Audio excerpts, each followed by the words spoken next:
Kyrenia in the city of Craystone, formerly neighbors to the Dorians who at that time lived in the land now called Thessaliotis. Also the Pelasgians who once lived with the Athenians and then settled Placia and Skylacia in the Hellespont, and along with those who lived with all the other communities and were once Pelasgian but changed their names. If one can judge by this evidence, the Pelasgians spoke a barbarian language. And so, if the Pelasgian language was spoken in all these places, the people of Attica, being originally Pelasgian, learned a new language when they became Hellenes. As a matter of fact, the people of Cresonia and Placia no longer speak the same language as their neighbors, but they both speak the same language, which shows that there's the dialect they brought with them when they migrated to these lands. As for the Hellenes, it seems obvious to me that ever since they came into existence, they have always used the same language. They were weak at first, when they were separated from the Pelasgians, but they grew from a small group into a multitude, especially when many peoples, including other barbarians in great numbers, had joined them. Moreover, I do not think the Pelasgians ever grew appreciably in number or power.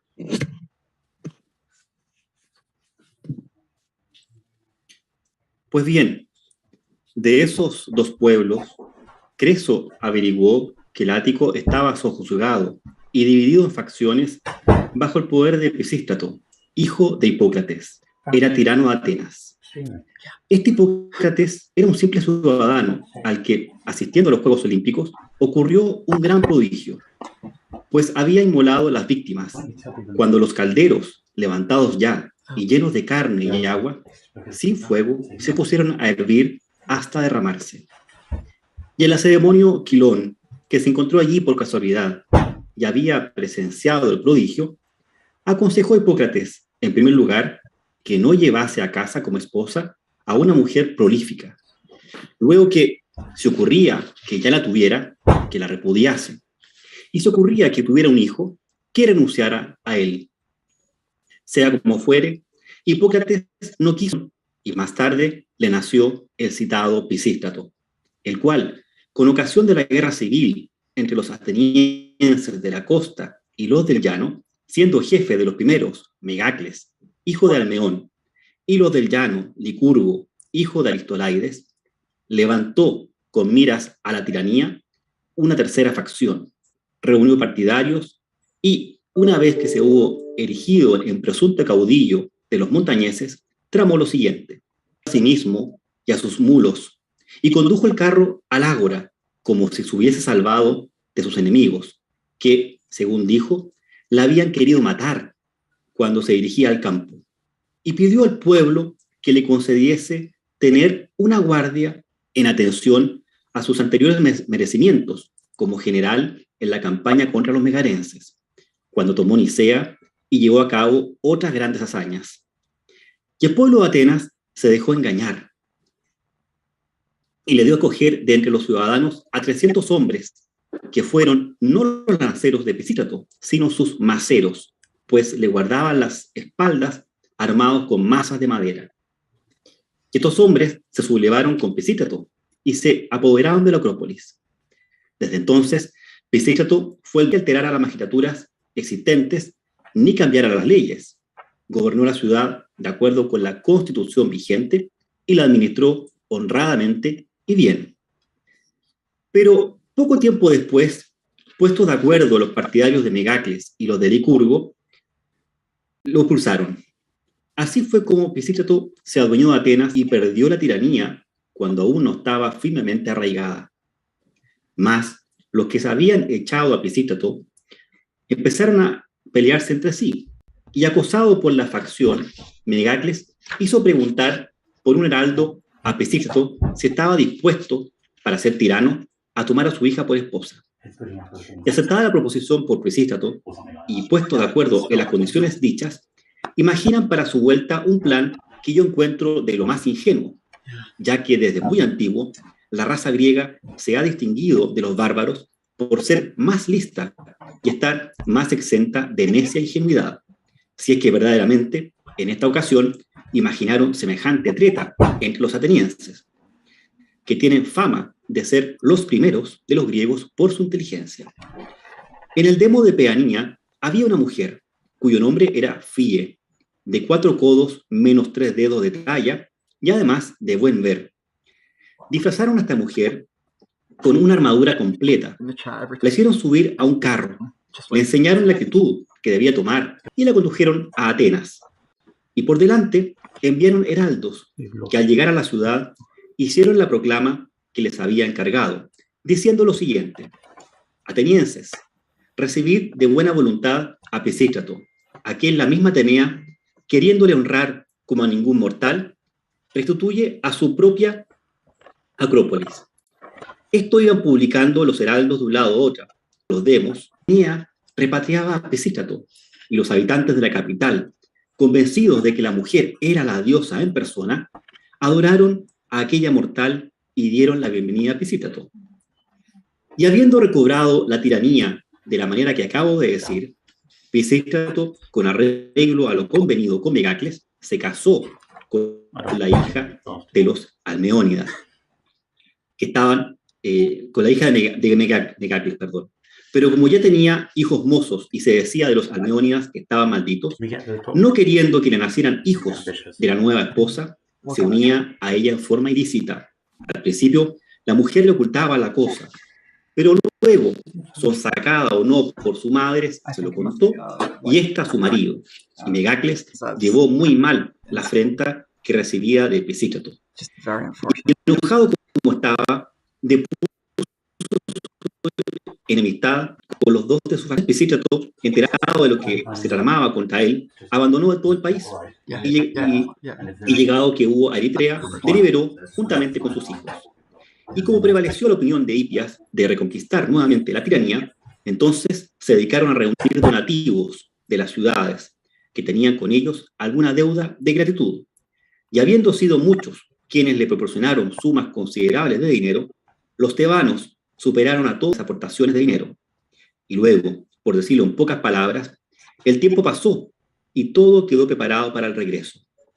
Pues hasta le llegaron del Peloponeso mercenarios y un hombre en Naxos llamado Ligdamis, que se les había unido como voluntario. Ponía en la empresa más empeño que nadie, proporcionándoles dinero y hombres.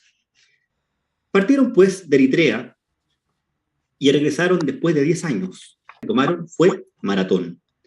Y mientras estaban acampados en este lugar, se les reunieron sus partidarios de la ciudad, y los del Demos afluyeron otros a los que les gustaba más la tiranía que la libertad. Estos, pues, fueron agrupándose. En cambio, los atenienses de la ciudad, mientras Pisístrato estuvo recogiendo el dinero, y luego, cuando se apoderó de Maratón, no hacían ningún caso. Pero en cuanto se enteraron de que desde Maratón, él marchaba sobre la ciudad, entonces al fin salieron a defenderse contra él. Partieron con todas sus fuerzas, que regresaban, y las huestes de Pisístrato, que desde Maratón se dirigían a la ciudad, hicieron divina. Se presentó a Pisístrato al Filito de Acarnania, un adivino, y acercándosele pronunció en versos hexámetros el siguiente vaticinio: echado está el lance, la red está tendida, irán en la noche de luna. Eso él vaticinó, poseído por un dios. Y Pisístrato comprendió el oráculo, y diciendo que aceptaba su vaticinio, puso su ejército en marcha. Y en aquel preciso momento, los atenienses de la ciudad se habían puesto a almorzar, mientras que otros, después del almuerzo, jugaban a los dados o dormían. Y las tropas de Pisístrato cayeron sobre ellos y los pusieron en fuga. Y al huir, entonces, ideó Pisístrato un plan muy hábil para que los atenienses,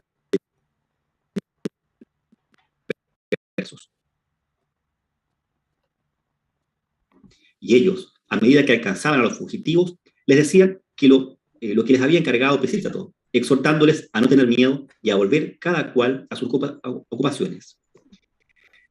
Y los atenienses vez, logró arraigar su tiranía gracias a numerosas, las unas de allí mismo y las otras de parte del río Strimón. Además, tomó como rehenes a los hijos de los atenienses que habían resistido y no habían huido enseguida, y los trasladó a Naxos, pues había conquistado esta isla por las armas y confiado a su gobierno a Ligamis. Y sobre esto purificó la isla de Delos conforme a los oráculos y la purificó así, en todo el espacio de a que desde el santuario y gobernaba como tirano en Atenas, en tanto que los atenienses, unos habían caído en la batalla y otros vivían con los almeónidas desterrados de su patria.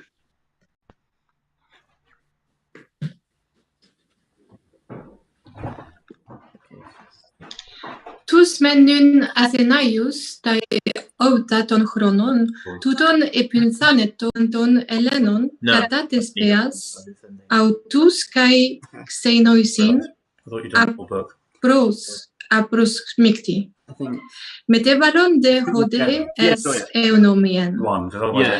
Λικούργο των Σπαρτιέτεων, δοκίμου άνδρος ελθόντος εστελπούς, επί των Κρεστεριον, ως εσεγε εστο μεγάρον, εουτούς he πιτέγε λεγεϊτάδε. Χεκέις, ο λικόργε, εμόν πότι ποιοντα νεόν. Δενή φίλος καί πασίν Ολύμπιαί δωματέκουσιν. Διζώ σε θεόν ματευσόμαι ανθρώπων. Ale ti kai malon theon helpomai o likorge.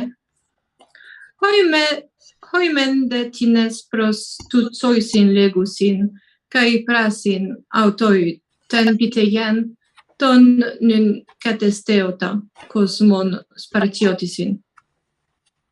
Host autoi lakedaimonioi legusin, lykurgon epitropeusanta, Leopoteo, aderpideu men eutiu basileondos, de Sparti eteon, ec cretes agagestai tauta.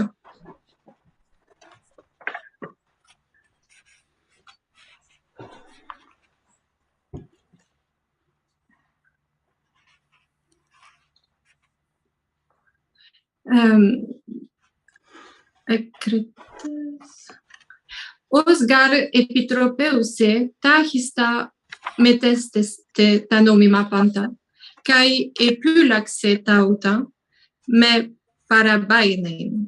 Metade es polemon econta, enomotias kai triacadas kai suscita. Pros de tutoisin tus eporus kai gerontas estes erugurgos. Hutomen metavalontes eonometesan to de licurgo teleutesenti iron hei samenoi sevontai megalos. Hoiadeente core agate kai pletei uc oligonandron anade edramon autica kai eutenesan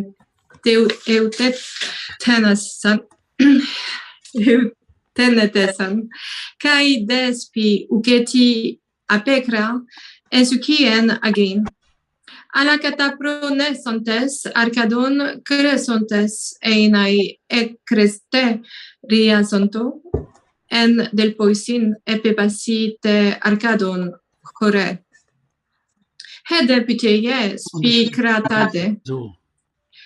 Arcadien maiteis, mega maiteis, utoi doso, poloi en Arcadie, balene pagoi, Andres e asin, hoi sapocol lususin, egode toi uti megairo, doso toi tegen posikroton orchesastai, kai kalon pedion skoinoi diametresastai. Tauta hos apeneixenta ekusan hoi laikedaimonion, arkadon men ton alon eipekonto. Hoi de pedas peromenoi epi tegetas estratevonto, Chrismo kivdeloi pysinoi hos de exandrapot diomenoi tus tegetas. Esocentes de symbole hosoi auton exogresteksan pedas de econdestas eperonto, autoi kai skoinoi diametre samenoi to pedon to tegeteon ergazonto. Haide pedai hautai en tesi ededeato eticai es eme esan soai en tege periton neon tes alies athenaias cremamenai.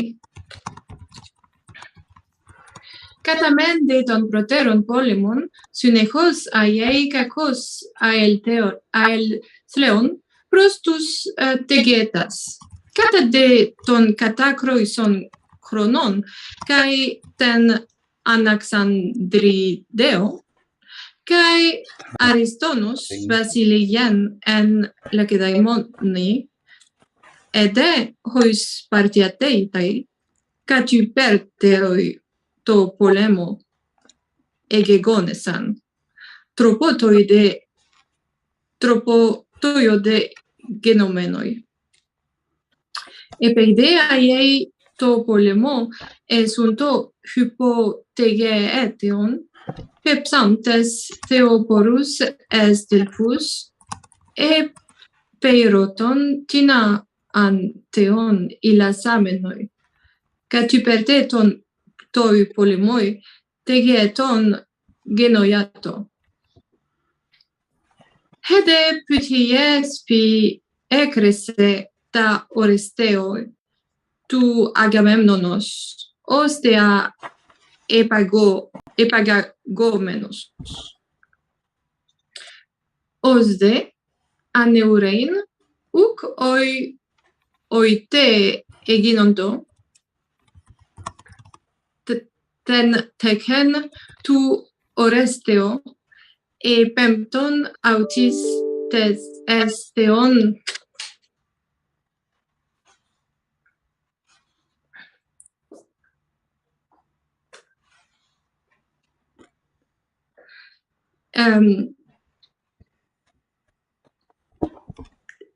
to coito Orestes. Os de anevreien uk oioite eginonto ten tiken tu Oresteo e pempton autisten esteon epeiresomenus ton choron en to keoito Orestes. Eirotosi de tautatoisi teopropoisi legei epiteie tade. Estitis arcadeies tegee leuro eni choro, ent anemoi pnei usi duo crateres up ananges, kai typos antitypos, kai pen epipemati keitai. En Agamemnoidin katekei fusisos aia, ton su comisamenos teges epitarotos esse. Oste kai tauta ecusan oilaikedaimonioi, apeikon tes exeuresios, uden elaston panta disimenoi, es ude liches ton agatoergon, caliomenon sparti eteon aneure. hoi de agatorgoi eisi ton aston exiontes ecton ipeion ai hoi presbytaton. Pende eteus egastu, tus dei tuton to eniautoin, ton an exiosi ecton ipeon. Spartieteon to kino, diapepnomenus me elinuen alus ale.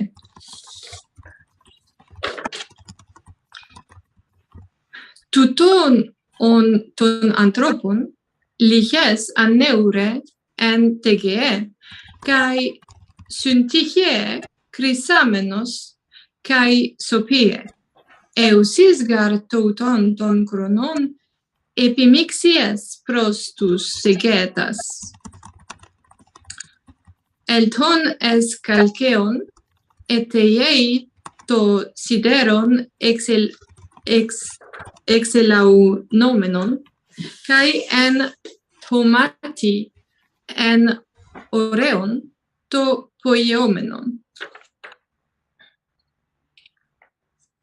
Maton de min ho calceos apothomazonta, heipe pausamenos tu ergu, e cu an o xeine lacon, ei per eides to per ego, carta an esomauses. What time did we say we finished book one? Hocunun auto, tuncanes tau toma poieumenos, ten ergasien tu sidero. Egogar en te de thelon te aule frear poiesestai, orison epeticon sopoi epapikei Dreaming. Yeah, that's eptapikei. quite finished. Hypode apisties men genestai, medama mesonas anthropus ton nun anixa auten kai eidon ton necron, mekei ison eonda te soro. Metresas de synechosa opiso. Humen de oi elege ta per opope. Hode enosas ta legomena synevaleto ton orestea, kai to theopropion tuton einai, tede symvalomenos. To calceus duo oreon pusas, tus anemus heorisque eondas. Tonde acmona kai te spiran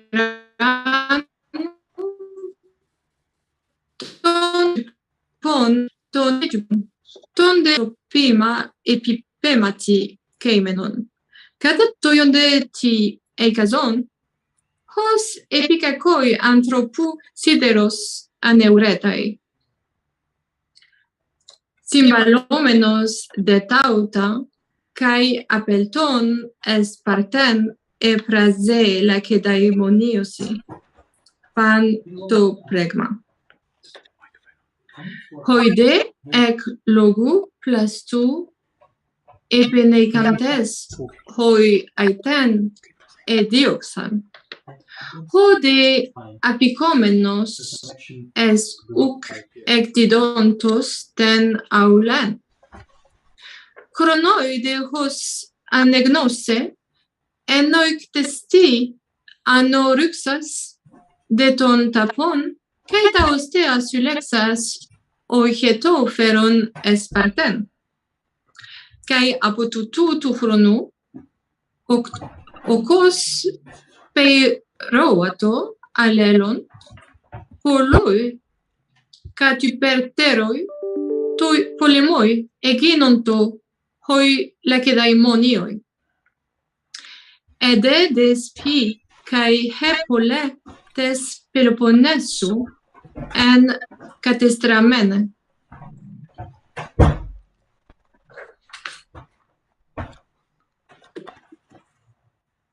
Come Creso ebbe saputo tutto ciò, mandò ambasciatori a Sparta, che recavano doni e chiedevano alleanza, istruendoli su quanto bisognava dire. Costoro giunsero e dissero: ci manda Creso, re dei Lidi e di altri popoli, per dirvi così: o Lacedemoni, poiché il Dio mi ha vaticinato di farmi amico il greco, e poiché so che voi avete il primato in Grecia, vi invito, secondo l'oracolo, a divenire di buon grado amici e alleati, senza inganno né tradimento. Creso proclamava così, attraverso i suoi messi.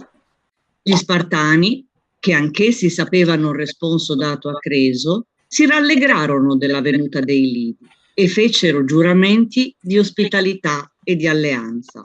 Gli obbligavano già prima alcuni gesti di amicizia venuti loro da parte di Creso.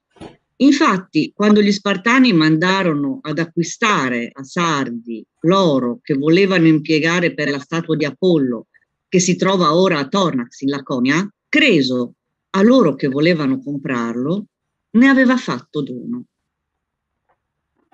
I Lacedemoni accettarono per questo l'alleanza e anche perché Creso li preferiva come amici, avendoli scelti tra tutti i greci. Inoltre, non solo erano pronti ai suoi richiami, ma fatto un cratere di bronzo e dopo averlo decorato di figure intorno all'orlo, lo portavano per darlo a Creso in dono, un dono di contraccambio, capace com'era di 300 anfore per grandezza. Questo cratere non giunse a Sardi per cause che si raccontano in due modi diversi. Gli Spartani dicono che quando il cratere, trasportato verso Sardi, giunse nella zona dei Sami, i Sami lo seppero e lo rubarono, dando l'assalto con navi da guerra.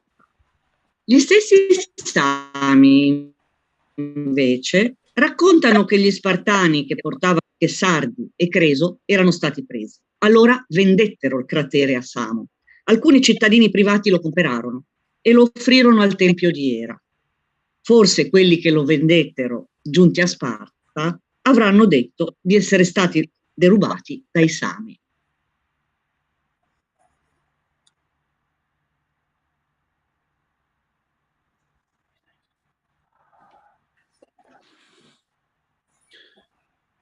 So hat es sich mit dem Mischkrieg zugezogen. Aber der Croesus hat den Orakelspruch falsch verstanden und ist mit seinem Heer gegen Kappadokien gezogen. Weil er hat gehofft, Kyros und die Macht der Perser zu vernichten. In der Zeit, wo der Feldzug nach Persien vorbereitet wurde, hat ihm Lüder folgenden Rat gegeben. Der Lüder, Sandanis hat er geheißen mit Namen, von dem er schon vorher grosse Weisheit hat nachgesagt und wegen dem, was die Lieder ihm einen angesehenen Namen gegeben haben, haben wir gesagt: König, du rüstest einen Zug gegen Männer, die lederne Hosen tragen und ein andere Kleidungsstück aus Leder, gegen Leute, die nicht essend wirst, bellend, die nicht besitzend, willst einfach so ein karges Land bewohnen. Sie haben kein Wein, aber sie laufen Wasser. Sie schurken nicht einmal Feigen, vergiss da noch andere Bunke nicht. Was kannst du ihnen also nehmen, wenn du sie besiegst? Sie haben ja selber nichts. Andererseits, was für Güter verlierst du, wenn sie dich schlägt? Wenn sie das Güter bei uns erst einmal gekostet haben, werden sie Gefallen daran finden und wir können sie nicht mehr vertreiben. Ich meine, wir sollten den Göttern Merci sagen, dass sie die Perser nicht der Gedanke haben eingegeben, gegen die Lüder zu ziehen. Trotz diesen Worten hat der Croesus sich nicht überzeugen. Tatsächlich haben die Perser kein Reichtum gehabt, bevor das die Lüder sie unterworfen haben. Die Kappadoker heißen bei den Griechen Syrer. Die Syrer sind, bevor es die Perser zur Herrschaft kamen, Untertanen von den Meder gewesen und nachher vom Kiros. Die Grenze zwischen dem Lydischen und dem Medischen Reich ist nämlich der Halis, wo in den Bergen Armeniens durch Kilikien fließt, der zwischen Mathienern und Phrygern, die rechts und links von ihm wohnen, sich nach Norden wendend, auf der einen Seite die syrische Kappadoker abgrenzt und auf der anderen die Paphlagonier. So durchschneidet der Halis fast alle Gebiete in Kleinasien, unten von dem Meer gegenüber Kypern, bis ein Brief zum Schwarzen Meer. Das ist die schmalste Stelle in diesem ganzen Land. Ein guter Wanderer könnte sie in 5 Tagen durchqueren. Wegen diesem Grund ist Croesus gegen Kappadoles, wo der Astyages ihm hat angetan. Kyros, Kambises Sohn, hat nämlich der Mederkönig Astyages, der Schwager von Croesus, der Sohn von Kyaxares, gestürzt und in seine Qual genommen. Er ist auf die Weise Croesus Schwager geworden. Ein Häufchen skytische Nomadenstämme haben sich aufgelehnt und sind dann ins Gebiet von den Meder entkommen. Zu der Zeit hat Kyaxares geherrscht über die Meder, Sohn von Pharaortes, Sohn des Deigokes, der seine Skythen zunächst freundlich aufgenommen, weil sie Bitte gemacht haben. Er hat ihnen sogar hohe Ehre erwiesen, weil er hat ihnen seine Seen übergeben, damit er bei ihnen die Sprache und die Kunst vom Bogenschießen lernt. Es ist ein paar Zeit vergangen, während die Skythen immer noch auf die Jagd sind gegangen und wild haben heimgebracht. Einmal aber ist es geschehen, dass sie nichts erlebt haben. Weil sie mit leeren Händen zurückgekehrt sind, hat der Xiakares sie mit harten Worten erbrielt. Es ist, wie man sieht, ein jähzorniger Sieg. Die Skythen sind über die unwürdige Behandlung verrückt und haben beschlossen, einen von diesen Butschen, der ihre Schüler war, zu töten und noch Zweck zu machen, wie sie eure Wildbraten haben hergerichtet und ihnen so zu Kyaxares schicken, als wäre der eine Art Jagdbeute. Dann haben sie schnellstens nach Sardes zu Alyattes, dem Sohn von Sardiates, gehen. Sind da geflüchtet. Und so ist es dann auch passiert, dass Kyaxares und die anwesenden Gäste von dem Fleisch haben gegessen. Die Skythen, die das getan haben, sind als Flüchtlinge bei Alyattes aufgenommen worden. Daraus ist ein Krieg entstanden zwischen Lyder und Meder. Weil Alyattes hat das Skythen, die die Auslieferung von Kyaxares verlangt haben, nichts gegeben. Der Krieg ist 5 Jahre gedauert. Ab und zu haben die Meder über die Lyder gesiegt, ab und zu haben aber auch die Lyder über die Meder gesiegt. Eines Tages ist er aber zu einem nächtlichen Treffen gekommen, als sie der Krieg euch im nächsten Jahr unentschieden, also Remis, haben vorgesetzt, ist Folgendes passiert. Noch während der Schlacht plötzlich ist Nacht geworden. Und der Wechsel vom Tag hat der Thales von Milet durch Ioner vorausgesagt und vorher schon genau das Jahr angegeben, in dem die Verwandlung der Ei soll passieren. Die Lyder und die Meder haben vom Kampf abgelassen, als sie gemerkt haben, wie uns Tag plötzlich Nacht wird. Sie haben sich geeilt, miteinander Frieden zu schließen. Sienesis aus Kilikien und Labinetos aus Babylon sind als Vermittler aufgetreten. Die setzen es durch, dass ein Eid geleistet ist und Ehebande geschlossen ist worden. Weil Alyattes, so haben sie das bestimmt, hat seine Tochter Arienis dem Astyages, dem Sohn von Kyaxares, zur Freude gegeben. Und ohne ein solches starkes Band pflegen die Vereinbarungen bekanntlich nicht festzubleiben. Der Schwur leisten die Völker gleich wie die Griechen. Und außerdem die Schurken sich gegeneinander ihr Blut, bis sich, indem das sich die Arme an der Hautoberfläche ritzen.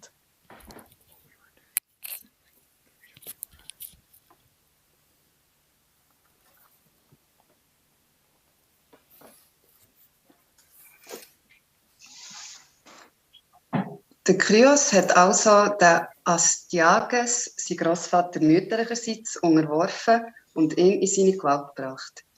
In späteren Berichten wird er den Grund dafür nennen.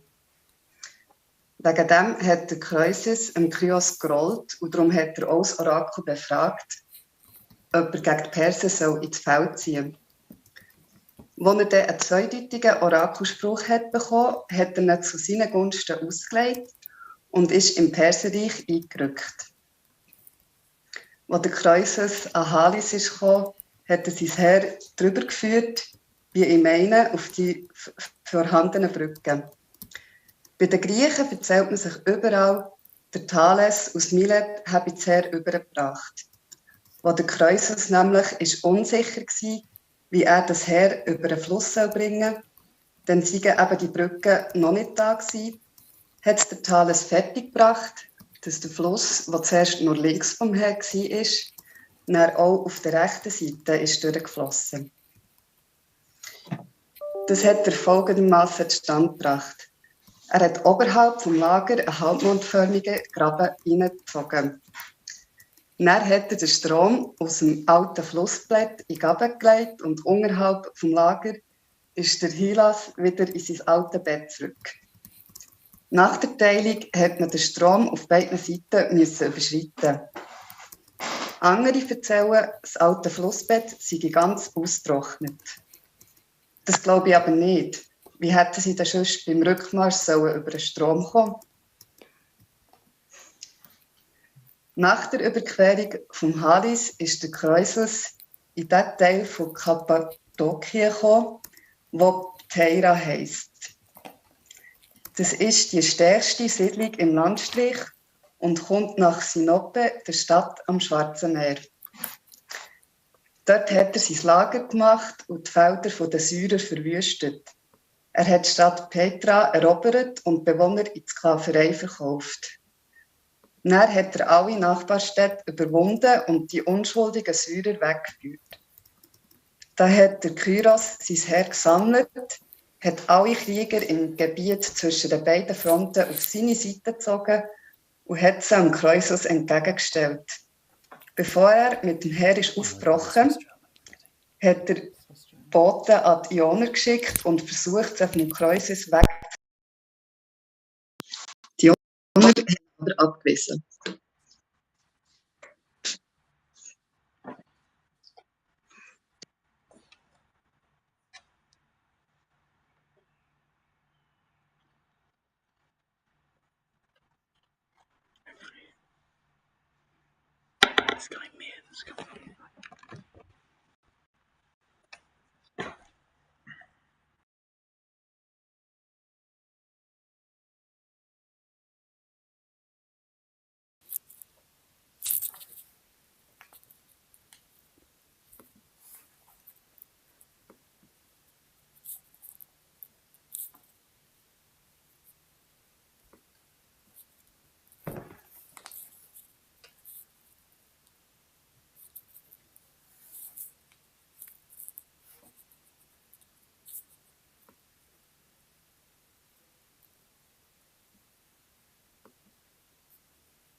Croesus de Memphis Catatoplissos tor iontostratuma engarho symbalo stratos polon eleson te ho kroinon toito Memphis horte osterias uk I perate I peon o Keros.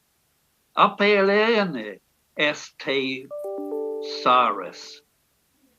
En noe echo paracaleasa men aguapsias catato acria. Epoisata gar kai pros amisan basileonta e guopton sumakine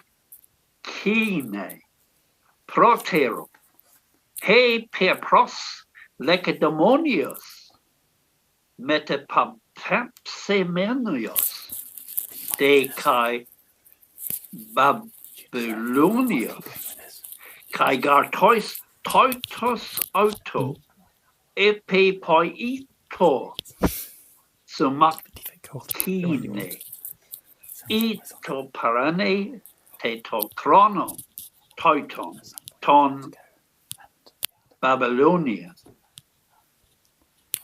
la benitos, epigenenias, de kai lacedaemonia, par aina, eis chronon, ereton, alias te de toitos kai ten onta, sooner legas, ispirete, ene noto ton kai mona, paras, ama, ton, ore, strati untai, epitus Perseus, kai hoimen totus bron omnium, ho apicete eston stratius, epempsa keruka katatas sumachias, pros ontas es pampton mena, sulegesa es sardis, tonde pariante kai maxia, menion stration per unias, hos en autos kai nikos, panta apais da ikasi, odama el paisas men kutiara agonisomenos auto, parapleesios keros, ilusi epitarsus, tauta epilego omnes cronis ta proastenia, pan ophaion, ene pleese, phaneton de auto ho epio, matietes, tas nomas, nimesa, fontiontes cat ession, iontia de tauto croosia, hosper kai en, edoxi peras aina, autigate, epempta sion potus, estos ex termisio, apicomenius, de tusi, si o possi, camusi, prostissimusi, ossia, sime an, ton tiras, ug ex igate, crosso, apogelit, tren, gar, ho, upesius fies, ante pleose estes fardis, elo crucius, terminesius mentor, tata egnusa, stratum, alotheron, ferostocion, aina crossia, epiton cron, apiclo omen, te auton cat espressassa, tus epicrousius, legontes office, aina tes pada, hippion, ton polymion, ti kai epiluda, telimionsis, men nun tata, epicroontes crunsa edi elucote, ode, co eidosis, ton en paris Cyrus, ti kai auton chronon. Kuros te atipi. Apelaunon tos koiso metaten makein ten genomenen en te peterie. Mathanos apelasas meloi kroisos di eskedandon straton.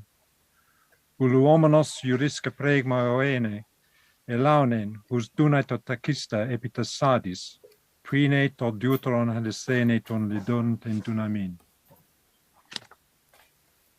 Hus diotauta edoxe, kai epoie katatakos, elasas ga ton straton esten lidien, autos angelos kroisoi eleluthie.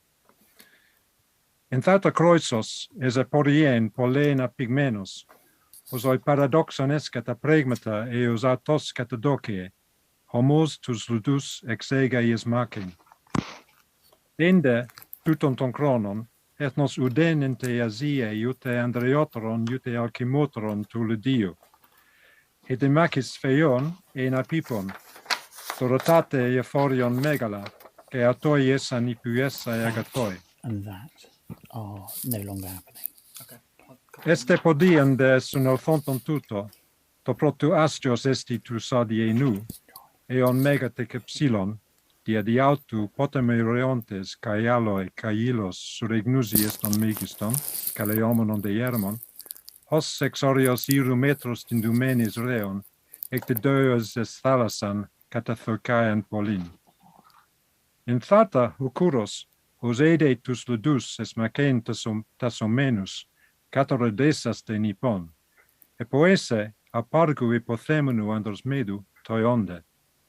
Hosai toi stratoi to heautue ponto sutoforo te kai scuoforo camoloi, tautas pasas halisas, kai apollonta acthia, andres epautos anebesa, ipada stolene nestamenus. Scuasis de iatus, posexita tesales straties proiene prosten croisui ipon, te camelo e peste, ton pedson straton ecuduse, opiste de tu pedsu, e petexet in pasa nipon. Hosato pantes diet taceto, parenese, ton menalon ludon me fedomenos, catenen panta ton empodon ginomenon, croison de auton, mectenen, medeien sumbalomnomenos amunetai.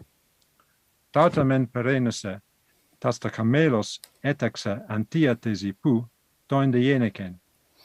Camelon ipos phobaiete, que iuc anecete iute ten ideen auten oreon, utete notmein os phenomenos. Autudeon, tutto jeneken es sophisto, in auto croiso acreston e to epicon, todeti kai epeke ialampsestai olidos. Usta kai soneisen esten makein, en thauta, hos os franto takistaton camelon o ipoi, caedon otas, o piso vanestrofon, die farto to croiso e il pus. Umento e oigo lidoi to enthiuten deloi esan, alos emathon to ginomenon, apothorontes apotonipon, pesoi tosi persis sunebelon. Chronode, pesonton emphoteron polon, et raponto olidoi, catelithentes de esteteikos e polioceonto upo ton peseon.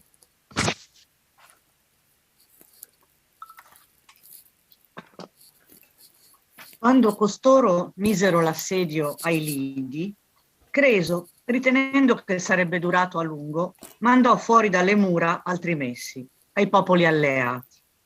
Quelli di prima, infatti, li aveva mandati per dire di radunarsi a Sardi entro 5 mesi.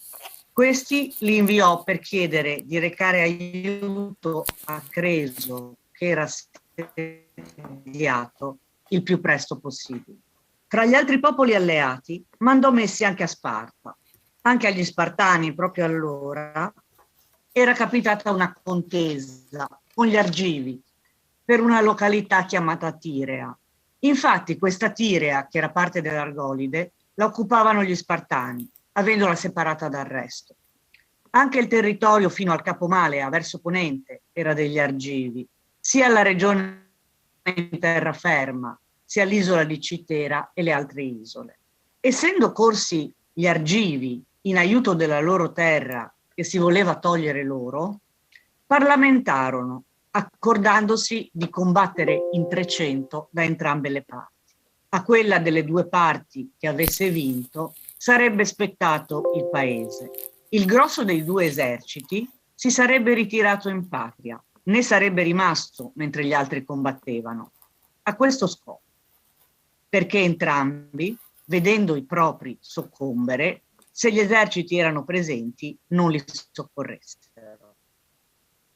Fatti questi patti, se ne andarono e le schiere scelte delle due parti, rimaste sole, vennero allo scontro. Avendo combattuto ed essendo risultati pari, di 600 uomini ne rimanevano 3, Alcenore e Cromio degli Argivi, Otriade degli Spartani. Furono costoro a rimanere quando sopravvenne la notte. I 2 Argivi, come se avessero vinto, correvano ad arco. Lo Spartano Otriade, dopo aver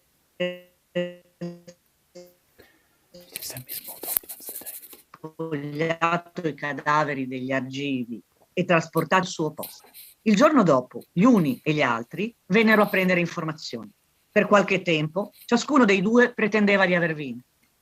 Gli uni affermando che dei propri ne erano sopravvissuti in maggior numero. Gli altri, al contrario, dichiarando che gli Argivi erano fuggiti, mentre il loro uomo era rimasto ed aveva spogliato i cadaveri di quelli. Infine, dalla contesa vennero allo scontro e combatterono. Dopo che molti furono caduti da entrambe le parti, vinsero gli Spartani. A partire da quel momento, gli Argivi, che prima per obbligo avevano lunghe chiome, essendosi rasi le teste, fecero legge e imprecazione e che le loro donne non portassero ornamenti d'oro prima di aver recuperato Tirea. I Lacedemoni fecero una legge che era l'opposto di questa. Infatti, mentre prima non portavano lunghe chiome, dopo di allora le portarono. Dicono che l'unico sopravvissuto dei 300, Otriade, vergognandosi di far ritorno a Sparta dopo che gli erano morti i commilitoni, si uccise proprio lì, a Tirea.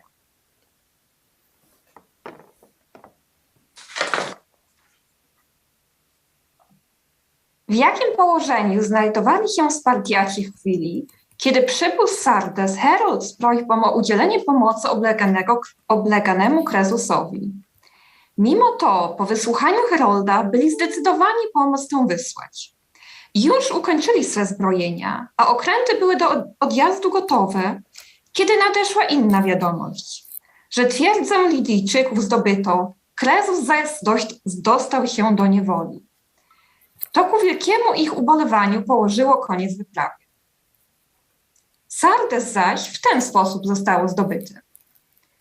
Kiedy już 14 dni przeciągało się oblężenie, kazał Cyrus przez konnych posłańców obwieścić swojemu wojsku, że hojnie obdaruje tego, kto pierwszy wejdzie na mury. Przedsiębrane przez wielu wojowników próby zawodziły, także inni ich zaniechali. Ale pewien Mardyjczyk imieniem Herodotus spróbował wspiąć się z tej strony zamku, gdzie żadnego posterunku nie ustawiono. Nie żywiono bowiem obawy, żeby zamek kiedyś od tej strony mógł być zdobyty. Tak stromo i niedostępnie opada tam ku dołowi. To też było to jedyne miejsce, które Meles, dawniejszy król Sardes, ominął, obnosząc zrodzonemu mu przez nałożnicę lwa. Telmesyjczycy bowiem obwieścili, że Sardes będzie niezdobyty, jeżeli lwa obniesie się dokoła jego murów. Meles więc obniósł go wprawdzie wkoło murów wszędzie, gdzie zamek wystawiony był na ataki, lecz z tego punktu nie wziął w rachubę jako nie do zdobycia, a jest to część miasta zwrócona ku Czmolos. Otóż ten Mardyjczyk Herodotus widział, jak poprzedniego dnia pewien Lidyjczyk z tego miejsca zamku zszedł w dół, aby podnieść swój hełm, który stoczył mu się z góry. To zauważył i wbił sobie w pamięć. Teraz sam się tam wdrapał. Za nim zaś spróbowali też inni Persowie. A kiedy całe ich mnóstwo weszło na górę, Sardes zostało zdobyte i doszczętnie spustoszone. Samemu zaś Krezusowi zdarzyło się, co następuje. Miał on, jak już przedtem wspomniałem, syna, który nie posiadał żadnej innej wady, tylko tę, że był głuchoniemy. W okresie swojego dobrobytu Krezus czynił dla niego co mógł. Różne środki wymyślał, a także do Delf posłał, aby poradzić się wyroczni. Pitia dała mu taką odpowiedź. Lidzie, co licznym królujesz, a jednak zbyt głupi, Krezusie. Nie życz ty sobie, byś głos upragniony w pałacu usłyszał, syna, gdy będzie przemawiał, bo lepiej dla ciebie by wcale tego nie było. Przemówi on najpierw w dniu twego nieszczęścia. Otóż, gdy zajmowano twierdzę, szedł jakiś Pers, który Krezusa nie rozpoznał, na jego spotkanie i chciał go zabić. A król, widząc nadchodzącego, wskutek nieszczęścia, jakiego dotknęło, nic sobie z tego nie robił.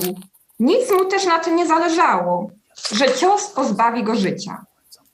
Ale gdy ów syn niemowa ujrzał zbliżającego się Persa, pod wpływem trwogi i grozy odzyskał głos i zawołał: człowieku, nie zabijaj Krezusa!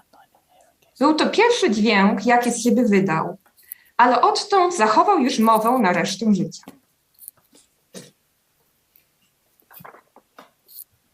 Οι δε Πέρσε, τα τέστη της Σάρδης έσχον και αυτών κρίσον εζόγρισαν.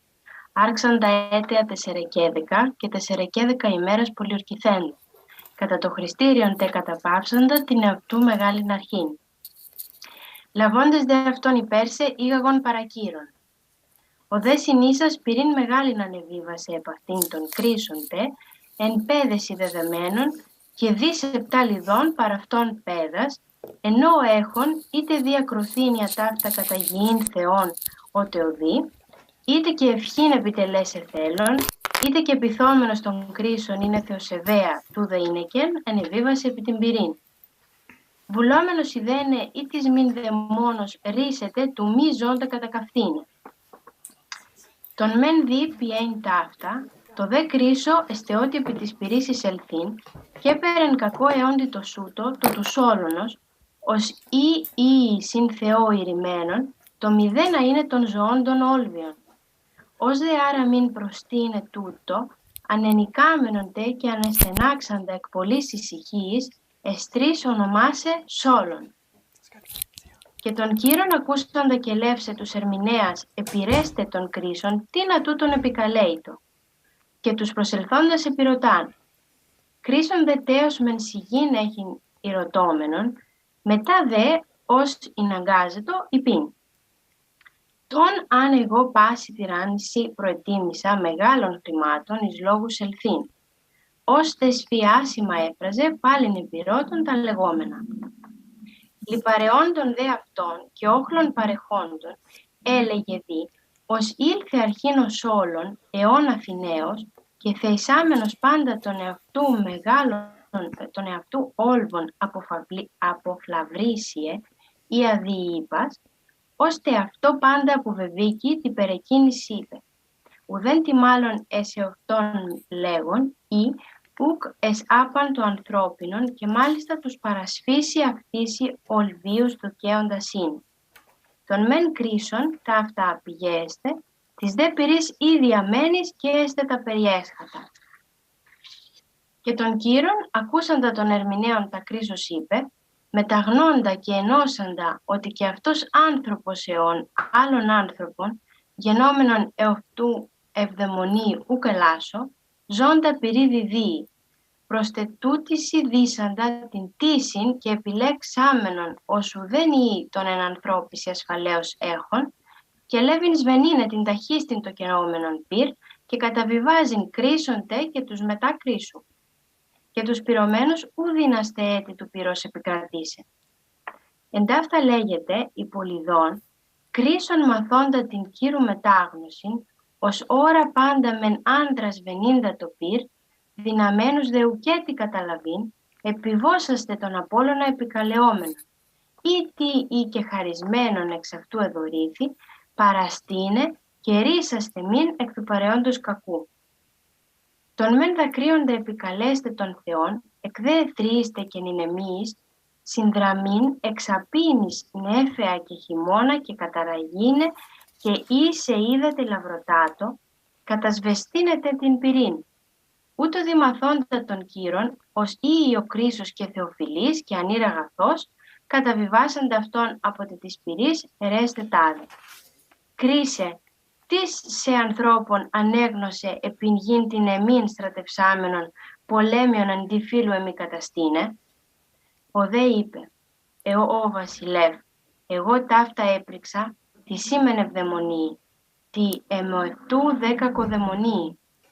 Αίτιος δε τούτον γένετο ο Ελλήνων Θεός, επάρας με στρατεύεστε. Ουδείς γαρού το ανόητος εστί, ως της πόλεμων προειρήνης προαιρέεται. Εν μεν γάρτι ο πέδες τους πατέρας ταύτουσι, εν δε το οι πατέρες τους πέδας. Αλλά ταύτα δαίμονοι κου φιλονίν ούτω γενέστε.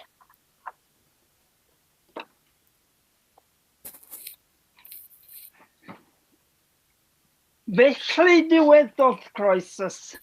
Wna chrithaodd Cyrus, ethai osod yn agos ata ei hun, a meddwl yn dda amdano, a sefydanodd effa pawb oedd gydag eff wrth edrog a Caucasus.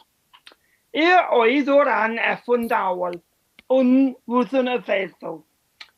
A efo a drodd, ac ar ddiweddodd, gan is gwelodd y pesaeth yn anreithio dynas i Lydiaid. O frenin, a wdwyf fi i fywedyd wrth i dynawr beth sydd yn fy meddwl a'i distawrws. Gan y ffynacyreth i ddywedyd yn ffedgar beth a ffynau, goffwnodd Caucasus, wrth liaws, pa beth yw hwn y maint yn ymroi mo brysa? Y maint yn esbeilio, medoc Cyrus. Eich dinos ac yn cariod eich chwefwrd. Na, atybodd Caucasus, nid fwn unos nam heitho. Canas nid oes genwff mwach gyfran ochon och. Dy gyffroeth, di o maint, anreithio. Cyrus thought this carefully over. Then he sent away all the company that was present and asked Caucasus what advice he saw fit to give him in the matter. Since the gods have made me your slave, Caucasus said, I think it is my duty, if I have advice worth giving you, not to withhold it. The Persians are violent men, and they are poor. They are ransacking the town, and if you let them get possession of all that wealth, you may be sure that whichever of them gets the most will rebel against you. So do what I advise. If you like the advice, put men from your guard on watch at every gate, and when anyone brings out anything of value, let the sentries take it and say that 1/10 part of the spoil must be given to Zeus.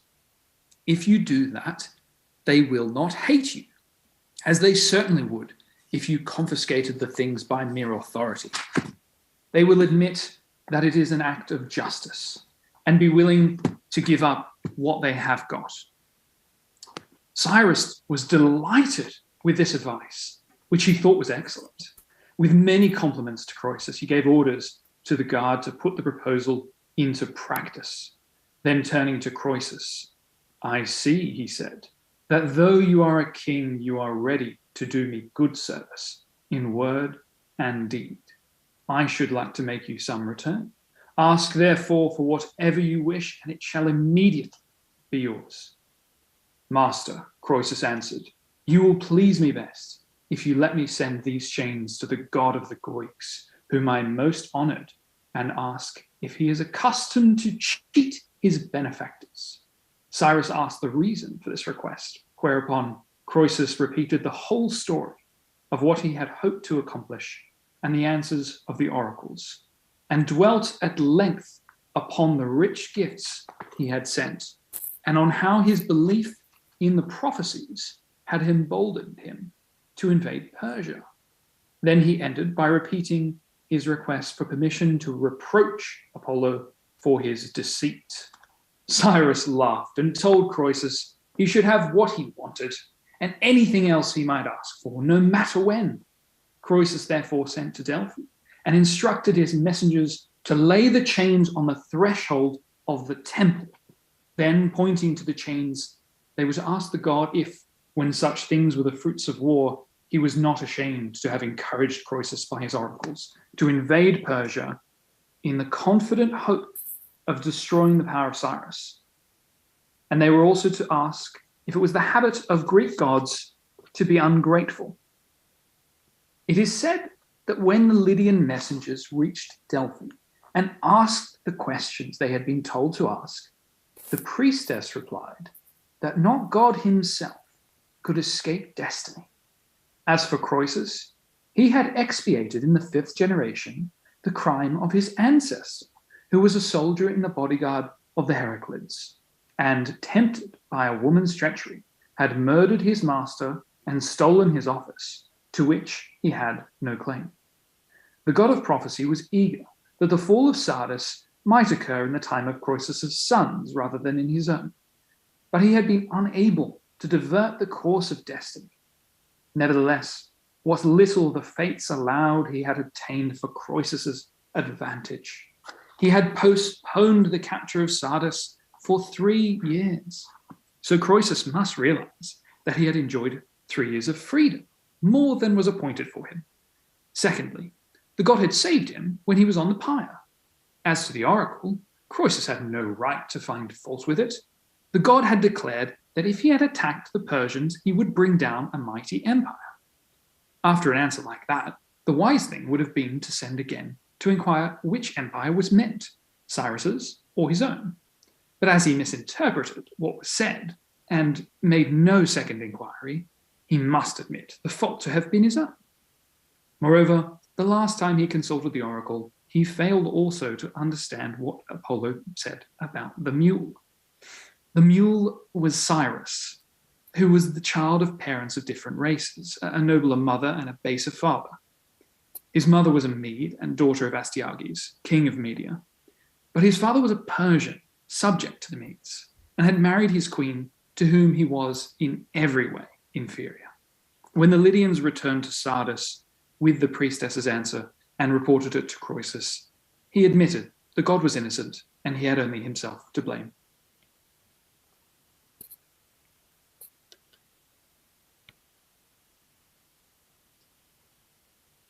Les offrandes dont j'ai parlé ne sont pas les seules que Crésus se fit aux dieux. On en voit encore plusieurs autres en Grèce.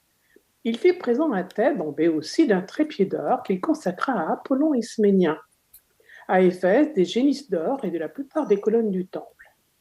Et il envoya à celui de Minerve, Ponaïa, à Delphes, un grand bouclier d'or. Ces dons subsistaient encore de mon temps.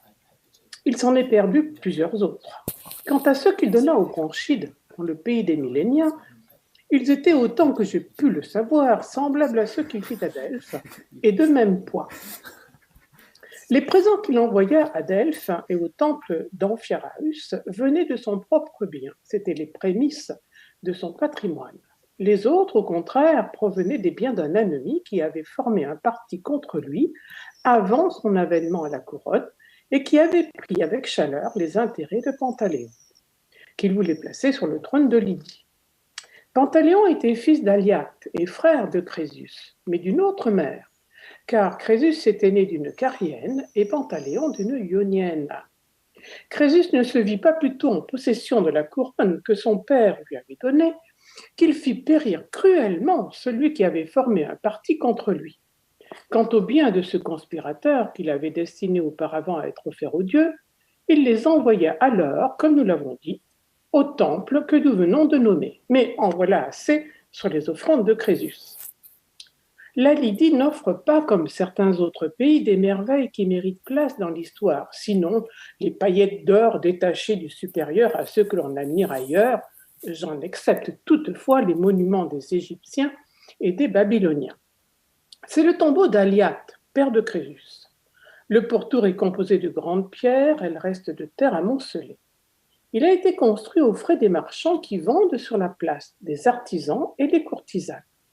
5 thermes placés au haut du monument subsistaient encore de mon temps et marqués par des inscriptions la portion que chacune de ces 3 classes avait fait bâtir. D'après les mesures, la portion des courtisanes était visiblement la plus considérable, car toutes les filles dans le pays des Lydiens se livrent à la prostitution. Elles y gagnent leur dot et continuent ce commerce jusqu'à ce qu'elles se marient. Elles ont le droit de choisir leur époux. Ce monument a 6 stades, 2 flètres de tour et 13 flètres de largeur. Pour tout auprès est un grand lac qui ne tarit jamais, à ce que disent les Lydiens. On l'appelle le lac Gigé. Cela est tel. Les lois des Lydiens ressemblent beaucoup à celles des Grecs, excepté dans ce qui regarde la prostitution des filles. De tous les peuples que nous connaissions, ce sont les premiers qui aient frappé, pour leur usage, des monnaies d'or et d'argent, et les premiers aussi qui aient fait le métier de revendeur. À les en croire, ils sont les inventeurs des différents jeux actuellement en usage, tant chez eux que chez les Grecs. Et ils ajoutent que vers le temps où ces jeux furent inventés, ils envoyèrent une colonie dans la Tyrénie. Voici comment il raconte ce fait. Sous le règne d'Atis, fils de Manès, toute la Lydie fut affligée d'une grande famine que les Lydiens supportèrent quelque temps avec patience. Mais voyant que le mal ne cessait point, ils y cherchèrent remède et chacun en imagina à sa manière. Ce fut à cette occasion qu'ils inventèrent les dés, les osselets, la balle et toutes les autres sortes de jeux, excepté celui des jetons dont ils ne s'attribuent pas la découverte. Or, voici l'usage qu'ils firent de cette invention pour tromper la faim qui les pressait. On jouait alternativement pendant un jour entier afin de se distraire du besoin de manger et, le jour suivant, on mangeait au lieu de jouer. Ils menèrent cette vie pendant 18 ans. Mais enfin, le mal, au lieu de le diminuer, prenant de nouvelles forces, le roi partagea tous les Lydiens en 2 classes et les fit tirer au sort, l'une pour rester, l'autre pour quitter le pays. Celle que le sort destiné à rester eut pour chef le roi même, et son fils Tyrannus se mit à la tête des émigrants.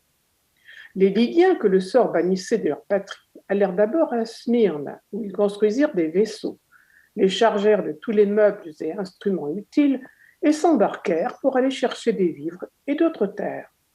Après avoir côtoyé différents pays, ils abordèrent en Ombrie, où ils se bâtirent des villes qu'ils habitent encore à présent. Mais ils quittèrent le nom des Lydiens et prirent celui des Tyréniens, de Tyrannus, fils de leur roi, qui était le chef de la colonie.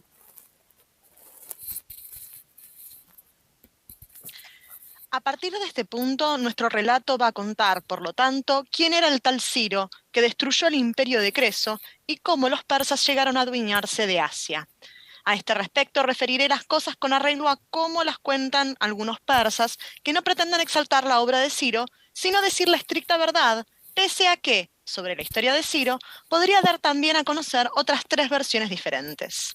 Cuando los asirios llevaban 520 años de dominio sobre el Asia Oriental, los medos fueron los primeros en separarse de ellos, y en su lucha contra los asirios por la libertad debieron de conducirse con valor, pues se sacudieron la esclavitud y ganaron su independencia.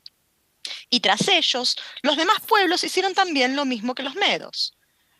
Pero cuando todos los pueblos del continente eran independientes, volvieron a caer en sometimiento del siguiente modo. Había entre los medos un hombre perspicaz cuyo nombre era Deyoses, que era hijo de Fraortes. Prendado del poder absoluto, el tal Deyoses hizo lo siguiente. Dado que los medos vivían diseminados en aldeas, él, que ya de antes gozaba de reputación en la suya, se afanó en la práctica de la justicia con más y más empeño cada día. Y lo hacía aunque en toda media reinaba una total anarquía, consciente de que el injusto es enemigo del justo. Entonces, los medos de su aldea, al ver su modo de proceder, lo eligieron su juez. Y por su parte, él, como aspiraba al poder, se conducía con equidad y justicia. Por su comportamiento, recibían no pocos elogios de sus conciudadanos, de modo que, cuando los de las otras aldeas tuvieron conocimiento de que Deyoses era el único hombre que juzgaba con rectitud, ellos, víctimas hasta entonces de inicuas sentencias, en cuanto lo oían, también acudían gustosos ante Deyoses para dirimir sus pleitos, hasta que acabaron por no apelar a ninguna otra persona. Pero, como el número de los concurrentes iba en constante aumento, pues oían decir que pronunciaba las sentencias con arreglo a los hechos, Deyoses, comprendiendo que todo dependía de él, no quiso sentarse más donde hasta entonces se sentaba para impartir justicia y se negó a seguir actuando como juez, pues, según él, no le resultaba rentable descuidar sus propios asuntos por ocuparse todo el día en impartir justicia a terceros. Como en consecuencia volvió a haber en las aldeas mucha más rapiña y anarquía que antes, los medos se reunieron en un lugar determinado y discutieron entre ellos la situación.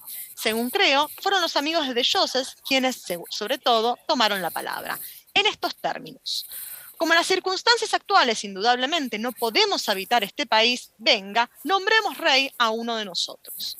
Así el país tendrá una garantía de orden y nosotros podremos dedicarnos a nuestros asuntos sin ser perturbados por la anarquía. Con estas palabras, poco más o menos, resolvieron someterse a un rey. Y al plantearse acto seguido la cuestión de a quién nombrar rey, Deyoses fue mayoritariamente propuesto y ponderado por todo el mundo hasta que convinieron en que fuera su rey. Él les exigió entonces que le construyesen una residencia digna de la autoridad real y poder consolidar su poder con una guardia personal. Los medos así lo hicieron, pues le construyeron una residencia amplia y segura en el lugar que él personalmente señaló y le permitieron escoger una guardia personal de entre todos ellos. Y así que tomó posesión del poder, Deyoses obligó a los medos a erigir una única capital y a cuidarse particularmente de ella, haciéndolo menos de las demás ciudades. Los medos le obedecieron también en este punto e hizo edificar una fortaleza amplia y poderosa, esa que hoy día se llama Ecbatana, dispuesta en círculos concéntricos. Esta fortaleza está trazada de modo que cada círculo sobrepasa al colindante tan solo en los baluartes. El lugar, que es un cabezo, coadyuva ya, en cierto modo, a una disposición semejante, pero en su mayor parte tuvo que ser diseñada ex professo. Las murallas circulares son en total 7 y dentro de la última precisamente se encuentran el Palacio Real y las cámaras del tesoro. La muralla más amplia tiene más o menos la misma longitud que el recinto defensivo de Atenas. Los baluartes del primer recinto, por cierto, son blancos, los del segundo negros, los del tercero purpúreos, los del cuarto azulados y los del quinto anaranjados. Así, los baluartes de esos 5 recintos amurallados están pintados de colores. En cambio, los 2 últimos tienen los baluartes plateados el uno y dorados el otro. Como es natural, Deyoses hizo levantar esas murallas para su propia seguridad y como protección de su residencia, y ordenó al resto de la población que se estableciera en los aledaños de la fortaleza. Una vez erigidas todas esas construcciones, Deyoses fue el primero en instituir el siguiente ceremonial. Nadie debía comparecer ante el rey, ni éste ser visto por nadie, sino utilizar en todo momento los servicios de introductores. Además, era asimismo incorrecto para todo el mundo, sin excepción, reír y escupir en su presencia. Se rodeó de estas formalidades para evitar que las gentes de su misma edad, que se habían criado con él y no eran de peor alcurnia ni inferiores en valía, pudieran molestarse y conspirar si tenían acceso a él. En cambio, si no lo tenían, le creerían diferente a ellos. Después de haber establecido este ceremonial y de haber afianzado su posición en el poder, fue un severo guardián de la justicia. Solían enviarle por escrito los litigios a su palacio y él fallaba y devolvía los remitidos. Así obraba en lo relativo a los litigios y había dispuesto estas otras medidas de orden. Si averiguaba que alguien cometía un delito, por lo regular lo hacía comparecer y le imponía un castigo proporcionado a la falta correspondiente. Tenía además, distribuidos por todo el territorio de su soberanía, espías y confidentes.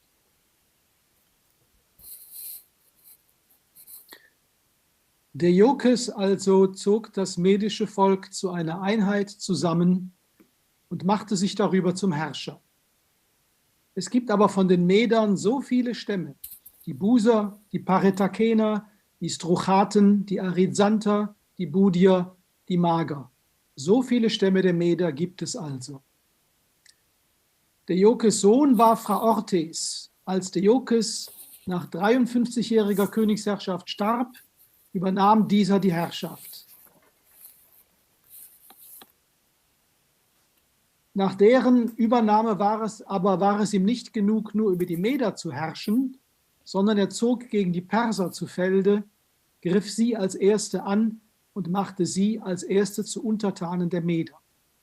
Danach aber hatte er diese zwei Völker, und beide waren stark, und nun unterwarf er Asien, indem er von einem Volk zum nächsten zog, bis er einen Feldzug gegen die Assyrer unternahm, und zwar von den Assyrern gegen diejenigen, die Ninos im Besitz hatten und zuvor über alle herrschten, damals aber zwar ohne Bundesgenossen dastanden, weil diese von ihnen abgefallen waren, sonst aber für sich noch in gutem Zustand waren. Als Phraortes nun gegen sie zu Felde zog, kam sowohl er selbst um, nachdem er 22 Jahre lang geherrscht hatte, als auch der größte Teil seines Heeres. Nach Phraortes Tod übernahm die Herrschaft Kyaxares, der Sohn des Phraortes, des Sohnes des Deioces. Dieser, so wird erzählt, sei noch weit kriegerischer gewesen als seine Vorfahren, und als erster gliederte er die Heere in Asien in einzelne Abteilungen und stellte sie als erster so auf, dass die einzelnen Waffengattungen voneinander getrennt waren, die Lanzenträger und die Bogenschützen und die Reiter. Vorher aber war alles in gleicher Weise bunt durcheinander gemischt. Dieser ist auch derjenige, der mit den Lydern eine Schlacht schlug, als des Kampfes der Tag zur Nacht wucht und der ganz Asien jenseits des Halys unter seiner Herrschaft vereinigte. Nachdem er aber alle unter seiner Herrschaft Stehenden zusammengezogen hatte, zog er gegen Ninos, um seinen Vater zu rächen und weil er diese Stadt vernichten wollte. Und dann, nachdem er die Assyrer bereits in einer Feldschlacht geschlagen hatte, griff ihn, während er Ninos belagerte, ein großes Heer der Skythen an. Es führte sie der König der Skythen, Madyes, der Sohn des Prototyes. Diese fielen in Asien ein, nachdem sie die Kimmerier aus Europa vertrieben hatten, und da sie diesen auf ihrer Flucht folgten, gelangten sie so in das medische Land.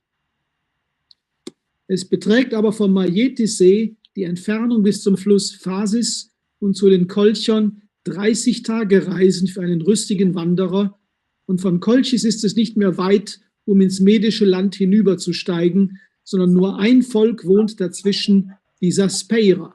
Hat man dieses passiert, ist man in Medien. Doch fielen die Skythen nicht auf diesem Weg ins Land ein, sondern sie schlugen den oberen, viel längeren Weg ein und hatten dabei das Kaukasusgebirge zur Rechten. Dort stießen die Meder mit den Skythen zusammen, und da die Meder in der Schlacht unterlagen, verloren sie ihre Herrschaft und die Skythen kamen in den Besitz von ganz Asien. Von hier aber zogen sie weiter gegen Ägypten, und als sie im palästinischen Syrien waren, kam ihnen Psametichos, der König von Ägypten, entgegen und bewog sie durch Geschenke und Bitten, nicht weiter vorzudringen. Als sie aber auf ihrem Rückmarsch in die Stadt Askalon in Syrien kamen, zog zwar der größere Teil der Skythen vorüber, ohne Schaden anzurichten, aber einige wenige von ihnen, die zurückgeblieben waren, plünderten das Heiligtum der Aphrodite Urania. Es ist aber dieses Heiligtum, wie ich durch Erkundigung erfahren habe, das älteste von allen Heiligtümern, die dieser Göttin gehören. Denn das Heiligtum auf Zypern wurde von hier aus gegründet, wie die Zyprer selber erzählen. Und was das auf Kythera betrifft, so sind es Phönizier aus diesem Teil von Syrien, die es errichtet haben. Denen von den Skythen aber, die das Heiligtum in Askalon plünderten, und ihren jeweiligen Nachkommen, schickte die Göttin eine weibliche Krankheit. Daher kommt es, dass zugleich sowohl die Skythen sagen, dass sie aus diesem Grund krank sind, als auch diejenigen, die nach Skythien kommen, selbst sehen können, in welcher Verfassung sich diejenigen befinden, die die Skythen en Aries nennen. 28 Jahre lang herrschten die Skythen nun über Asien und infolge ihrer Übergriffe und ihrer Vernachlässigung geriet dort alles in Verfall. Zum einen nämlich trieben sie von allen als Tribut ein, was sie ihnen jeweils auferlegten, und abgesehen von diesem Tribut zogen sie herum und raubten, was immer ein jeder besaß. Dann luden Kyaxares und die Meder den größeren Teil von ihnen zu sich zu Gast, machten sie betrunken und schlachteten sie ab. Und so gewannen die Meder ihre Herrschaft zurück und waren aufs Neue die Herren über die, die sie auch vorher beherrscht hatten. Und sie eroberten Ninos. Wie sie es aber eroberten, werde ich in anderen Darlegungen erläutern. Und machten sich auch die Assyrer untertan, mit Ausnahme des Gebietes von Babylon.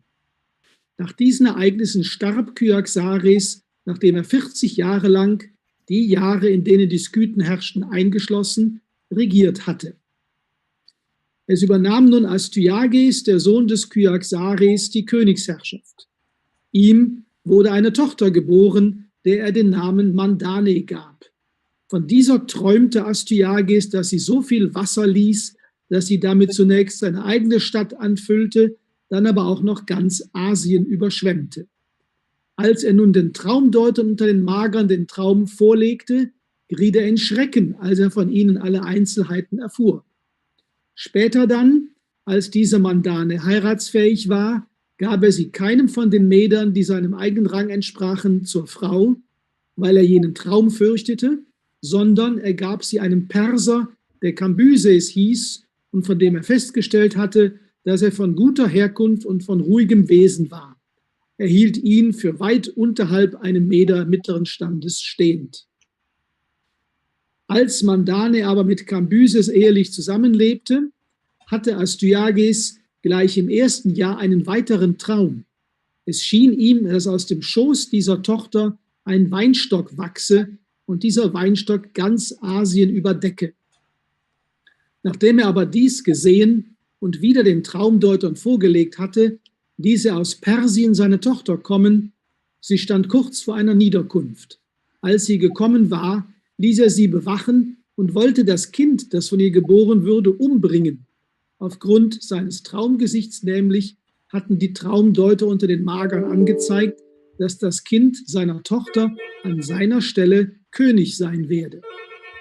Da also Astyages dagegen Vorkehrungen treffen wollte, ließ er, als Kyros geboren wurde, Harpagos rufen, einen Mann, der mit ihm verwandt, der treueste unter den Medern und Verwalter aller seiner Angelegenheiten war, und sprach folgendermaßen zu ihm: Harpagos, die Sache, die ich dir, welche Art sie auch sei, anvertraue, sollst du in keiner Weise nachlässig betreiben, auch sollst du mich nicht hintergehen und dadurch, dass du andere vorziehst, hinterher Urheber deines eigenen Unglücks werden. Nimm den Knaben, den Mandane geboren hat, trag ihn in dein Haus und töte ihn. Dann begrabe ihn, auf welche Weise du willst. Er aber antwortete: O König, noch bei keiner Gelegenheit musstest du an diesem Mann etwas entdecken, das dir zuwider war, und ich will darauf achten, auch in Zukunft dir gegenüber keinen Fehltritt zu begehen. Wohlan, wenn es dir also lieb ist, dass es so geschieht, so muss von meiner Seite eine entsprechend eifrige Dienstleistung erfolgen.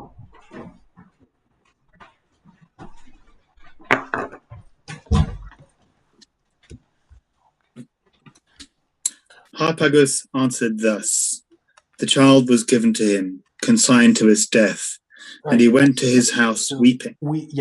When he came in, he told his wife the entire speech uttered by Astyages. Now then, she said to him, what do you propose to do? Not to obey Astyages' instructions, he answered, not even if he should lose his mind and be more frantic than he is now. I will not lend myself to his plan or be an accessory to such a murder.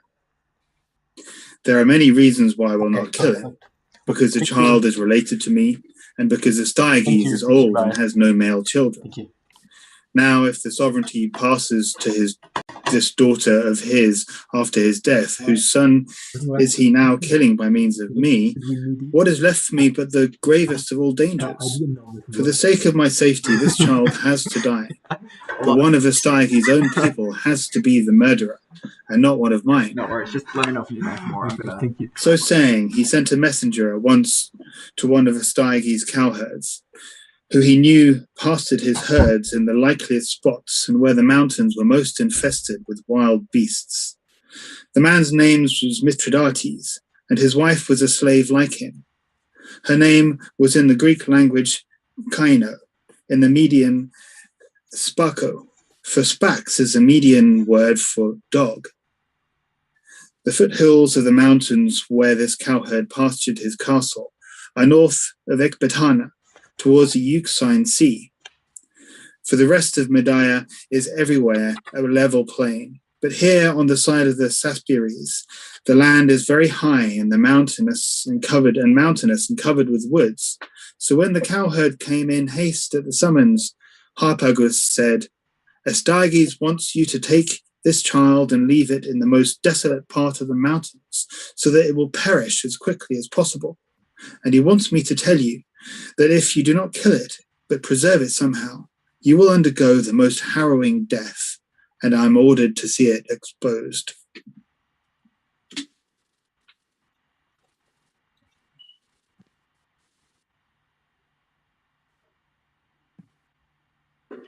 آنگاه چوپان نوزاد را برداشت و راهی خانه خود شد. از قضا زن او که باردار بود و درست در همان روزها قرار بود وضع حمل کند، بیشک به خواست خدا هنگام سفر شوهر به شهر بچه را به دنیا آورد. هر دو در آن هنگام نگران یکدیگر بودند. مرد نگران زایمان همسرش بود و زن نگران آنکه چه شده که هارپاگ برخلاف معمول شوهرش را احضار کرده است. وقتی مهرداد از راه رسید، زن که می ترسید مبادا دیگر او را نبیند، نخست پرسید چرا هارپاگ با این شتاب تو را احضار کرده بود؟ و او گفت زن، در شهر چیزهایی دیدم و شنیدم که کاش هرگز ندیده و نشنیده بودم که در خانه اربابان ما چه روی داده است. همه در خانه هارپاگ می‌گریستند. هنگام ورود از شدت هراس احساس کردم یخ زدم. نخستین چیزی که دیدم نوزادی بود بر روی زمین با زیورهای زرین و جامه‌ای فاخر و رنگین که دست و پا میزد و میگریست. به محض آنکه هارپاگ مرا دید، فرمان داد او را به کوهستان ببرم و در جایی رها کنم که پر از جانوران درنده است. او با 1000 تهدید به من گفت آستیاگ چنین دستوری داده که باید اطاعت کنم. آنگاه نوزاد را برداشتم و با خود آوردم و میپنداشتم بچه خدمتکاری است و هرگز گمان نمی بردم کیست. اما زرها و جامه فاخری که به تن داشت و نیز اندوهی که آشکارا خانه را انباشته بود مرا به شگفتی واداشت. ولی خدمتکاری که تا بیرون شهر مرا همراهی کرد و در آنجا نوزاد را به من داد، همه چیز را گفت. این پسر ماندانا دختر آستیاگ و کمبوجیه پسر کوروش است. آستیاگ می‌خواهد چون این پسری نابود شود. بگیر و ببین. با گفتن این کلمات پوشش نوزاد را برداشت و او را به همسر خود نشان داد. زن دید نوزاد چه نیرومند و زیباست و بنای گریستن گذاشت و زانو زد و زانوهای شوهر را در بر گرفت و به او التماس کرد از کشتن او چشم بپوشد. اما مرد گفت چاره‌ای جز این ندارد، چون مأموران هارپاگ مراقب او هستند و اگر اطاعت نکند وحشتناکترین مرگ در انتظار اوست. همسرش که دید نمیتواند نظر او را تغییر دهد، سرانجام گفت بسیار خوب، چون نمیتوانم وادارت کنم نوزاد را در کوهستان رها نکنی، پس این که میگویم بکن. من باید حتما بچه ای را در آنجا گذاشت.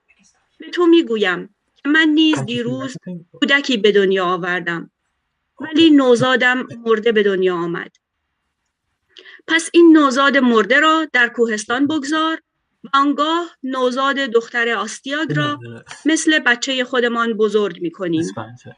بدین گونه هیچ کس نخواهد توانست بگوید تو به اربابان خود خیانت کرده ای و ما نیز تصمیم بدی نگرفته ایم. نوزاد مرده ما تدفینی شاهانه خواهد داشت و این نوزاد نیز زندگی خود را از دست نخواهد داد. مهرداد از پیشنهاد همسرش در چنین موقعیتی بسیار خوشنود شد و بیدرنگ آن را انجام داد. پس فرزند ماندانا را برای کشته شدن آورده بود، از درون سبد برداشت و بچه مرده خود را به جامه و زیور اولی آراست و به جای او در سبد نهاد و سبد را به دور افتاده ترین نقطه کوهستان برد و رها کرد. اما یکی از شبانان دستیار خود را به نگهبانی جسد برگماشت و 3 روز بعد به شهر رفت و به هارپاگ گفت که تن بیجان کودک برای بازدید آماده است. هارپاگ چند تن از مورد اعتمادترین نگهبانان خود را به محل فرستاد که به چشم خود نوزاد مرده را دیدند و آن را به خاک سپردند. بدین گونه یکی به خاک سپرده شد و دیگری که او را بعدها کوروش نامیدند به دست همسر یک چوپان و با نامی دیگر پرورش یافت و بزرگ شد. I quan el nen ja tenia 10 anys, li esdevingué un fet que va mostrar la seva nissaga. En aquesta aldea, on hi havia els esmentats bovalls, jugaven al carrer entre altres nens de la seva edat, i en el lloc els nens van elegir que fos el seu rei aquell que anomenaven el fill del bover. Aquests els va ordenar que uns construïssin cases, que uns altres fossin llancers, uns altres que fos l'ull del rei, i encara un li va donar l'encàrrec de portar-li els missatges, de manera que cadascú li va ordenar una feina. Un dels nens que prenia part en el lloc, com era fill d'Artèmbares, home ben considerat entre els medes, no va fer allò ordenat per Cir, i aquest va manar als altres nens que l'agafessin. Els nens van obeir, i Cir li va infligir un duríssim càstig d'assots. L'altre, tan bon punt el van deixar anar, es va considerar agreujat, entenent que havia patit un tracte indigne d'ell, i en baixar a la ciutat es va queixar al seu pare del que havia sofert a mans de Cir, tot i que no s'hi referia com a Cir, perquè no duia aquest nom, sinó al fill de bover d'Astiagues. Artèmbares, irat com es trobava, va anar on Astiagues, portant el seu fill amb ell, i li va manifestar que havia estat indignament maltractat, dient: «Oh, rei, per un esclau teu, pel fill d'un bover, hem estat així afrontats», mentre que li mostrava l'esquena del seu fill. Quan Astiagues va sentir i veure això, volent venjar el nen per l'ofensa inferida a l'honor d'Artèmbares, va fer venir el bover i el seu fill.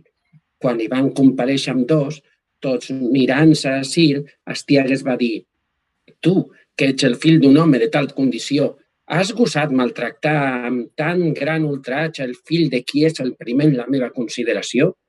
Però ell li va respondre així: «Oh, senyor, jo li ho he fet amb justícia».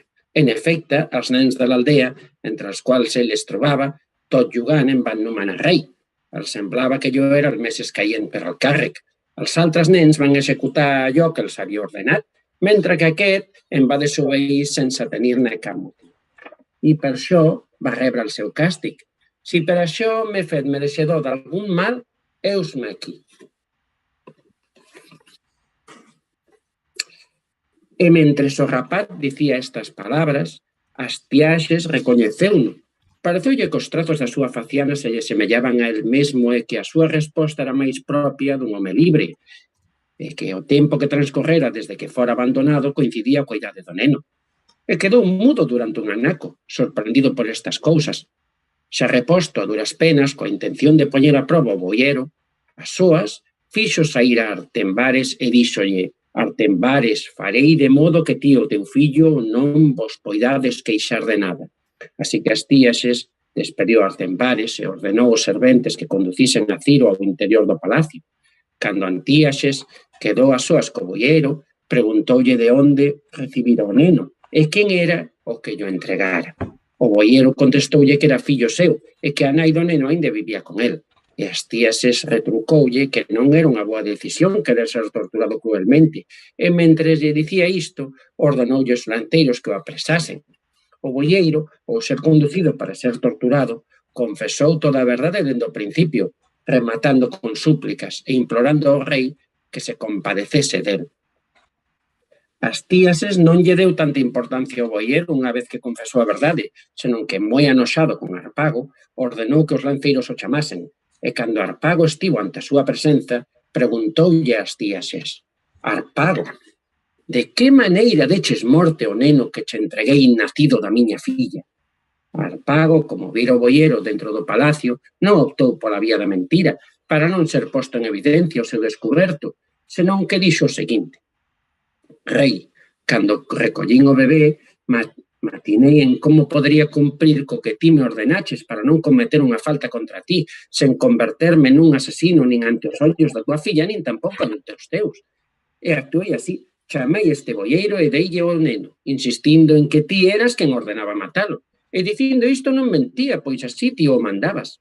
Deillo, pois, segundo isto, e ordeneille que o abandonase nunha montaña deserta e que quedase ali vixiando até que morrese, amenazando con todo tipo de castigos se non cumpría co ordenado ata o final. Unha vez que fixo o que se lle ordenara, o neno morreu. Enviei os máis leais dos meus eunucos e por medio deles vin o cadáver soterreiro. Así sucedeu todo en relación con este asunto, rei, e tal foi a morte que tivo o bebé.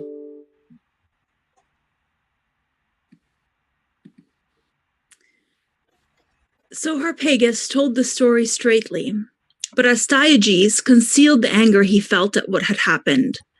And first of all, he told over to Harpagus what he had heard from the herdsman in the matter. And afterwards, when it had all been told twice, he ended by saying that the child was alive and that the business was well enough. For I suffered greatly, he went on to say, at what was done to this child, and I took it as no light thing to be estranged from my daughter. So, since the luck has turned out well, will you send your son here to join this newcomer among us, and will you yourself come to dinner? For I propose to celebrate a ceremonial sacrifice to those gods to whom honor is due for the saving of my grandchild. Harpagus, on hearing did this obeisance and regarding it as a great thing that his offense had come out so well, and appositely, and that he was invited to dinner on such a fortunate occasion, went to his house. As he came in, he met his only son, a boy of about 13 years, and sent him off to Astyages, telling him to go there and do whatever the king ordered him. And in his delight, he told his wife all that had happened. When Harpagus' son came to Astyages, the king cut his throat and chopped him limb from limb. And some of him he roasted, and some he stewed, and having dressed all, held it in readiness. When it was the dining hour, and the other guests had come, then for those other guests and for Astyages himself there were set tables full of mutton. But before Harpagus, the flesh of his own son, all save for the head and the extremities of the hands and the feet, these were kept separate, covered up in a basket. When it seemed that Harpagus had had enough of his meal, Astyages asked him how he liked the feast. Very, very much indeed, said Harpagus. And then those whose instruction it was brought in the head and the hands and the feet of the son, covered.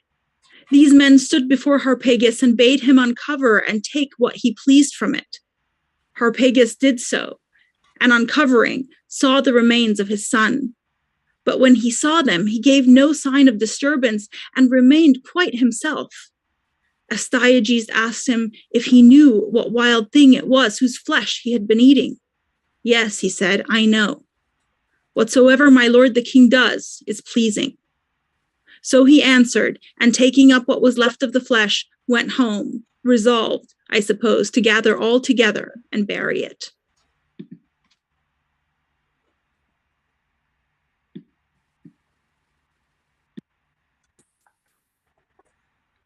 بدین گونه آستیاگ از هارپاگ انتقام گرفت. اما برای روشن شدن سرنوشت کوروش همان مغانی را که قبلا خوابهایش را تعبیر کرده بودند و ما شرح دادیم احضار کرد و پس از تکرار خوابهای خود پرسید اکنون چه میگویند؟ آنان همان پاسخ را دادند و گفتند اگر کودک زنده بماند شاه خواهد شد.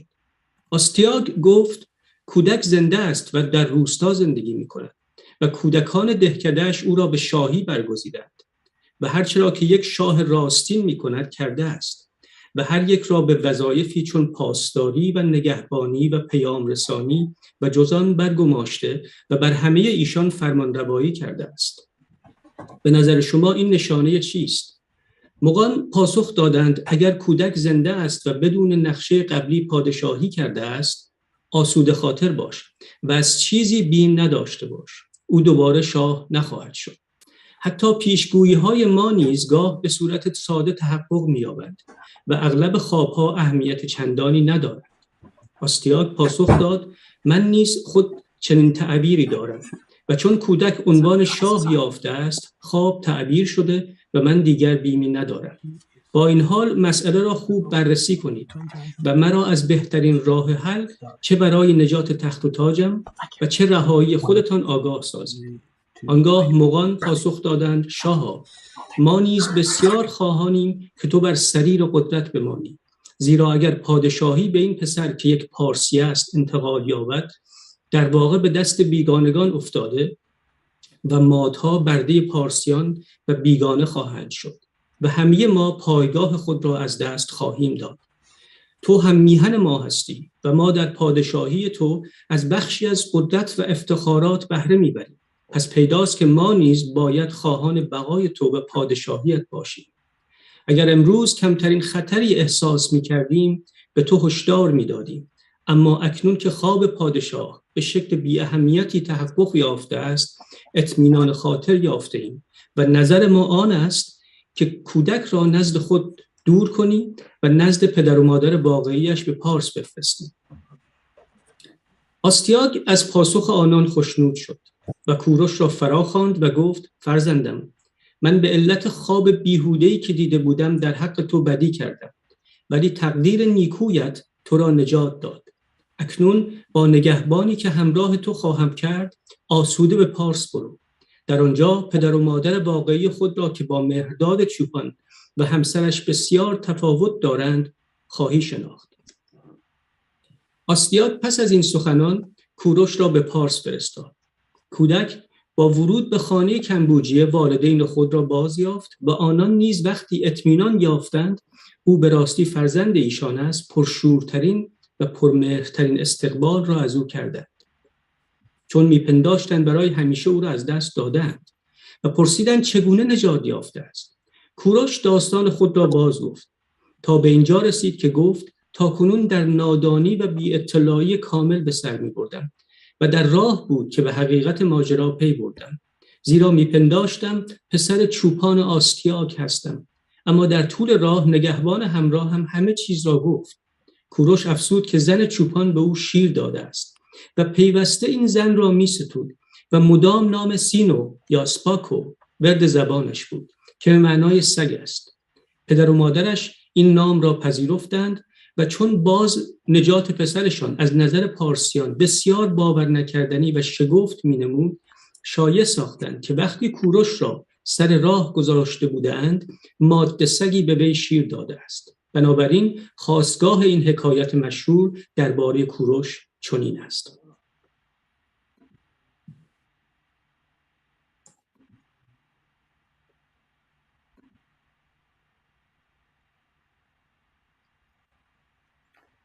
From this, then, that the legend has grown.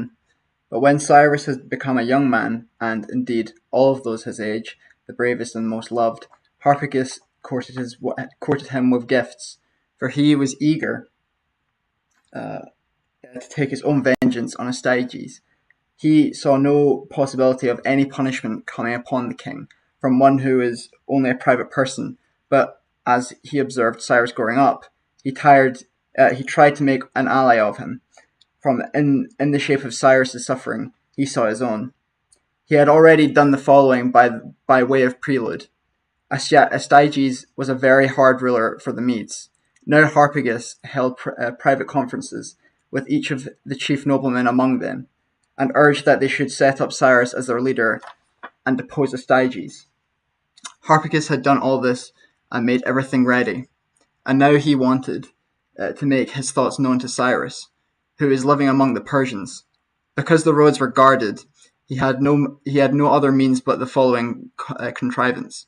He artfully prepared a hare by slitting its belly without removing any of the fur, and he inserted into the hare, just as it was, a paper on which he wrote what he wanted.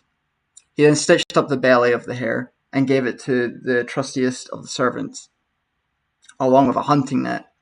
As though he were a huntsman, he sent off this fellow to the Persians to tell Cyrus, by word of mouth, to cut open the hare with his own hands and to have no one present when he did so. This then was accomplished, and Cyrus got the hare and slit it open.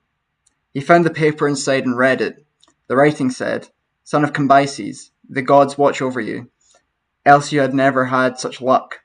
Take vengeance on Astyages, who is your murderer. For in his intention toward you, you are dead, and it is only thanks to the gods and to me that you are alive. I suppose you have long ago learned all the truth of this, about what was done with respect to you and what I endured from Astyages, because I did not kill you, but gave you to the herdsmen instead. If you will now listen to me, you will be king of all the land that now Astyages rules. Persuade the Persians to revolt, and you lead their army against the Medes. If I am appointed by Astyages as his general against you, everything will go your way. If some other Median nobleman, still it will be the same. For these noblemen will desert him and join you and try to depose him. Know then that this is already here. Do as I tell you, and do it quickly."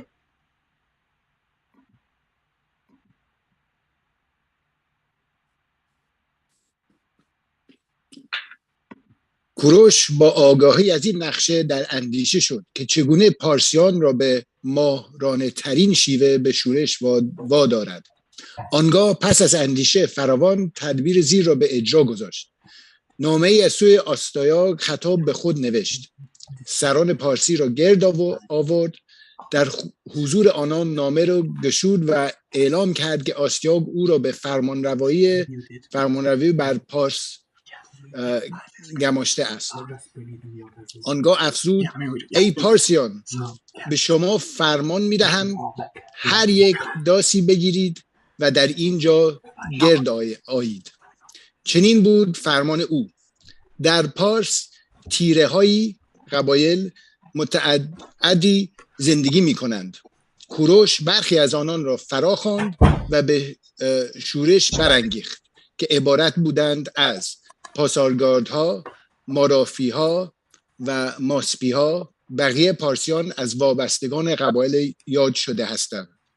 پاسارگاردها از همه برترند و طایفه هخامنشی که شاهان ایران از آنها هستند و از فرزندان پرسوس به شمار می روند از قبیله پاسارگاردها هستند. پارسیان دیگر عبارتند از پانتالیه ها، دروز ها، گرمانی ها که همگی برزگر و کشاورزند. دیگران یعنی دائن ها، مردد ها، دورپیک ها و ساگارتی ها دامدار و چادرنشینند.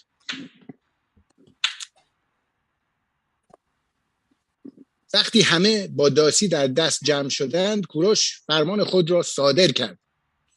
در پارس جایی سراسر پوشیده از خار وجود دارد که هر زل مساحت آن 18 یا 20 استاد است. کوروش فرمان داد آن تکه زمین را طی یک روز هموار و آماده گشت کنند. هنگامی که کار پایان گرفت، فرمان داد فردای آن روز با سر و تن شسته به همانجا باز آید. ضمناً دستور داد تمام گله های گاو و گوسفند و بز پدرش را به آنجا بیاورند و همگی را کشتار کنند و برای جشن روز بعد آماده سازند. بدین گونه گوارترین خوراک‌ها و شراب فراوانی فراهم شد. روز بعد وقتی پارسیان فراز آمدند فرمان داد بر چمنزارها به خوردن و نوشیدن و آسایش بپردازند. پس از پایان جشن کوروش از همگی پرسید کدوم بهتر بود؟ آیا کار سخت دیروز یا خوشی امروز؟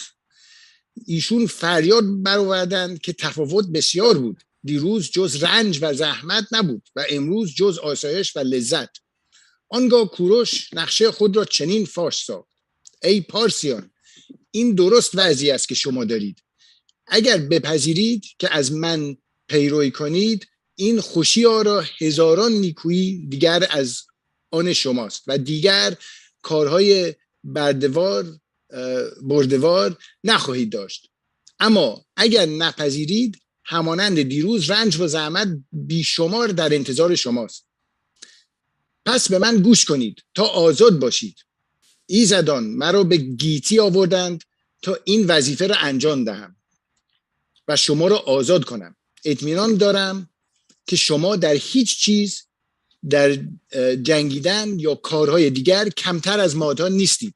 پس هر چه زودتر یوغ آستیاگ را از گردن خود بردارید.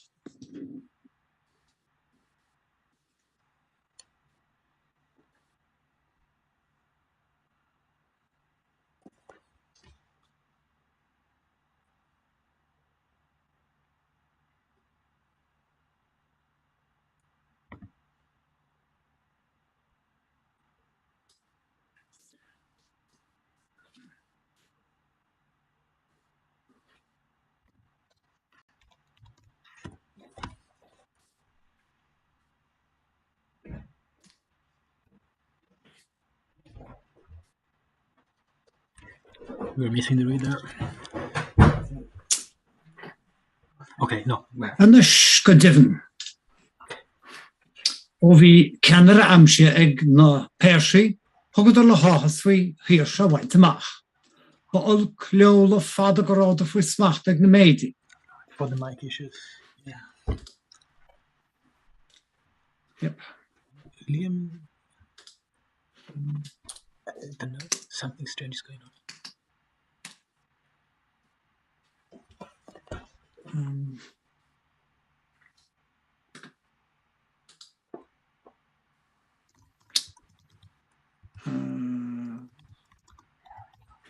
Hold on. Possible.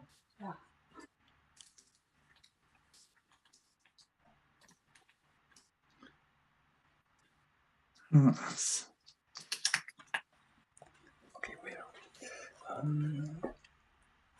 107. Okay, it's a very long chunk here. Should we jump in?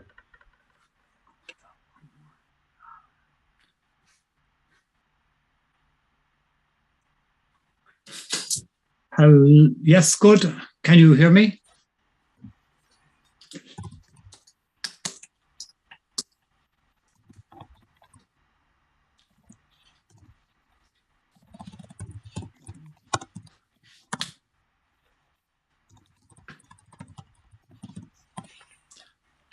Okay, very good. Anish go divin o vi kenner amsheg na pershi, hogdar la hohas for hirsha went mach. Ba ol clol of father gorod of smacht eg na meidi. Ach nur a forastwa geefsamach, gora kirsamon na nihisha. Hjol sha teachtel chige, agus chasha fisser teacht godie. Agus daur de kirs van teachtere en lilse ho, gor tushke verche lesh no mar hanoch lastwagas a hain. Agus nur a cholishan meidjin deshte astwagas na meidi goleir. Agus nosgra a heel soete die she harpagas a chapse mar general or goleir. Agus een droch vert runne se like in jarmandige. Agus nur a chol na forsi meidicha in lek cogilesh na persi an div nach rofis fasa akab runner treads. Kudelle dumpushiot ar hiv na bershach ach monaite liget orb gorashid metal agus herder. Agus an tarm meidich skapa ganoirich mar for astwages amach go tappe choshe scale a bagrach chud kiras. ach fós ní anna Cyrus Gorgeous. Agus an nation ráite sé an héad rudrunne sé ná locht míne henne mrangloid chuid na mágach. Iad siúd a háigear Cyrus scuilech an siúl a folle in a methe chólí. Sin déanta deiste sé chun cathair an irid chun na méidi a bhí fácas a gahar idir óg agus sean. Agus fruidir faoine cheannas leis na Persi agus cháiledar agus astuagus féin gá ina bheitthe agus an irid chun na méidi bhí faoine cheannas cháil sé iad. Agus éana heasa os cóir astuagus bhí gafa ina chiime. Rinne harpa agus lúcháid wagúiles. Rinne sé lubert agus lawer le bríhire nifnecha leis agus ach goháiria cheiste sé faoin vest úd, nuair a bheithe sé ar jóol vic agus dífar sé de conas mar a haine an scláfiocht leis tréis gorá sé gróin súscudísin. Agus ag fechantir, dífre astuagus de ar hal féin, ar bhesin a rinne ober Herodotus agus dreagar harpagus gur bheisna héine scríb an litir agus go mé cheart go lofaí an gnó leis. Ach jarbe astuagus leis gur bheith an rud bhí ábharí amacha agus gur bheisna harpagus an duine ba góra a díomh. An rud bhí ábharí má bhí sé chomas a bheith an orí a héin, má tríd a chuirú in íomh nó rudí a hit amach agus an hocht tír a bhronna ar bhaine eile. An rud ba góra tas gur dearnú sclábhí a chuna méidi chumhar festa. Cha mar rud a gur há ar fad an riocht a bhronna ar chuine eile as gan eistin harpagus I hart ar láid a héin, ba bhó ba cheart an máise a bhronna ar chuine chuna méidi seachas ar chuine chuna Persi. A chana svína méidi an a sclábhí seachas a bheith na máistí, agus na Persi bhí na sclábhí ag na méidi viidir in a máistí ar san anis. Cuirú astuagus a smacht mar sé, ar an gcuid sin, tréis go bheith gróin a fá cúb blianas trécha. Agus cuirú na méidi fó chuinge ag na Persi a bhár míhníomh chruálaí. Tréis go ráidir I gceannas ar an áis ar an típáil áin a haréise ar fá céad fés a hot blian, amach chun am gur anna scaíté a gcuacht. So ré a leanna áfach hánig cathú ar na méidi, faoin an nearna sé, agus deir siad an mach a guna darías, ach buach orb sa trait, agus cuirú faoi chais iad. Ach na líon ré astuagus, deir na Persi agus Cyrus amach, a guna na méidech, agus beidir a gceannas ar an áis ón am sin amach. Agus ní anna Cyrus an olc ar astuagus, chuine sé leis nó go bhór sé bás. Seo ó sé, scéal Cyrus, mar a rúgú agus a tóigeh, agus mar a hainnig sé gúcht, agus mar a smachta sé créasas in íasin tréis go thug sesin fáha leatrimach faoi. Mar a tá ráite gom hana ar an gcuid sin bhí an áis go léir faoi chais agus faoin na smacht aige.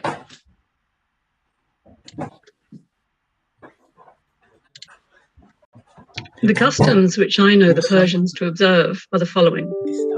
They have no images of gods, nor temples, and consider the use of them a sign of folly. This comes, I think, from their not believing the gods to have the same nature with men, as the Greeks imagine. Their want, however, is to ascend the summits of the loftiest mountains and there to offer sacrifice to Zeus, which is the name they give to the whole circuit of the firmament. They likewise offer to the sun and the moon, to the earth, to fire, to water, and to the winds. These are the only gods whose worship has come down to them from ancient times. At a later period, they began the worship of Urania, which they borrowed from the Arabians and Assyrians. Mylitta is the name by which the Assyrians know this goddess, whom the Arabians called Alita and the Persians Mitra. To these gods, the Persians offer sacrifice in the following manner. They raise no altar, light no fire, pour no libations, there is no sound of the flute, no putting on of chaplets, no consecrated barley cake. But the man who wishes to sacrifice brings his victim to a spot of ground which is pure from pollution, and there calls upon the name of the god to whom he intends to offer. It is usual to have the turban encircled with a wreath, most commonly of myrtle. The sacrificer is not allowed to pray for blessings on himself alone, but he prays for the welfare of the king and of the whole Persian people, among whom he is of necessity included. He cuts the victim in pieces, and having boiled the flesh, he lays it out upon the tenderest herbage that he can find, trefoil especially. When all is ready, one of the magi comes forward and chants a hymn, which they say recounts the origin of the gods. It is not lawful to offer sacrifice unless there is a magus present. After waiting a short time, the sacrificer carries the flesh of the victim away with him and makes whatever use of it he may please. Yes. Of all the days in the year, the one which they celebrate most is their birthday. It is customary to have the board furnished on that day with an ampler supply than common. The richer Persians cause an ox, a horse, a camel, and an ass to be baked whole, and so served up to them. The poorer classes use instead the smaller kinds of cattle. They eat little solid food, but abundance of dessert, which is set on a table, a few dishes at a time. This it is which makes them say that the Greeks, when they eat, leave off hungry, having nothing worth mention served up to them after the meats. Whereas if they had put more before them, they would not stop eating. They are very fond of wine and drink it in large quantities. To vomit or obey natural calls in the presence of another is forbidden among them. Such are their customs in these matters. It is also their general practice to deliberate upon affairs of weight when they are drunk. And then on the morrow, when they are sober, the decision to which they came the night before is put before them by the master of the house in which it was made. And if it is then approved of, they act on it. If not, they set it aside. Sometimes, however, they are sober at their first deliberation, but in this case, they always reconsider the matter under the influence of wine. When they meet each other in the streets, you may know if the persons meeting are of equal rank by the following token. If they are, instead of speaking, they kiss each other on the lips. In the case where one is a little inferior to the other, the kiss is given on the cheek. Where the difference of rank is great, the inferior prostrates himself upon the ground. Of nations, they honour most their nearest neighbours, whom they esteem next to themselves.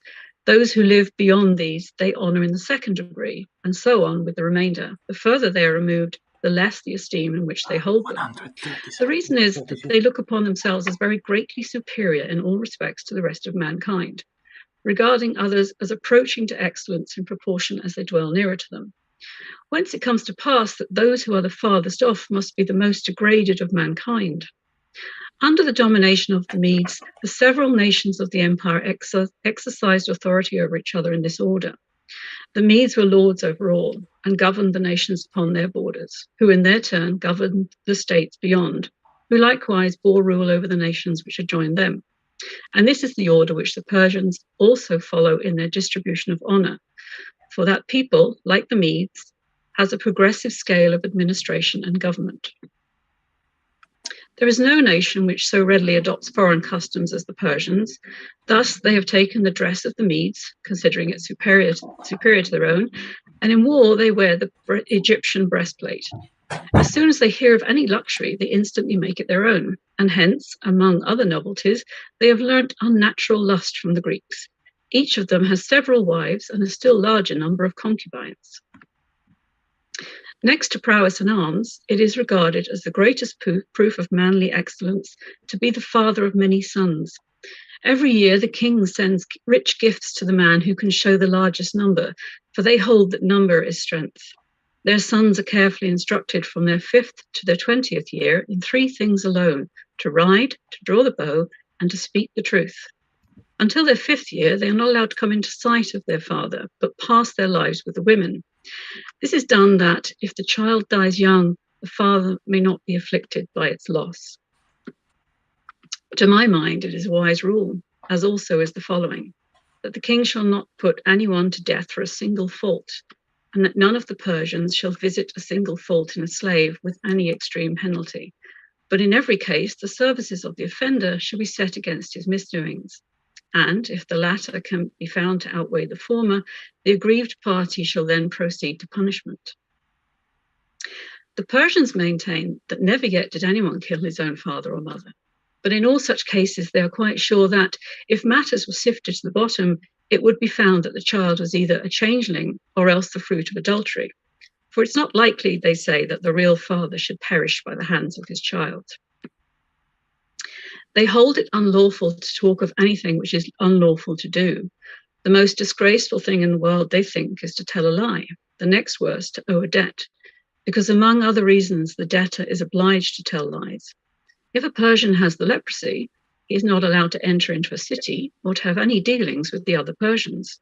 He must, they say, have sinned against the sun. Foreigners attacked by this disorder are forced to leave the country. Even white pigeons are often driven away as guilty of the same offence.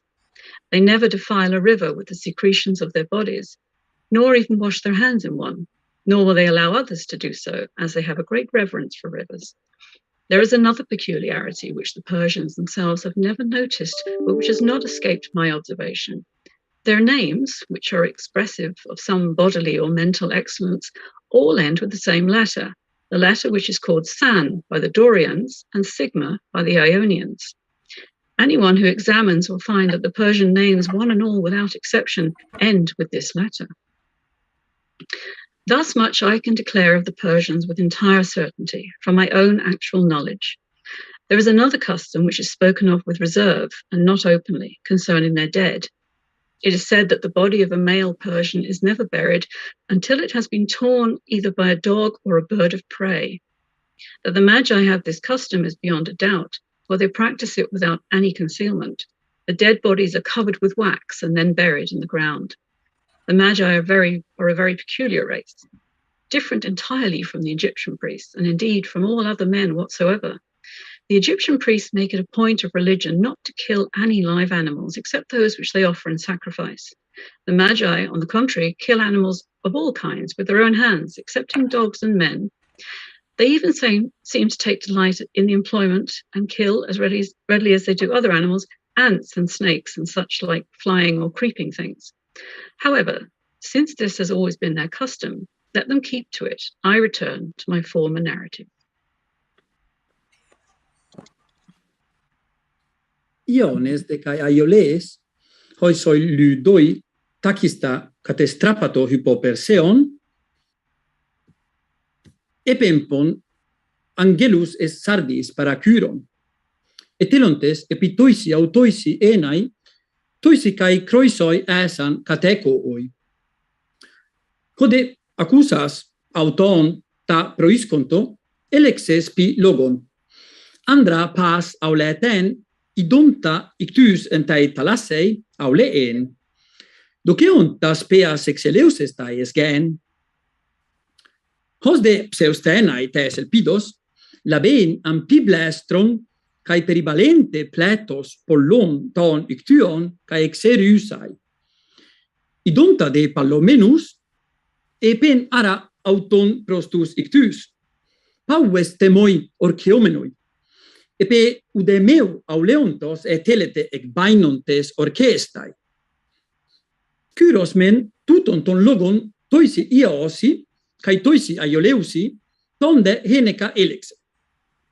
Hotide, hoi iones, proteron autu kyru de tentos, di angelon apistastai speas apo croisu, uke petonto. Totede, catergas menon ton pragmaton, aesan hetoimoi petestai kyroi. Homen da orgai ecumenos eleges pi tade. Iones de, hos ecusan tuton anectenton estas polias, tekea te periebalonto hecastoi, cae synelegonto espanionion, hoi alloi plan milaesion. Pros monos car tutus horcion kyros epoiesato, epoisi per holudos. Toiside loi poisi iosi, edoxe coinoi logoi pempen angelus esparten, de somenus spisi timoreen. Hoide iones utoi, ton kai to panionion esti, tu menuranu kai ton horeon, entoi callistoi etyncanon hydrysamenoi polias, panton anthropon, ton hemes idmen. Ute garta ano autes coria, touto poie tai ioniei, ute ta cato. Tamen hypotu psycrute kai hygru pies domina. tade hypotu termute kai aukmodeus. Glossande uten auten hutoi nenomikasi, alla tropus tesseras paragogeon. Miletos men auteon prote cetai polis pros mesambrien. Metade miuste kai priene. Hautaimen entai cariei catoicentai catatauta dialegumenai spisi. Haidede entai ludiei epesos, colopon, lebedos, theos, clasdomenai, hocaia. Hautaide hai polies, taisi proteron lectes aisi homologeusi cataglossan uden. Spiside homoponeusi. Etide tres hypoloipoi iades polies. Ton hai duomen nesus oikeatai, samonte kai kion. Hede mia entai peroi hydrutai, erytrai. Kioi minnun kai erytraioi, catatouto dialigontai. Samioide epeauton munoi. Hutoi caracteres glosses tesseres ginontai.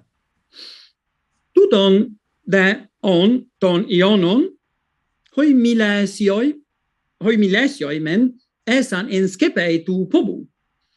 Horcion poie samenoi. Toiside auton nesiotesi en de non uden. Utegar poinices esan co perseon catecoi, ute autoi hoi persai naubatai. Apesciste esan de apoton allon ionon hutoi, catalomen uden, asteneos de ontos tu pantos tote hellenicu geneos, poloida an astenestaton ton ekneon to ionikon, kai logu elakistu. Hotigar me Athenai an uden allo polisma logimon. Hoi menun allo iones, kai hoi Athenaioi, epigon to unoma. U bulomenoi iones ke klestai. Alla kai nun painontai moi hoi polloi auton e pais kynestai toi unomati. Haide duodeca polies hautai, toite unomati egallonto, kai hiron hydrysanto epis peon auteon. Toi unoma etento panionion. E bulesanto de autu metadunai medamoisi alloisi ionon. Ude etesan de udamoi metasken, hotime smirnaioi.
Much the same is true of the Dorians of what is now called the five-city country, formerly the six-city country.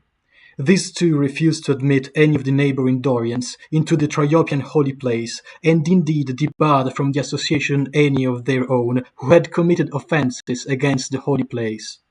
Long before, in the festival of Triopian Apollo, the judges assigned bronze tripods to the winners, but those who got them must not carry them away from the holy place, but dedicate them there to the god. A man of Halicarnassus, whose name was Agazicles, won and then set the rule at naught by bringing the tripod to his own home and nailing it up there. Because of this offence, 5 cities, Lindus, Ialissus, Camirus, Cos, and Nidus, debarred from the association the sixth city, Halicarnassus.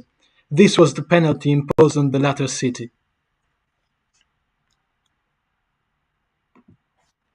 I think that the Ionians made their 12 cities and would admit no more because, when they lived in the Peloponnesus, there were 12 divisions of them. It is the same now with the Achaeans, who drove the Ionians out. There are 12 divisions of them, two, Pallene, nearest to Sciron, and after that, Egere and Egea, where there is the river Crathis. It is a river fed by eternal springs, and from it the river in Italy got its name. And Bura and Helike, to which the Ionians fled with when they were defeated by the Achaeans in battle, and Aegon and Ripe and Patrae, Phaera and Olinus, where there is the great river Pyrrhus, and Daime and Tritae, which alone among these is inland. These 12 divisions are now of the Achaeans as, in those earlier times, they had been of the Ionians. These were the reasons the Ionians made 12 cities. For it is mere folly to claim that they did so because they are more Ionian than the other Ionians or are of nobler birth. Not the least part of the 12 are Abantes, who came from Euboea and are not even in the name Ionians, and mingled with them at Minainans or Comenus, and Cadmeans, and Dryopians, and those Phocians who were a breakaway part of their nation, and Molossians, and Pelesian Arcadians, and Dorians of Epidaurus. There are many other nations too mixed with them. As for those of them who came from the Prytaneum of Athens and think of themselves as the bluest blood of the Ionians, these did not bring wives with them to the colony, but took Carian women whose parents they had killed. Because of this murder, these women have imposed a sworn rule upon themselves, and have handed it to their daughters, that they will not eat with their husbands, nor will any one of them call her husband by his name, because the man had killed the women's fathers, husbands, and sons, and, after so doing, had lived with the women themselves. This happened in Miletus. As kings, some of them set up Lycian's descendant from Glaucus, the son of Hippolchus, others Cucones of Pilus, descendants of Codrus, son of Melanthus, and some both. However, the 12 do, as I say, set more store by the name Ionian than all the other Ionians, and so let it be taken that they are pure-blooded Ionians. Of course, all are Ionians that are of Athenian descent, and keep the feast of the Apaturia. All do keep this feast except for the men of Ephesus and Colophon. These are the only Ionians not celebrating the Apaturia, and this because of the allegation of a certain murder. The Panionium is a sacred place in Mycale, facing toward the north and set apart, by common agreement of the Ionians, for Poseidon of Helicon. Mycale is the point of the mainland to the west, running down to the sea opposite to Samos. It is to this place that the Ionians from the 12 cities resorted when they celebrated the festival to which they gave the name Panionia. It is true not only of the Ionian festivals that they all end in the same letter, A, as the Persian names end in San. All Greek festivals end in the letter A.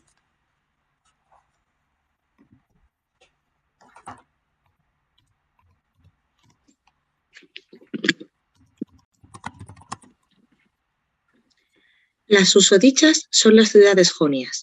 Las eolias, por su parte, son las siguientes. Cime, la llamada Fricónide, Lérisas, Fuerte Nuevo, Tebno, Cila, Notio, Egiroesa, Pitana, Egeas, Mirina y Grinia. Estas son las 11 ciudades primitivas de los eolios, pues una de ellas, Esmirna, fue segregada por los jonios, ya que las ciudades eólicas del continente eran también 12. Estos eolios, por cierto, acertaron a colonizar una región más próspera que la de los jonios, pero que no cuenta con un clima tan favorable. Y en cuanto a Esmirna, los eolios la perdieron como sigue. Habían dado asilo a unos ciudadanos de Colofón, que habían sido derrotados en una revuelta y desterrados de su patria, y cierto día esos desterrados de Colofón aprovecharon oportunamente que los esmirneos estaban celebrando extramuros una fiesta en honor de Dioniso. cerraron las puertas y se apoderaron de la ciudad. Y cuando todos los eolios acudieron con socorros, llegaron al acuerdo de que, si los jonios restituían los bienes muebles, los eolios renunciarían a Esmirna.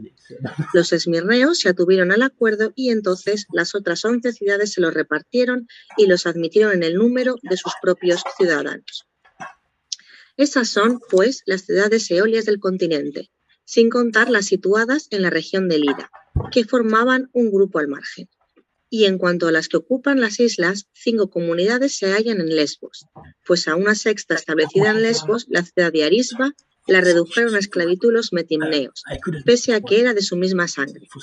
En Ténedos hay establecida una sola ciudad y una sola también en las llamadas las 100 islas. Pues bien, los lesbios y tenedios, al igual que los jonios ocupaban las islas, no tenían nada que temer, pero las demás ciudades decidieron de común acuerdo seguir el camino que les marcasen los jonios.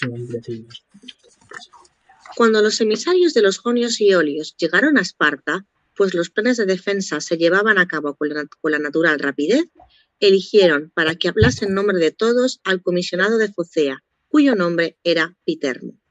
Este, entonces, se puso un atuendo de púrpura para que, ante la noticia, concurriera el mayor número posible de espartiatas, y una vez ante ellos pronunció un largo discurso recabando ayuda para los jonios. Sin embargo, los lacedemonios no le prestaron oídos. Al contrario, decidieron no enviarles ayuda. Ante ello, los comisionados se marcharon. Con todos los lacedemonios, pese a haber desestimado la petición de los emisarios de los jonios, despacharon algunos hombres en un pentecontero para que observaran, supongo, la situación existente entre Ciro y Jonia. Y cuando esos hombres llegaron a Focea, enviaron a Sardes al que entre ellos gozaba de mayor reputación. Su nombre era Lacrines, para notificar a Ciro un comunicado de los lacedemonios prohibiéndole que causara daño a cualquier ciudad de territorio griego, porque ellos no iban a permitirlo.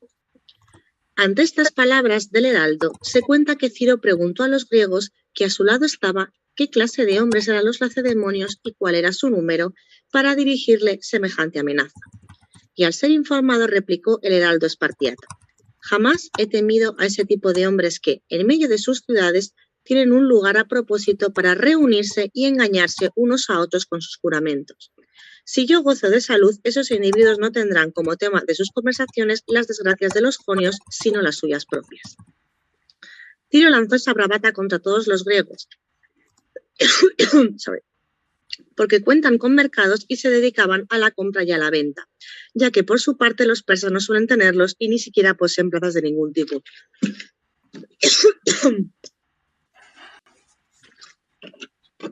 Luego de ello, Ciro confió el mando de Sardes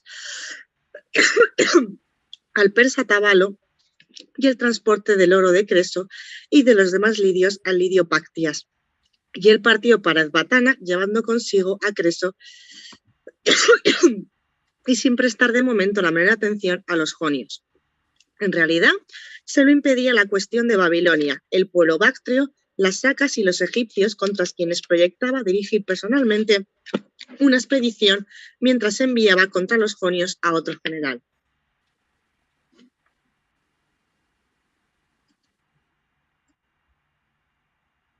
Do it. Yeah, you're muted.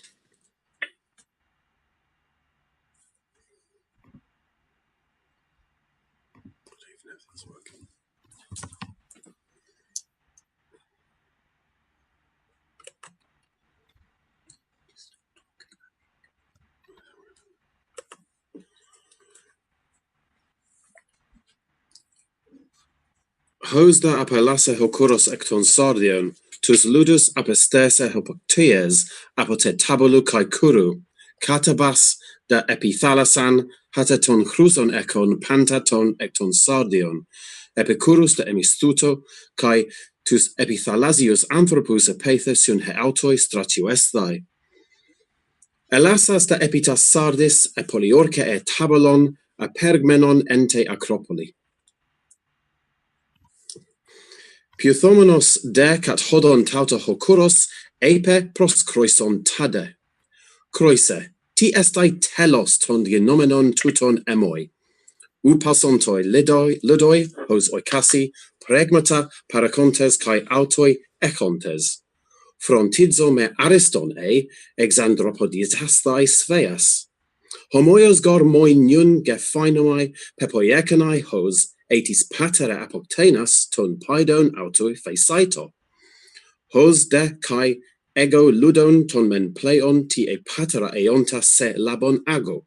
Autoisi de ludoisi ten polin paradoca kai epeta thomadzo e moi apestasi. Homende ta per enoia elege, hode amebeta toiside, deisas me anastatus poiese tas sardis. O Basiliu, tamen oikota erekas, siumentoi me pantathomoi creo me de polin archaien exanasteses, ana marteton eusan kai ton protoron kai ton niun hesteoton. Tamen gar protoron ego te eprexa, kai ego cafele ana maxas fero. Ta de niun paraionta pactuyes gar esti ha adekeon, toisio epetrepsas sardis. Hutos doto toi dicen. Ludoisi de sugnomen econ tade autoisi epitaxon. Hos mete aposteosi, mete denoi toi eosi. Apepe mensvi, pensas hopla areia me ectestai, celioedes feas, qui thonas te, hupodiunen toisi hemasi, kai hothurnos hupode estai, pro epeda toisi kitharidzein, te kai psalein, kai capeluen, paiduen tois paidas.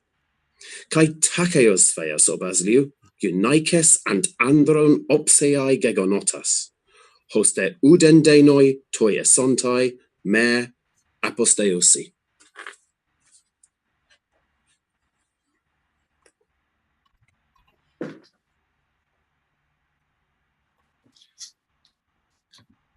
Croesus suggested this plan, thinking it would be more desirable for the Lydians and that they should be sold for slaves, and being persuaded that unless he could suggest some feasible proposal, he should not prevail with him to alter his resolution. And he dreaded also lest the Lydians, if they should escape the present danger, might hereafter revolt from the Persians and bring utter ruin on themselves. Cyrus, pleased with the expedient, laid aside his anger and said that he would follow his advice. Then, having sent for Mazares, a Mede, he commanded him to order the Lydians to conform themselves to the regulations proposed by Croesus, and moreover to enslave all the rest who would join the Lydians in the attack on Sardis, but by all means to bring Pactyas to him alive. Cyrus then, having given these orders on his way, proceeded to the settlements of the Persians. But Pactyas, hearing that the army which was coming against him was close at hand, fled in great consternation to Cyme. And Mazares the Mede, having marched against Sardis with an inconsiderable division of Cyrus's army, when he found that Pactyas and his party were no longer there, in the first place compelled the Lydians to conform to the injunctions of Cyrus, and by his order, the Lydians completely changed their mode of life. After this, Mazares dispatched messengers to Cyme requiring them to deliver up Pactyas. But the Cymeans, in order to come to a decision, resolved to refer the matter to the deity at Branchidae, for there was there an oracular shrine erected in former times, which all the Ionians and Aeolians were in the practice of consulting. This place is situated in Milesia, above the port of Panormus. The Cymeans, therefore, having sent persons to consult the oracle at Branchidae, asked what course they should pursue respecting Pactyas that would be most pleasing to the gods. The answer to their question was that they should deliver up Pactyas to the Persians. When the Cymeans heard this answer reported, they determined to give him up.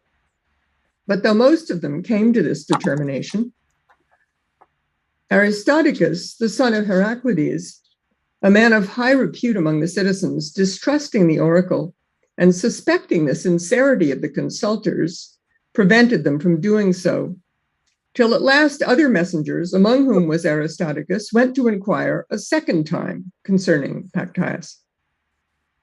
When they arrived at Branchidae, Aristodicus consulted the oracle in the name of all, inquiring in these words, O king, Pactyas a Lydian has come to us as a suppliant to avoid a violent death at the hands of the Persians.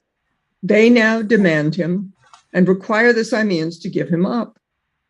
We, however, though we dread the Persian power, have not yet dared to surrender the suppliant till it be plainly declared by thee what we ought to do. Such was the inquiry of Aristodicus. But the oracle gave the same answer as before and bade them surrender Pactyas to the Persians. Upon this, Aristodicus deliberately acted as follows. Walking around the temple, he took away the sparrows and all other kinds of birds that had built nests in the temple. And while he was doing this, it is reported that a voice issued from the sanctuary and addressing Aristodicus spoke as follows. O most impious of men, how darest thou do this? Dost thou tear my suppliants from my temple? Aristodicus without hesitation answered, O king, art thou then so careful to succor thy suppliants, but biddest the Samians to deliver up theirs? The oracle again rejoined, Yes, I bid you do so, that having acted impiously, ye may the sooner perish and never more come and consult the oracle about the delivering up of suppliants. When the Samians heard this last answer, they, not wishing to bring destruction on themselves by surrendering Pactyas, or to subject themselves to a siege by protecting him, sent him away to Mytilene. But the Mytileneans, when Mazares sent a message to them requiring them to deliver up Pactyas, were preparing to do so for some remuneration.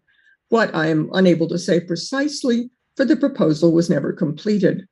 For the Samians, being informed of what was being done by the Mytileneans, dispatched a vessel to Lesbos and transported Pactyas to Chios, whence he was torn by violence from the temple of Minerva Polieuchus by the Chians and delivered up.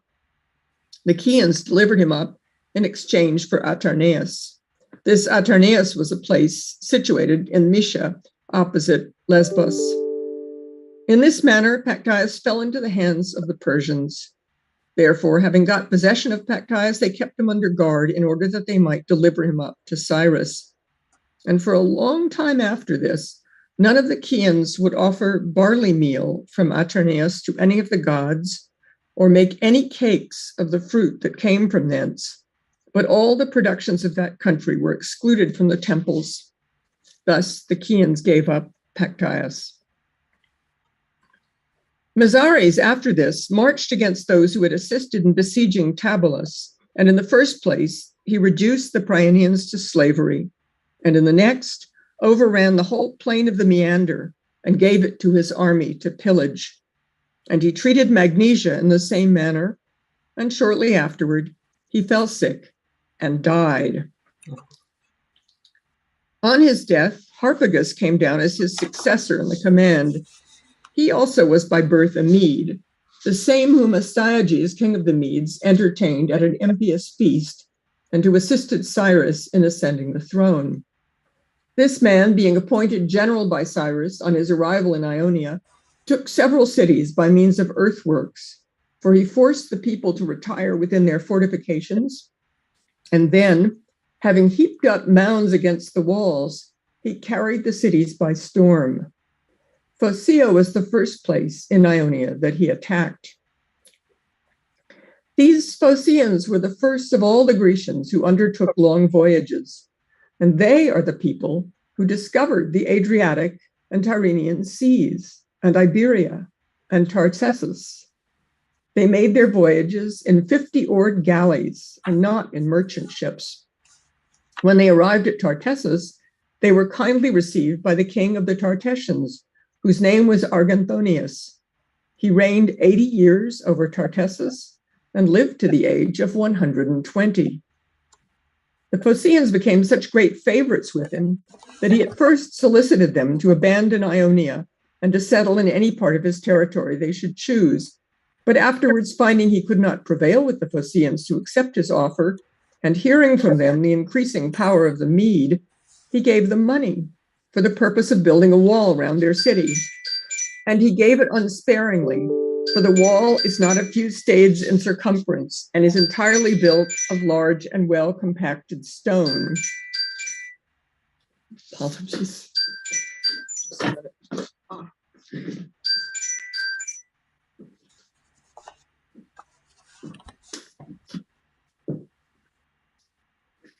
Compacted stone.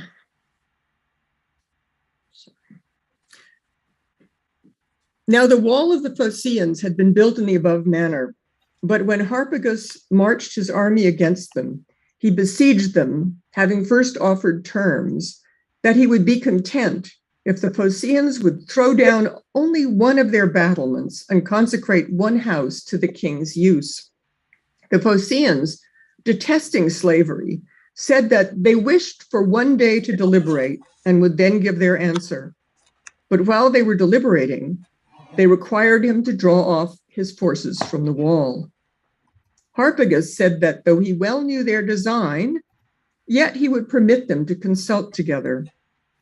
In the interval then, during which Harpagus withdrew his army from the wall, the Phocaeans launched their 50-oared galleys, and having put their wives, children, and goods on board, together with the images from the temples and other offerings, except works of brass or stone or pictures, with these exceptions, having put everything on board and embarked themselves, they set sail for Chios, and the Persians took possession of Phocaea, abandoned by all its inhabitants.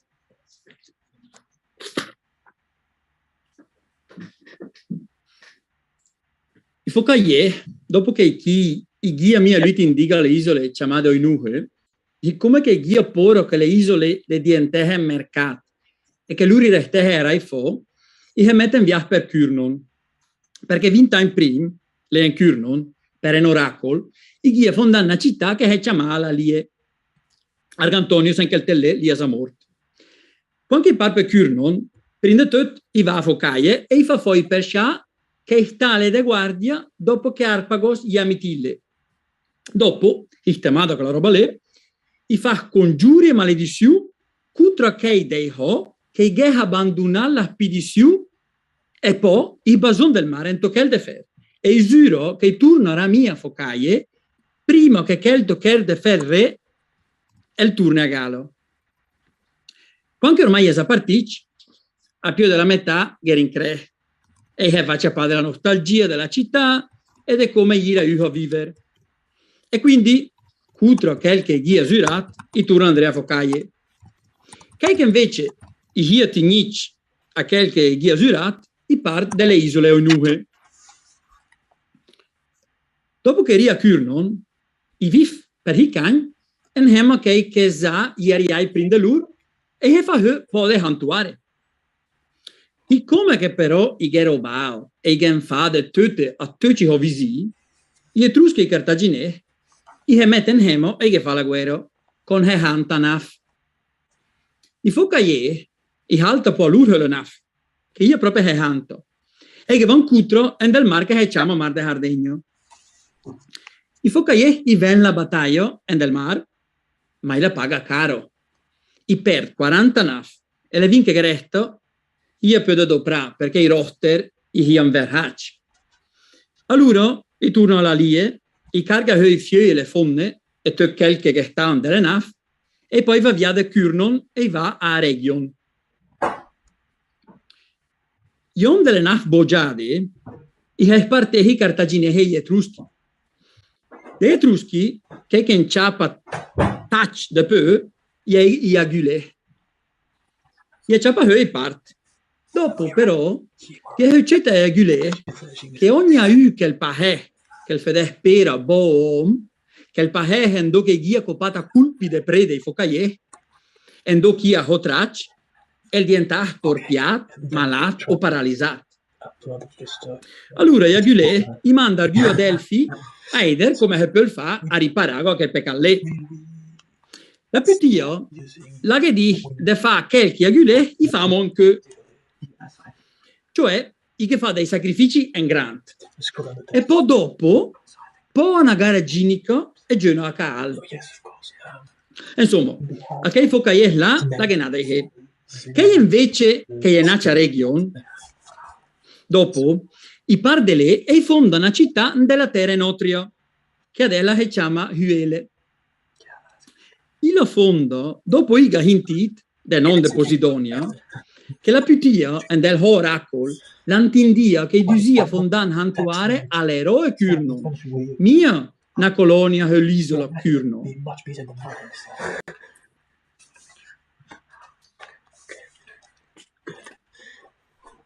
También los deteos hicieron poco más o menos lo mismo que los foceos, pues cuando Hárpago, con la ayuda de un terraplén, logró apoderarse de su muralla, se embarcaron todos en sus naves y partieron con rumbo a Tracia, en donde colonizaron la ciudad de Abdera, que antes que ellos había colonizado el clazomenio Timesio, aunque sin resultado positivo, pues fue expulsado de allí por los tracios, siendo honrado en la actualidad como un héroe por los tellos de Abdera. Estos fueron, pues, los únicos jonios que por no soportar la esclavitud abandonaron sus patrias. Por su parte, los demás jonios, a excepción de los milesios, presentaron batalla a Hárpago, al igual que los que emigraron, y como peleaban por sus respectivas patrias, se comportaron como unos valientes. Sin embargo, pese a resultar vencidos y ser tomadas sus ciudades, se quedaron en sus respectivos países y ejecutaron las órdenes del vencedor. En cambio, los milesios, como ya he dicho anteriormente, vivieron en paz por haber concertado un pacto con el propio Ciro. Así fue como Jonia fue sometida por segunda vez. Cuando Hárpago hubo reducido a los jonios del continente, los de las islas, aterrados por lo sucedido, se rindieron a Ciro. Y por cierto, que pese a la difícil situación de los jonios, en una de sus no menos asiduas reuniones en el Panjonio, tengo entendido que Biante de Priene les expuso un plan muy ventajoso, que si lo hubiesen seguido les hubiera permitido ser los más dichosos de los griegos, porque les instaba a partir con una flota conjunta, poner rumbo a Cerdeña y fundar de inmediato una ciudad única para todos los jonios. Así, libres de la esclavitud, vivirían dichosos, porque ocuparían la mayor de todas las islas y ejercerían su dominio sobre otras. En cambio, si se quedaban en Jonia, prosiguió, no veía la posibilidad de que en el futuro pudieran gozar ya de la libertad. Este fue el plan que propuso Biante de Priene a los jonios cuando ya habían sido atacados. Y también era idóneo el que antes de que Jonia fuera atacada, propuso Tales de Mileto, que por sus antepasados era de raza fenicia, pues instó a los jonios a constituir un consejo único que debía radicar en Teos, pues Teos se halla en el centro de Jonia. Las demás ciudades, no obstante, continuarían siendo habitadas sin menoscabo y se administrarían como si fuesen demos.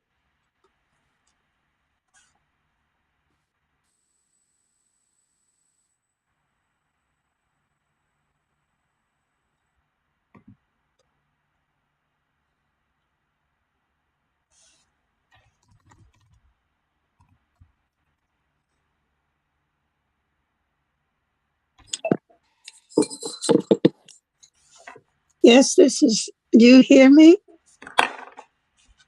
Do you hear me?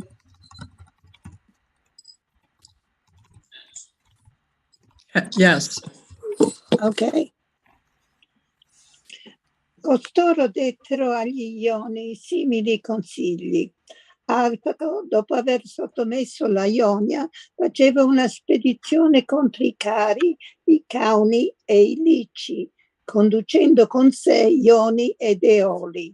Di questi popoli i Cari sono giunti sul continente dalle isole. Infatti, anticamente occupavano le isole come sudditi di Minosse e si chiamavano le leggi, non pagando alcun tributo per quanto più indietro mi è possibile giungere nelle tradizioni orali.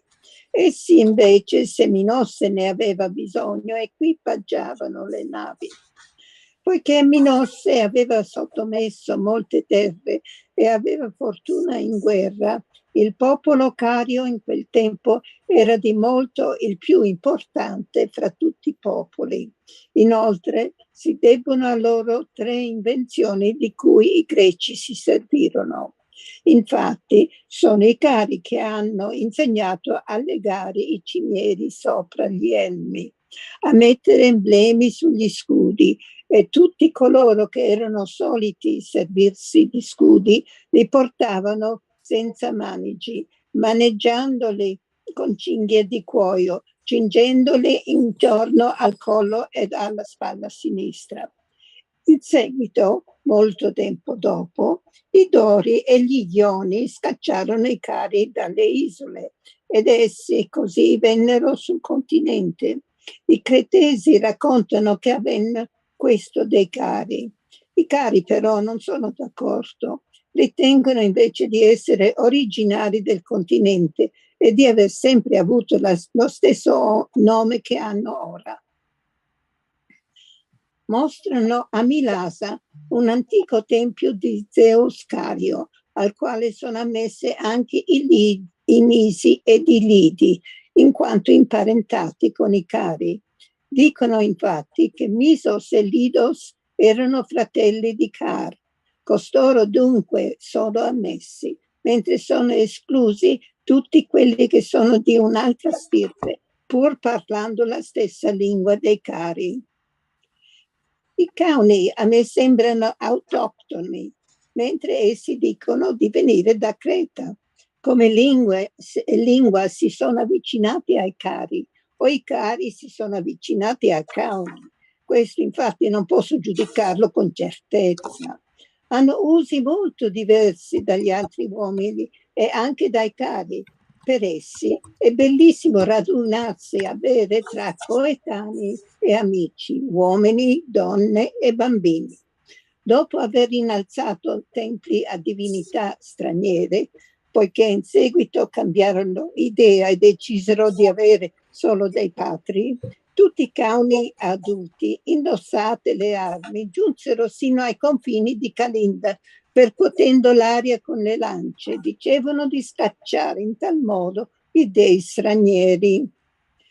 Questo dunque è il loro modo di vita.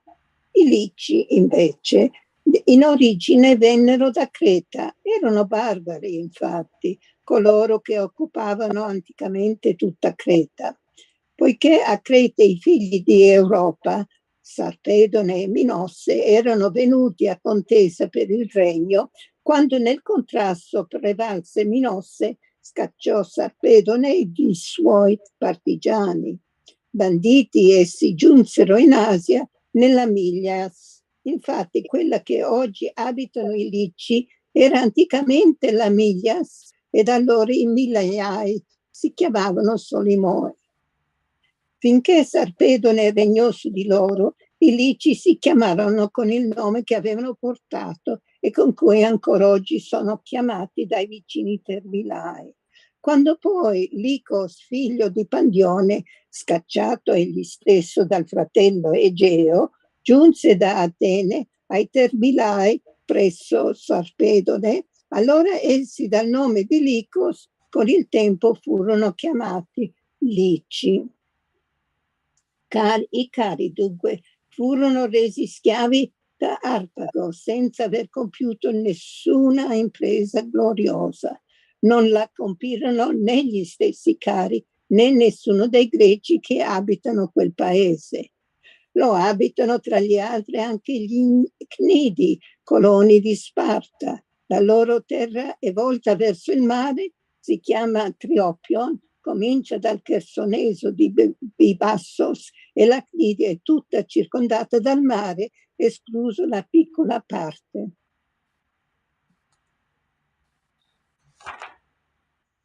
The Caramayus Gulf borders the peninsula of the north, the Sea of Syme, and Rhodos on the south. The narrow isthmus connecting the Canadian territory to the mainland is about 3,000 feet wide.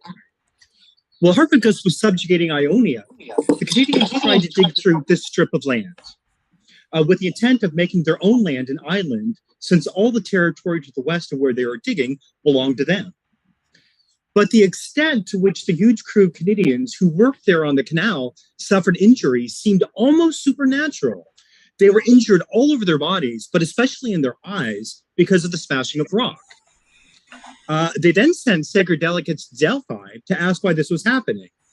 The Canadians claimed that the Pythia gave them this response in trimeter verses. Do not wall off the isthmus. Do not dig through the isthmus. Had Zeus wished it to be an island, he would have made it thus himself.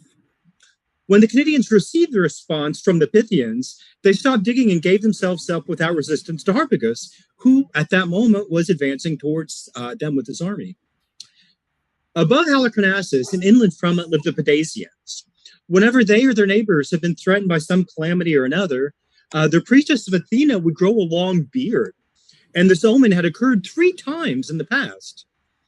These were the only men of the region of Caria who resisted Harpagus for a time, and they also gave him more trouble than all the others by fortifying a mountain called Lide. But in time, the Pedazians too were conquered.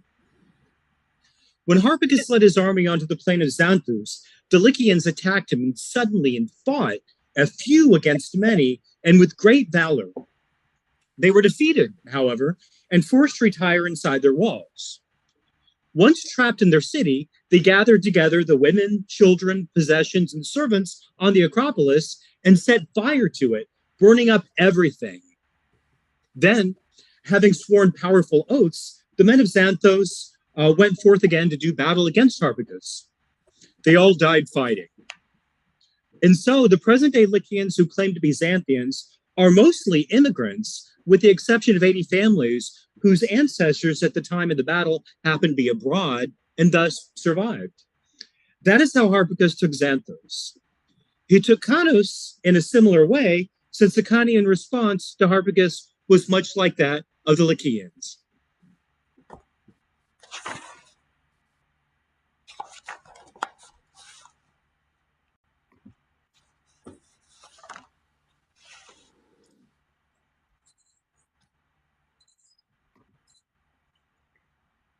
Tamen kato tesasies, Harpagos anastata epoie, tade ano autes autos scuros, pan ethnos catastrophomenos, cae uden parieis, tamen auton pleo paresone, tade oi paresce te ponon pleiston cae axia vegetotata, esti tuton epimnesomain. Curos epete tapanta, te seperu upochera epoiesato, Assurio oisi epitefleto, teste Assuries esti mencu cae alla polismata begala pola, tode onomasto tanton cae rotaton cae enta svininu agastatu genomenes ta Basileia catesteke en Babylon usato iaute de Tispolis. Che tai en pedio megalo, megathos usa, metopon ekaston, ecoisi kai ekaton stadion, uses tetragono. O utoi stadioi tes periodo tes polios pinontai sunapantes ogdoconta cae tetracosi oi tomenun megathas tosuton esti tu asteos tu babuloniu eke cosmeto de os uden allo polismaton emeis idmen pehus tafros men prota min batea te cae eurea cae plen udatos peripei meta de tehihos penteconta men deheon basileion eon to euros upsos de die cosion peheon ode basileios pehus tu metrio esti peheos leson tripitactuloisi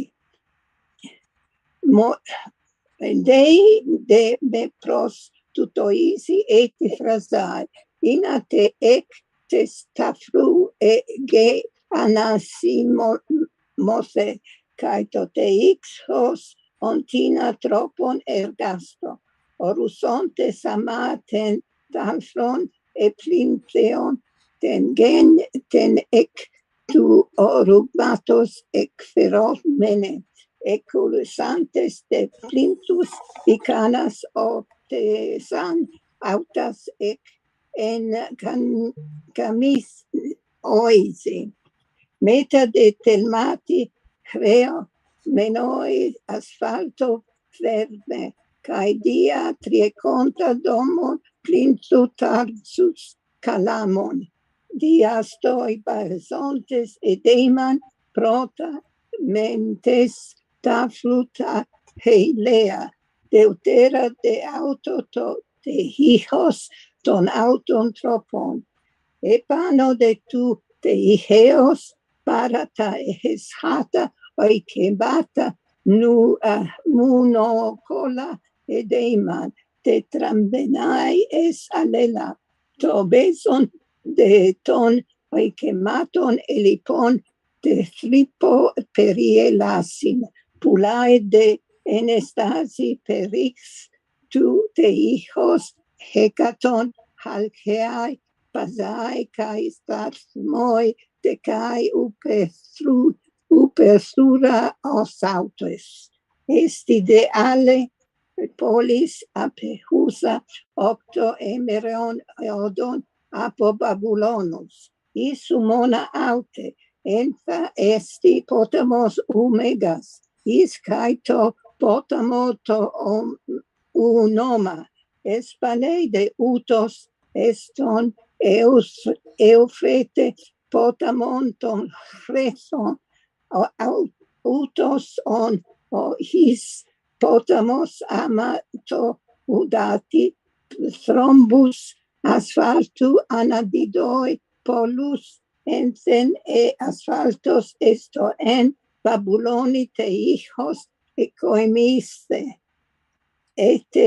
te histo menun Babylon tropo toyode esti de duo facea despolios tocar meson autes potamos tiergei to unoma esti eufretes rei de ex Armenion eon megas kai basus kai tahus exiei de tuutos esten erusen talasan to on de te hijos ekaterontus agonas eston potabon ele latai to de apo tutu ai epicampai para helos ekaterontu potamu ai masie plinton opteon para te nei to de astu auto eon pleres oikeon trio foron kai tetroforon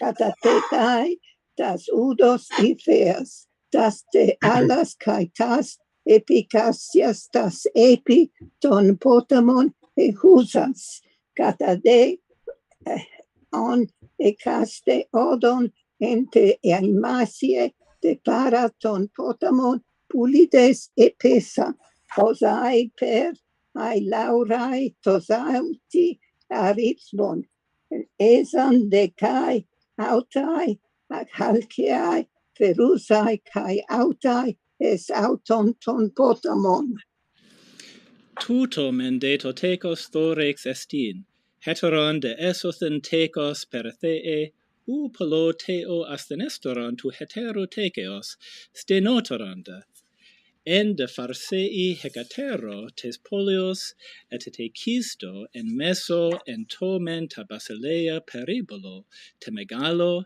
te kai iskoro en de to hetero dios belu hieron calcopulon kai ese me eti tuto eon duo stadien panto eon tetragonon en meso de tu hiru porgas stereos ocadometai stadiu de kaito mekos kaito eros kai pituto to porgo alos porgos epibebica kai heteros mala epituto mecrohu octo porgon anabasis des autus exos in cuclo per pantas tus porgus ecusa papoietai mesunti de cu tes anabasios est categoge te kai thokoi anaposterioi en toisi catidzenton, an pawantai, hoi anabainantes. And to telotaio porgo, neo sapestin megas, and to neo cline megale ketai, el est romene, kai hoi trapeza paraketai crucee. Agalma de uk eni uden autothi en edrumenon. Ude nukto udes en aulidzatai anthropon hoti me gune mone ton epicorion. Ten an hotheos heletai ec passeon. Hos legusi hoi caldaioi, eontes hierees tutu tu theu. Fasi de hoi autoi hutoi, amoi men u pistelagontes, ton theon auton foitan, te eston neon, kai anpauasthai epites clines, kata per en thebesi tes Egyptiesi, kata ton auton tropon. Hos legusi hoi Egyptioi. Kai garde kethi koi matai, ento tu dios tu thebaios gune, amphoteraide autai, legontai andron udamon es humilion foitan. Kai kata par en pataroisi, tes lucies, he promantes tu theu, epean genetai, ugar on aie est in cresterian autothi.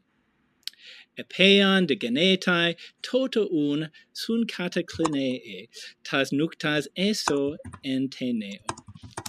Esti de tu en Babyloni hiru kai alas cotoneos, entha agalma men mega tu dios eni katemenon cruceon. Kai hoi trapeza megale paraketai crucee, kai to bathron hoi, kai hothronos cruceos este. Kai hos elegan hoi caldaioi, talanton octacosion crusoi papoie taitauta. Exode tu neo bomos estin cruceos. Esti de kai alos bomos megas, ep husuetai tateleaton probaton, epigar tu cruce u bomu, uk ex estin thuen hotime galathena muna, epi de tu mezonos bomu, kai kata gidzuzi libano tu hilia talenta, eteos hecastu, hoi caldaioi, tota epean ten horten agosi, to theo tuto. Ende ento temenei tuto, etiton chronon akenon, kai Andreas du odeca peceon crusos stereos. Ego men min uk edan, tada legetai hypocaldaion tauta lego. Tuto to Andreanti dareos men hohu paspeos epibuleosas uk et holmes elaben Xerxes de hodareu elaba kai ton hierea apectina apagoreonta mekenen ton Andreanta to men de hieron tuto huto ke cosmetai estide kai idia anathemata pala. Tes de Babylonas tautes poloi men ku kai aloi agenonto basileis. Ton en toisias hirioisi logoisi ne men poiesomai isos, hoi tatekia te kai epicosmeson kai tahira. Ende de kai gunaikes duo. Hemen protoran arxasa, tes husteran gene esi pente protoran genomene, te unima en semiramis. Haute men apodexito homata anatopedian e onta axiothe eta. Protoronda e othe e hopotamos anatopedian pan pelagidzen. Hedede deltaron genomene tautes basilea, te unima en nitocres, haute de sun etotere genomene tes protoron arxases, tuto men me mosuna elipito ta ago apegesum.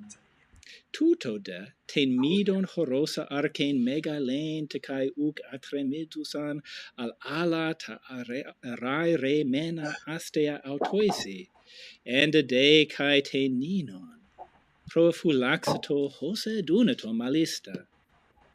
Prota men ton elfreten potamone onta proteron ithun, hosfi diates polias meses ree, tuton anothen di oracos oruxasa, huto de tia poesa scolion, hoste de tris eis ton tina comeon, ton ente assyrio apigne etai reon. te de come unuma estin esten apicne etai ho Euphrates arderica. Kai nun hoi an comidlantai apo tes de tes thalasses es Babylona. Cata pleontes est ton Euphratin potamon. Tris, te kai estin autein tautein komen, paragenontai kai entrisi hemerisen. Tuto mende toiuton apoesa, homeda paracosa parhecataran tu potamo to helos, axianthometos, megathos kai hupsos hoson ti estin. Catuperthe de polo Babylonas orusa elutron limne. Oligon ti paratenusa apo tu potamu, bathosmen esto hudor ae orususa, eros de to perimetron autu poi osa, ecosi te kai tetracosion stadion. Tonmen orusomenon kun ek tu orugmatos, anaisimu paratachelia tu potamu parakeusa. Epetede hoi ororuktai, lithus agagomene crepida kuklo per autein elisa.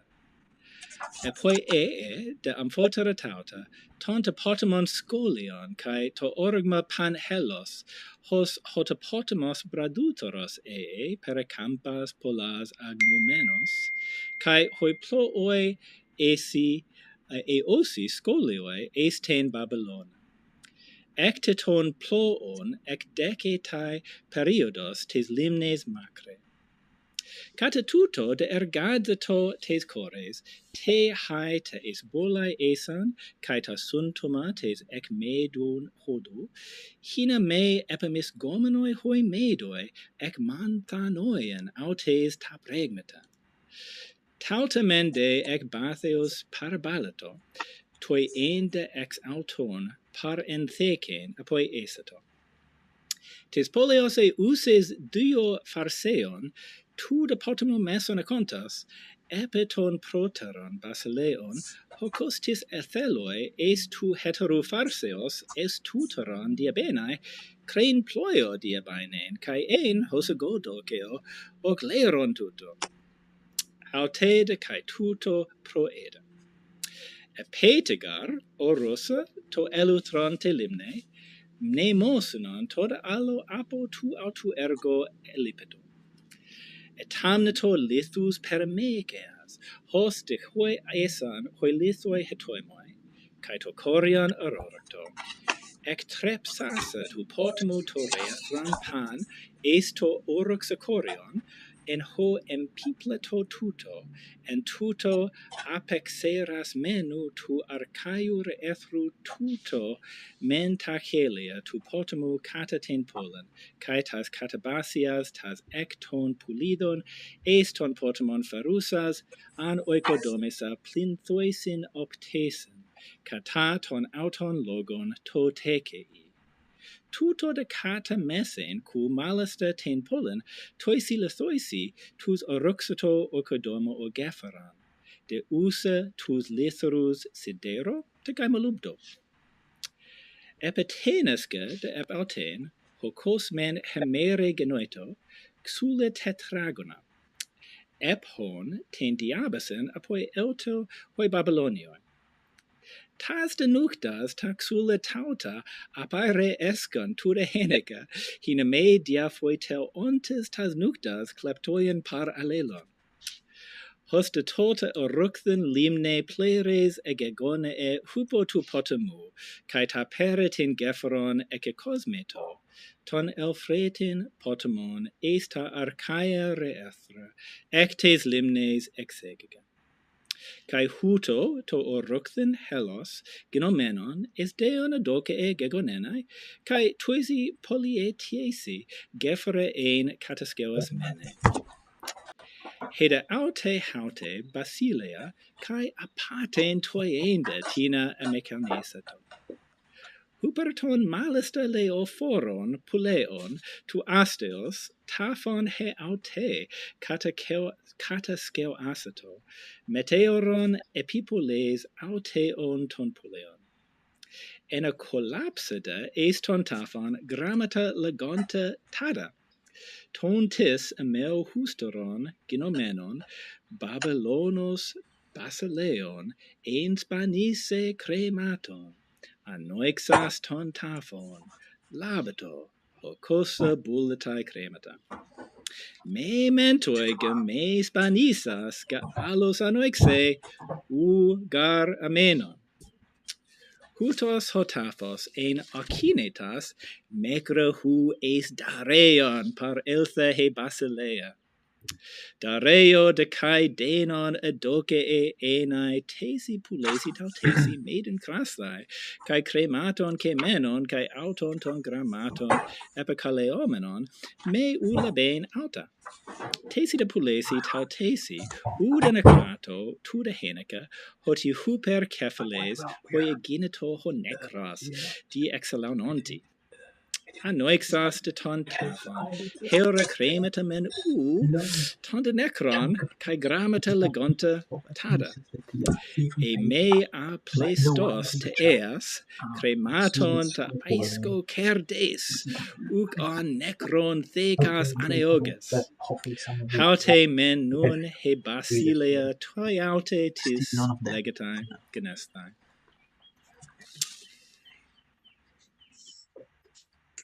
Hodide kuros, ebitautes tes gynaikos ton paida estratueto, e contate tu patros tu heo tu tunuma, labunetu, caetena surion arcen. Stratuetae de Basilius Homegas, cae sitioisi eu escuas menos exoicu, cae probatoisi, cae de cae hudor, apo tu coaspio potamu hama agatai, tu parasusa reontos. Tu munu pine Basilius, cae alu udenos potamu.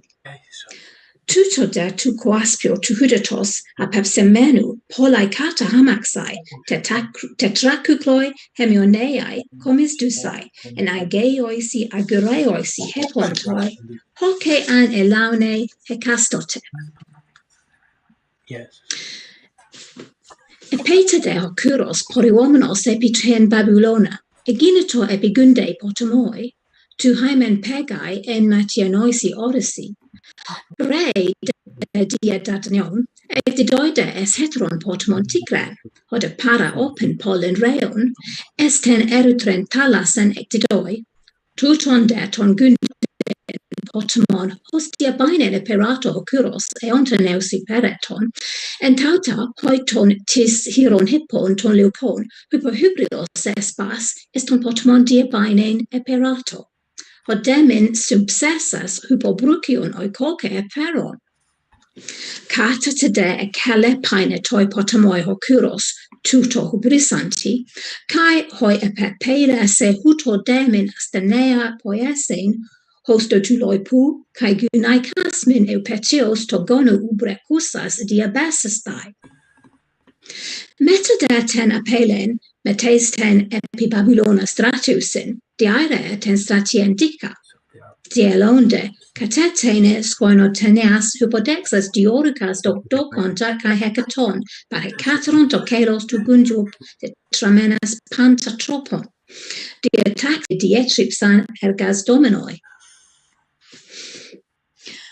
Hostaton gunden potamon etisato curos, estria coseas cae hexe contra dioricasmin dielabon, cae to deuteron hupelampe, huto de elaune epiten Babylona.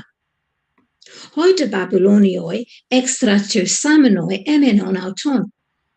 Epede egenito elaunon ancutes polios, sunebalonte hoi Babylonioi, cae hesotentes te maci, cae te lethesan esto astu. Hoia de ex epistamenoi eti proteron ton curon, uc atremistonta, al horeontes auton panti etne homoios epicereonta, pro esaxantos itia etion catapolon, en tauta hutoi men logon econtes poliorcies udena. Curos de aporiesi en eketo, ate chronute enginomenu sucnu, anoterote uden ton pregmaton pro coptomenon. Etzet on alos hoi aporeonti upetecato, etecae autos emeteto poeteon hoi en, poie de toionde. Taxas ten stratien, hapasan ex emboles tu potamu, te estin polin espale, kai opiste autis tes polios taxas heterus, te exie ectes polios hopotamos, proe petoi stratoi, hotan diabaton toreatron idontai genomenon, esienae tautai estin polin. Hutotete taxas kai katatauta paranesas appellane autosuntoi acreoi tu statu.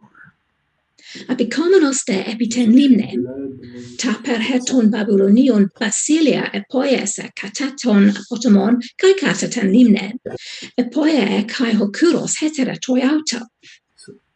Tongar potomon diorici esagagon esten limnen eiusan helos, to archaion reetron diabaton einai epoiese, hupo nos de santos tu potomu. Genomenu de tutu toiutu, hoi persai, hoi per etitakato epautoi tutoi, katato reetron tu pretio potomu, hupo nenos de kotos, andrios es meson meron malistake, catatuto eseisan esten Babylona. E menu pro putonto, ematon hoi Babylonioi, to ectu curu poemonon, hoi dan periidontes tus persas eseltein esten pollen diepteran kakista. Catacleisantes garan pasas tas eston potomon, pulidas ecusas, kai autoi epitas haimasias anabantas, tas paratakelia tu potomu elelamenas, elabonon sphas hos encurte. Nunde, ex aprostocatus vi parestesan hoi persai. Hupodemegatos tes polios, hos legatai hupoton taute oi camenon, ton perita escatates polios helocoton, tus ton meson oi ceontus, ton Babylonion umantanen helocotas. Ala, jucengas vi eusan horten, coreoen te tuton ton chronon, kai en eupatei si einan. Esode kai tocata eputonto, kai Babylon men huto tote proton araireto.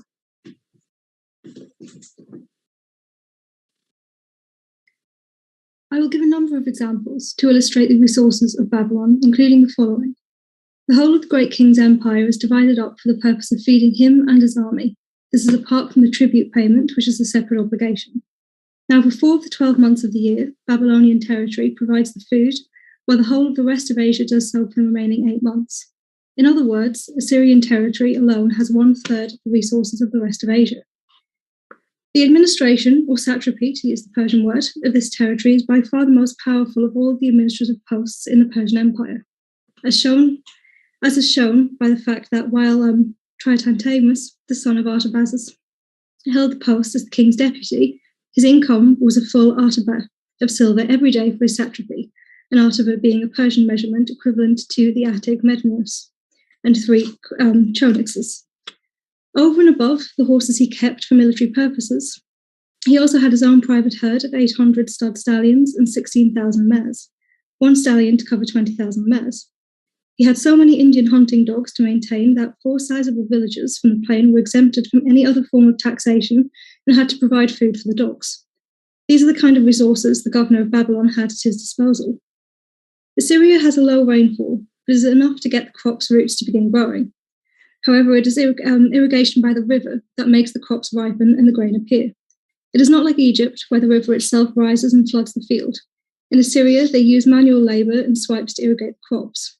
The Babylonian territory is completely crisscrossed by canals, just as Egypt is. The largest of these canals, which is navigable, tends southeast and leads to the Euphrates, from the Euphrates to another river, the Tigris, on which the city of Ninus was built. Cereal crops flourish here far better than anywhere else we know of. While they do not even begin to try to grow other plants, such as figs, vines, and olive trees, cereal crops grow so well that a yield of 200 times the weight of the seed grain is not unusual, and when the soil is exceptionally fertile, the yield can increase to 300 times the weight of the seed of grain. In this country, blades of wheat and barley grow to a width of at least 4 fingers.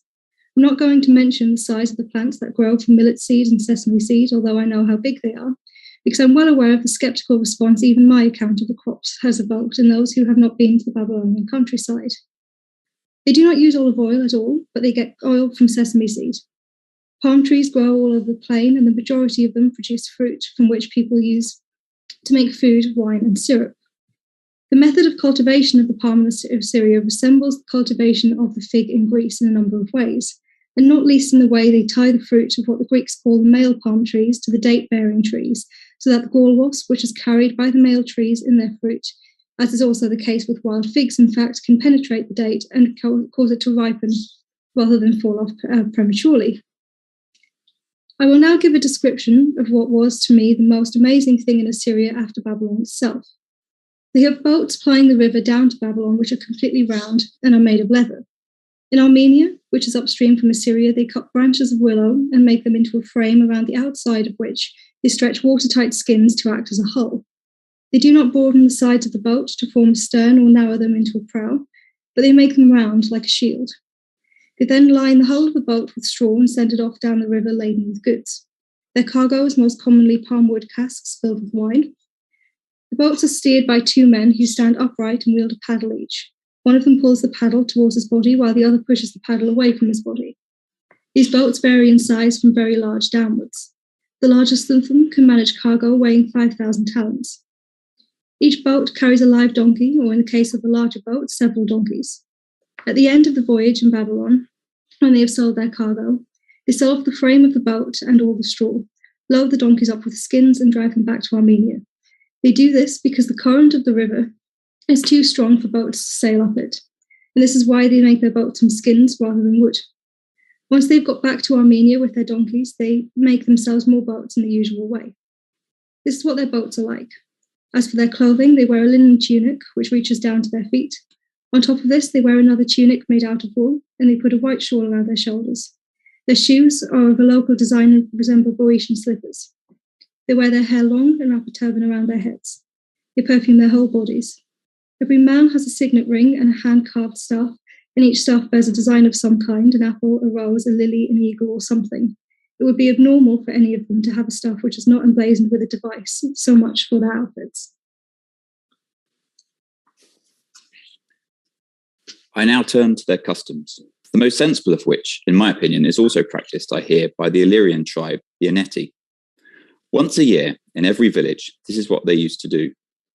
They used to collect all the young women who were old enough to be married and take the whole lot of them all at once to a certain place. A crowd of men would form a circle around them. An auctioneer would get each of the women to stand up one by one, and he would put her up for sale. He used to start with the most attractive girl there, and then, once she had fetched a good price and been bought, he would go on to auction the next most attractive one. They were being sold to be wives, not slaves. All the well-off Babylonian men who wanted wives would outbid one another to buy the good-looking young women, whilst the commoners who wanted wives and were not interested in good looks used to end up with some money as well as the less attractive women. For once the auctioneer had finished selling off the best-looking girls, he used to make the most ugly one stand up, or a handicapped girl, if there was one there, and he would proceed to auction her off by announcing that the man who was prepared to take the least money would have her for his wife, until she was given to whoever named the smallest amount of money. But it was thanks to the good-looking women that there was some money available, and so the attractive girls helped the unattractive girls and the handicapped ones find husbands. No one was allowed to arrange his own daughter's marriage to a man of his choice, and no one was allowed to take a girl he had just brought back home without first taking a pledge. He had to pledge that he would indeed live with her, and then he could take her back home. If they did not get on, the rule was that the man returned the money. Anyone who wanted to could legitimately come from another village and take part in the auction. Anyway, this was their finest custom, but it has lapsed, and they have recently found an alternative.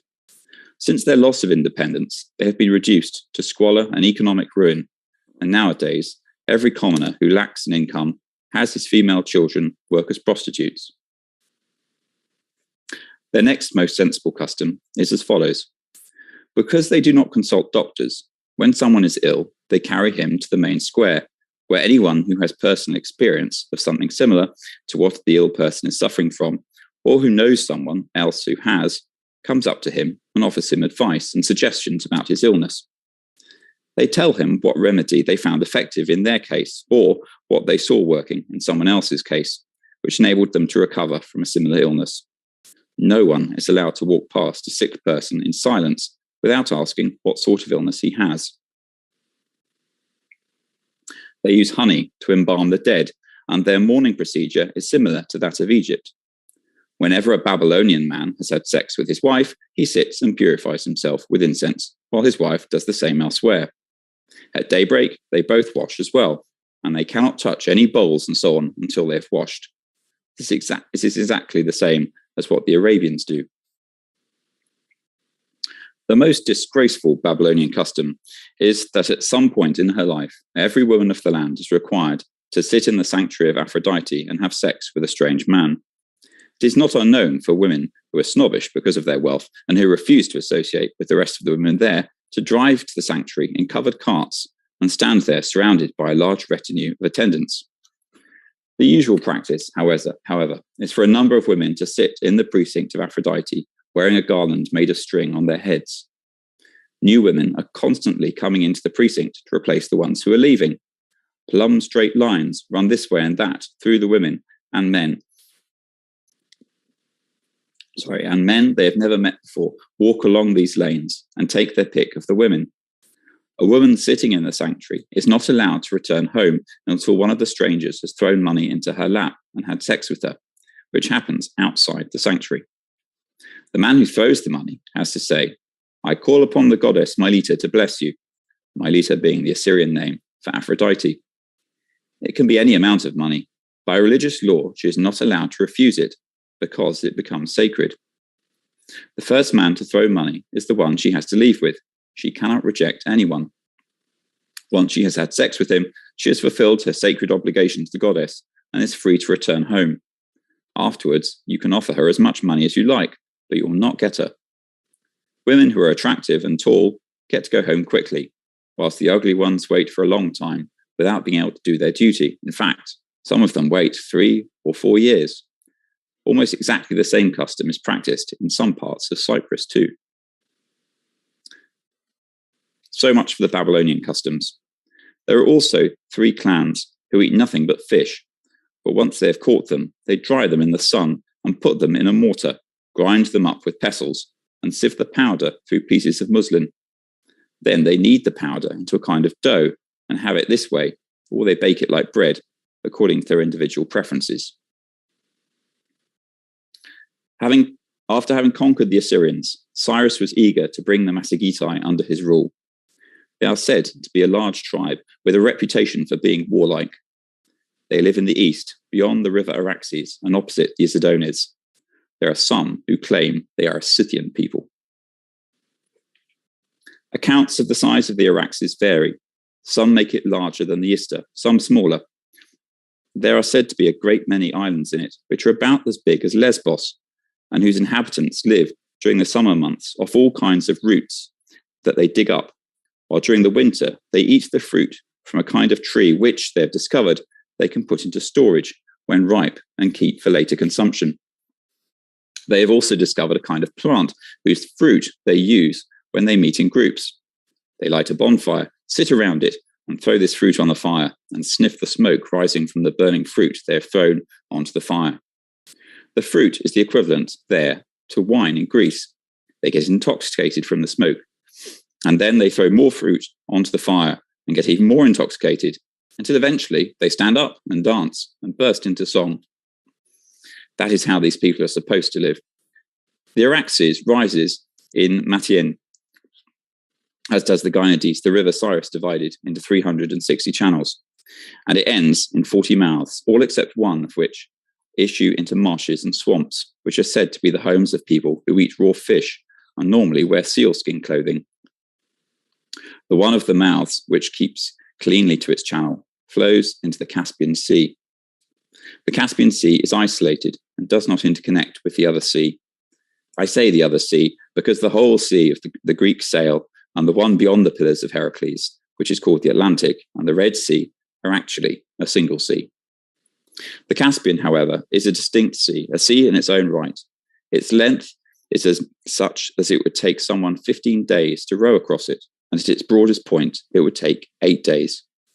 To the west of the Caspian spreads the Caucasus, which is the largest mountain range in the world with the tallest peaks. The Caucasus is the home to a wide variety of peoples, most of whom live entirely off wild plants. In this part of the country, there are said to be trees with leaves which are such that people crush them, mix them with water, and then use the juice to paint figures on their clothes. These figures do not wash out, but grow old along with the rest of the cloth, as if they'd been woven from the start. These people are said to have sex out in the open, as herd animals do.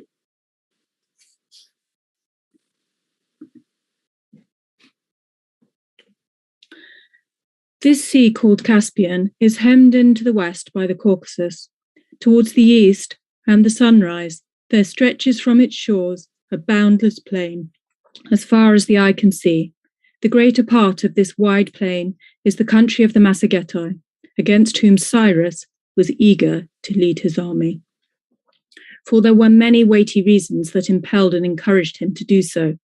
First, his birth, because of which he seemed to be something more than mortal, and next, his victories in his wars, for no nation that Cyrus undertook to attack could escape from him. Now, at the time, the Massagettai were ruled by a queen called Tomyris, whose husband was dead. Cyrus sent a message with a pretense of wanting her for his wife, but Tomyris would have none of his advances, well understanding that what he wanted, not her, but the kingdom of the Massagettai. So when guile was of no avail, Cyrus marched to the Araxes and openly prepared to attack the Massagettai. He bridged the river for his army to cross and built towers on the pontoons bridging the river. But while he was busy at this, Tomyris sent a herald to him with this message: "O King of the Medes, stop hurrying on what you are hurrying on, for you cannot know whether the completion of this work will be for your advantage. Stop and be king of your own country and endure seeing us ruling those whom we rule. But if you will not take this advice and will not do anything rather than remain at peace, then if you so greatly desire to try the strength of the Massagettai, stop your present work of bridging the river, and let us withdraw 3 days' journey from the Araxes. And when that is done, cross into our country. Or, if you prefer to receive us into your country, then withdraw yourself, as I have said." Hearing this, Cyrus called together the leading Persians and laid the matter before them, asking them to advise him which he should do. They all spoke to the same end, urging him to let Tomyris and her army enter his country.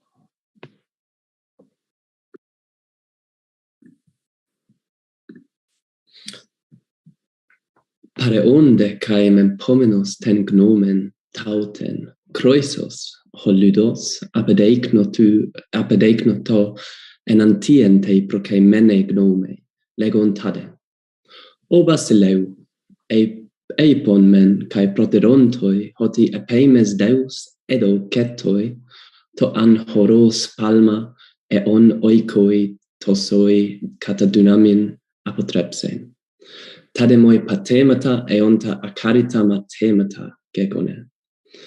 Amen athanatos docees einai castraties toiautes arcain, udenan ea pregma gnomas emesoi apopainestai. E de egnokas hoti anthropos kai sues, kai heteron toionde arceis, ekeino proton mate, hos kuklos ton anthropeion esti pregmaton, periperomenos de uc aetus autus eut cein. Ede on echo gnomen peritu procaemenu pregmatos ta empaline hutoi. Egar et elesomen est dexestai tus polemius esten coren, hodetoi en autoi kindinos eni. Hesoteismen prosapolues passan ten arcen. Delagarde hoti nicontes Massagettai uto hopiso peuxontai, alla eperkas tassas elosi. Nikonde unicais tosuton hoson diabas eisten ekeinon, nikon masegetas hepoio peugusi. To do gar antiteso ekeinoi, hotinekesas tus antiumenus, elais tu tes arches tes tomurios. Coriste tu apengemenu aiskron kai uk anasketon kyronge ton cambuse o gunaiki exanta hypocoresai tes cores. Nun un moi docee diabantas pro eltein hoson an ekeinoi hupexiosi enteuten de tade poientas peirastai ekeinon perigenestai. Hosgar ego puntanumai, masegetai eisi agaton te persicon apeiroi, kai kalon megalon apatees.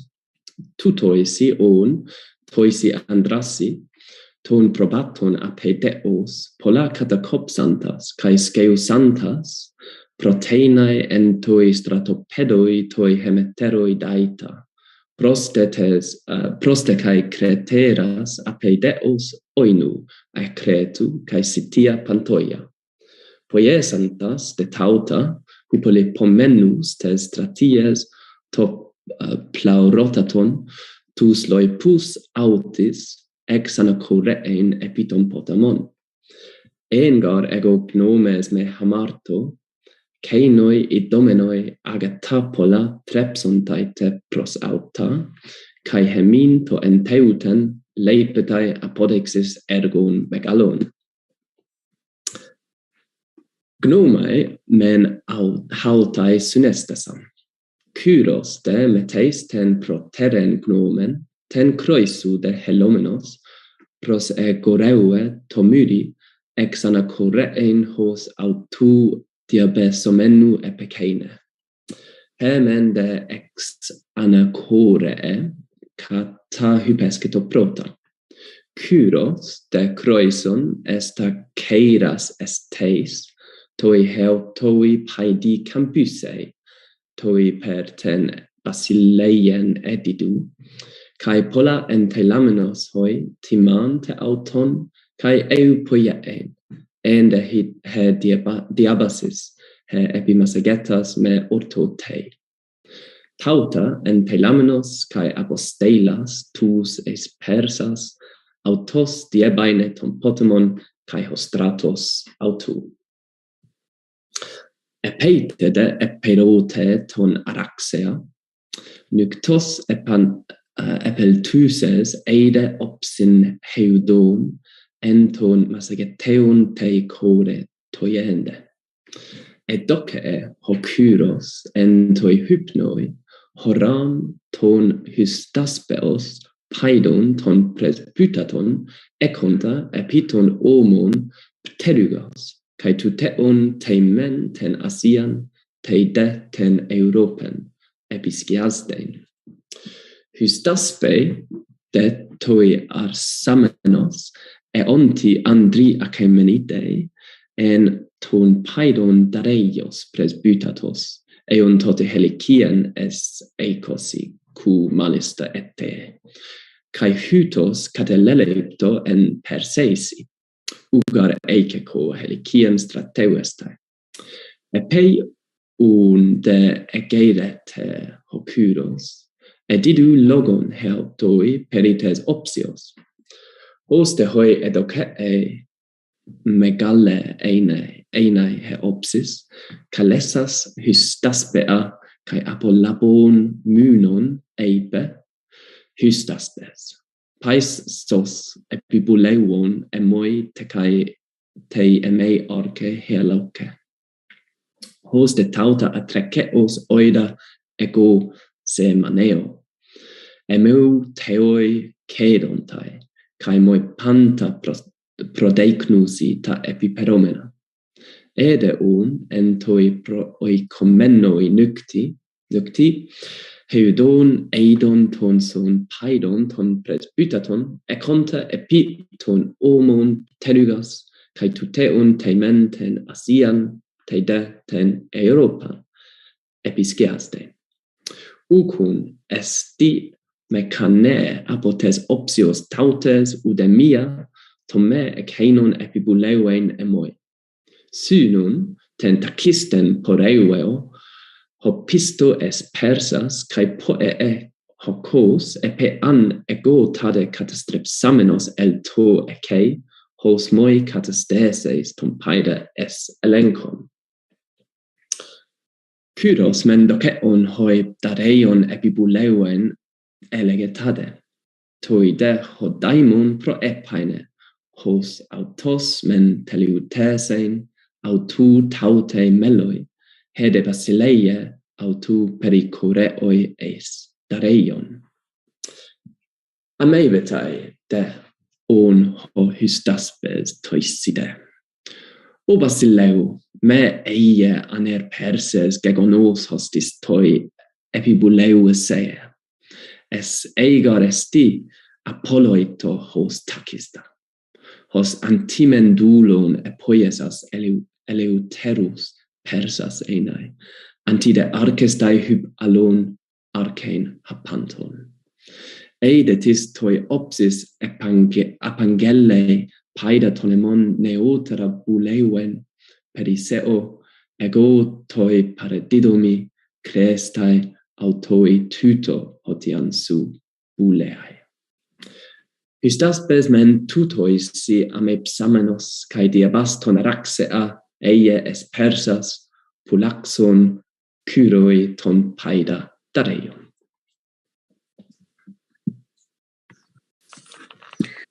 Cyrus advanced a day's journey into Massagetan territory from the Araxes, and then did as Croesus had suggested. Then Cyrus and those of his men who were in peak condition withdrew back to the Araxes, leaving behind those who were unfit. A third of the Massagetan forces attached this remnant of Cyrus' army, who put up some resistance, but were slaughtered.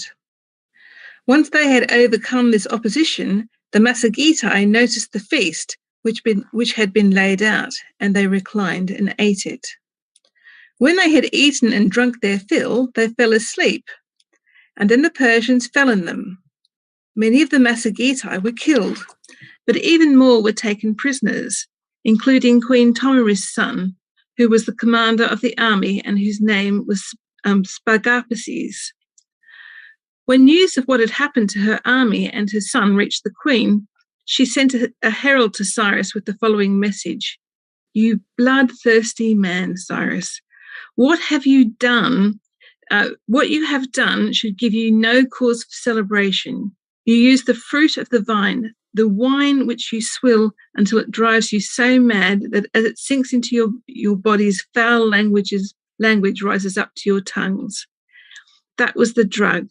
That was the trick you relied on to overcome my son, rather than conquering him by force in battle. Now I am giving you good advice, so listen carefully. Give me back my son, and then you can leave this country without paying for the brutality which you treated a third of the Massagetan army. But if you do not, I swear by the sun, who is the lord of the Massagetae, that for all your insatiability I will quench your thirst for blood." This was the message that was brought back to Cyrus, but he took not the slightest notice of it. When Spargapaces, the son of Queen Tomyris, recovered from the wine and saw the trouble he was in, he begged Cyrus to release him from his chains. Cyrus granted his request, but as soon as Spargapaces was free and had regained control of his hands, he killed himself. That was how Spargapaces died. Since Cyrus refused to take her advice, Tomyris mustered all her forces and engaged Cyrus in battle. I consider this to be the fiercest battle between non-Greeks there has ever been, and in fact, I have information that this was the actual case. At first, the two sides stood some distance apart and fired arrows at each other, and then, when they had no more arrows left to shoot, They came at each other and fought with spears and daggers. They fought at close quarters for a long time, and neither side would give way until eventually the Massagetae gained the upper hand.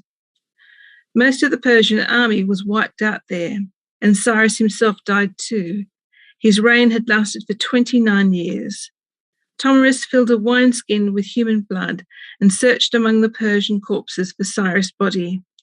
When she found it, she shoved his head into the wineskin and in her rage addressed his body as follows: "Although I have come through the battle alive and victorious, you have destroyed me by capturing my son with a trick. But I warned you that I would quench your thirst for blood, and so I shall." Of all the many stories that are told about Cyrus' death, this one seems to me to be the most trustworthy. The Massagetae resemble the Scythians in both their clothing and their lifestyle. In battle, they may or may not be on horseback, since they rely on both methods. And as well as using bows and spears, it is normal for them to wield cigares. They make very extensive use of gold and bronze. They use bronze for the heads of their spears and arrows and for the blades of their cigares, and gold to decorate their headgear, belts, and chestbands. The same goes for their horses, too. They put bronze breastplates on their fronts, but use gold on their bridles, bits, and cheek noses. Iron and silver play no part in their lives, however, because there is in fact none to be found in their country, although there is gold and bronze in abundance. As for their customs, although each man marries a wife, they all make their wives available for anyone else to have intercourse with. In Greece, this is said to be a Scythian custom, but it is Massagetan, not Scythian. If a Massagetan desires a woman, he hangs his quiver outside her wagon and has sex with her with no fear of reprisal. The only imposed limit on life there is as follows. When a person becomes very old, all his relatives come together and sacrificially kill him and some livestock along with him. Then they stew the meat and eat it. They believe that there is no more fortunate way to die, whereas anyone who dies after an illness is buried in the ground rather than eaten, and they regard it as a calamity that he does not get to be sacrificed. They do not cultivate the land, but live off cattle and fish, which the Araxes River provides for them in vast quantities. They also drink milk.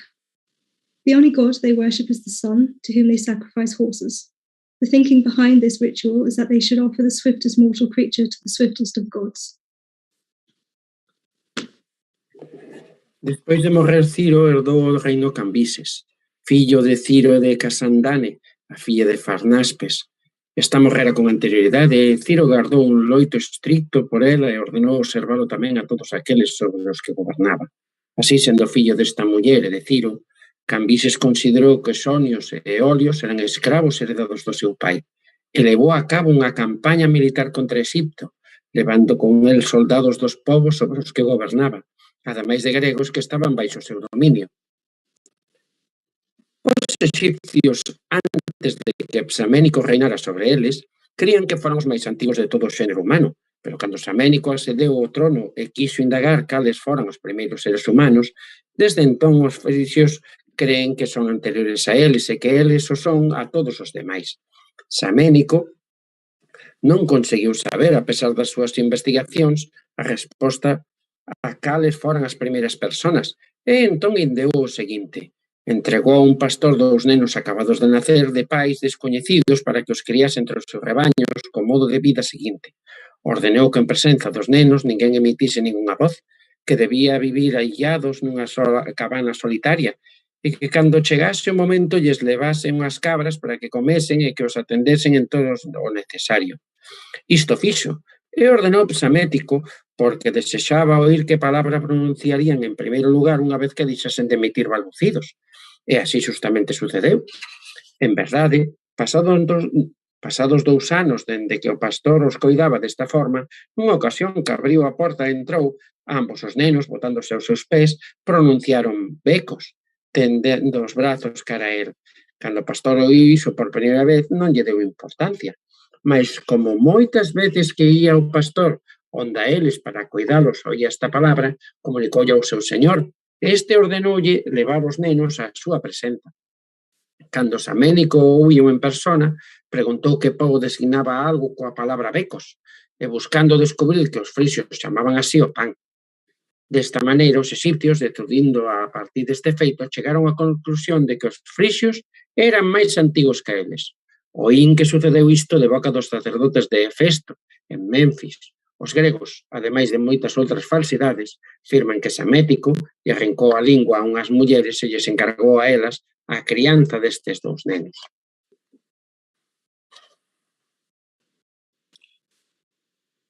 Sobre a criação das crianças é isto que se conta, mas ouvi outras versões em Mênfis, quando lá fui conversar com os sacerdotes de Hefesto.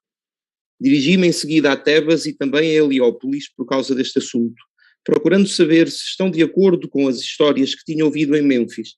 Com efeito, dizem que os de Heliópolis são os melhores cronistas entre os egípcios.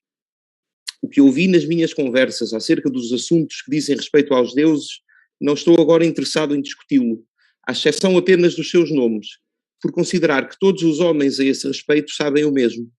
Se por acaso o mencionar, será por força do discurso que o mencionarei.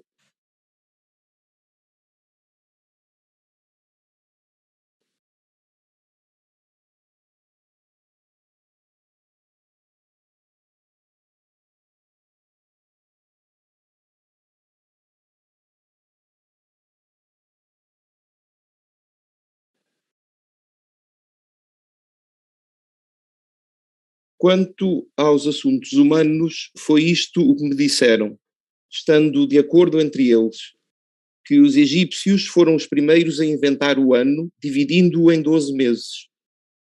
Estou em crer que a este respeito os egípcios têm um calendário mais rigoroso do que os gregos, tanto que os gregos acrescentam a cada 3 anos um mês intercalar para adaptar-se às estações, ao passo que os egípcios, contando 12 meses de 30 dias, acrescentam a cada ano 5 dias extra e assim para eles o ciclo das estações, uma vez completo, regressa ao ponto de origem.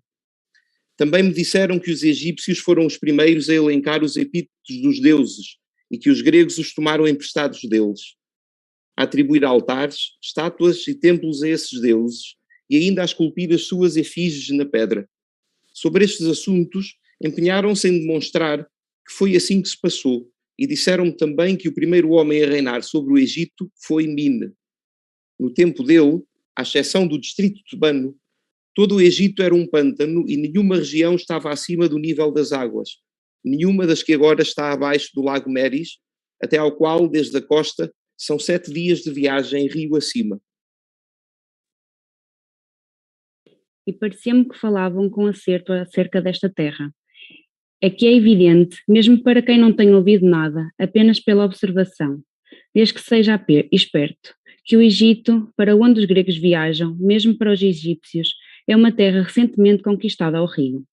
E o mesmo quanto às regiões abaixo do referido lago, até 3 dias de viagem, sobre as quais eles nada me disseram, mas que não devem ser diferentes.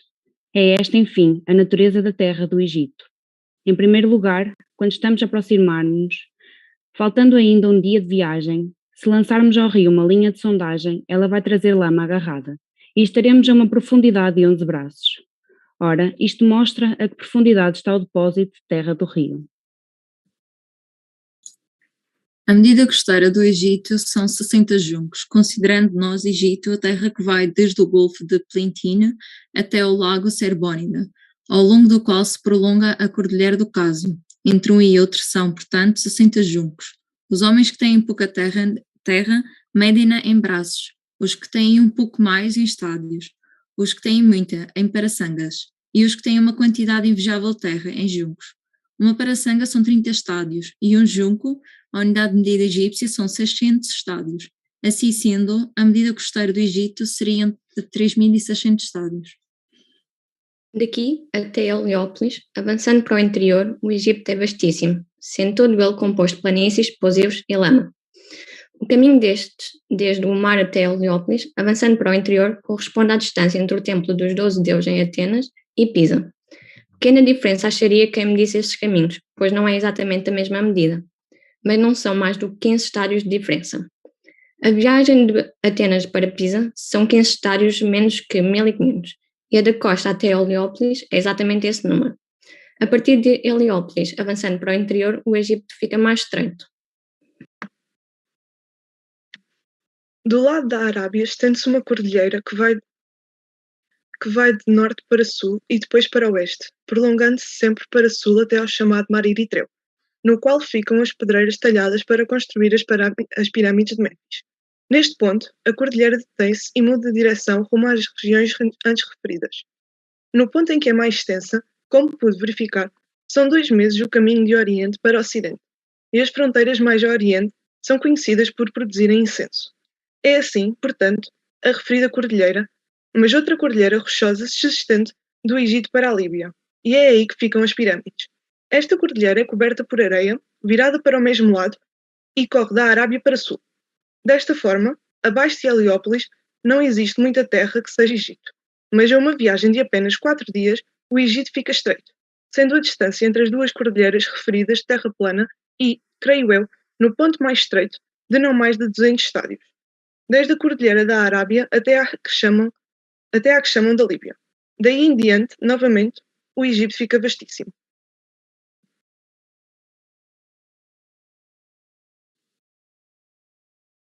Tal é a natureza desta terra, e de Heliópolis até Tebas é uma viagem de 9 dias, ou seja, 4.860 estádios de caminho, o correspondente a 81 juncos.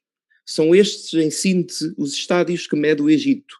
A medida costeira já antes demonstrei que são 3.600 estádios, e agora mostrarei qual a medida da costa até Tebas pelo interior. São, com efeito, 6.120 estádios. De Tebas até à cidade chamada Elefantina, 1.800 estádios.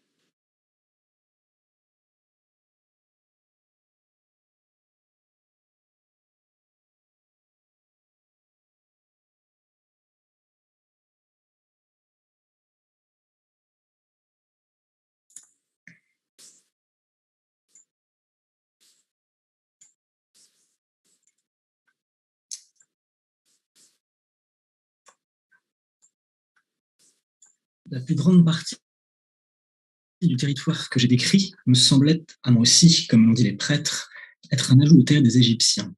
En effet, l'étendue entre les montagnes dont j'ai parlé, celle qui surplombe Memphis, me parut avoir jadis été un golfe marin, précisément comme aux environs d'Ilion, de Teutranie, d'Éphèse, ainsi que de la plaine du Méandre. Autant du moins que l'on puisse comparer ces petits espaces à des grands. De fait, parmi les fleuves qui ont formé ces régions par alluvionnement, aucun n'est digne par sa grandeur d'être comparé à ne serait-ce qu'une bouche du Nil, sachant qu'il en a 5. Mais il y a d'autres fleuves encore qui, sans être de la grandeur du Nil, ont été les artisans de grands travaux. Je peux personnellement en nommer certains, et tout particulièrement l'Acheloos, dont le cours traverse la Carnanie et qui, en se jetant dans la mer, a rattaché au continent la moitié des Équinades. Il y a en Arabie, non loin de l'Égypte, un golfe issu de la mer dite Érythrée, assez long et étroit, comme je m'apprête à le montrer. En longueur, si l'on fait voile du fond du golfe jusqu'à la haute mer, on le traverse en 40 jours à la rame. Mais en largeur, au point le plus large du golfe, la traversée se fait en une demi-journée de navigation. Un mouvement de flux et de reflux y a lieu toute la journée. Il me semble que l'Égypte a jadis été un autre golfe de ce type, qui sortait de la mer du Nord pour pénétrer en Éthiopie, tandis que le golfe arabique cheminait depuis la mer du Sud vers la Libye.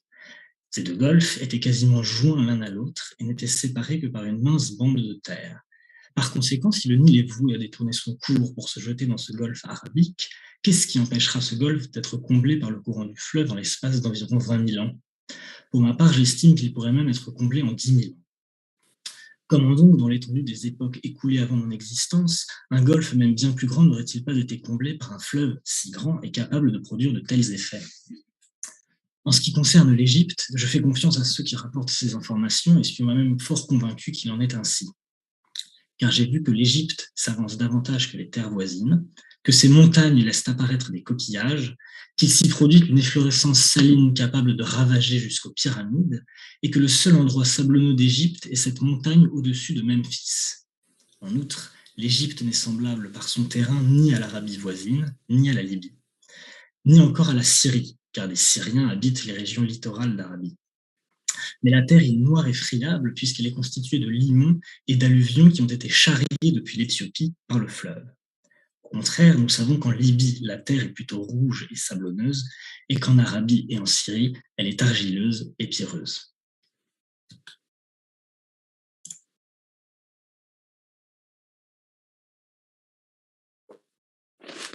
Contaram-me ainda os sacerdotes a seguinte evidência acerca desta terra, que durante o reinado de Meris, bastou o rio subir 8 côvados para inundar o Egito a sul de Mênfis, e não tinham passado sequer 900 anos sobre a morte de Meris, quando eu ouvi os sacerdotes contarem-me isto.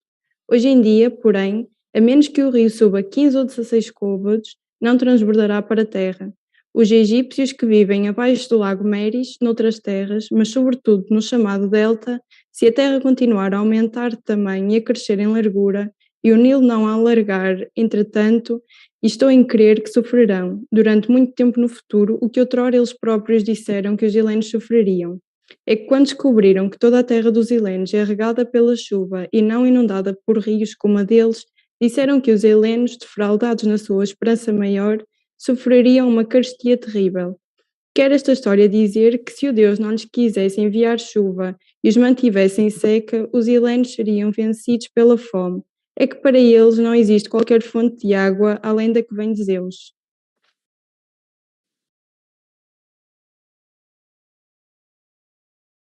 Sobre o que os egípcios disseram acerca dos helenos, estavam corretos. Darei agora como são as coisas com os egípcios.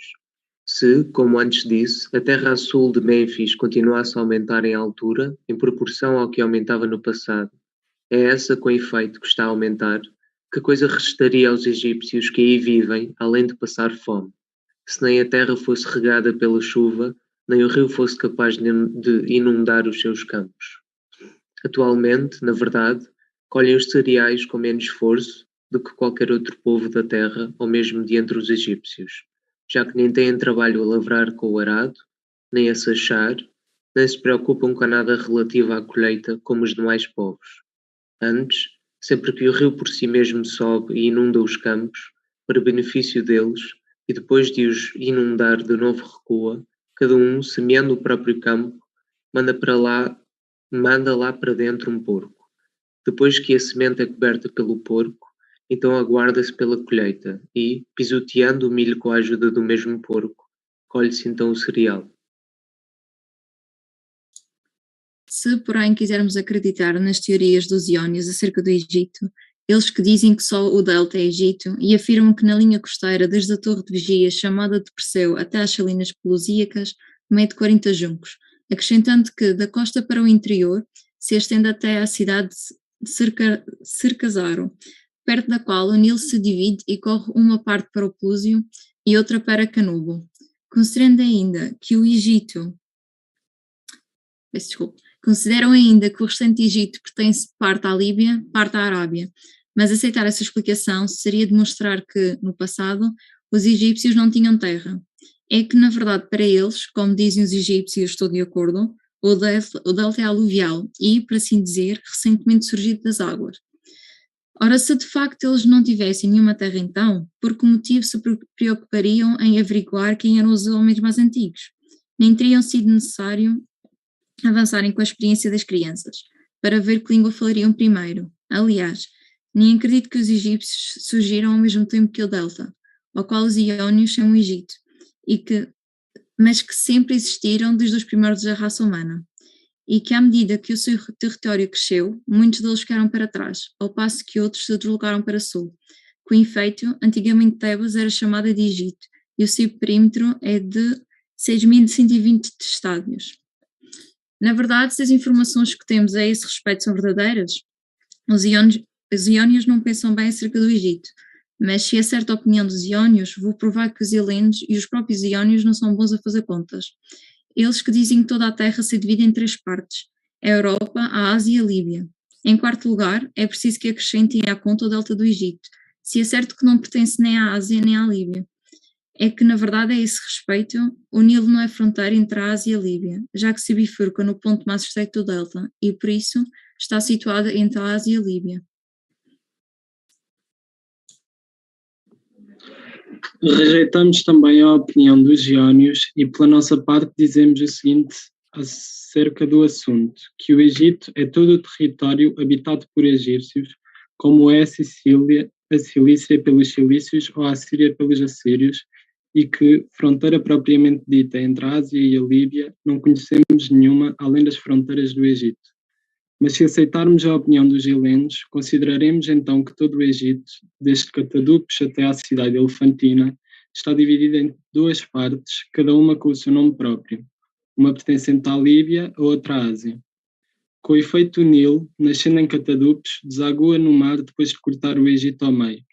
Até à cidade de Circasoro, o Nilo corre num só leito, mas depois dessa cidade divide-se em 3 cursos. Um deles, o chamado Canal Pelúsio, corre para leste. Outro dos cursos corre para oeste, o chamado Canal Canópico. Mas o canal direto do Nilo é o seguinte: o que avança para sul atinge o vértice do delta e, a partir deste, cortando o delta ao meio, corre para o mar, não sendo o que tem menor volume de água nem de longe o menos famoso, o chamado Canal Sebenítico. Existem depois 2 canais que, provenientes do Sebenítico, correm para o mar, e são os seguintes os seus nomes: o Saítico e o Mendésio. Já o canal Bolbitino e o Bucólico não têm origem natural, antes foram escavados na rocha. A minha opinião de que a natureza do Egito é tal e qual acabei de mostrar no discurso confirma também uma resposta do oráculo de Amon, da qual apenas tomei conhecimento depois de tiradas as minhas conclusões acerca do Egito. Com efeito, os habitantes das cidades de Mária e Apis, nas fronteiras da Líbia, considerando-se a si mesmos líbios em vez de egípcios, porque não gostavam de observar os ritos que os impediam de comer carne de vaca, mandaram emissários ao oráculo de Amon, dizendo que nada existia em comum entre eles e os egípcios. Diziam ainda que moravam fora do delta e em nada pareciam com eles, pelo que queriam poder comer o que bem quisessem. O Deus, porém, não deixou que assim fizessem, dizendo que o Egito é toda a terra banhada pelo curso do Nilo, e, portanto, são egípcios os que vivem abaixo da cidade elefantina e bebem desse rio. Isso lhes vaticinou o oráculo.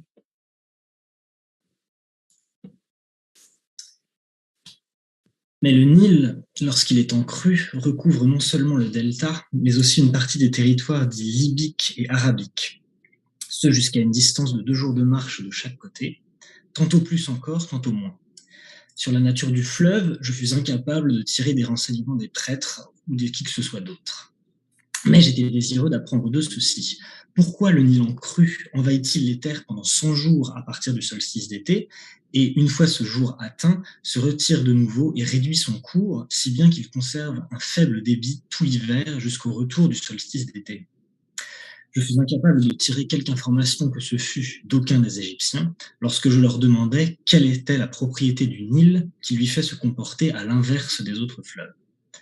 Je menai une enquête, désireux de savoir ce dont je viens de parler, ainsi que la raison pour laquelle le Nil est le seul de tous les fleuves à ne pas faire souffler de brise. Eh bien, certains Grecs, désireux de se faire une réputation de sages, ont donné du mouvement de ces eaux 3 explications différentes. 2 de ces explications ne valent pas la peine, à mon avis, d'être retenues, si ce n'est que je souhaite simplement les signaler. L'une des 2 affirme que les vents étésiens sont responsables de la crue du fleuve parce qu'ils empêchent le Nil de se jeter dans la mer. Mais souvent, le Nil a le même comportement sans que les vents étésiens ne soufflent. De plus, si les vents étésiens étaient responsables, il faudrait que tous les autres fleuves dont le cours est contraire aux vents étésiens soient affectés de la même manière que le Nil et dans les mêmes conditions. Et ce d'autant plus que de dimensions plus réduites, ces fleuves produisent un courant moins puissant. Or, il y a beaucoup de fleuves en Syrie et beaucoup en Libye qui ne sont nullement affectés de la même manière que le Nil. La deuxième explication est moins scientifique que celle que je viens de donner. Si je peux dire, elle relève davantage du merveilleux. D'après elle, le Nil doit ce mécanisme au fait qu'il est issu de l'océan et que ce dernier coule autour de la Terre.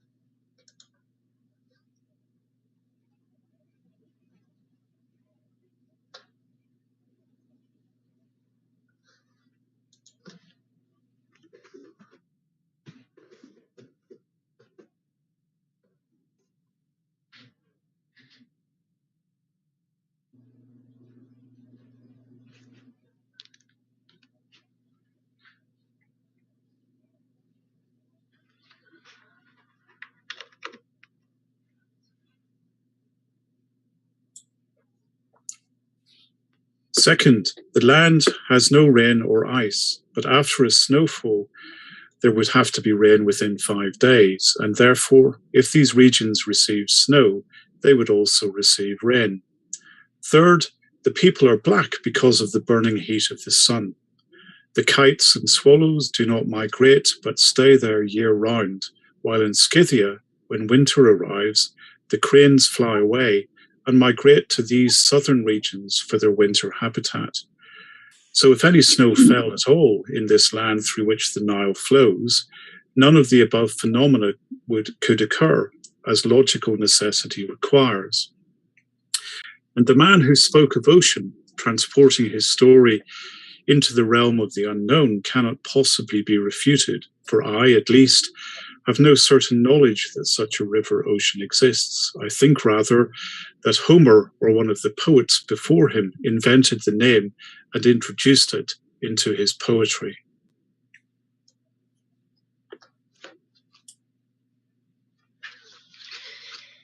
Είδε δι, μεμψάμενος γνώμαστας προκειμένας αυτόν περί των αφανέων γνώμην αποδέξαστε, φράξω διότι μη δοκέει πληθύνεστε ο Νείλος του Θέρεος. Την χειμερινήν ώρην απελαυνόμενος ο ήλιος εκ της αρχαίας διεξόδου, υπό των χειμώνων έρχεται της Λιβύης τα άνω. Ως μενήν εν ελαχίστο δηλώσε, πανήρητε.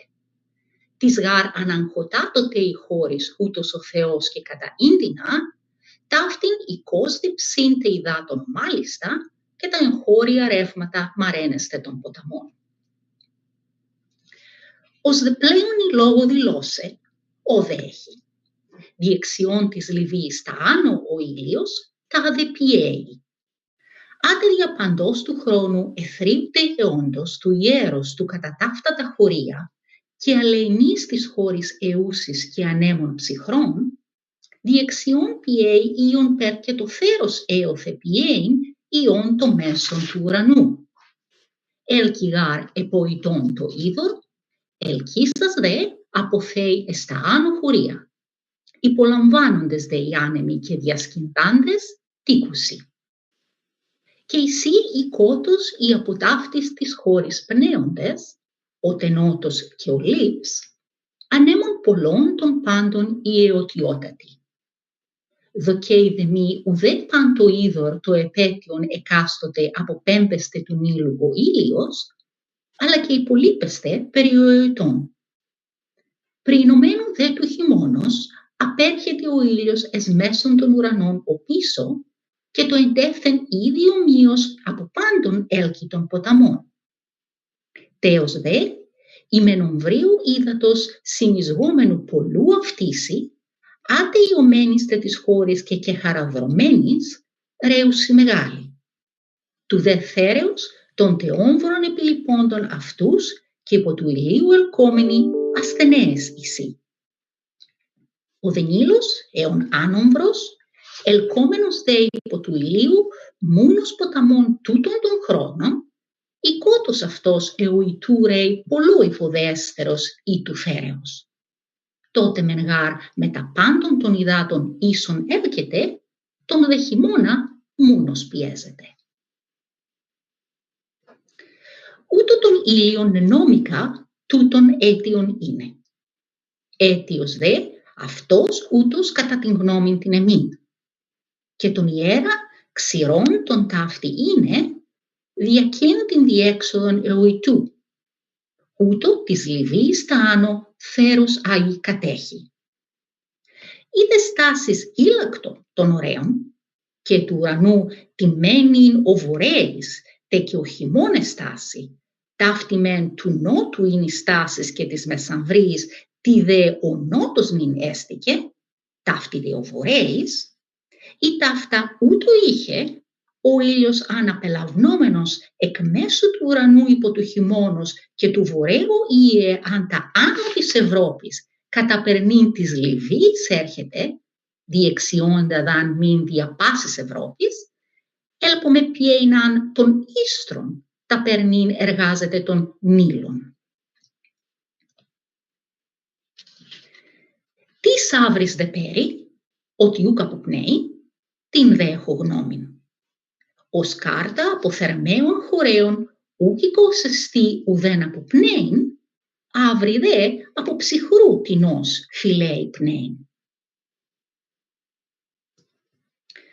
Ταύτα μενήν έστω ως έστητε και ως αρχήν εγένετο.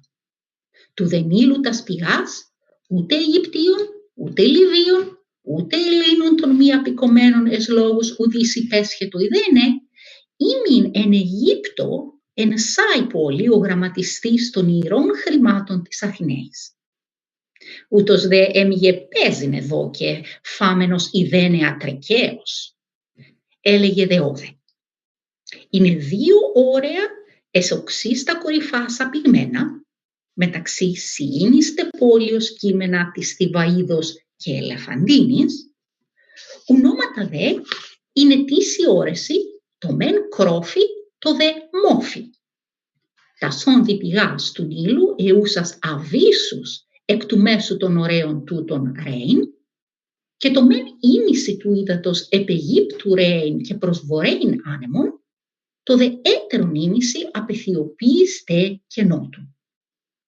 Ως δε άβηση η σύνεπηγέ, εις διάπειραν έφη τούτου ψαμίτιχον Αιγύπτου βασιλέα απικέστε. Πολλαίων γαραφτών χιλιάδων οργιαίων πλεξάμενων κάλων, κατίνε ταύτη και ούκ εξικέσθε εις βυσσόν. Ούτω μεν 2 γραμματιστής, ή άρα ταύτα γινόμενα έλεγε, απέφαινε ως εμέ κατανοήν, δύναστηνας ταύτη εούσας ισχυράς και παλαιριήν. Ή αδέ, εμβάλλοντος του ύδατος της όρεση, μη δύναστε κατι εμένην καταπηρητηρίην εις βυσσόν γένε.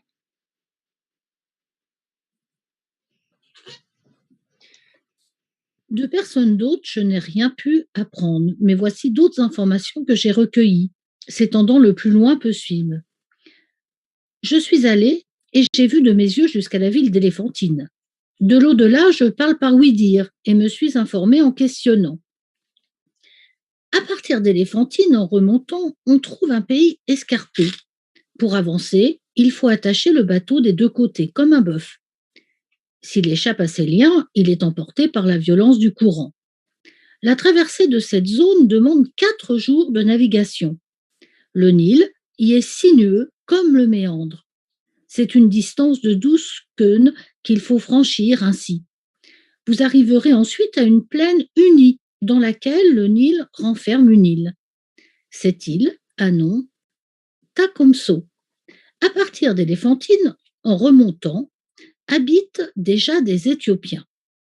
Ils occupent une moitié de l'île et les Égyptiens l'autre moitié. À cette île fait suite un vaste lac autour duquel circulent des Éthiopiens nomades. Après l'avoir traversé, vous rejoindrez le cours du Nil qui se jette dans ce lac. Vous quitterez ensuite votre bateau et cheminerez le long du fleuve pendant 40 jours. Car dans cette partie du Nil émergent des rochers aigus et il y a beaucoup de récifs à fleur d'eau, à travers lesquels la navigation est impossible. Après avoir traversé dans les 40 jours cette région, vous remonterez dans un autre bateau et naviguerez 12 jours, au bout desquels vous arriverez à une grande ville appelée Méroé. Cette ville est, dit-on, la métropole des autres Éthiopiens. Ils n'y vénèrent parmi les dieux que Zeus et Dionysos, à qui ils rendent de grands honneurs. Il y a chez eux un sanctuaire prophétique de Zeus. Ils entrent en campagne quand ce dieu leur en donne l'ordre par ses oracles et portent la guerre où il leur ordonne. À partir de cette ville, vous atteindrez par bateau le pays des transfuges, Otomol, en autant d'autres temps que vous en aurez mis pour venir d'Éléphantine à la métropole des Éthiopiens. Ces transfuges ont pour nom Asmak, mot qui, traduit en langue grecque, signifie ceux qui se tiennent à la main gauche du roi. C'étaient 24 myriades d'Égyptiens de la classe des guerriers qui désertèrent chez ces Éthiopiens pour la raison que voici. Sous le règne de Psamétique, des postes militaires étaient établis dans la ville d'Éléphantine, en face des Éthiopiens. Un autre à Daphné Pélusienne, en face des Arabes et des Assyriens, un autre à Maréa, en face de la Libye. De nos jours encore, sous les Perses, les postes militaires occupent les mêmes lieux où se trouvaient du temps de Psamétique. Il y a des garnisons perses à Éléphantine et à Daphné. Donc, les Égyptiens en question avaient tenu garnison pendant 3 années et personne ne les relevait de leur faction. Ils se concertèrent et, d'un commun accord, tous quittèrent le service de Psamétique et partirent pour l'Éthiopie. Psamétique instruit ceux mis à leur poursuite. Quand il les eut rejoints, il leur adressa 1000 prières, les pressant de ne pas abandonner les dieux de leur patrie, leurs enfants et leurs femmes. Mais l'un d'eux, dit-on, montrant sa virilité, répondit que partout où il y aurait cela, il y aurait des enfants et des femmes. Lorsqu'ils furent arrivés en Éthiopie, ils se donnèrent au roi des Éthiopiens. Et lui les récompensa comme il suit. Certains Éthiopiens étaient entrés en conflit avec lui. Il invita les transfuges à les chasser et à occuper leur pays. Et une fois que les transfuges furent installés en Éthiopie, les Éthiopiens, adoptant les mœurs égyptiennes, sont devenus plus civilisés. Le cours du Nil est donc connu jusqu'à une distance de 4 mois de navigation ou de marche, sans compter la partie qui est en Égypte.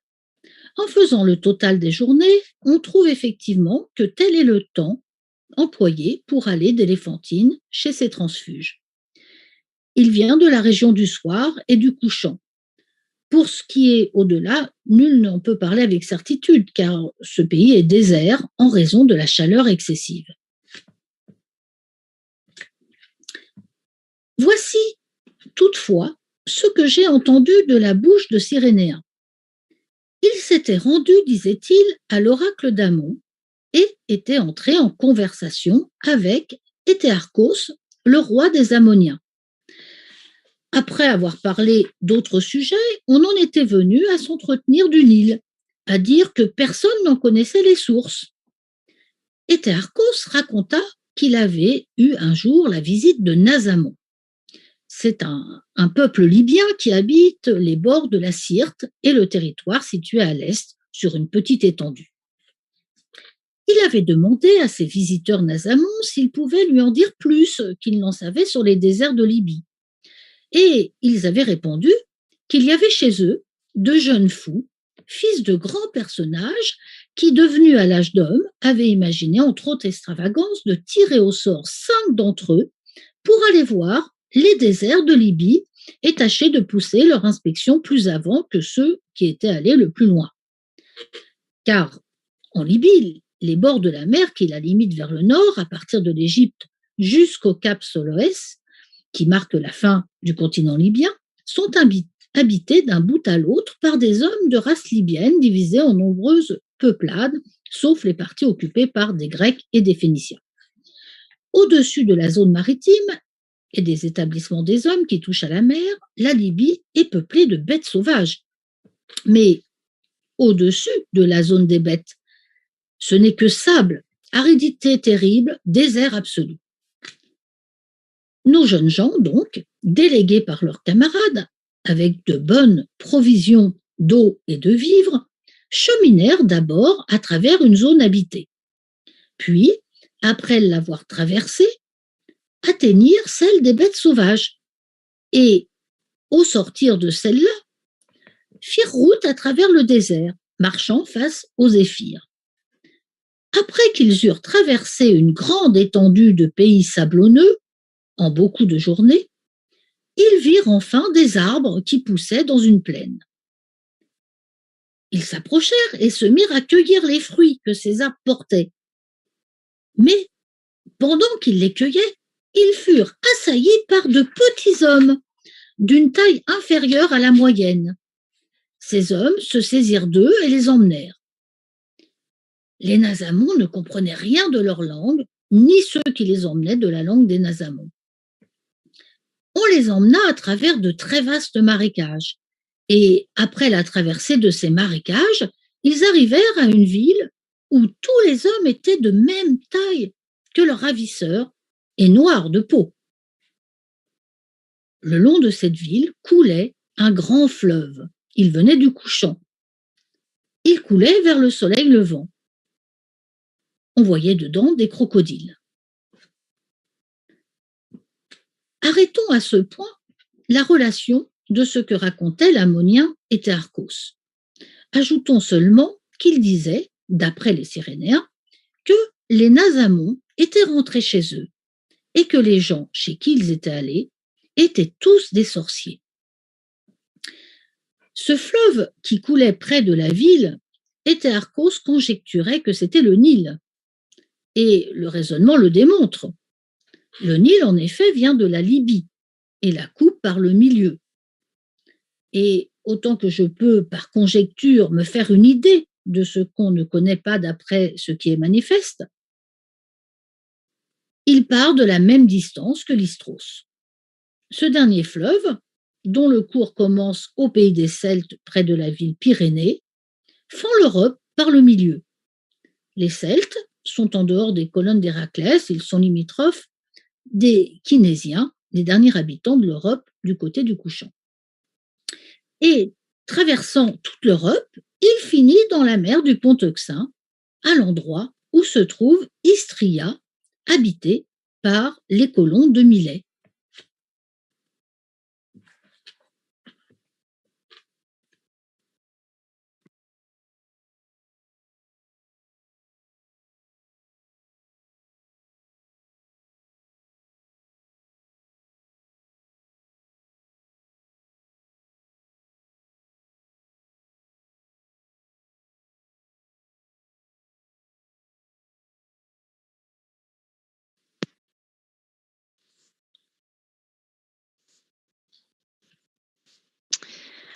The Ister, since it flows through inhabited country, is known from many reports, but no one can speak of the source of the Nile, for Libya, through which it runs, is uninhabited and desert. Regarding its course, I have related everything I could learn by inquiry, and it issues into Egypt. Now, Egypt lies about opposite to the mountainous parts of Cilicia. From there, it is a straight 5 days' journey for an unencumbered man to Sinope on the Euxine, and Sinope lies opposite the place where the Ister falls into the sea. Thus, I suppose the course of the Nile in its passage through Libya to be like the course of the Ister. It is sufficient to say this much concerning the Nile, but concerning Egypt, I am going to speak at length, because it has the most wonders, and everywhere presents works beyond description. Therefore, I shall say the more concerning Egypt. Just as the Egyptians have a climate peculiar to themselves, and their river is different in its nature from all other rivers, so too have they instituted customs and laws contrary for the most part to those of the rest of mankind. Among them, the women buy and sell, the men stay at home and weave. And whereas in weaving all others push the woof upwards, the Egyptians push it downwards. Men carry burdens on their heads, women on their shoulders. Women pass water standing, men sitting. They ease their bowels indoors and eat out of doors in the street, explaining that things unseemly but necessary should be done alone in private. Things not unseemly should be done openly. No woman is dedicated to the service of any god or goddess. Men are dedicated to all deities, male or female. Sons are not compelled against their will to support their parents, but daughters must do so, though they be unwilling. Everywhere else, priests of the gods wear their hair long. In Egypt, they are shaven. For all other men, the rule in mourning for the dead is that those most nearly concerned have their heads shaven. Egyptians are shaven at other times, but after a death, they let their hair and their beard grow. The Egyptians are the only people who keep their animals with them in the house. Whereas all others live on wheat and barley, it is the greatest disgrace for an Egyptian to live so. They make food from a coarse grain, which some call spelt. They knead dough with their feet and gather mud and dung with their hands. The Egyptians and those who have learned it from them are the only people who practice circumcision. Every man has 2 garments, every woman only 1. The rings and sheets of sails are made fast outside the boat elsewhere, but inside it in Egypt. The Greeks write and calculate from left to right. The Egyptians do the opposite. Yet they say their way of writing is towards the right and the Greek way towards the left. They employ 2 kinds of writing. One is called sacred, the other demotic.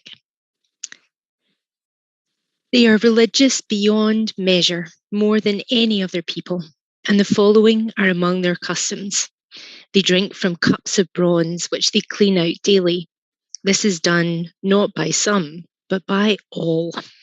They are especially careful always to wear newly washed linen. They practice circumcision for cleanliness' sake, for they would rather be clean than more becoming. Their priests shave the whole body every other day so that no lice or anything else foul may infest them as they attend upon the gods. The priests wear a single linen garment and sandals of papyrus. They may have no other kind of clothing or footwear. Twice a day and twice every night they wash in cold water. Their religious observances are, one may say, innumerable. But also they receive many benefits. They do not consume or spend anything of their own. Sacred food is cooked for them. Beef and goose are brought in great abundance to each man every day, and wine of grapes is given to them too. They may not eat fish. The Egyptians sow no beans in their country. If any grow, they will not eat them, either raw or cooked. The priests cannot endure even to see them, considering beans an unclean kind of legume. Many, not only one, are dedicated to the service of each god. One of these is the high priest, and when a high priest dies, his son succeeds to his office. They believe that bulls belong to Epiphus, and for this reason scrutinize them as follows. If they see even one black hair on them, the bull is considered impure. One of the priests appointed to the task examines the beast, making it stand and lie and drawing out its tongue to determine whether it is clean of the stated signs which I shall indicate hereafter. He also looks to the hairs of the tail to see if they grow naturally. If it is clean in all these respects, the priest marks it by wrapping papyrus around the horns, then smears it with sealing earth and stamps it with his ring. And after this, they lead the bull away. But the penalty is death for sacrificing a bull that the priest has not marked. Such is the manner of approving the beast. I will now describe how it is sacrificed.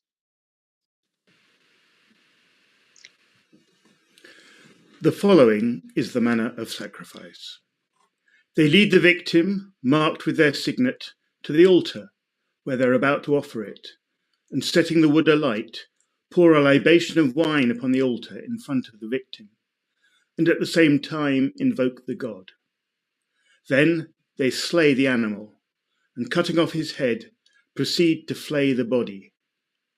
Next, they take the head, and heaping imprecations on it, if there is a marketplace and a body of Greek traders in the city, they carry it there and sell it instantly.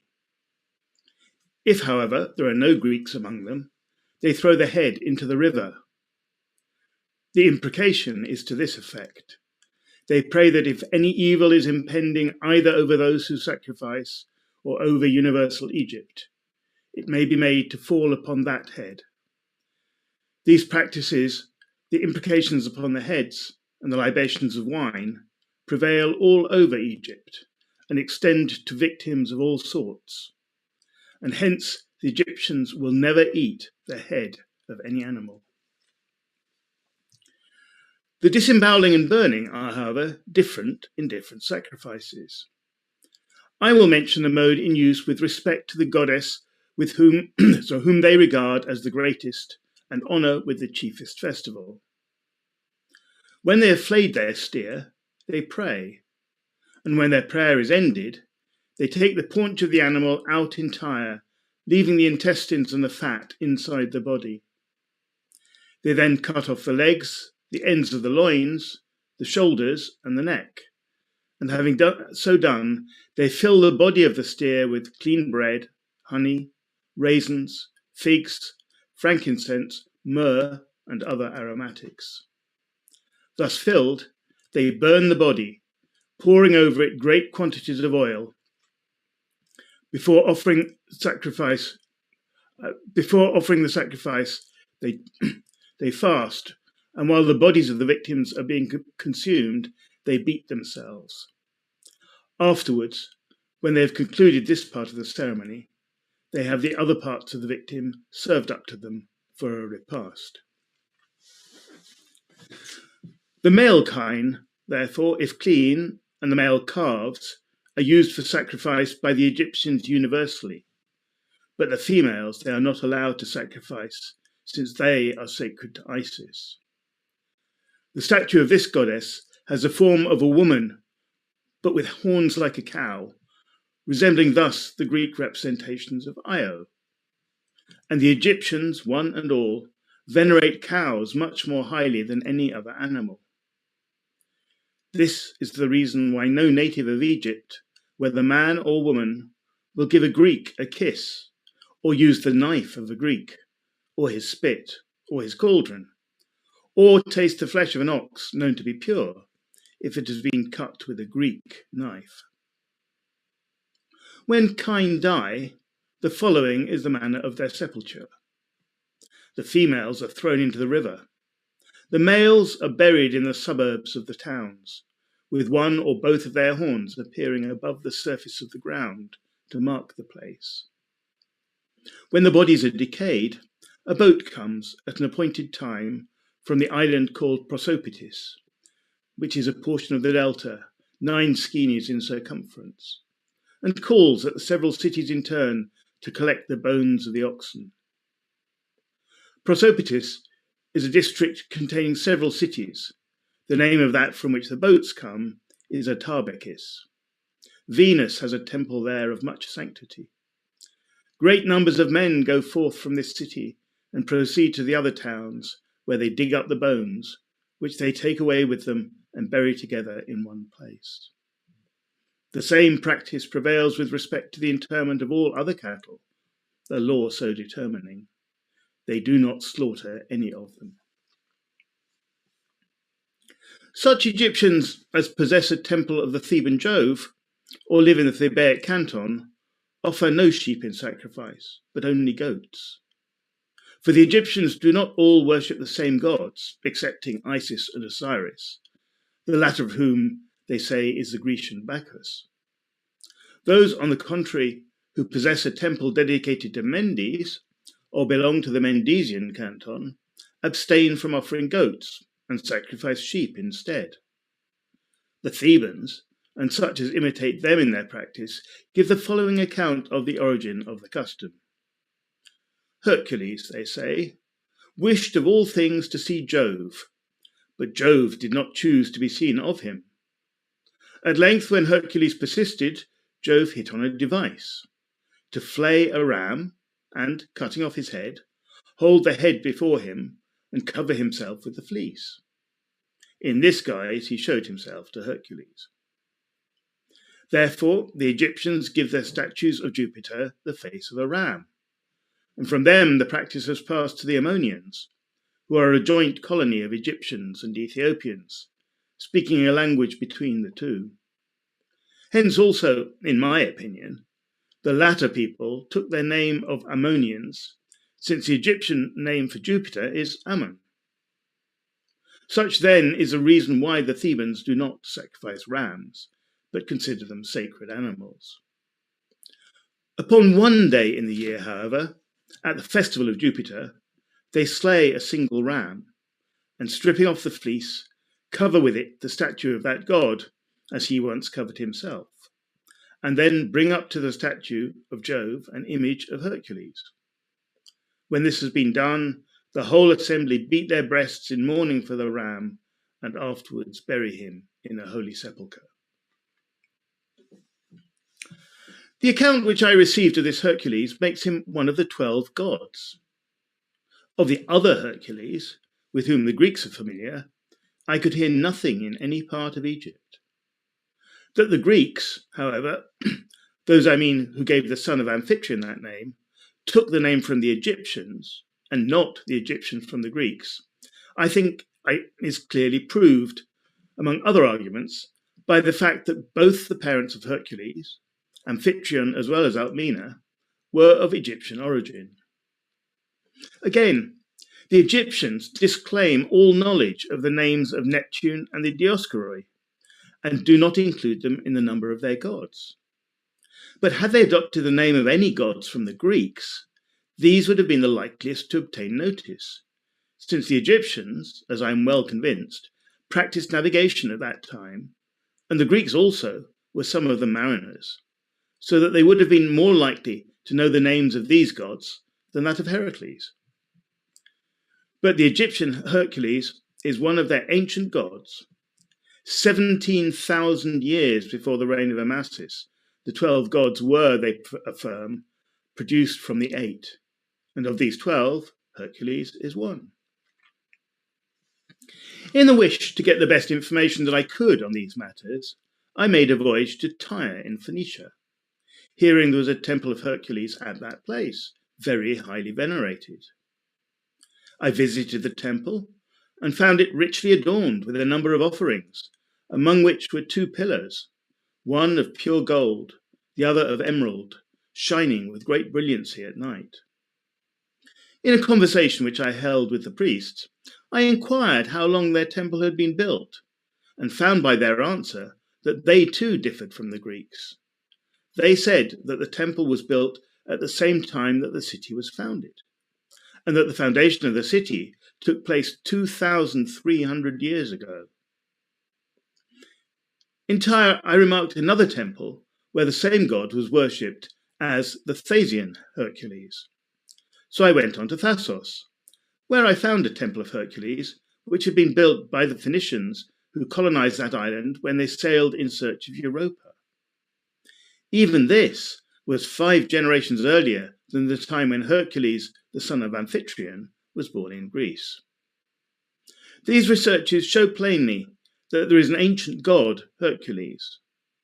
And my own opinion is that those Greeks act most wisely who build and maintain 2 temples of Hercules, in the one of which the Hercules worshipped is known by the name of Olympian, and has sacrifice offered to him as an immortal, while in the other the honours paid are such as are due to a hero.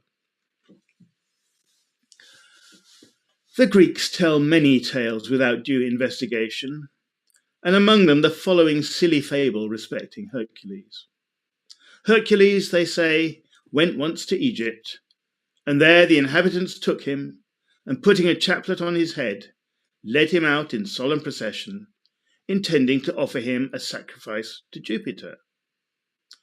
For a while he submitted quietly, but when they led him up to the altar and began the ceremonies, he put forth his strength and slew them all. Now to me, it seems that such a story proves the Greeks to be utterly ignorant of the character and customs of the people.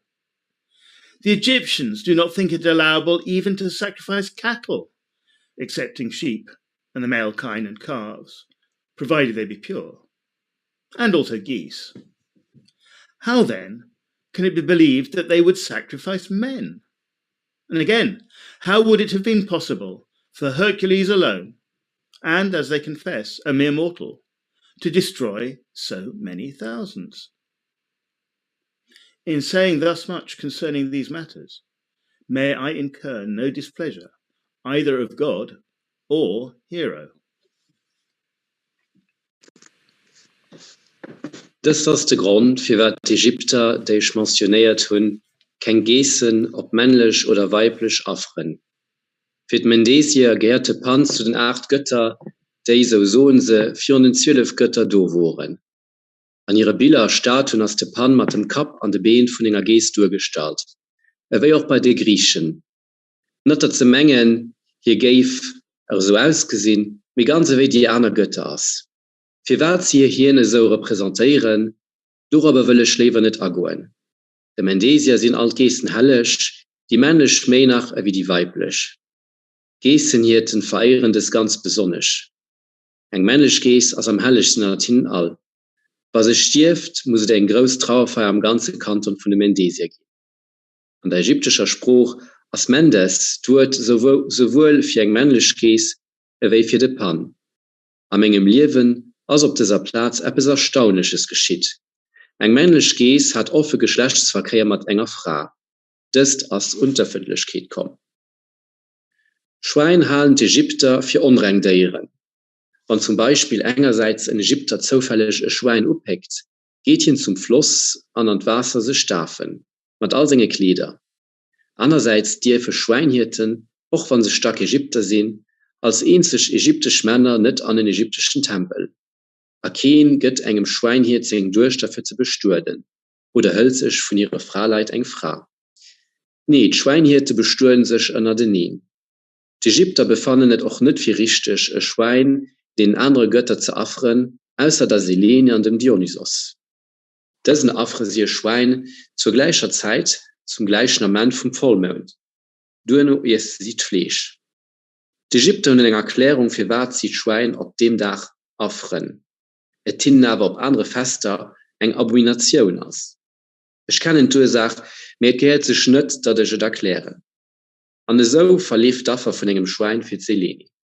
Die Person, die offert, legt den Ende vom Schwanz und Milz und dem Wassersack zusammen und bedeckt es mit dem Fett, das sie am Bauch findet, und geheidet dann an Feuer.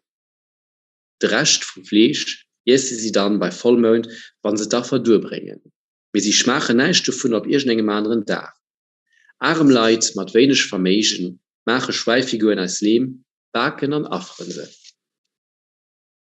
Dem Dionysos offert all Mensch 4 Uhr vom Festtag ein Schwängchen, dat hier 4 Uhr Singer dir schlurcht, und dann dem Schweinhirt, den er mit verkauft hat, gött für de Wäsch zu wollen.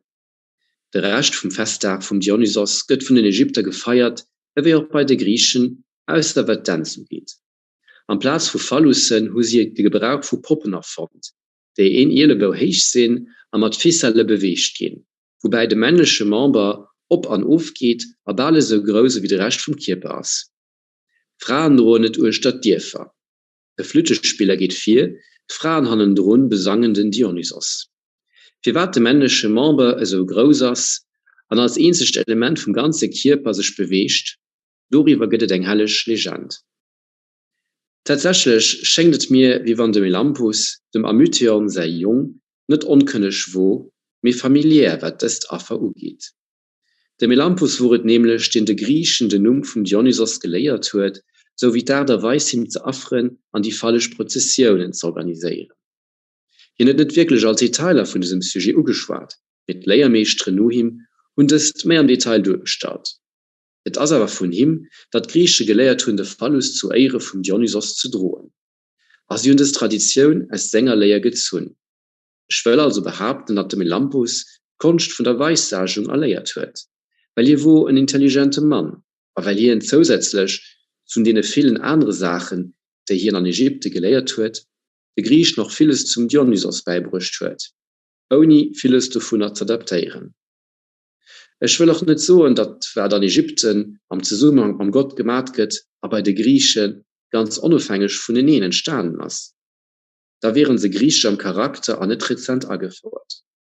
Ich will auch nicht behaupten, dass die Ägypter das oder so sein Gewunsch von den Griechen überholen. Wir schmengen, dass der Melampus die Verehrung von Dionysos für allem von Cadmus von Tyros als eine Gesellen, die aus Phönizien gekommen sind, an das Land, was wir Boötien nennen, gelehrt haben. Les noms de presque tous les dieux sont venus d'Égypte en Grèce. Qu'ils viennent de chez les barbares, mes enquêtes me le font constater, et je pense que c'est surtout de l'Égypte. Car à l'exception de Poséidon et des Dioscures, pour qui je l'ai déjà dit, et d'Héra, d'Hestia, de Thémis, des Carites et des Néréides, De tous les autres dieux, les Égyptiens possèdent les noms de tout temps dans le pays. Car à l'exception de Poséidon et les Dioscures, pour qui je l'ai déjà dit, oui, je dis là ce que disent les Égyptiens eux-mêmes. Quant au nom de dieux qu'ils disent ne pas connaître, il me semble qu'ils ont été nommés par les Pélages, sauf Poséidon. Ils ont des dieux, ils ont appris à connaître ce dieu auprès des Libyens, car il n'est personne à posséder le nom de Poséidon dès le début, si ce n'est les Libyens, et ils honorent ce dieu de tout temps. Les Égyptiens ne rendent pas non plus de culte à des héros. Donc, les usages dont nous avons parlé et d'autres encore, desquels nous parlerons, sont venus aux Grecs des Égyptiens. Mais s'ils font les statues d'Hermès avec le sexe en érection, ce n'est pas des Égyptiens qui l'ont appris, c'est des Pélages. Les premiers entre tous les Grecs, les Athéniens prirent d'eux cette coutume, et les autres Grecs, des Athéniens. Ceux-ci, effectivement, étaient déjà comptés au nombre des Grecs quand des Pélages vinrent habiter avec eux dans le pays, ce qui fournit le point de départ pour les considérer eux-mêmes comme des Grecs. Quiconque est initié au mystère des Kabyres que célèbrent les Samothraciens et qu'ils ont reçu des Pélages, c'est ce que je veux dire. Ces Pélages qui avaient habité avec les Athéniens habitaient en effet autrefois Samothrace, et c'est d'eux que les Samothraciens tiennent les mystères. Ainsi, les Athéniens furent les premiers des Grecs à faire les statues d'Hermès avec le sexe en érection, et c'est des Pélages qu'ils apprirent. Les Pélages ont monté à ce propos une histoire sacrée, ce qui a été mis en spectacle dans les fêtes des mystères de Samothrace. Autrefois, à ce que j'ai entendu dire à Dodone, les Pélages offraient tous les sacrifices en invoquant des dieux, sans désigner aucun d'entre eux par un surnom ou par un nom, car ils n'avaient encore rien entendu de pareil. Il leur avait donné le nom de Théous, partant du fait que, ayant mis en ordre toutes les choses et toute répartition, il les maintenait. Plus tard, au bout de beaucoup de temps, les Pélages apprirent à connaître, venus d'Égypte, les noms des dieux autres que Dionysos. Ils apprirent bien plus tard celui de Dionysos. Un temps passa encore, et ils consultèrent sur ces noms à Dodone. L'oracle de Dodone est regardé en effet comme le plus ancien qu'il y ait chez les Grecs, et il était le seul à cette époque. Les Pélages demandèrent donc à Dodone s'ils adopteraient les noms qui venaient de chez les barbares. Et l'oracle leur répondit d'en faire usage. À partir de là, ils sacrifièrent en utilisant les noms des dieux. Et les Grecs ensuite les reçurent d'eux. De quels parents chacun des dieux naquit, ou si tous existèrent de tout temps, quelles sont leurs figures, il l'ignorait jusqu'à une date récente, jusqu'à hier pourrait-on dire. J'estime en effet qu'Hésiode et Homère ont vécu 400 ans avant moi, pas davantage. Or, ce sont eux qui, dans leurs poèmes, ont fixé pour les Grecs une théogonie, qui ont attribué aux dieux leurs surnoms, réparti entre eux les honneurs et les compétences, et signifié leurs figures. Les poètes qui, dit-on, auraient vécu avant ces deux hommes, ont vécu, à mon avis, après. De ce qui précède, la première partie reproduit les dires des prêtresses de Dodone, la suite, ce qui concerne Hésiode et Homère, est de moi.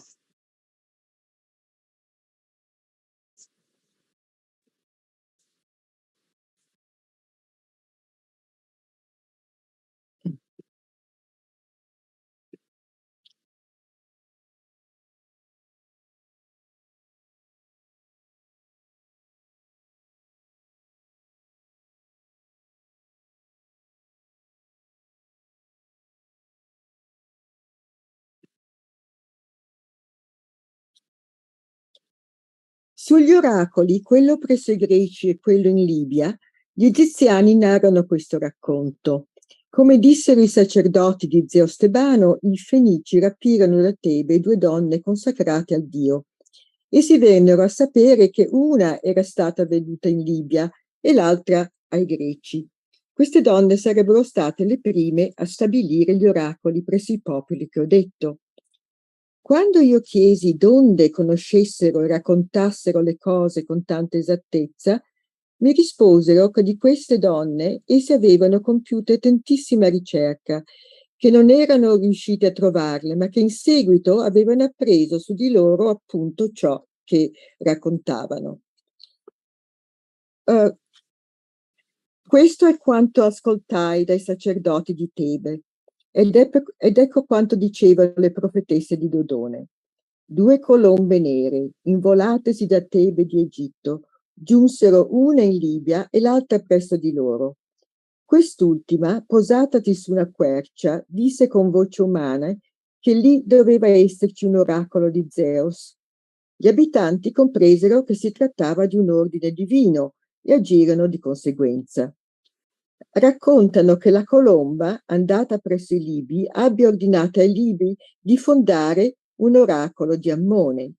In effetti anche questo oracolo è di Zeus. Ecco il racconto delle sacerdotesse di Dodona. La più anziana di loro si chiamava Promeneia, quella dopo Timarete, la più giovane Nicandre. Con le sacerdotesse erano d'accordo anche gli altri dodonee addette al santuario. Da parte mia ho in proposito questa opinione. Se veramente i Fenici rapirono le donne consacrate e una di esse la portarono a vendere in Libia e l'altra in Grecia, credo che quest'ultima sia stata venduta ai Tesproti, in quella che adesso è Grecia, ma che prima, pur essendo la stessa, era chiamata Pelasgia. Quindi, essendo schiava lì, sotto una quercia che era cresciuta spontaneamente, innalzò un santuario di Zeus. Era naturale, infatti, che la donna, che a Tebe aveva servito in un tempio di Zeus, ne conservasse il ricordo là dove era giunta. In seguito, dopo aver appreso la lingua greca, istituì un oracolo e fu lei a dire che la sorella era stata venduta in Libia da quegli stessi Fenici da cui anch'essa era stata venduta. Credo che le donne fossero chiamate colombe dai Dodonei per questo motivo, perché erano barbare e sembrava loro che mettessero suoni come uccelli. Dicono che con il tempo la colomba avrebbe parlato con voce umana. La donna quindi parlò con voce ad essi comprensibile. Finché parlava barbaro, sembrava ai Dodonei che mettesse suoni come un uccello. Poiché, come avrebbe potuto una colomba esprimersi con voce umana? Quando dicono che la colomba era nera, forse fanno intendere che la donna era egiziana. La mantica di Tebe in Egitto e quella di Dodona sono molto simili tra di loro. Anche la pratica di divinare dalle vittime è giunta dall'Egitto.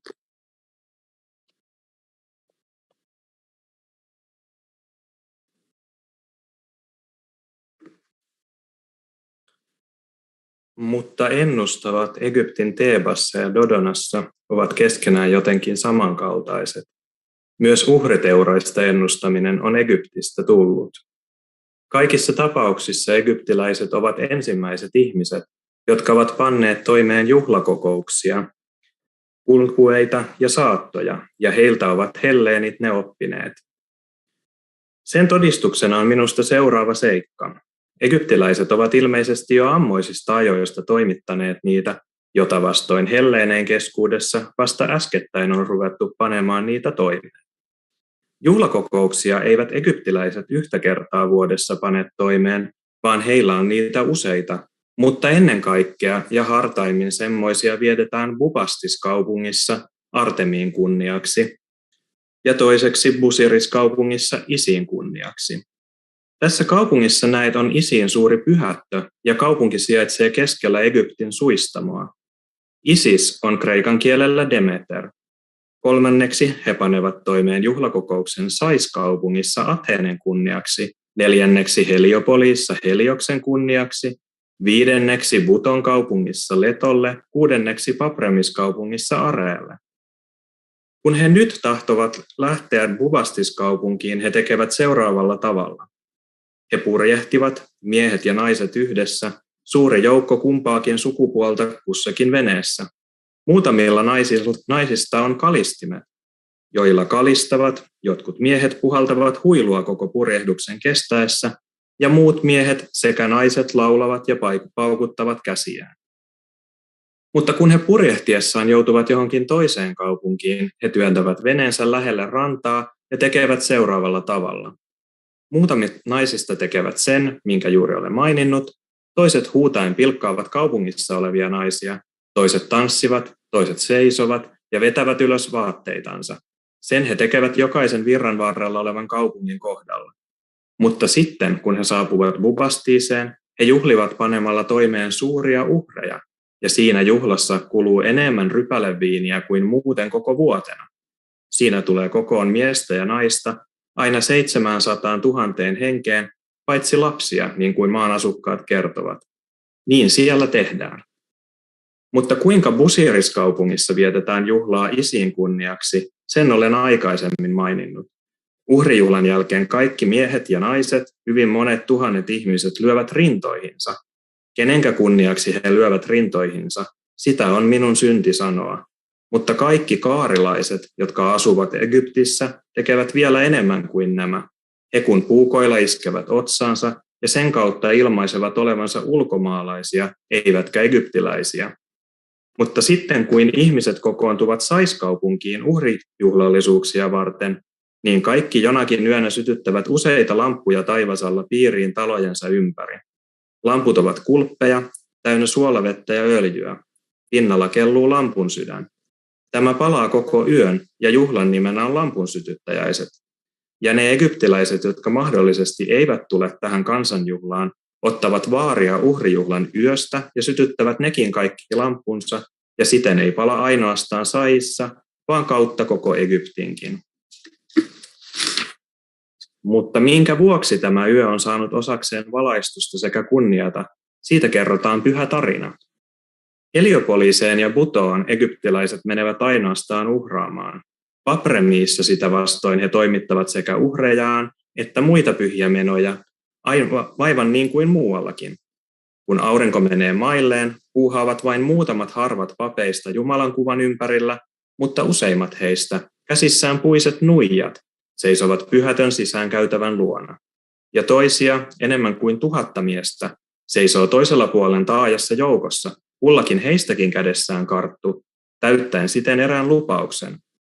Mutta Jumalan kuvan, joka on pienessä kullatussa puutemppelissä, edellisenä päivänä toimittavat toiseen pyhään asumukseen. Ja harvat kuvan ympärille jääneet vetävät nelipyöräisiä vaunuja, jotka kuljettavat temppeliä sekä temppelissä olevaa kuvaa.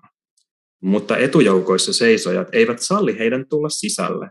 Silloin lupauksen tehneet puolustavat Jumalaa ja lyövät edellisiä, jotka taas puolestaan torjuvat heitä. Siinä syntyy ankara karttukahakka, missä he lyövät toistensa päät halki ja missä moni minun luullakseni kuoleekin vammoistaan.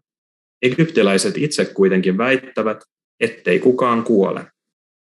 Maan asukkaat väittävät seuraavasta aiheesta ottaneensa tämän kansanjuhlan käytäntöön.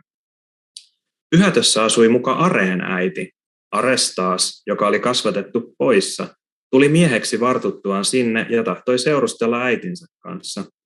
Mutta koska äidin palvelijat eivät olleet häntä ennen nähneet, niin he eivät sallineet hänen tulla luo, vaan torjuvat häntä. Silloin hän toi muassaan toisesta kaupungista väkeä, piteli palvelijoita pahoin ja moni meni sisälle äitinsä luo. Tämän johdosta he väittävät ottaneensa tavaksi tuon tappelun Areen juhlassa.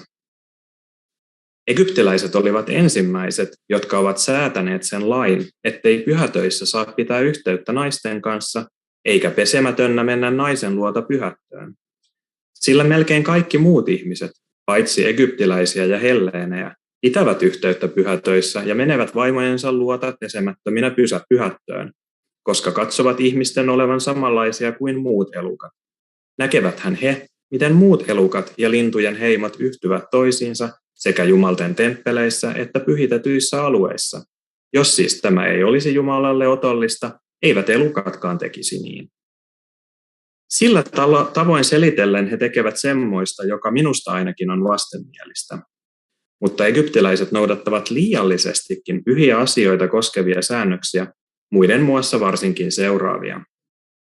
Vaikka Egypti rajoittuu Libyaan, ei siinä ole erittäin runsaasti eläimiä, mutta kaikkia niitä, joita siellä on, pidetään pyhinä, ja toiset niistä elävät yhdessä ihmisten itsensä kanssa, toiset eivät. Jos minä sanoisin, minkä vuoksi eläimet ovat pyhitetyt jumalille, joutuisin puhumaan jumalallisista asioista, joista minä olen mieluimmin kertomatta. Senkin, minkä olen vain sivumennen näistä maininnut, olen pakosta puhunut. Eläimiin nähden on olemassa seuraava tapa. Kunkin eläimen ruokkoa varten on erikseen määrätty egyptiläisten keskuudesta hoitaja, mies tai naispuolinen, jolloin poika isältään perii arvon.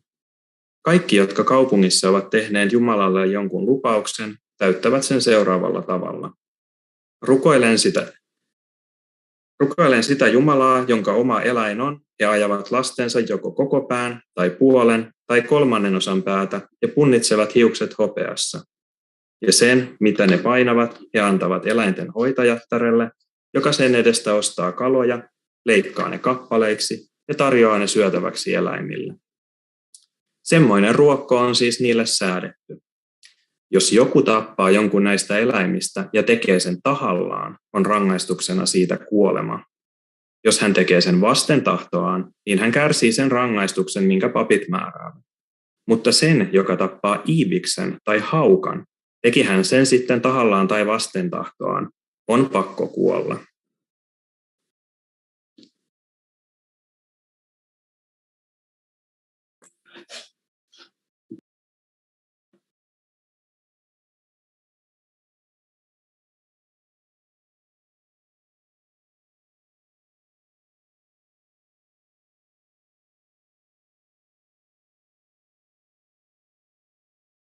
Hello?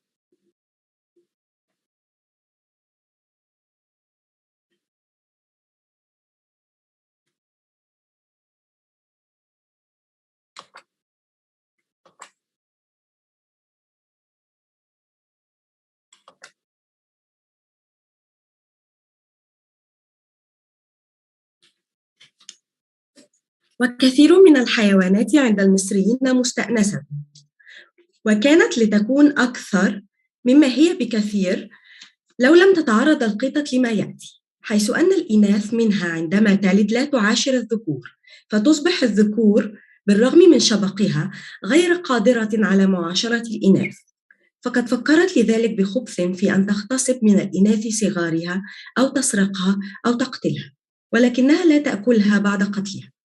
وبعد أن تحرم الإناث من صغارها تصبح شديدة الرغبة في غيرها، وهكذا تذهب إلى الذكور. ولا شك ذلك أن هذا الحيوان شديد الحب لصغاره، وحينما يشب حريق يستولى على القطط إحساس غريب، فينتحي المصريون جانبا ويهملون إطفاء الحريق ويراقبون القطط، فتنساب القطط بين الناس أو تقفز فوق رؤوسهم وتثب إلى النار، وتصيب هذه الحوادث المصريين بحزن عظيم. وإذا ماتت قطة في بيت شخص موتا طبيعيا يحلق كل أهل البيت حواجبهم فقط، أما إذا مات في البيت كلب فيحلقون الجسم كله والرأس أيضا. وتنقل القطط بعد موتها إلى مقاصير مقدسة في مدينة بوباستيس، حيث تحنط وتدفن. أما إناث الكلاب فيدفنها أهل كل مدينة في مقابر مقدسة، ويدفن النمس بنفس الطريقة التي تدفن بها الكلاب. أما الجرذان والصقور فتنقل إلى مدينة بوتو، وينقل أبو منجل إلى مدينة هرموبوليس. أما الدببة وهي نادرة والذئاب وهي لا تزيد عن حجم الثعالب فتدفن حيثما توجد ميتة. وهذه هي طبيعة التماسيح، لا تأكل شيئا في أشهر الشتاء ال4، والتمساح ذو 4 قوائم ويعيش في الأرض والماء على السواء، ويضع بيضه ويفقسه على الشاطئ، ويمضي أكثر النهار على الأرض الجافة، ولكنه يمضي الليل كله في النهر، لأن الماء يكون حينئذ أسخن من الهواء والندى، وهو دون سائر ما نعرف من كائنات، ينمو من أصغر حجم إلى أكبر، لأن بيضه لا يزيد كثيرا عن حجم بيض الأوز، وحجم صغاره يتناسب مع حجم البيض، ولكنه يظل ينمو حتى يبلغ 17 ذراعا بل أكثر، وله عين خنزير وأسنان ضخمة وأنياب تتناسب مع حجم جسمه، وهو وحده دون سائر الحيوانات لا ينمو له لسان ولا يحرك فكه الأسفل، ولكنه وحده دون سائر الحيوانات كذلك يطبق فكه الأعلى على الأسفل، وله مخالب قوية وجلد على الظهر مغطى بالقشور لا ينفذ منه شيء.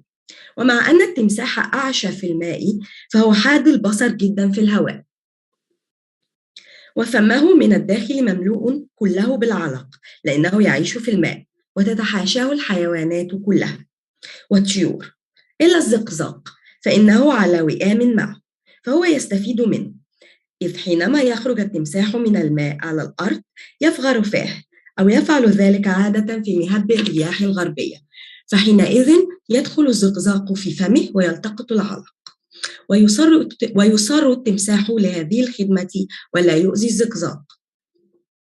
والتماسيح مقدسة عند بعض المصريين، ولكنها عند البعض الآخر غير مقدسة، بل يتخذونها أعداء، والذين يعيشون حول الطيبة وبحيرة موريس يعتبرونها مقدسة جدا.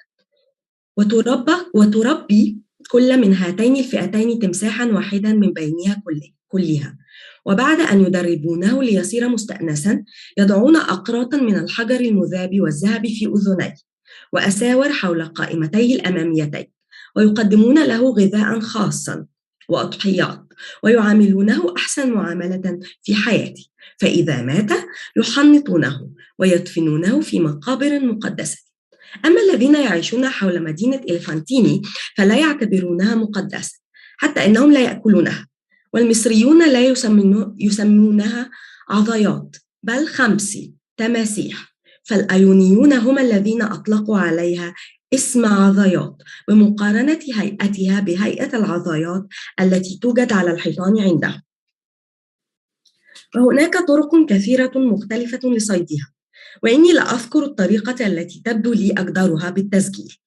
يضع الصياد حول الشص عجيزة خنزير ثم يلقي بالشص في وسط النهر، ويقف هو على شاطئ النهر ومعه خنزير صغير حتى يضربه، وعندما يسمع التمساح صوت الخنزير يتجه صوب الصوت فيلاقي العجيزة ويبتلع الشص، ثم يجرونه إلى الشاطئ، وعندما يجره إلى الشاطئ يكون أول ما يعمله الصياد هو أن يلطخ عينيه بالطين، فإذا فعل ذلك أتم عملية الصيد بغاية السهولة، وإذا لم يفعل تتم بصعوبة.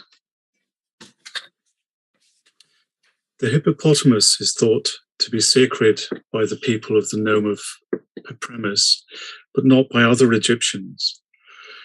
This is what it looks like. It is 4 feet with cloven hooves like an ox, a blunt snout, a mane like a horse, conspicuous tusks, and a horse's tail. It neighs.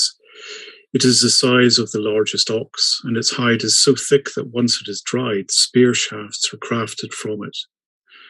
There are also otters in the river, and these too are believed to be sacred. The only fish they consider sacred is the one called scaly, and the eel. These creatures are holy to the god of the Nile. In addition, among Egyptian birds, the fox goose is believed to be sacred. There is another sacred bird called the phoenix. I myself have not seen it except in paintings, for it rarely visits Egypt. Indeed, the people of Heliopolis say that it comes only once every 500 years. They claim that a phoenix visits them when its father has died. The paintings, if they are accurate, depict a bird in shape and size very much like an eagle, with both golden and red feathers. They also say, though it seems incredible to me, that when the phoenix sets out from Arabia towards the sanctuary of Helios, it carries the corpse of its own father plastered up in myrrh and buries it there in the sanctuary. Thus it transports its father, but in order to do that, it first shapes some myrrh into an egg as heavy as it can carry. It then attempts to fly with it and keeps adjusting the size of the egg until its weight is just right. Then the phoenix hollows out the egg and places the body of its father inside it. It fills in the gap thus created with additional myrrh, so that when its father is laid within, the egg weighs the same as before. When the egg is completely plastered shut, the phoenix carries it to Egypt, to the sanctuary of Helios. At least, that is what they claim about this bird. Es gibt in der Gegend von Theben heilige Schlangen, die Menschen in keiner Weise etwas zuleide tun. Sie sind von geringer Größe und tragen 2 Hörner, die oben aus dem Kopf herausgewachsen sind. Die begraben sie, wenn sie gestorben sind, im Heiligtum des Zeus, denn diesem Gott erzählen sie, seien sie heilig. Es gibt einen Ort in Arabien, etwa in der Nähe der Stadt Buto gelegen, und zu diesem Ort bin ich gereist, weil ich Kunde über die geflügelten Schlangen erhalten wollte. Nach meiner Ankunft sah ich Knochen und Wirbelsäulen von Schlangen, die an Menge nicht zu beschreiben waren, sondern es waren Haufen dieser Wirbelsäulen, große, kleinere und noch kleinere, und sie waren zahlreich. Der Ort, wo diese Wirbelsäulen aufgeschüttet sind, ist von folgender Art. Ein Pass, der aus eng zusammenstehenden Bergen in eine weite Ebene hinabführt, und diese Ebene ist mit der ägyptischen Ebene verbunden. Es gibt die Geschichte, dass mit Frühlingsbeginn geflügelte Schlangen aus Arabien nach Ägypten geflogen kämen. Die Ibisvögel aber kämen ihnen entgegen bis zu diesem Engpass und ließen die Schlangen nicht ins Land, sondern töteten sie. Und der Ibis stehe deshalb bei den Ägyptern, so behaupten die Araber, hoch in Ehren, und auch die Ägypter stimmen zu, dass sie deswegen diese Vögel ehrten. Der Ibis sieht folgendermaßen aus. Er ist zur Gänze tief schwarz, hat die Beine eines Kranichs, einen stark gebogenen Schnabel und ist so groß wie der Vogel Krex. Dies ist also das Aussehen der schwarzen Ibisse, die mit jenen Schlangen kämpfen. Das Aussehen derjenigen dagegen, die sich in Scharen mehr unter den Menschen aufhalten, es gibt nämlich 2 Ibisarten, ist folgendes. Dieser Ibis ist am Kopf und am ganzen Hals kahl. Das Gefieder ist weiß, außer dem Kopf, dem Nacken, den Flügelspitzen und dem Steiß. Diese Teile, die ich gerade nannte, sind alle tiefschwarz. Beine und Schnabel sind ähnlich wie bei der anderen Art. Die Gestalt der Schlange ist ganz so wie die der Wasserschlangen, und sie trägt keine gefiederten Flügel, sondern solche, die am meisten den Fledermausflügeln gleichen. So viel also sei über heilige Tiere gesagt. The Egyptians who live in the agricultural region foster the preservation of historical memory more than all other peoples, and are by far the most learned about tradition of all those I've questioned. This is how they live. Every month for 3 days in a row, they purge themselves, seeking health by means of vomiting and enemas. They believe that all human illnesses are caused by the ingestion of food. For this and other reasons as well, the Egyptians are the healthiest of all peoples after the Libyans. And I think another reason for this is their climate, which lacks seasonal variations. For illnesses fall upon people mostly when they experience changes of all kind, but especially changes of weather. These Egyptians eat bread made from spelt, and they call these loaves kulestis. The wine they drink is made from barley. Since there are no vineyards there, they consume some fish raw, either dried in the sun or cured with salt. And they also use salt to cure small birds, ducks, and quails. All the rest of the birds and the fish they have in Egypt, except for those designated as sacred, they eat baked or boiled.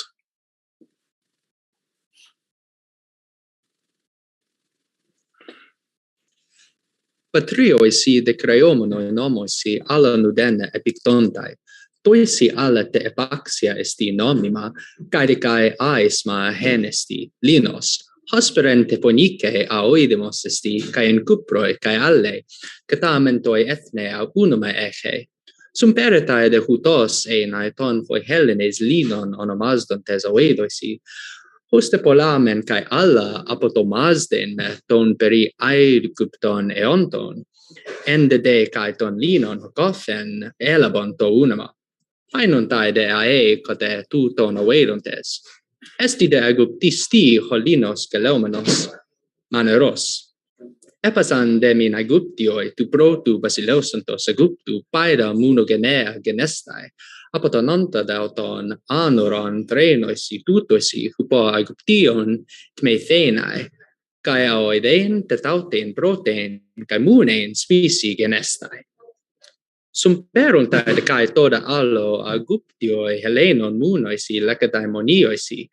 Oine autoroiauton toisi presbyteroisi suntun canontes ecusi teis hodu kai ectrepontai kai epiusi ex hedres hupanisteatai. Todementoi alloisi Helenon udamoisi sumperuntai. Antitu pro agoreoen alelus entesi adoisi proscuneusi catientes mecri tugunatos tencera.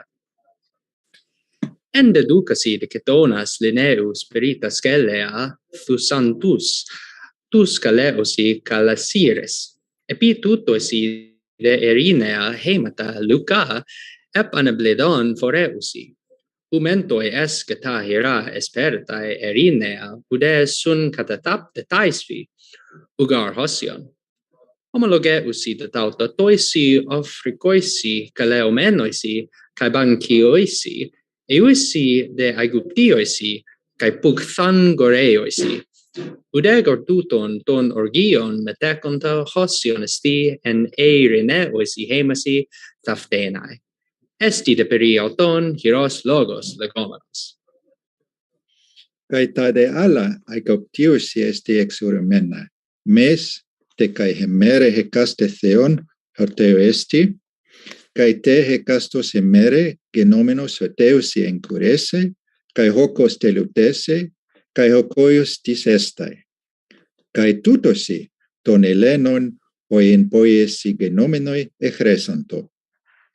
Terate te pleus via neurotai etoisi alusi hapasi anthroposi. Genomenu gar teratos fulasusi graphomenoi topupainon, kai en kote ustoron paraplesion tutogenetai, katatautonomisusi apubesestai. Mantike dautoisi hoda diakitai, anthropon menudeni prosketai hetechne.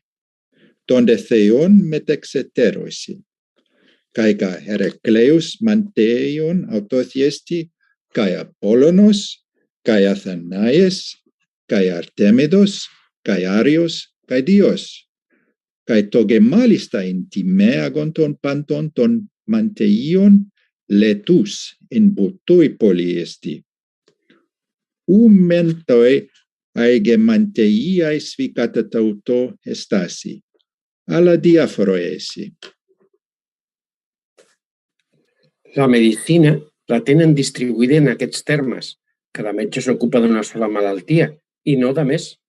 Hi ha metges per tot, dels ulls, dels cap, de les dents, de les malalties relatives al ventre i de les incertes. Vid sorg och begravning råder följande sed. När någon mer betydande person avlidit i en familj brukar alla kvinnorna i familjen bestryka huvudet eller ansiktet med gyttja. Sedan lämnar den döde kvar i huset och strövar själva omkring i staden, omgördlade kring midjan och slår sig på sina blottade bröst, och alla kvinnliga anförvanter går i följe med dem. Även männen å sin sida omgördlar sig och slår sig för bröstet. När de fullgjort detta bar de bort liket till balsamering. Det finns personer som slagit sig ner och tagit balsamering till särskilt yrke. För de som kommer bärande med liket visar de olika mönster av döda, skurna i trä och målade så lika som möjligt. Den första sorten, vars namn jag anser det vara syndigt att nämna vid detta tillfälle, förklarar de vara den dyraste. Sedan visar de en annan sort som är tarvligare och billigare och en tredje sort som är allra billigast.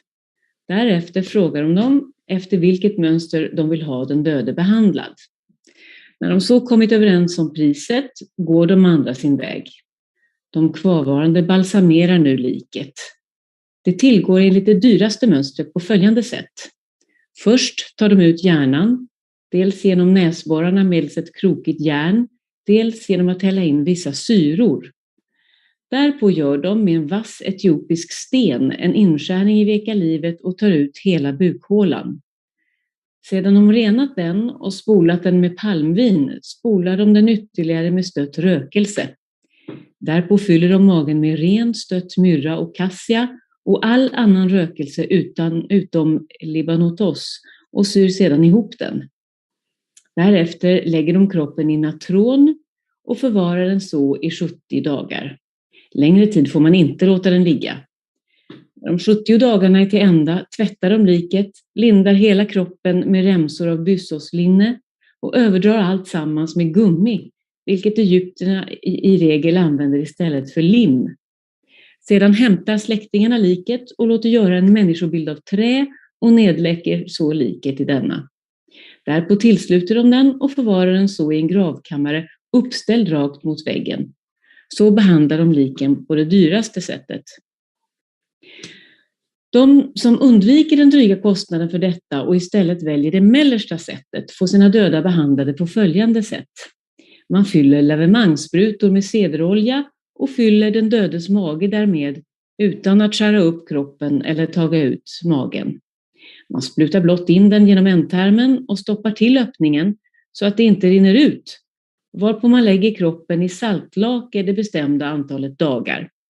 Sista dagen tappar man ut cederoljan som man först sprutat in.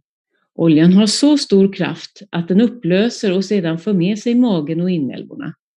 Men saltlaken upplöser köttet så att endast huden och benen är kvar. När detta är gjort återlämnar de liket utan att göra något vidare med det.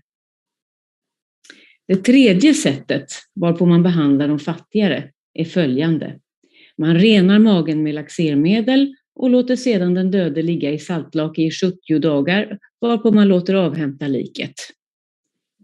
När mera framstående mäns hustrur dött eller när kvinnorna är mycket vackra och mer ansedda lämnar man dem inte genast till balsamering utan först när de har varit döda 3 eller 4 dagar.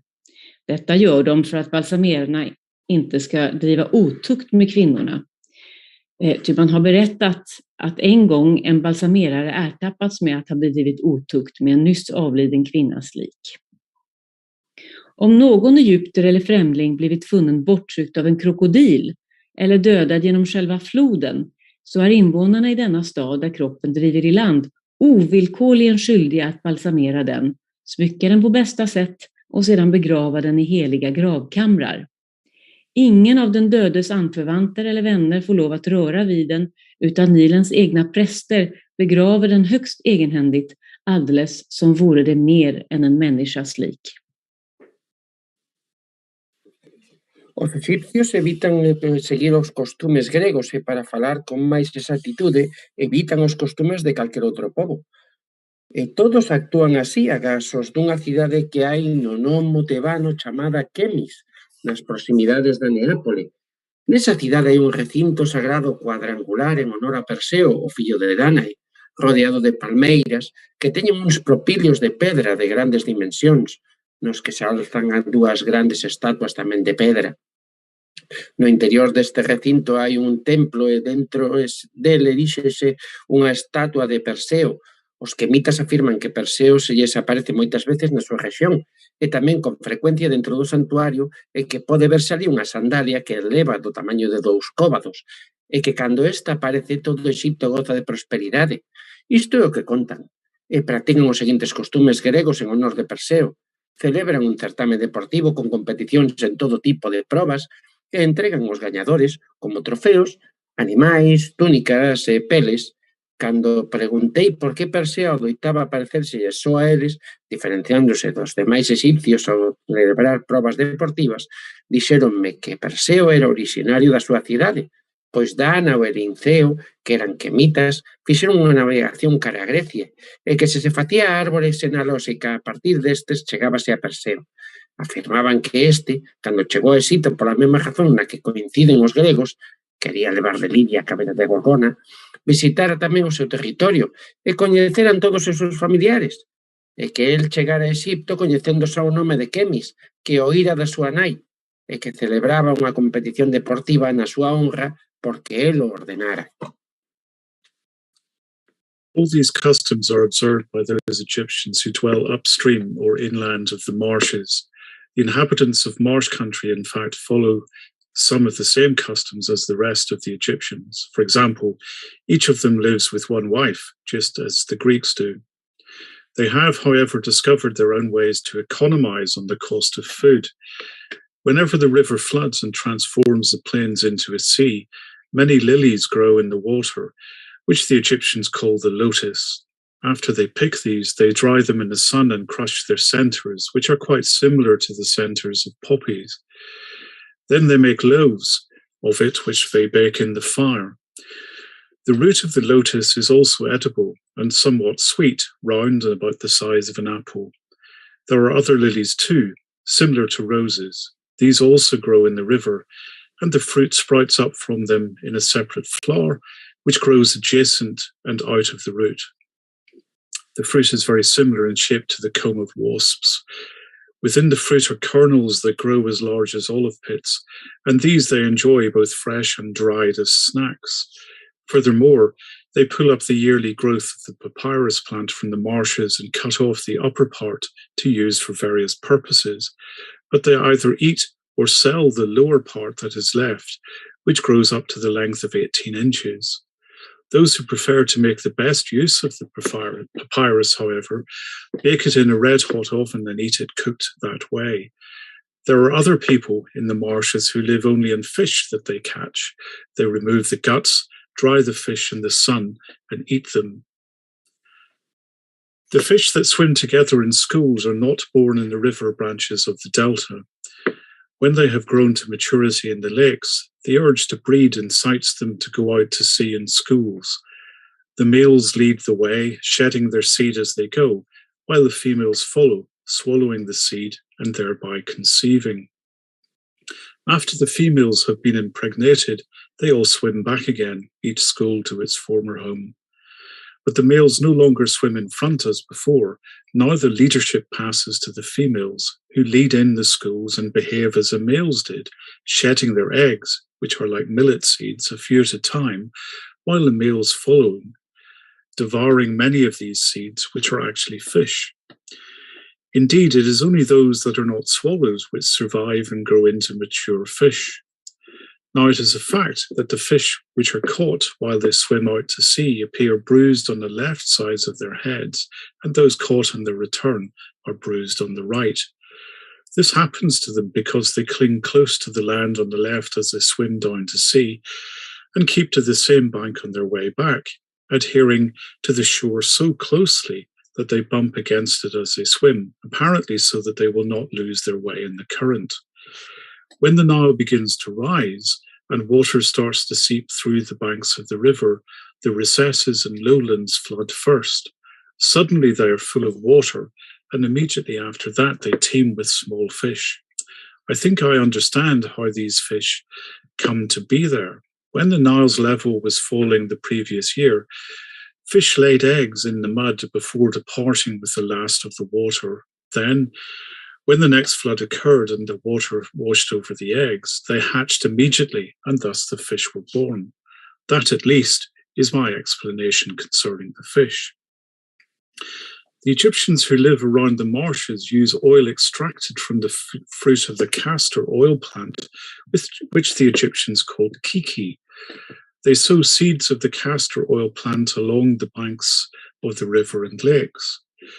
There is a type of castor oil plant that grows wild in Hellas without cultivation, but in Egypt the seeds that are sown bear an abundant fruit, although they give off a foul stench.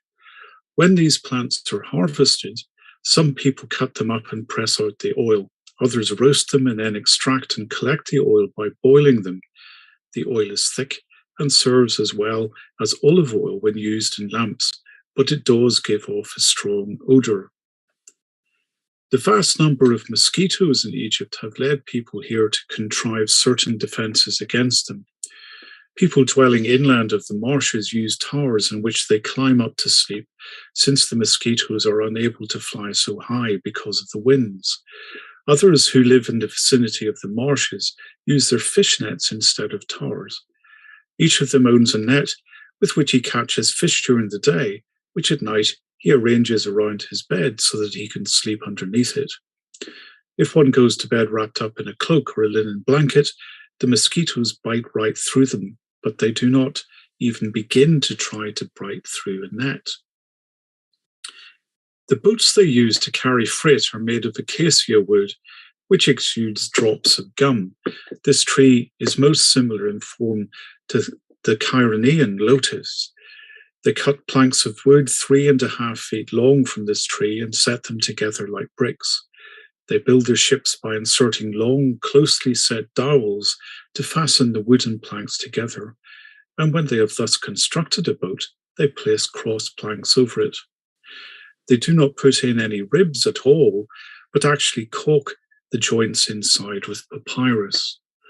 Only one steering oar is made, which is inserted through the keel. Their masts are made of acacia wood, their sails of papyrus. With these boats, they cannot sail upstream in the river unless a fresh, strong wind prevails. Otherwise, they must be towed along from the shore. But here is how they sail downstream. They construct a door-shaped raft of tamarisk, stitch it together with matted reeds, and tie it by a rope to the front of the boat so that the boatman can let it float on ahead. In addition, they take a stone that weighs about 2 talents and has a hole bored through it and tie that to the back of the boat. The raft moves swiftly forward with the rushing current and thus pulls the barris, for this is what the Egyptians call these boats, while the stone is dragged behind, and being deep underwater helps to keep the boat steady. They have a large number of these boats, some of which can carry many thousand of talents in weight. Whenever the Nile overflows onto the land, all of Egypt becomes a sea, except for the cities which alone project above water. Quite like the islands in the Aegean Sea. When this happens, the Egyptians who now must travel by ferry are no longer constrained to sail through the river channels, but can go directly over the middle of the plain. A voyage upstream from Caucasus to Memphis passes right beside the pyramids themselves, whereas normally one would go via the apex of the delta by the city of Caucasus. And if at this season you sail from the sea by Canopus to Naucratis, you can go directly over the plain and pass by the cities of Anthilla and Archandropolis, as the latter is called. Of these 2 cities, the one named Anthula is notable as the one selected to provide shoes for the wife of the reigning ruler of Egypt. This has been the case ever since Egypt became subject to Persia. It seems to me that the other city, Archandropolis, may have acquired its name from the son-in-law of Danaus, Arcandros, son of Pithithius, the son of Archaeus, for it is called the city of Arcandros. Perhaps it was named after some other Arcandros, but at any rate, its name is not Egyptian.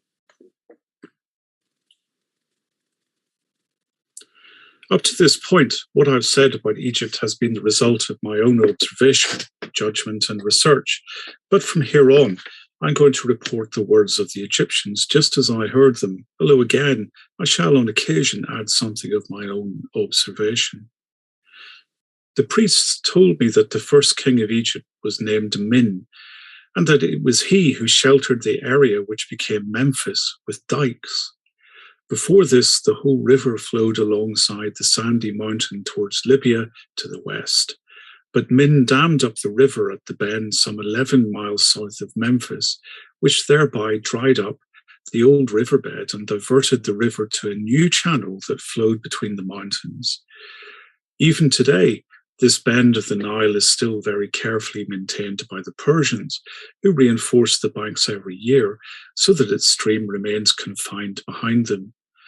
For if the river were to break out of the dikes at this point, its flow would threaten to flood all of Memphis. And so this Min, the first man to become king, waited until the area he had closed off was dried up, and then founded the city called Memphis, there in the narrow region of Egypt. He then excavated a lake outside the city, which extended from the river to the north and west to form a boundary just as the Nile itself does to the east. Finally, when that was done, he built the sanctuary of Hephaestus at Memphis, which is huge and quite remarkable. After this king, the priests related from a papyrus roll the names of 330 other kings of Egypt. In all these generations, every one was an Egyptian man except for 18 who were Ethiopians and one who was a local woman. The name of the woman who became queen was the very same as the Babylonian queen Nitocris. They said that she avenged her brother, whom the Egyptians had killed during his reign as king. Although they gave the crown to her after his murder, she sought revenge and destroyed many Egyptians by the following treacherous scheme. She built a very large underground chamber, announced its opening ceremonies, and invited those Egyptians whom she knew to be the most guilty in the murder of her brother to attend them, all the while cleverly hiding her true intentions. Then, while the many guests there were enjoying the feast, she suddenly let the river burst in from a huge secret conduit. That is about all they said of her, except that after she had accomplished this feat, she threw herself into a chamber full of ashes so that she herself would not become the subject of vengeance. Concerning the other kings, they said that none of them had shown any brilliance or had accomplished any achievements worthy of note, except for the last one, who was called Moeris. He produced a memorial to himself by his construction of the monumental entrance facing the north at the sanctuary of Hephaestus. He also excavated a lake, whose circumference I shall reveal later, and built pyramids within it, whose size I shall mention when I describe the lake. Such were his many achievements, while none of the others accomplished a thing. And so, passing over these rulers, I shall commemorate King Sesostris, who came after them. The priest said that he first of all set sail in long ships from the Arabian Gulf and conquered the inhabitants along the Erythraean Sea, and that he continued to sail out until he arrived at the sea no longer navigable due to its shallows. Then, according to the priest's report, he returned to Egypt and assembled a large army with which he marched through Asia, conquering every nation that he encountered. Now, for those he encountered who struggled bravely and fiercely for their freedom, he set up pillars in their lands with inscriptions declaring his name, his native land, and how he had subdued them with his might. And for those whose cities he took easily and without a fight, he inscribed the same words on the pillars as he did for the courageous peoples, but added an image of female genitals, wishing to publicize their impotence. That is what he did as he marched through the continent until he crossed over from Asia and into Europe, where he conquered the Scythians and the Thracians. It seems to me that his army went no farther than the territories of those nations, for while he apparently erected pillars in their countries, he does not seem to have done so farther than this. From these places he turned back, and when he came to the river Phasis, where, although here I cannot speak with certainty, either King Sesostris himself left a party of his army behind to settle this land, or for some of his soldiers who had grown weary of the journey decided to stay and reside in the vicinity of the river Phasis.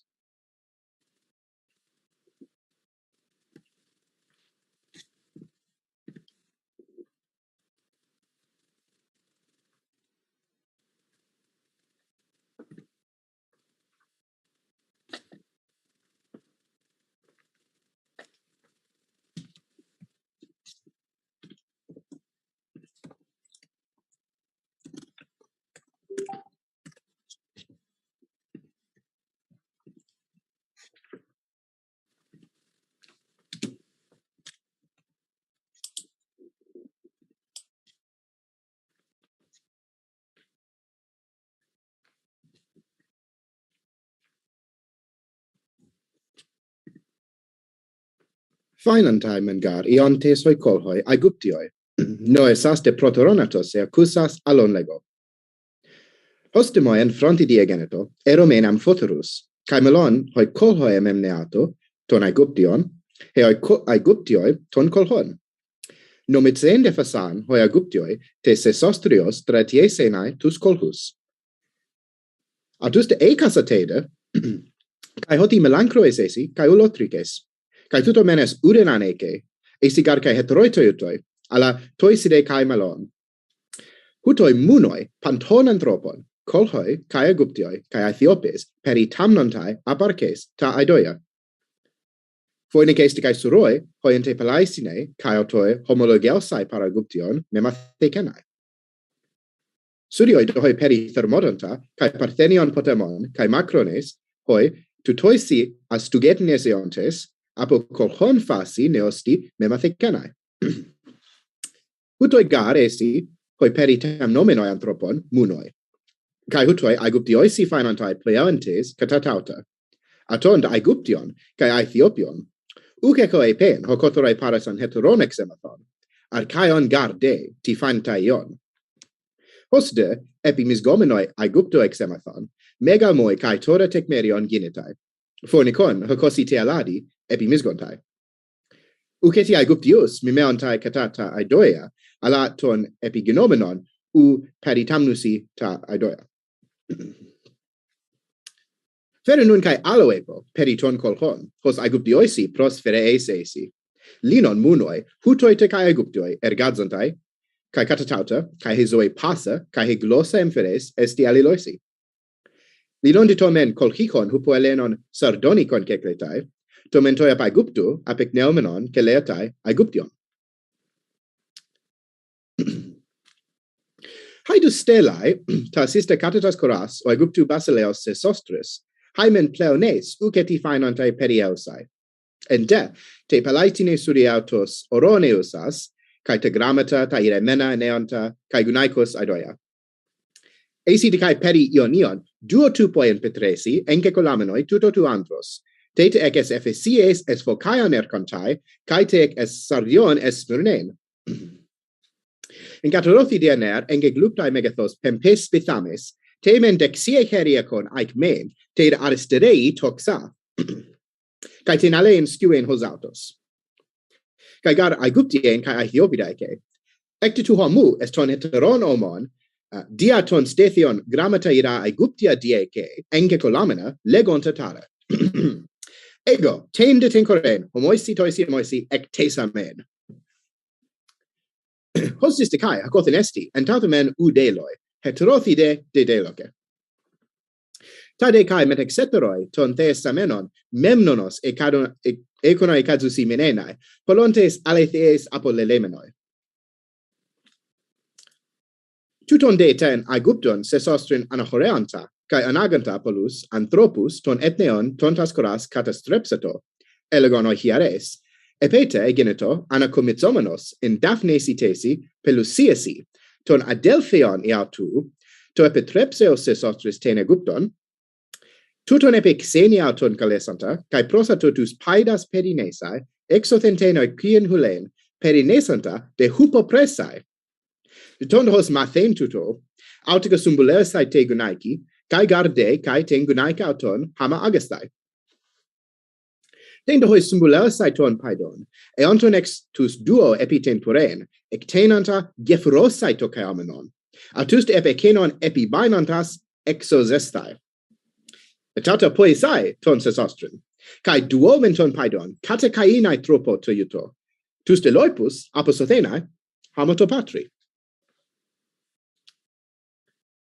Once Sesostris was back in Egypt and had taken vengeance on his brother, he found a use for the horde of people that he had brought with him, whose lands he had conquered. It was they who hauled the massive blocks of stone which were collected during his reign for the sanctuary of Hephaestus, and they were also forced to work digging all the canals which now exist in Egypt. As a result of all this, without meaning to, they made horses and carts disappear from Egypt when there had previously been plenty of horses and the whole land had teemed with cart traffic. For ever since then, despite being a completely flat country, Egypt has been unfit for horses and carts because of the number of canals and the way they crisscross the country in all directions. Sesostris had these canals slice up the countryside because all of the Egyptians in places which were not on the river, but in the middle of the country, were short of water when the river went down and had to make do with rather brackish drinking water drawn from the wells. The priest also told me that Sesostris divided the country among all the Egyptians, giving each man the same amount of land in the form of a square plot. This was a source of income for him because he ordered them to pay an annual tax. If any of a person's plot was lost to the river, he would present himself at the king's court and tell him what had happened, and then the king sent inspectors to measure how much land he had lost, so that in the future, the man would have to pay proportionately less of the fixed tax. It seems to me that this was how geometry as a land surveying technique came to be discovered, and then imported into Greece. But the Greeks learned about the sundial, its pointer, and the 12 divisions of the day from the Babylonians. Sesostris was the only Egyptian king to rule over Ethiopia. The monuments he left to posterity stand in front of the temple of Hephaestus and consist of 2 stone statues, 30 cubits in height, of himself and his wife, and statues of his 4 sons, too, each 20 cubits in height. Many years later, the priest of Hephaestus refused to let Darius the Persian erect a statue of himself in front of this group of statues, arguing that his achievements did not match those of Sesostris the Egyptian. After all, he said, Sesostris defeated as many peoples as you, and the Scythians as well, whom you were unable to conquer. It would not be right, then, for you to stand out in front of Sesostris' statues, since your achievements do not match those of Sesostris. They say that Darius conceded this point. Now, after Sesostris had brought his life to an end, his son Pharos, they told me, received in succession the kingdom, and he made no warlike expedition. And moreover, it chanced to him to become blind by reason of the following accident. When the river had come down in flood, rising to a height of 18 cubits, higher than ever before that time, and had gone over the fields, a wind fell upon it, and the river became agitated by waves. And this king, they say, moved by presumptuous folly, took a spear and cast it into the midst of the eddies of the stream. And immediately upon this, he had a disease of the eyes, and was made by it blind. For 10 years, then, he was blind, and in the 11th year, there came to him an oracle from the city of Buto, saying that the time of his punishment had expired, and that he should see again if he washed his eyes with the water of a woman who had accompanied with her own husband only, and had not knowledge of other men. And first he made trial of his own wife, and then, as he continued blind, he went on to try all the women in turn. And when he had at last regained his sight, he gathered together all the women of whom he had made trial, excepting her by whose means he had regained his sight, to one city which is now named Erythrabolos. And having gathered them to this, he consumed them all by fire, as well as the city itself. But as for her by whose means he had regained his sight, he had her himself to wife. Then, after he had escaped the malady of his eyes, he dedicated offerings at each one of the temples which were of renown, and especially, to mention only that which is most worthy of mention, he dedicated at the Temple of the Sun works which are worth seeing, namely 2 obelisks of stone, each of a single block, measuring in length 100 cubits each, and in breadth 8 cubits. After him, they said, there succeeded to the throne a man of Memphis, whose name in the tongue of the Hellenes was Proteus, for whom there is now a sacred enclosure at Memphis, very fair and well ordered, lying on that side of the temple of Hephaestus which faces the north wind. Round about this enclosure dwell Phoenicians of Tyre, and this whole region is called the Camp of Tyrians. Within the enclosure of Proteus there is a temple called the Temple of the Foreign Aphrodite, which temple I conjecture to be one of Helen, the daughter of Tyndareus, not only because I have heard the tale how Helen dwelt with Proteus, but also especially because it is called by the name of the Foreign Aphrodite. But the other temples of Aphrodite, which there are, have none of them the addition of the word foreign to the name. And the priests told me when I inquired that the things concerning Helen happened thus. Alexander, having carried off Helen, was sailing away from Sparta to his own land, and when he had come to the Aegean Sea, contrary winds drove him from his course to the Sea of Egypt, and after that, since the blasts did not cease to blow, he came to Egypt itself, and in Egypt to that which is now named the Canobic mouth of the Nile, and to Tarichaea. Now there was upon the shore, as still there is now, a temple of Heracles, in which, if any man's slave take refuge and have the sacred mark set upon him, giving himself over to the god, it is not lawful to lay hands upon him. And this custom has continued, still unchanged, from the beginning down to my own time. Accordingly, the attendants of Alexander, having heard of the custom which existed about the temple, ran away from him, and sitting down as suppliants of the god, accused Alexander because they desired to do him hurt, telling the whole tale how things were made about Helen and about the wrong done to Menelaus. And this accusation they made not only to the priests, but also to the warden of this river mouth, whose name was Thonis. Thonis then, having heard their tale, sent forth a message to Proteus at Memphis, which said as follows: There hath come a stranger, a Teucrian by race, who hath done in Hellas an unholy deed, for he hath deceived the wife of his own host, and is come hither, bringing with him this woman herself, and very much wealth, having been carried out of his way by the winds to thy land. Shall we then allow him to sail out unharmed, or shall we first take away from him that which he has brought with him? In reply to this, Proteus sent back a messenger who said thus: Seize this man, whosoever he may be, who has done impiety to his own host, and bring him away into my presence, that I may know what he will find to say. Hearing this, Thonis seized Alexander and detained his ships, and after that he brought the man himself up to Memphis, and with him Helen and the wealth he had, and also, in addition to them, the suppliants. So, when all had been conveyed up thither, Proteus began to ask Alexander who he was and from whence he was voyaging, and he both recounted to him his descent and told him the name of his native land, and moreover related of his voyage from whence he was sailing.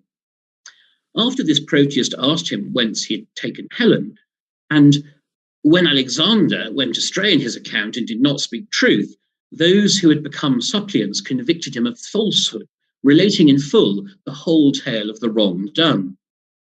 At length Proteus declared to them this sentence, saying, Were it not that I count it a matter of great moment not to slay any of those strangers who, being driven from their course by winds, have come to my land hitherto, I should have taken vengeance on thee on behalf of the man of Hellas, seeing that thou, most base of men, having received from him hospitality, didst work against him a most impious deed. For thou didst go in to the wife of thine own host, and even this was not enough for thee, but thou didst stir her up with desire, and hast gone away with her like a thief. Moreover, not even this by itself was enough for thee, but thou art come hither with plunder taken from the house of thy host. Now, therefore, depart, seeing that I have counted it of great moment not to be a slayer of strangers. This woman indeed, and the wealth which thou hast, I will not allow thee to carry away, but I shall keep them safe for the Hellene who was thy host, until he come himself, and desire to carry them off to his home. To thyself, however, and thy fellow voyagers, I proclaim that ye depart from your anchoring within 3 days, and go away from my land to some other, and if not, that ye will be dealt with as enemies.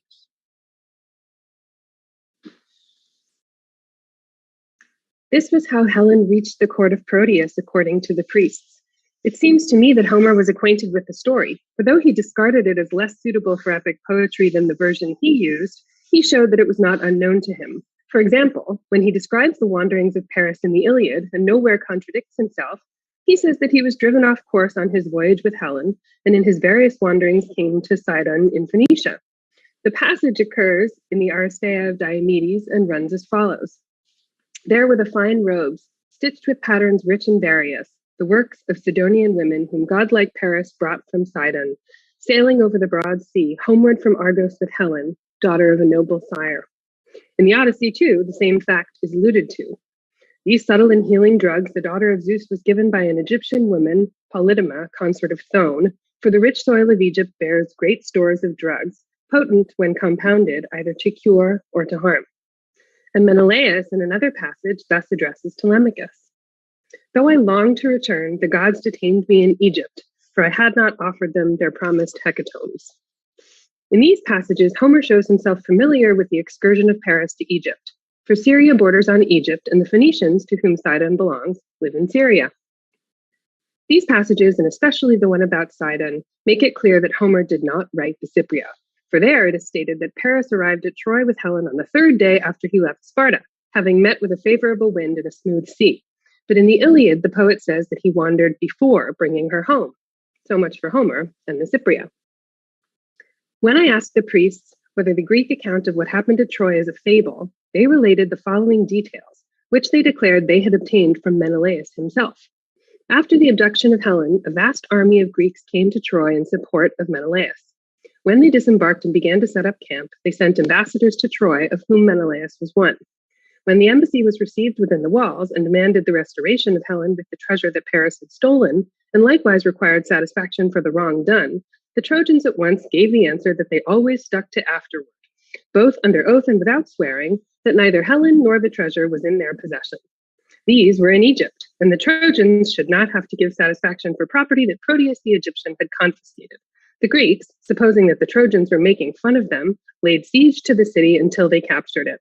Then, when no Helen was found, and they were still told the same story, they finally believed it and sent Menelaus to the court of Proteus. On reaching Egypt and sailing up to Memphis, Menelaus related all that had happened. He met with great hospitality and received Helen back unharmed, together with all his property. But despite this handsome treatment, Menelaus proved himself no friend to the Egyptians. Though he was impatient to sail forth, unfavorable weather detained him in port, and when the delay was prolonged, he committed an iniquitous act. Seizing 2 Egyptian children, he offered them up in sacrifice. When this became known, the hatred of the Egyptians was aroused. He was pursued, but managed to escape with his ships to Libya. Where he went from there, the Egyptians could not say. They told me that some of their information was obtained by inquiry, though they claimed to have accurate knowledge of the events that took place in their own country. This, then, is the account given by the priests, and I am inclined to accept it for the following reason. If Helen had been in Troy, the Trojans would have given her back to the Greeks with or without Paris's consent. For neither Priam nor any of his other kinsmen was so unsound of mind as to have been willing to endanger their persons, their children, and their city, merely that Paris might live with Helen. And if that had been their attitude at the outset, surely later on, when many Trojans fell in every encounter with the Greeks, and when Priam also in each battle lost a son, or sometimes 2 or 3 or even more, surely, as I say, under such circumstances, I expect that even if Priam himself had had Helen as his wife, he would have given her back if he could thereby get free of his troubles. Furthermore, it was not as if Paris was heir to the throne, in which case he might have been acting as regent for his elderly father. For it was Hector, his elder brother and a better man than he, who was to receive the kingdom on Priam's death. And it was not likely that Hector would countenance his brother's iniquity, especially since it was a cause of great distress both to himself and the other Trojans.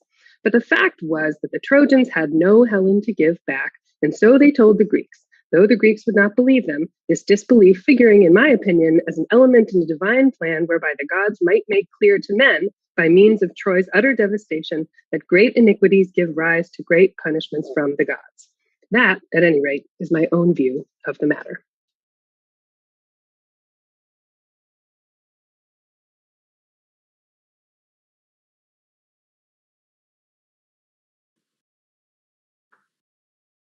The next to reign after Proteus, they said, was Rhampsinitus. The memorial of his name left by him was the western forecourt of the temple of Hephaestus. He set 2 stone statues here, 41 feet high, the northernmost of the temple of Hephaestus. He set 2 statues here, 41 feet high. The northernmost of these the Egyptians call summer, and the southernmost winter. The one that they call summer they worship and treat well, but do the opposite to the statue called winter.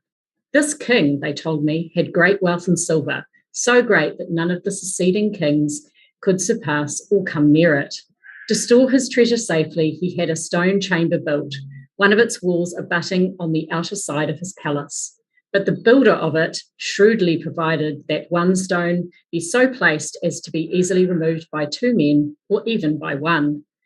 So when the chamber was finished, the king stored his treasure in it, and as time went on, the builder, drawing near to the end of his life, summoned his sons, he had 2, and told them how he had provided for them, that they have ample livelihood by the art with which he had built the king's treasure house. Explaining clearly to them how to remove the stone, he gave the coordinates of it, and then told them that if they kept these in mind, they would be the custodians of the king's riches. So when he was dead, his sons got to work at once, coming to the palace by night, then readily found and managed the stone in the building and took away much of the treasure. When the king opened the building, he was amazed to see the containers lacking their treasure, yet he did not know whom to accuse, seeing that the seals were unbroken and the building was shut fast. But when less treasure appeared the second and third times he opened the building, for the thieves did not stop plundering, he had traps made and placed around the containers in which his riches were stored. The thieves came just as before, and one of them crept in. When he came near the container, right away he was caught in a trap. When he saw the trouble he was in, he called to his brother right away and explained the problem, and told him to come in quickly and cut off his head, lest he be seen and recognised and destroy him too. He seemed to have spoken rightly to the other, who did as his brother persuaded, and then, replacing the stone, went home carrying his brother's head. When day came, the king went to the building and was amazed to see in the trap the thief's body without a head, yet the building intact with no way in or out. At a loss, he did as follows. He suspended the thief's body from the wall and set guards over it, instructing them to seize and bring to him any whom they saw weeping or making lamentation. But the thief's mother, when the body had been hung up, was terribly stricken. She had words with her surviving son and told him that he was somehow to think of a way to cut loose and bring her his brother's body. And if he did not obey, she threatened to go to the king and denounce him as having the treasure. So when his mother bitterly reproached the surviving son, and for all that he said he could not dissuade her, he devised a plan. He harnessed asses and put skins full of wine on the asses, then set out driving them. And when he was near to those who were guarding the hanging body, he pulled at the feet of 2 or 3 of the skins and loosed their fastenings. And as the wine ran out, he beat his head and cried aloud, like one who did not know to which house he should turn first, while the guards, when they saw the wine flowing freely, ran to the road with cups and caught what was pouring out, thinking themselves in luck. Feigning anger, the man cursed all, but as the guards addressed him peaceably, he pretended to be soothed and to relent in his anger, and finally drove his asses out of the road and put his harness in order. And after more words passed and one joked with him and got him to laugh, he gave them one of his skins. And they lay down just as they were, disposed to drink, and included him and told him to stay and drink with them. And he consented and stayed. When they cheerily saluted him in their drinking, he gave them yet another of his skins, and the guards grew very drunk with the abundance of liquor and lay down right where they were drinking, overpowered by sleep. But he, when it was late at night, cut down the body of his brother and shaved the right cheek of each of the guards for the indignity, and loading the body onto his asses, drove home, fulfilling his mother's commands. When the king learned that the body of the thief had been taken, he was beside himself and obsessed with finding who it was who had managed this. He did as follows, they say, but I do not believe it. He put his own daughter in a brothel, instructing her to accept all alike, and before having intercourse, to make each tell her the shrewdest and most impious thing he had done in his life. Whoever told her the story of the thief, she was to seize and not let get out. The girl did as her father told her, and the thief, learning why she was doing this, did as follows, wanting to get the better of the king by craft. He cut the arm off a fresh corpse at the shoulder and went to the king's daughter, carrying it under his cloak. And when asked the same question as the rest, he said this was the most impious act had been when he had cut off the head of his brother, who was caught in a trap in the king's treasury, and his shrewdest, that after making the guards drunk, he had cut down his brother's hanging body. When she heard this, the princess grabbed for him, but in the darkness the thief let her have the arm of the corpse. and clutching it, she held on, believing that she had the arm of the other. But the thief, after giving it to her, was gone in a flash out the door. When this also came to the king's ears, he was astonished at the man's ingenuity and daring, and in the end he sent a proclamation to every town promising the thief immunity and a great reward if he would come into the king's presence. The thief trusted the king and came before him. Ramsinitus was very admiring and gave him his daughter to marry on the grounds that he was the cleverest of men, for as the Egyptians, he said, surpassed all others in craft, so he surpassed the Egyptians. Später sei dieser König, erzählten die Priester, lebendig hinabgestiegen in den Ort, von dem die Griechen glauben, dass er der Hades ist. Dort habe er mit Demeter gewürfelt und bald gewonnen, bald gegen sie verloren. Dann sei er wieder zurückgekehrt mit einem goldenen Handtuch von ihr als Geschenk. Aufgrund von Rhampsinitos Abstieg in die Unterwelt und da er wieder zurückgekehrt sei, hätten die Ägypter, so sagten die Priester, der Demeter ein Fest gefeiert. Noch heute, so weiß ich, feiern sie dieses Fest, jedoch kann ich nicht sagen, ob sie es aus diesem Grund feiern. Am Festtag selbst weben die Priester ein Gewand und verbinden einem Priester mit einer Binde die Augen und bringen ihn mit dem Gewand auf einen Weg, der zum Demeter-Heiligtum führt. Dann kehren sie selber um. Dieser Priester aber mit den verbundenen Augen, behaupten sie, werde von 2 Wölfen zu dem Demeter-Heiligtum geleitet, das 20 Stadien von der Stadt entfernt ist, und die Wölfe brächten ihn aus dem Heiligtum auch wieder an die gleiche Ausgangsstelle zurück. Das, was die Ägypter erzählen, möge der annehmen, dem solche Dinge glaubhaft sind. Mir liegt für meine gesamte Darstellung das Prinzip zugrunde, das niederzuschreiben, was von den jeweiligen Gewährsleuten mündlich mitgeteilt wird. Die Herren der Unterwelt sind nach Meinung der Ägypter Demeter und Dionysos. Auch waren die Ägypter die Ersten, die den Gedanken äußerten, dass die Seele unsterblich ist und, wenn der Leib stirbt, in ein anderes Lebewesen eingeht, das jeweils gerade geboren wird. Wenn sie aber durch alle Landtiere, Wassertiere und Vögel gewandert sei, gehe sie wieder in den Leib eines Menschen ein, der geboren werde, und dieser Kreislauf vollziehe sich innerhalb von 3000 Jahren.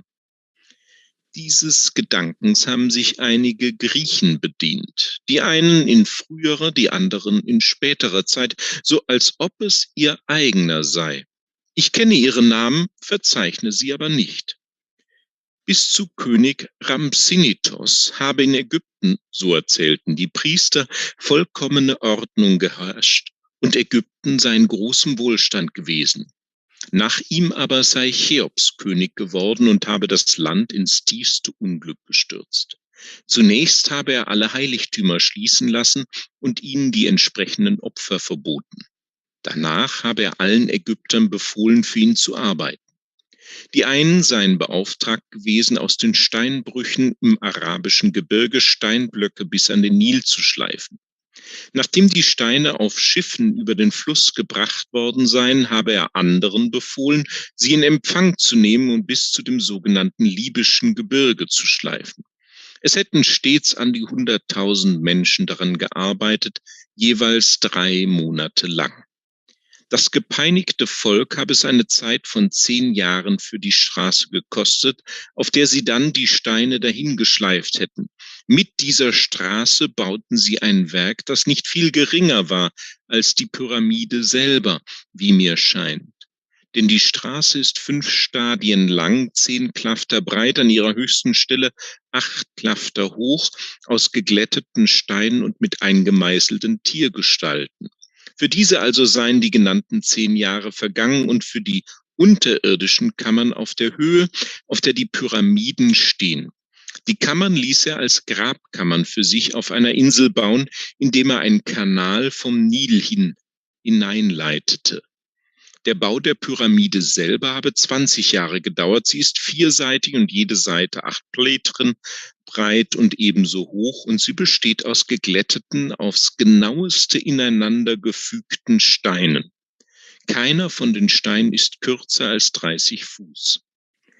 Die Pyramide wurde auf folgende Weise gebaut, nämlich nach Art von Treppen, die einige Leute Stufen und andere Absätze nennen. Nachdem sie zunächst in solcher Form erbaut hatten, hoben sie die übrigen Steine mit Vorrichtungen, die aus kurzen Hölzern gefertigt waren, an und hoben sie damit von der Erde auf die erste Ebene der Treppenstufen.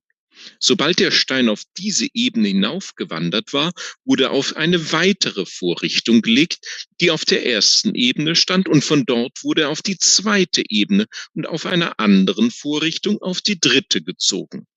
So viele Treppenstufen es nämlich gab, so viele Vorrichtungen gab es auch, oder sie hoben ein und dieselbe leicht transportierbare Vorrichtung auf jede einzelne Stufe, nachdem man den Stein herabgenommen hatte. Es soll ja von mir auf beide Weisen mitgeteilt sein, wie es eben erzählt wird. So wurde zuerst die Spitze fertiggestellt, dann führten sie die anschließenden Teile aus und als letztes stellten sie die auf der Erde befindlichen und die untersten Teile der Pyramide fertig. An der Pyramide ist in ägyptischen Buchstaben verzeichnet, wie viel für Rettich, Zwiebeln und Knoblauch für die Arbeiter ausgegeben wurde. Und soweit ich mich recht an die Summe erinnere, die mir der Dolmetscher nannte, der die Inschriften vorlas, seien 1600 Talente Silber ausgegeben worden. Wenn das richtig ist, wie viel weiteres Geld muss dann erst für das Eisenwerkzeug, mit dem sie arbeiteten, für das Brot und für die Kleidung der Arbeiter ausgegeben worden sein? Denn der Bau dauerte doch die angegebene Zeit und auch noch eine weitere, nicht kurze Zeit, wie ich meine, in der sie die Steine brachen, herbeischleppten und die unterirdische Ausschachtung anlegten. Cheops habe sich zu so viel Schlechtigkeit verstiegen, dass er, als er Geld gebraucht habe, die eigene Tochter in ein Freudenhaus gebracht und ihr eine bestimmte Geldsumme, wie viel sagten die Priester mir nicht, heranzuschaffen befohlen habe. Sie habe die vom Vater festgesetzte Summe zusammengebracht. Ihrerseits aber habe sie den Entschluss gefasst, ein Denkmal auch für sich zu hinterlassen, und so habe sie jeden Mann, der zu ihr gekommen sei, gebeten, ihr einen Stein von denen auf den Baustellen zu schenken. Aus diesen Steinen, sagten sie, habe sie die Pyramide bauen lassen, die in der Mitte der drei von der großen Pyramide steht und von der jede Seite 1,5 Metern misst. Dieser Cheops, sagten die Ägypter, sei 50 Jahre lang König gewesen. Als er gestorben sei, habe sein Bruder Chephren die Königsherrschaft übernommen. Dieser sei jenem in allen Stücken gleich gewesen, habe auch eine Pyramide gebaut, die freilich an die Maße der Vorgängerpyramide nicht herankommt. Diese Maße habe ich nämlich auch selber festgestellt. Sie hat weder unterirdische Kammern, noch fließt ein Nilkanal in sie hinein, wie in die andere, wo das Wasser durch einen künstlichen Kanal eine Insel umfließt, auf der, wie sie sagen, Cheops selbst begraben sei. Die unterste Schicht baute er aus buntem äthiopischen Stein und errichtete die Pyramide neben der großen, wobei er die Höhe der anderen um 40 Fuß unterschritt. Beide stehen auf demselben Hügel, der etwa 100 Fuß hoch ist. Chephren habe, sagten sie, 56 Jahre regiert. Man rechnet damit 106 Jahre, in denen die Ägypter jegliches Übel zu leiden gehabt hätten und die Tempel geschlossen gewesen und nicht geöffnet worden seien. Die Ägypter wollen aus Hass diese Könige überhaupt nicht mit Namen nennen, sondern sie bezeichnen auch die Pyramiden und nach dem Hirten Philitis, der um jene Zeit seine Herden in der Gegend dort weidete. They said that after him, Cyrus, son of Cheops, reigned over Egypt, that the conduct of his father was displeasing to him, and that he opened the temples and permitted the people who were worn down to the last extremity to return to their employments and to sacrifices, and that he made the most just decisions of all their kings. On this account, of all the kings that ever reigned in Egypt, they praise him most, for he both judged well in other respects, and moreover, when any man complained of his decision, he used to make him some present out of his own treasury, and pacify his anger. To this Mucerinus, who was thus beneficent towards his subjects, and who followed these practices, the first beginning of misfortunes was the death of his daughter, who was his only child. Whereupon he, being extremely afflicted with the calamity that had befallen him, and wishing to bury her in a more costly manner than usual, caused a hollow wooden image of a cow to be made, and then, having covered it with gold, he put the body of his deceased daughter into it. This cow was not interred in the ground, but even in my time was exposed to view, being in the city of Sais, placed in the royal palace, in a richly furnished chamber. And they burn near it all kinds of aromatics every day, and a lamp is kept burning by it throughout each night. In another chamber near this cow are placed the images of Mucerinus's concubines, as the priests of Sais affirmed, and indeed wooden statues, about 20 in number, all formed naked, are placed there. However, as to who they are, I am unable to say, except what was told me. Some people, however, give the following account of this cow in these statues, that Mucerinus fell in love with his own daughter and had intercourse with her against her will. But afterwards they say that the girl strangled herself through grief, and he entombed her in this cow. But her mother cut off the hands of the servants who had betrayed her daughter to the father, and that now their images have suffered the same that they did when alive. But these things, as I conjecture, are trifling fables, both in other respects and in what relates to the hands of the statues, for I myself saw that they had lost their hands from age, which were seen lying at their feet even in my time. The cow is in other parts covered with a purple cloth, but shows the head and the neck covered over with very thick gold.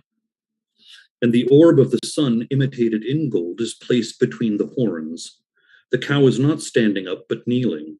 In size, it is equal to a large living cow. It is carried every year out of the chamber. When the Egyptians beat themselves for the god that is not to be named by me on this occasion, they then carry out the cow to the light. For they say that she, when she was dying, entreated her father Mucerinus to permit her to see the sun once every year. After the loss of his daughter, this second calamity befell this king. An oracle reached him from the city of Buto, importing that he had no more than 6 years to live and should die in the 7th.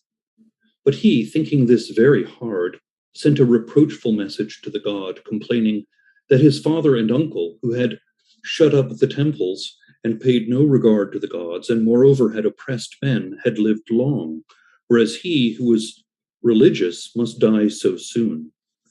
But a second message came to him from the oracle, stating that for this very reason his life was shortened, because he had not done what he ought to have done.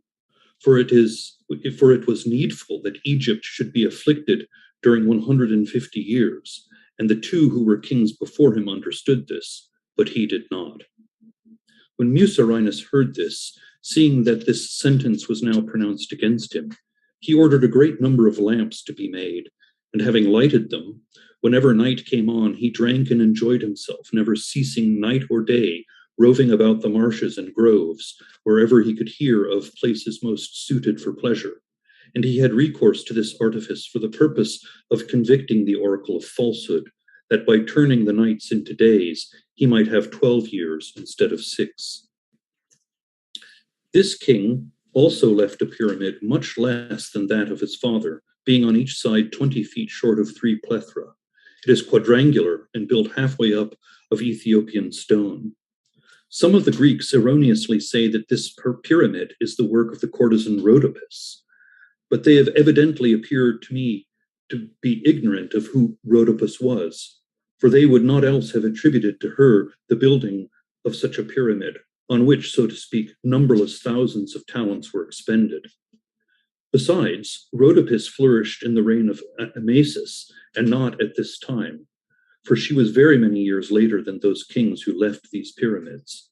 By birth she was a Thracian, servant to Iadmon, son of Hephaestus, a Samian, and fellow servant with Aesop, the writer of fables, for he too belonged to Iadman, as is clearly proved by this circumstance.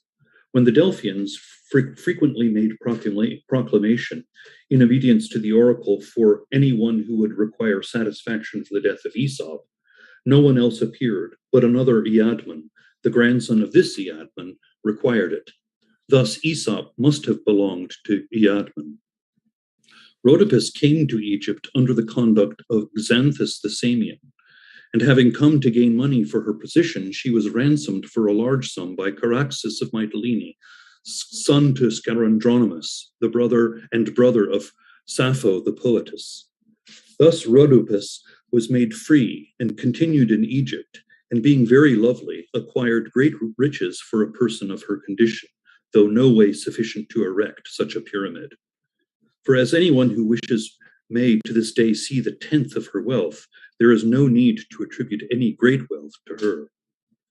For Rhodopis was desirous of leaving a monument to herself in Greece, and having had such a work made as no one ever yet devised and dedicated in a temple, to offer it at Delphi as a memorial of herself. Having therefore made from the tenth of her wealth a great number of iron spits for roasting oxen, as far as the tenth allowed, she sent them to Delphi, which are still piled up behind the altar, which the Chians dedicated opposite the temple itself. The courtesans of Naucratis are generally very lovely, for in the first place, this one, of whom this account is given, became so famous that all the Greeks became familiar with the name of Rhodopis. And in the next place, after her, another, whose name was Archidike, became celebrated throughout Greece, though less talked about than the former. As for Caraxus, when having ransomed Rhodopis, he returned to Mytilene, Sappho jibed him very much in an ode. Now I have done speaking of Rhodopis. After Musarinus, the priests said that Asychis became king of Egypt, and that he built the eastern portico of the temple of Hephaestus, which is far the most beautiful and the largest. For all the porticos have sculptured figures and an infinite variety of architecture, but this most of all. They related that during his reign, there being a great want of circulation of money, a law was made by the Egyptians that a man, by giving the dead body of his father in pledge, might borrow money. And it was also added to this law that the lender should have power over the whole sepulchre of the borrower, and that on anyone who gave this pledge, the following punishment should be inflicted if he afterwards refused to repay the debt, that neither he himself, when he died, should be buried in his family sepulchre, or in any other, nor have the liberty of burying any other of his own dead. This king, being desirous of surpassing his predecessors who were kings of Egypt, left a pyramid as a memorial made of bricks, on which is an inscription carved on stone in the following words: "Do not despise me in comparison with the pyramids of stone, for I excel them as much as Zeus, the other gods. For by plunging a pole into a lake and collecting the mire that stuck to the pole, men made bricks and in this manner built me." Such were the works that this king performed. After him, there reigned a blind man of the city of Anusis, whose name was Anusis. During his reign, the Ethiopians and Sabacon, king of the Ethiopians, invaded Egypt with a large force, whereupon this blind king fled to the fens. And the Ethiopian reigned over Egypt for 50 years, during which time he performed the following actions. When any Egyptian committed any crime, he would not have any of them put to death, but passed sentence upon each according to the magnitude of his offense, enjoining them to heap up mounds against their own city, to which each of the offenders belonged. And by this means the cities were made much higher. For first of all, they had been raised by those who dug the canals in the time of King Sesostris, and secondly, under the Ethiopian, they were made very high. Although other cities in Egypt were carried to a great height, in my opinion, the greatest mounds were thrown up about the city of Bubastis, in which is a temple of Bubastis well worthy of mention. For though other temples may be larger and more costly, yet none is more pleasing to look at than this. Bubastis, in the Greek language, answers to Artemis. Her sacred precinct is thus situated. All except the entrance is an island, for 2 canals from the Nile extend to it, not mingling with each other, but each reaches as far as the entrance of the precinct, one flowing round it on one side, the other on the other. Each is 100 feet broad and shaded with trees. The portico is 10 orguiae in height and is adorned with figures 6 cubits high that are deserving of notice. This precinct, being in the middle of the city, is visible on every side to a person going round it. For as the city has been mounded up to a considerable height, but the temple has not been moved, it is conspicuous as it was originally built. A wall sculptured with figures runs round it, and within it is a grove of lofty trees planted round a large temple in which the image is placed. The width and length of the precinct is each way a stade. Along the entrance is a road paved with stone, about 3 stades in length, leading through the square eastward, and in width it is about 4 plethra. On each side of the road grow trees of enormous height. It leads to the temple of Hermes. Such then is the situation of this precinct. They related that the final departure of the Ethiopian occurred in the following manner: that he, having seen a vision of the following kind in his sleep, fled away. It appeared to him that a man standing by him advised him to assemble all the priests in Egypt and to cut them in 2 down the middle. But he, having seen this vision, said that he thought the gods held out this as a pretext to him in order that he, having been guilty of impiety in reference to sacred things, might draw down some evil on himself from gods or from men. He would not therefore do so. But as the time was expired during which it was foretold that he should reign over Egypt, he would depart from the country. For while he was yet in Ethiopia, the oracles which the Ethiopians have recourse to answered that he was fated to reign over Egypt 50 years. Since then this period had elapsed, and the vision of the dream troubled him, Sabacon, of his own accord, withdrew from Egypt.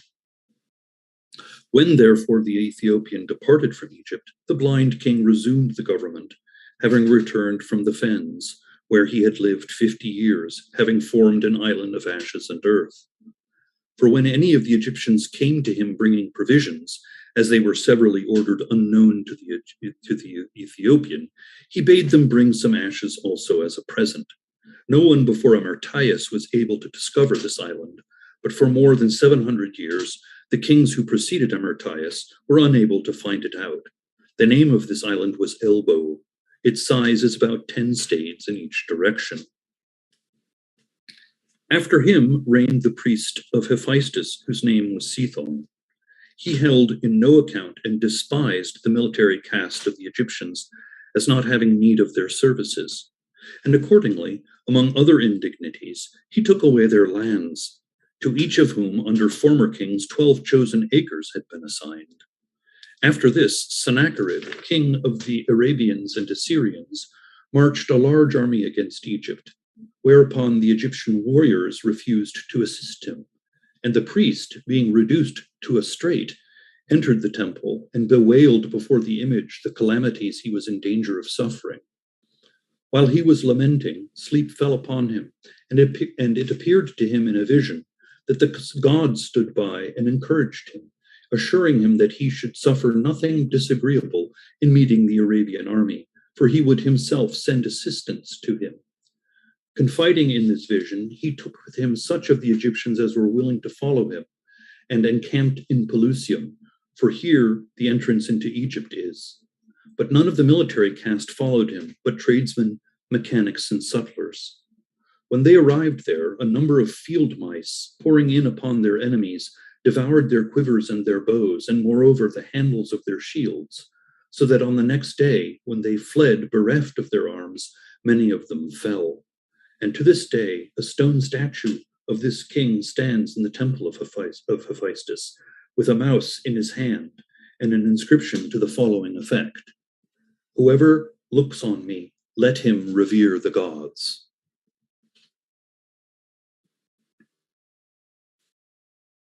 Up to this went the record of the Egyptians and their priests, and they counted, from the first king to this priest of Hephaestus as the last, 341 generations of men, And in these generations there had been in each a king and a high priest. Now 300 generations of men added up to 10,000 years, for 3 generations of men are 100 years, and the 41 of the generations that remain make up 1,340 years. So, in 11,340 years, said the priests, there had never been a god in man's shape, nor, moreover, neither before time nor thereafter, among the rest of those who became kings of Egypt, had any such thing happened. During this time, they said, there were 4 times when the sun rose out of its wonted place, twice rising where now he sets, and twice setting where now he rises. And, say the priests, nothing became different among the Egyptians for all these disturbances, neither products of the earth, nor products of the river, nor yet in respect of diseases or death. Once upon a time, Herodotus, the historian, was in Thebes, and was tracing his family tree and connecting his descent to a god in the 16th generation. The priests of Zeus there did for him what they did for me too, though I was not tracing my family tree. They brought me into a great hall and showed me the huge wooden figures there, counting them up to the number they had already given. For each high priest, in his own lifetime, sets up in that place an image of himself. The priests counted up and showed me each son succeeding his father, from the image of the most recently dead, going right through all of them until they had traced through all. Herodotus had traced his family tree and connected himself with this god in the 16th generation, but the priests countered by constructing a family tree by their method of reckoning, because they would not take it from him that a man had been born from a god. As they established their rival family tree, they declared that each one of these huge figures was a Pyromus, succeeding a Pyromus, until they had gone through the entire line of 345 figures, and they failed to connect any one of these with either a god or a hero. A Pyromus is, in Greek, a gentleman. So, those whose images were there, the priests have shown to be all human and quite different from gods. But, they say, before these men there were gods who were rulers of Egypt, who lived not at the same time as these men.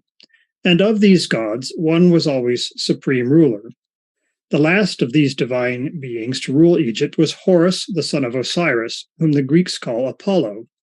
He, they say, deposed Typhon and became the last god to rule Egypt. Osiris, in the Greek language, is Dionysus. Among the Greeks, Heracles and Dionysus and Pan are thought to be the youngest of the gods, but among the Egyptians, Pan is the oldest, and is one of the first gods, those who are called the 8.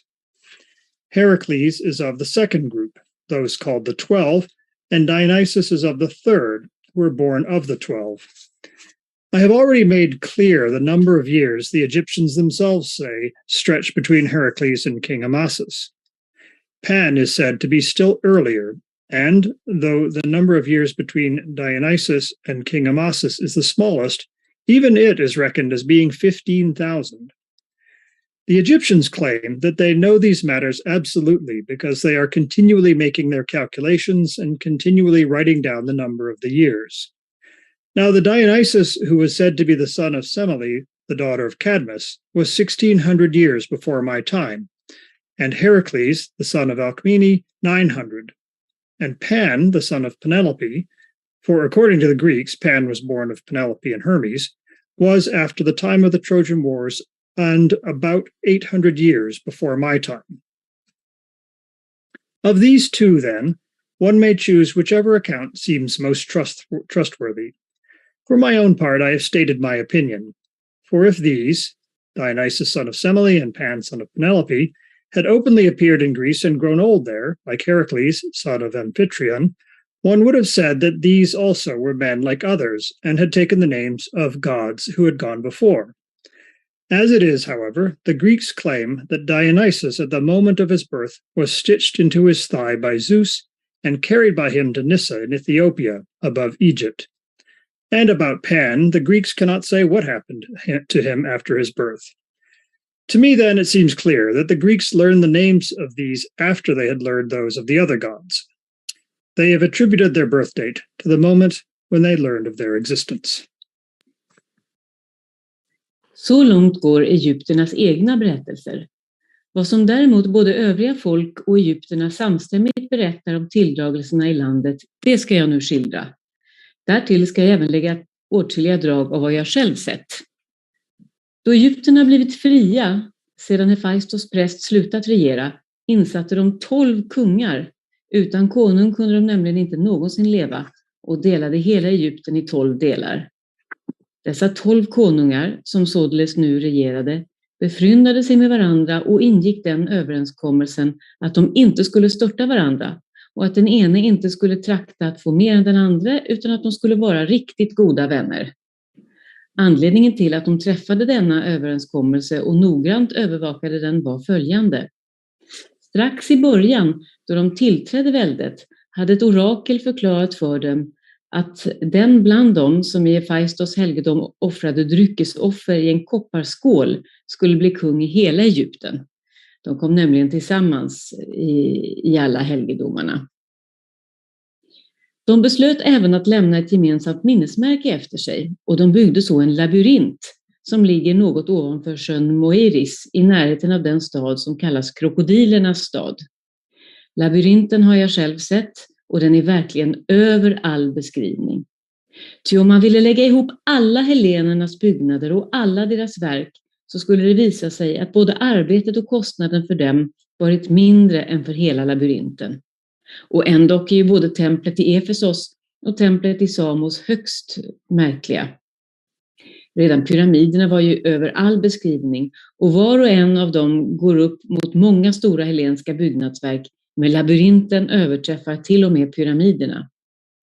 Så den har 12 övertäckta gårdar med dörrar mitt emot varandra. 6 i en rad mot norr och 6 i en rad mot söder. En enda mur går runt omkring dem alla. Där finns 2 olika slags kammare, en del underjordiska, en del ovanpå dessa över jorden. 3000 till antalet, 1500 av vardera slaget. De övre rummen har jag sett med egna ögon och har även gått igenom dem. Och jag kan således tala därom såsom ögonvittne, men de underjordiska har jag blott hört omtalas. De egypter som förestod dem ville inte på något sätt visa dem, då de påstod att där fanns det gravar för de kungar som från början byggt denna labyrint och för de heliga krokodilerna. Därför berättar jag om de underjordiska rummen endast efter hörsägner. De övre däremot har jag själv sett och kan intyga att de är arbeten som går över mänskliga mått.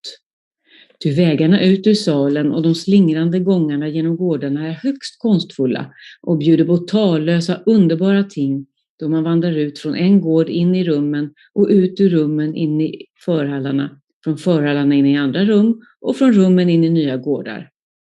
Taken på alla dessa är liksom väggarna av sten. Väggarna är fulla av inhuggna bilder.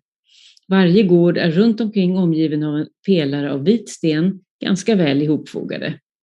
Vid hörnet, där labyrinten slutar, står en pyramid, 40 famnar hög med stora figurer inhuggna. En väg är under jorden anlagd fram till denna. Så underbar som denna labyrint än är, bjuder den så kallade Moirissjön, ut med vilken labyrinten är byggd, på ett ännu underbarare skådespel. Dess omkrets utgör 3600 stadier eller 60 skoiner, alltså lika mycket som Egyptens havskust. Sjöns längdsida går i norr och söder och det största djup är 50 famnar. Att den är grävd av människohand syns tydligt på sjön. Till ungefär mitt i sjön står 2 pyramider som bägge två skjuter upp 50 famnar över vattnet och de räcker lika långt under vattnet. På bägge två finns en stenkoloss sittande på en stol. Således är pyramiderna 100 famnar höga. 100 famnar utgör precis ett stadium på 6 pletrer, då famnen beräknas till 6 fot eller 4 alnar och foten till 4 bandbredder och alnen till 6 bandbredder. Vattnet i sjön har inte sitt ursprung där, ty landet här är mycket vattenfattigt, utan det leds från Nilen i en kanal. 6 månader rinner det in i sjön och 6 månader rinner det ut i Nilen. När det rinner ut inbringade under de 6 månaderna 1 silvertalent dagligen för fisket och när det rinner in 20 minor. Infödingarna berättade att sjön under jorden har ett utlopp till Syrtenviken i Libyen, i det att den drar sig inåt land västerut längst ut med bergskedjan ovanför Memphis. Jag fann ingenstädes någon jord uppkastad efter denna grävning, men då jag var angelägen att få reda på det frågade jag de närboende vart den uppkastade jorden hade tagit vägen. De berättade mig då vart jorden förts hem och jag trodde dem gärna, så jag kände en berättelse om något liknande som inträffat i assyriernas stad Ninos. Konung Sardanapallos, Ninos son, ägde nämligen stora rikedomar som han förvarade i underjordiska skattkammare. Dessa rikedomar tänkte nu några tjuvar stjäla bort. De började därför vid sitt eget hus och grävde sig sedan fram under jorden och beräknade därvid noga vägen till kungapalatset. Jorden som de grävde fram kastade de för varje natt ner i floden Tigris som flyter förbi Ninos. På så sätt blev de slutligen färdiga med sitt förehavande. Vid den egyptiska sjöns utgrävning hade nu, så som jag hörde, något alldeles motsvarande inträffat, utom att det skett under dagen och inte om natten. Egypterna hade nämligen allt efter som de grävt upp jorden kastat den i Nilen och Nilen sköljde bort den i sitt lopp. På så sätt, säger man, har denna sjö blivit grävd.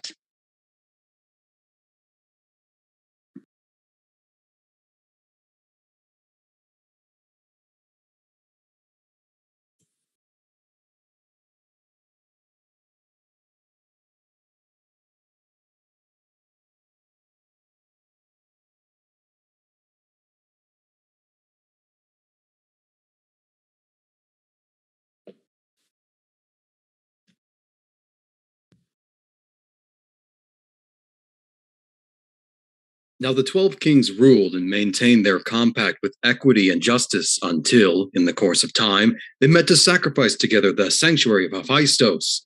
On the last day of that festival, as they were about to pour libations, the high priest brought out the golden libation cups customarily used for this purpose, but he miscounted them and brought only 11 instead of 12.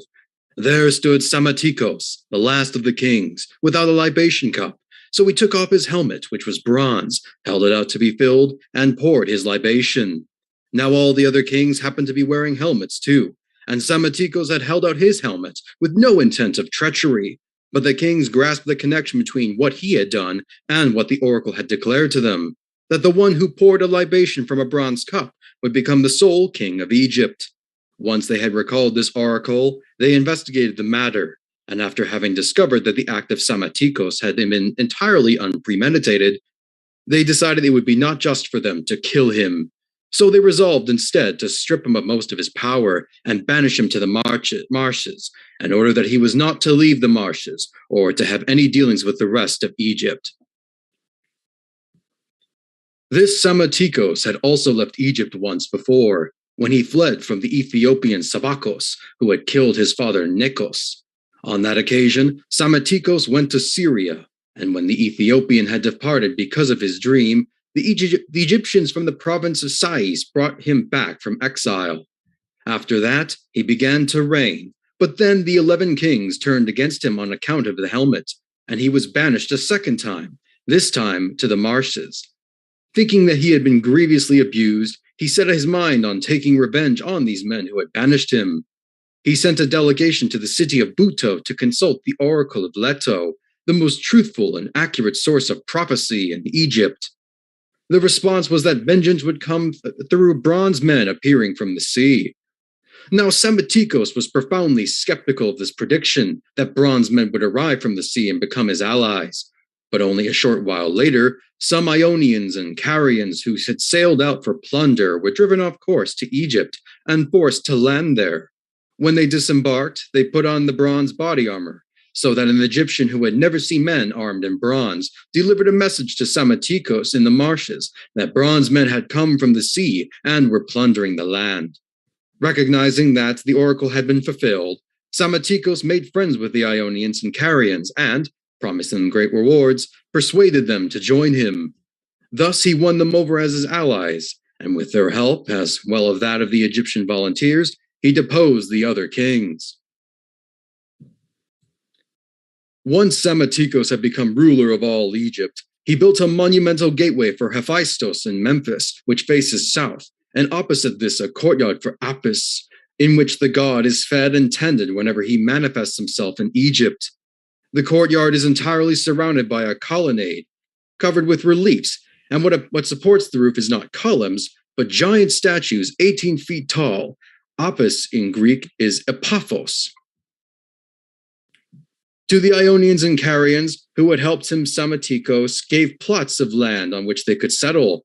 The plots were separated by the Nile, and he named these properties the camps. In addition, he gave them all the other rewards he had ever promised to them. Moreover, he entrusted Egyptian children to them to be taught the Greek language. And it is from these Egyptians who thus learned the language that the present-day interpreters in Egypt are descended. The Ionians and Carians inhabited these properties for a long time. They were located near the sea, just north of the city of Bubastis, on the mouth of the Nile called the Pelusian. But later King Amasis moved both of them from there and settled them in Memphis to become his personal guard against the Egyptians. It is due to the settlement of these men in Egypt and our contact with them that we Hellenes have precise knowledge about all of the events that took place there, beginning with the reign of Psammetichos down to the present. These were the first speakers of a foreign language to settle in Egypt.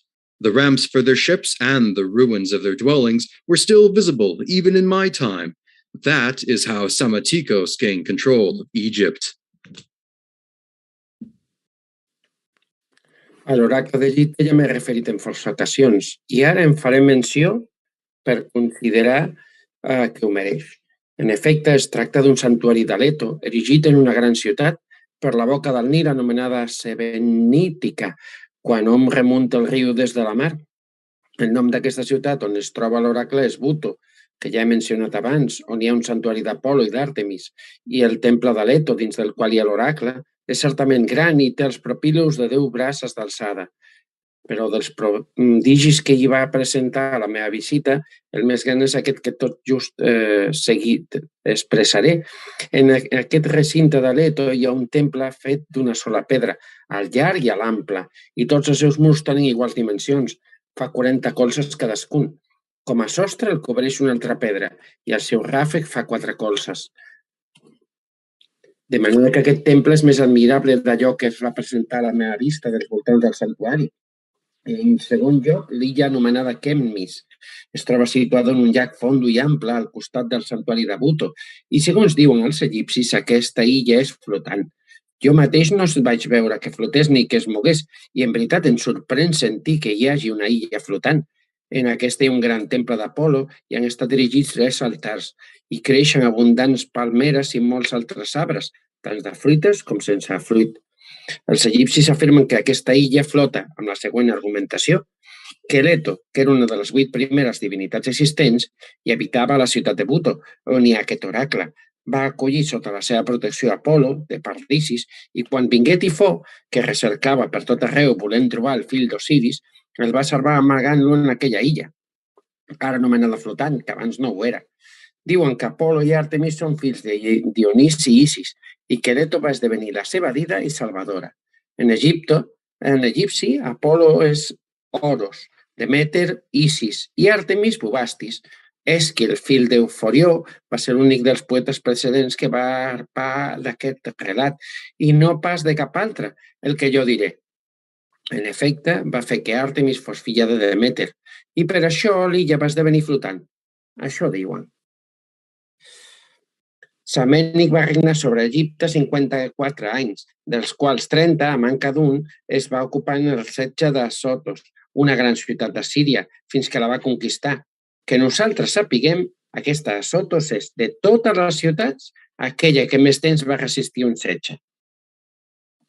El fill de Psamètic va ser Necos i va regnar sobre Egipte.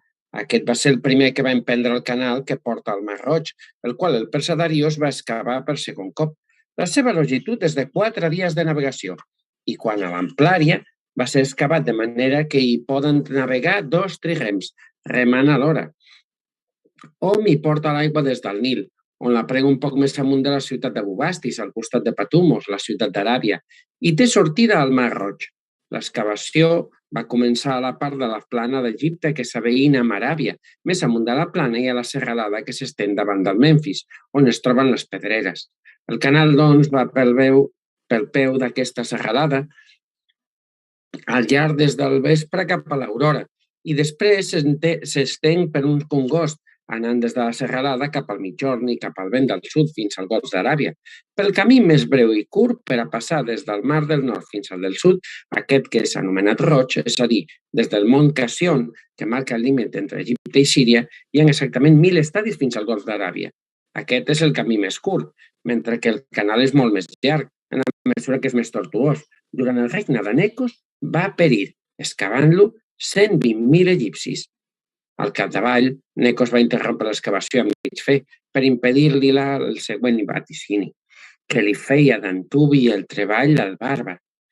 Els egipcis anomenaven bàrbars a tots els que no parlen la mateixa llengua que ells. Necos va interrompre el canal, doncs, i es va dedicar a campanyes militars. Va fer bastir rems, uns per a la Mar del Nord, d'altres per el Golf d'Aràbia, per al Mar Roig, les drassanes dels quals encara són visibles. Necos els va utilitzar quan calia. Va travar combat per terra amb els siris i els va vèncer a Magdol. I després de la batalla va capturar Caditis, que era una gran ciutat de Síria. Precisament el vestit que duia quan va realitzar això el va consagrar a Apolo i el va enviar a l'oracle dels Brànquides, dels Milesis. Va finar després d'haver governat en total 16 anys i va lliurar el seu poder al fill Samis. Durant el regnat sobre Egipte d'aquests samis hi van arribar uns missatgers dels Seleus que s'ufanaven d'haver instituït el certamen d'Olímpia de la manera més justa i més bella que entre tots els homes i creien que ni els egipcis, que eren els més savis, hi trobarien res de comparable. Quan els Seleus van arribar a Egipte i van dir el motiu de la seva arribada, Samis va convocar aquells egipcis que hom tenia per més savis. Aplegats aquests, interrogaren els Seleus, que els va contar tot allò que feien en relació amb el certamen. I quan ho van haver explicat tot, van afirmar que venien per aprendre si els egipcis havien trobat quelcom de més just. Després de deliberar, van preguntar als Seleus si els seus ciutadans prenien part en el certamen. Ells van afirmar que a tot aquell que volia, tant dels seus com dels altres grecs, li era igualment possible participar-hi. I els egipcis van afirmar que si ho havien establert així, el seu aconseguiment no era just en absolut, perquè no hi havia cap mitjà d'impedir que afavorissin un ciutadà seu que hi participés en perjudici d'un estranger, però que si volien establir-ho justament i per aquest motiu havien vingut a Egipte, els exhortaven a instituir el certamen per als participants estrangers, però que no hi prengués part cap hereu. Això va proposar als egipcis als Seleus. Nachdem Samis nur 6 Jahre über Ägypten regiert hatte, starb er unmittelbar nach einem Feldzug gegen Äthiopien. Ihm folgte sein Sohn Apries. Der war nach seinem Großvater Psammetichos der glücklichste all seiner Vorgänger. Er regierte etwa 25 Jahre, in denen er einen Feldzug gegen Sidon unternahm und in einer Seeschlacht gegen Tyros kämpfte. Da es ihm schlimm ergehen sollte, kam es auch so. Und zwar aus einem Anlass, auf dem ich später in der Beschreibung Libyens näher eingehen will. Apries sandte gegen Kyrene ein starkes Heer, das eine furchtbare Niederlage erlitt. Die Ägypter machten ihm das zum Vorwurf und fielen von ihm ab.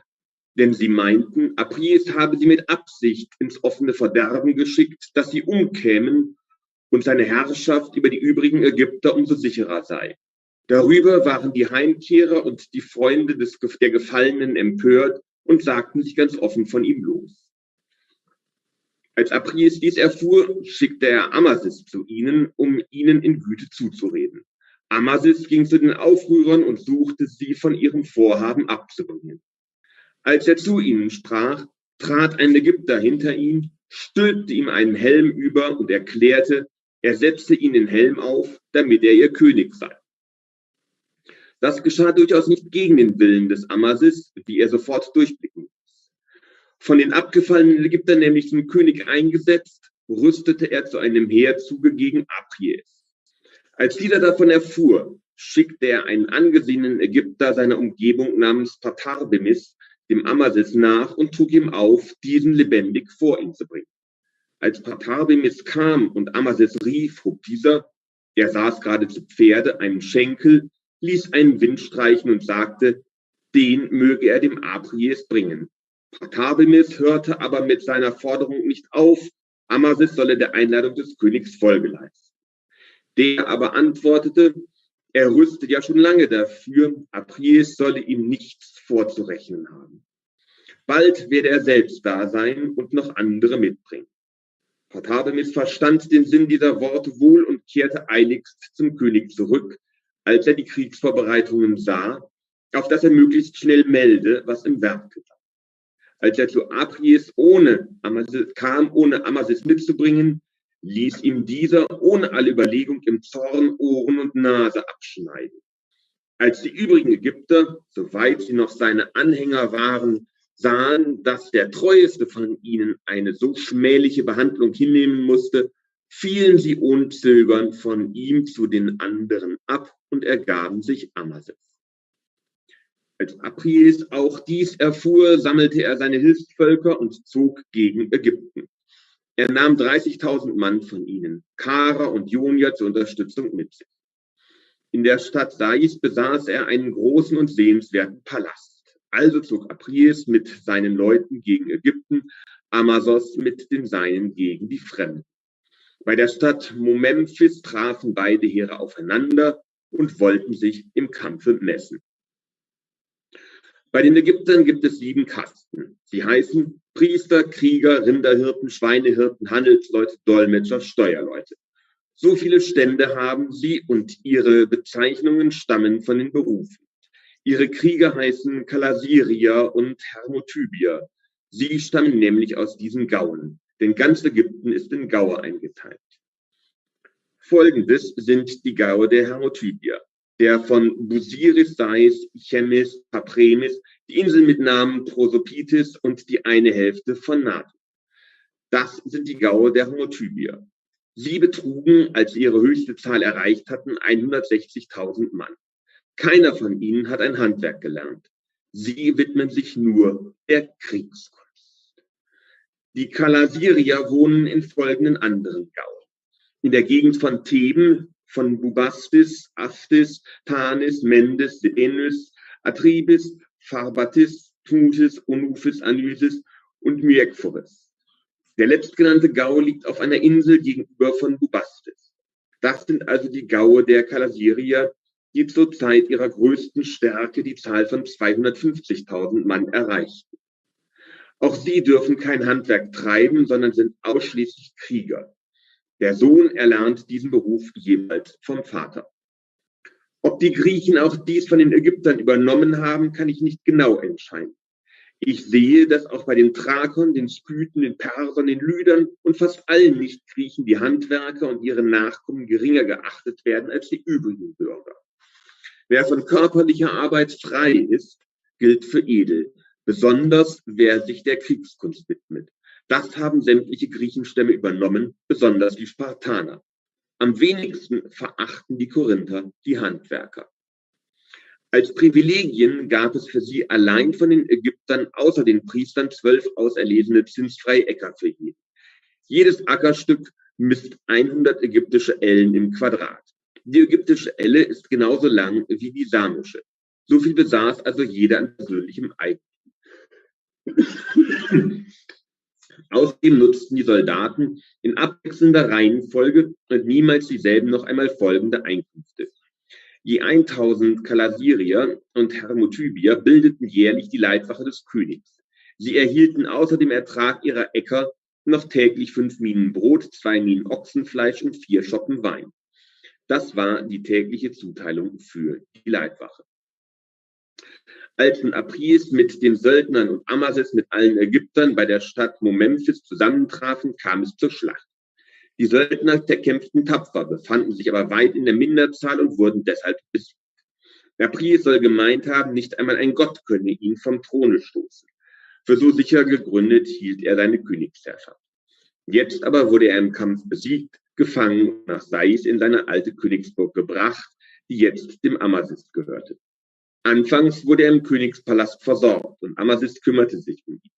Schließlich aber begannen die Ägypter zu murren, dass es doch nicht am Platze sei, ihren und seinen ärgsten Feind durchzufüttern. So lieferte er Apries den Ägyptern aus.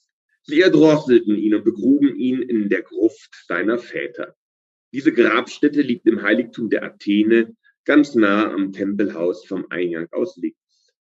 In Sais begruben die Bewohner alle aus diesem Gau stammenden Könige im Tempelbezirk. Auch das Grabmal des Amasis befindet sich im Tempelhof, wenn auch etwas weiter vom Gotteshaus weg als das des Apries und seiner Vorfahren. Es ist eine große steinerne Halle mit Säulen, die Palmbäume darstellen und anderem Schmuck. Die Halle wird durch Flügeltüren abgeschlossen, dahinter steht der Sarg. Auch das Grab eines Mannes, dessen Namen aus religiöser Scheu nicht auszusprechen wage, befindet sich in Sais in dem gleichen Tempelbezirk der Athene, dicht hinter dem Tempelgebäude an der ganzen Wand des Athena-Tempels entlang. In diesem heiligen Bezirk stehen große steinerne Obelisken. Daran grenzt ein See, ringsherum sehr schön mit Steinen eingefasst und nach meiner Schätzung ebenso groß wie der sogenannte Ringsee auf Delos. Auf diesem See veranstalten die Ägypter nachts mimische Darstellungen der Leiden dieses Mannes. Die nennen dies Mysterien.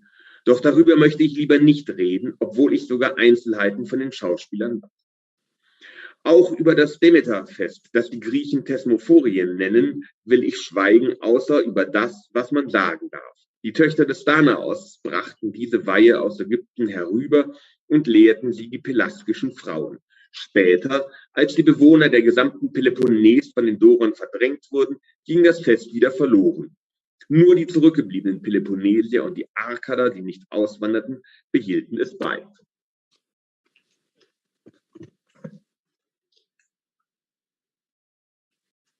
Una vez derrocado a Apries, ocupó el trono Amasis, que era del nomo Saíta y procedía de la ciudad que se llama Siuf.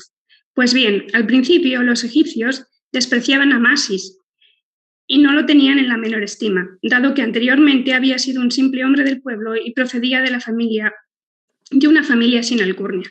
Pero al cabo del tiempo, Amasis se los ganó con habilidad, que no con una conducta altiva. Entre otros incontables objetos de valor, tenía, en concreto, una jofaina de oro en la que el propio Amasis y todos sus invitados solían lavarse los pies.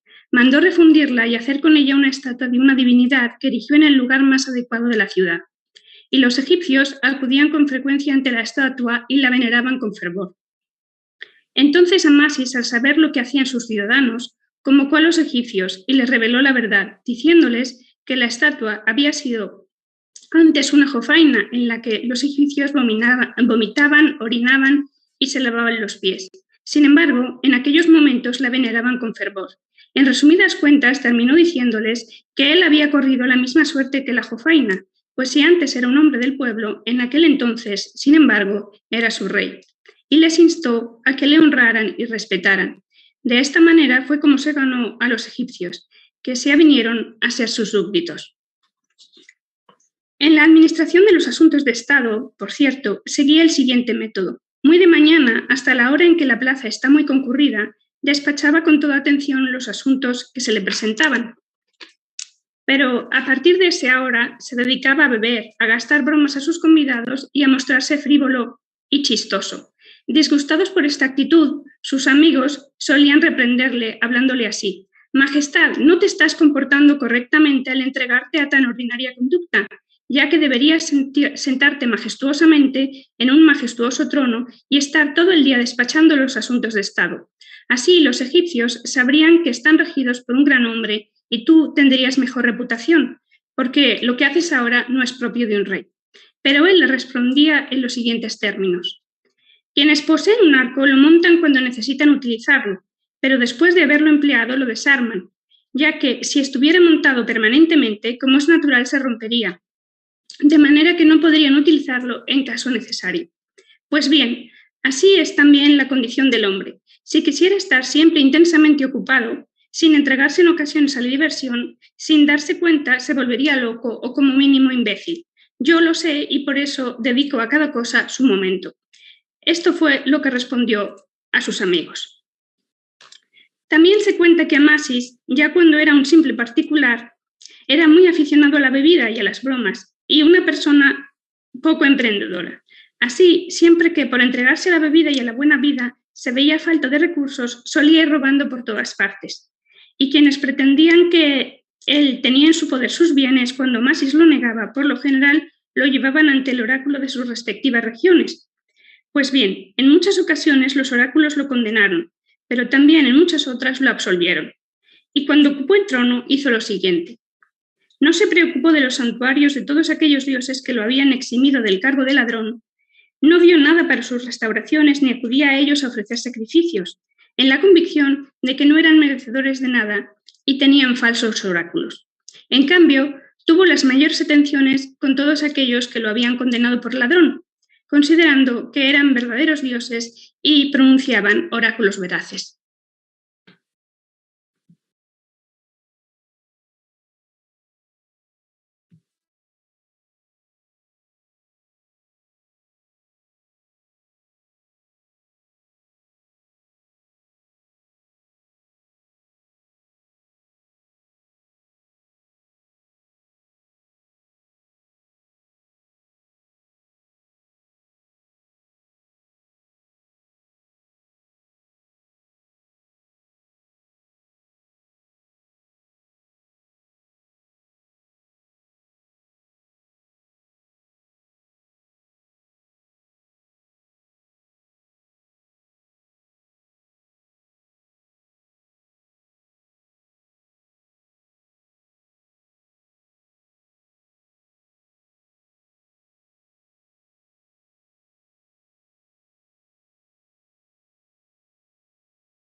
Habituton de ton amasin, cambuse socuro estrateueto, agon kai alus ton irche kai helenon ionas te kai oleas, diaetien toyonda. Pemsas cambuses es aigupton kiruka, aitie amasin tugatera, aitie dec bules andros aiguptiu, hos memphomenos amasin eprex etauta, hotimin ex hapanton ton en aigupto hietron apospasas, apogunaikos te kai technon ektoton epoise espersas, hote kuros pemsas para amasin aite hietron ophthalmon hose aristos ton en aigupto. Tauta de epimemphomenos, ho aiguptios en eige te sumbule kelewon aitein ton cambusia amasin tugatera, hina edus anioto hemedus, cambuse ap ectoito. Hoda amasis te dunami ton perseon achtomenos kai arodeon, uk eige uta dunai uta arnesas dai. Eogar epistato, hoti uk hos gunai kamen emele cambusen hexen alhos palakein. Dauta de eclogas domenos epoisetada. In aprieo tu protero basileus, tu gater carta megale te kai eoides, mune tu oikulele bene, unama de hoi in nitetis. Tauten de tempaida ho amasis, cos mesos esteti te kai chruso, apo pempe es persos hos he aututu gatera. Meta de chronon hos min espas de to patrota nonomasdon, lege prostaton hipais, o basileo, diabeblemenos hupo amasios u montanes, hos emesoe cosmo ascesas, ap epemse hos he aututu gatera dedus, heus son te aletheie aprieo, ton ecenose unta he autu despotia, met aiguption epanastas ephonelse. Tuto de to epos, kai hautehe aitiae ege nomene, ege cambusia ton kuro megalos sumoseta, ep aigupton, hutomen nun legosi persai.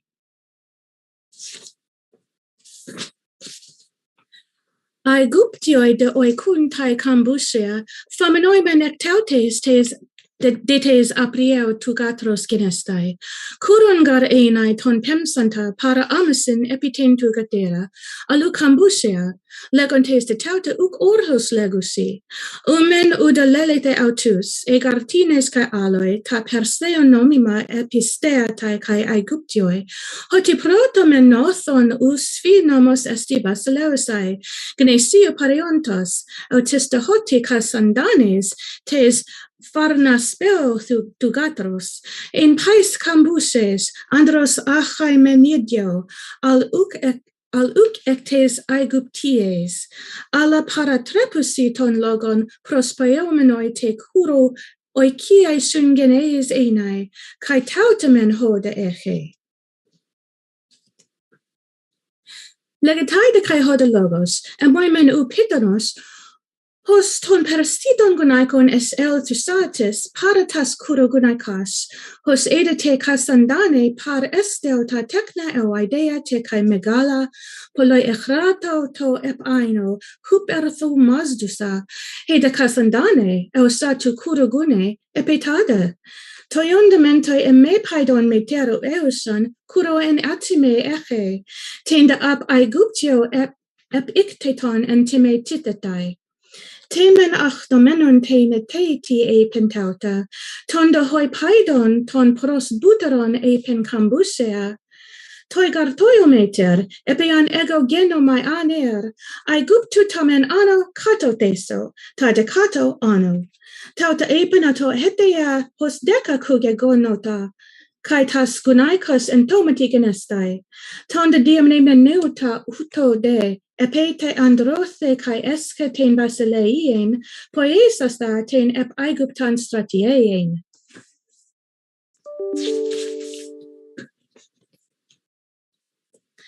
Sud enike de kai alo titoyon de preg magenestai estein epistrateos in tautein.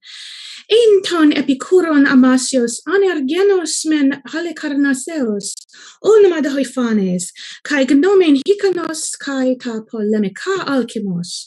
Hutos ophanes mem fomenos cuti amasi, ec didresque ploio hex aiguptu, bolomenos crambuse elthenes logus. Hoia de eontauton en toisi epikuroisi logo us micro epistamenon teta peri aigupton atre kestata, metadioke ho amastis, spuden poiomenos helen, metadioke de ton eunuchon ton pistotaton apostelas triere kataton, hosare men en lucie. Helon de uk an egaga es aigupton, Sophie gar men peri the hofanes. Catamethustas cartus fulacus, apalastato espersas, horme meno destrateus dae cambuse ap aigupton kai aporeonti ten helasin, hocostin anudron di ecpera, epelthon fras de men kai tala kai amasius pregmata, exegetai de kai ten helasin hoda paraineon, pemsanta para ton arabion basilea, de stai ten diexodon hoi asphalea paraskein.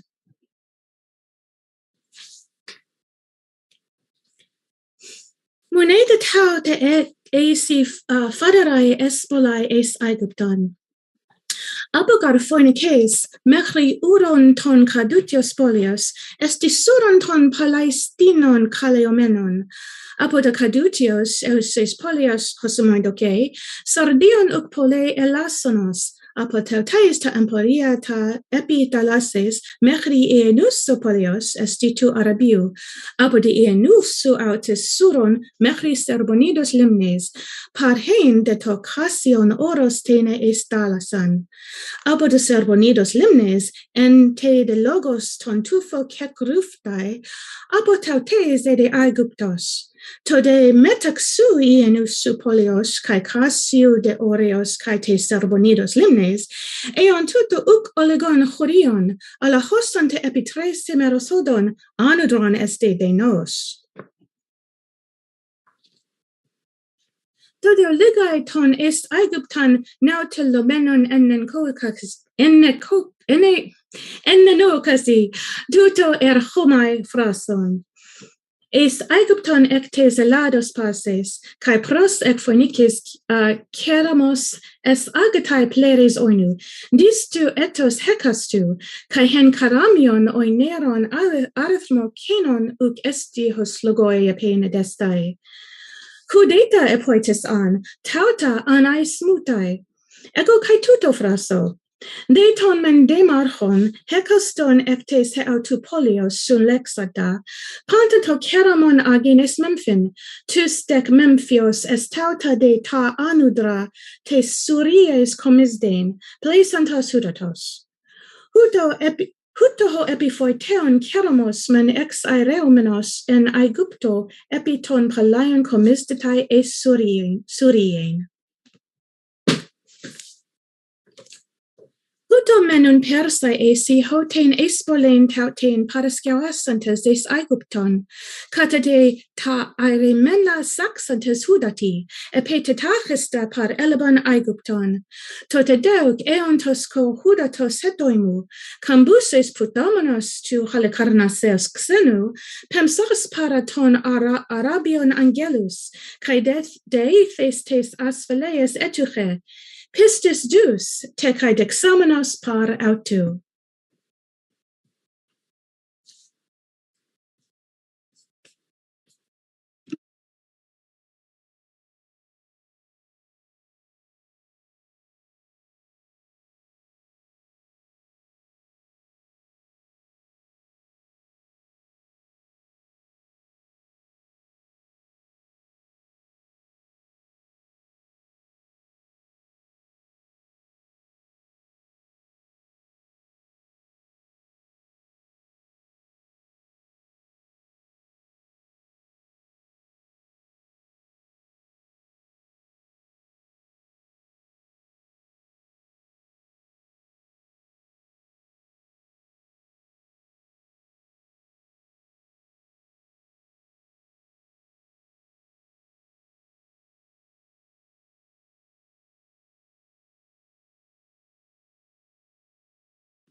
At the place where this battle was fought, I saw a very odd thing, which the natives had told me about. The bones still lay there. Those of the Persian dead, separate from those of the Egyptian, just as they were originally divided. And I noticed that the skulls of the Persians are so thin, the merest touch with a pebble will pierce them. But those of the Egyptians, on the other hand, are so tough that it is hardly possible to break them with a blow from a stone. I was told, very credibly, that the reason was that the Egyptians shaved their heads from childhood, so that the bone of the skull is indurated by the action of the sun. This is also why they hardly ever go bald, baldness being rarer in Egypt than anywhere else. This then explains the thickness of their skulls, and the thinness of the Persian skulls rests upon a similar principle, namely that they have always worn felt skull caps to guard their heads from the sun. I also observed the same thing at Papremis, where the Persians serving under Achaemenes, the son of Darius, were destroyed by Enarus the Libyan. After their defeat, the Egyptians fled in disorder and shut themselves up in Memphis. Cambyses called upon them to come to terms, sending a Persian herald up the river to the town in a Mytilenean vessel.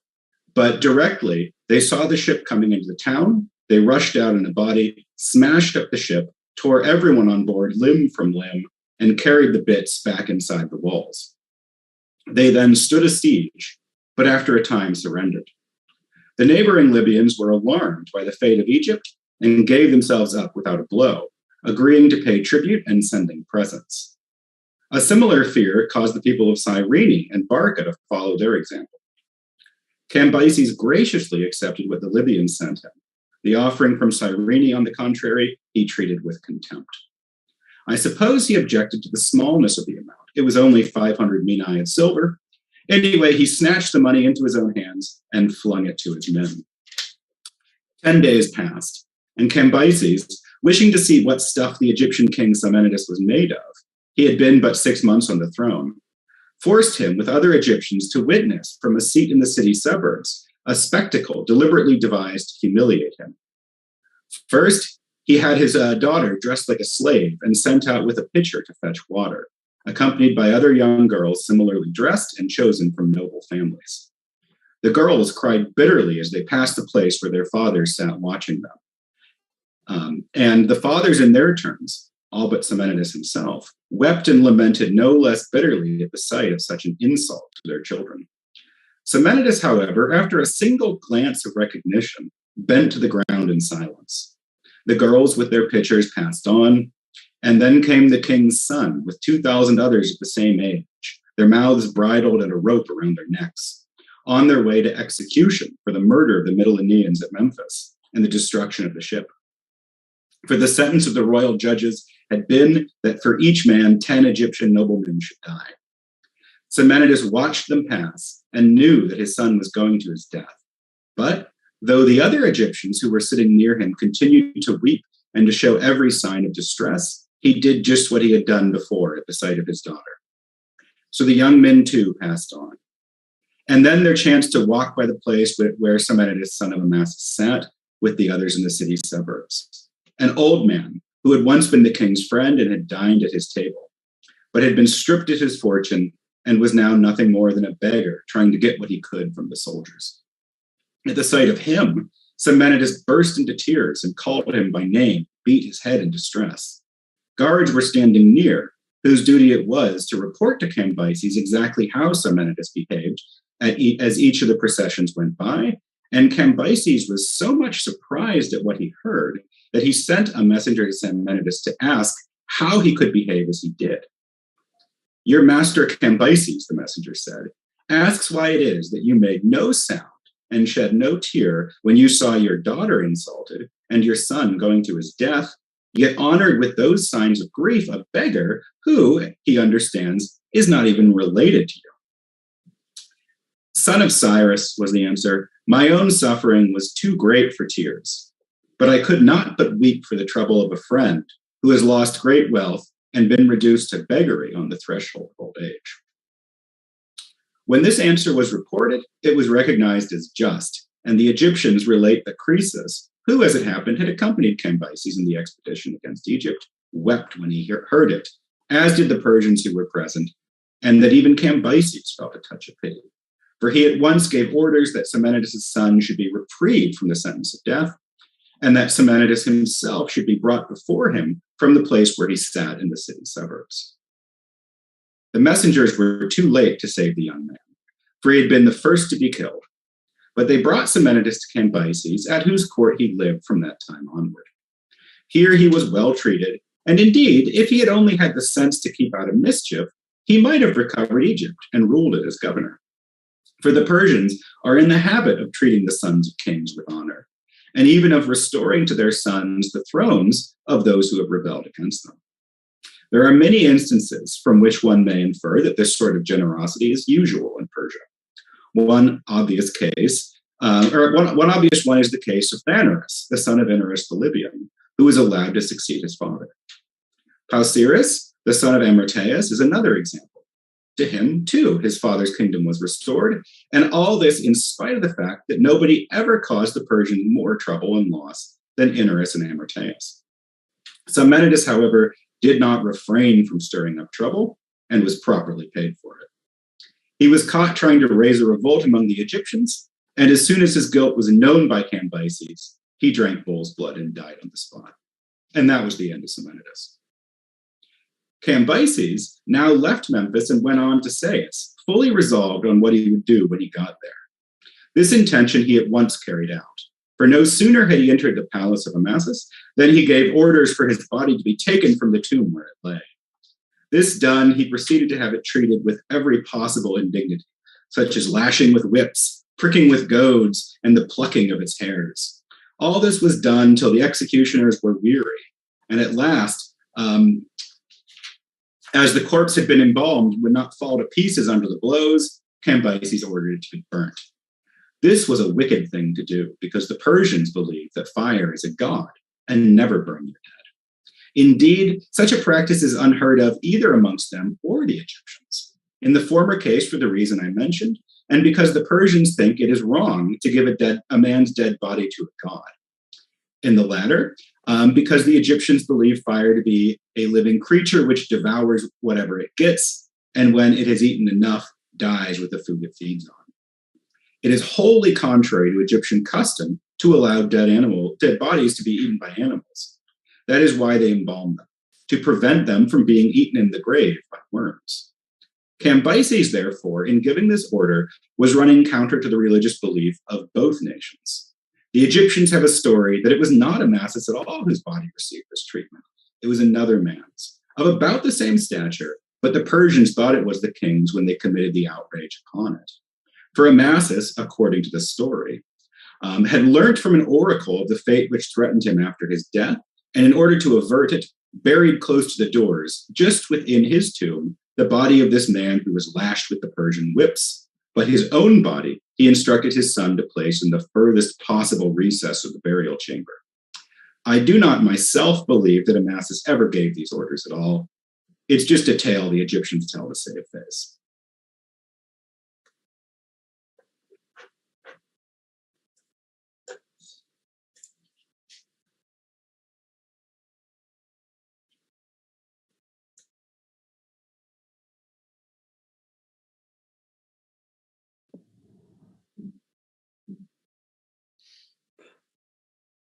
Cambyses' next step was to consult with his advisors on the viability of 3 separate military ventures, one against the Carthaginians, one against the Ammonians, and one against the long-lived Ethiopians who inhabit Libya beside the Southern Sea. Cambyses' decision was that he should dispatch his war fleet against the Carthaginians, a portion of his land forces against the Ammonians, but that his first move against the Ethiopians should be a campaign of espionage. Under cover of taking gifts to the Ethiopian king, his spies were to reconnoiter all that they could, and in particular, to find out whether the reports of the Ethiopia's Table of the Sun had any basis in fact. This Table of the Sun, the story goes, is a meadow situated on the edge of the city, filled with the roasted cuts of every kind of 4-footed animal. All those who happen to be serving as the city's officials at a given moment painstakingly deposit the meat there under cover of night. And then, come the day, whoever so wishes can go there and tuck in. The natives, however, say that the meat is generated every night by the earth itself. Such, then, are the claims made for the so-called Table of the Sun. Cambyses' decision to deploy spies prompted him to issue an immediate summons to the city of Elephantine to those men among the fish-eaters who understood the Ethiopian language.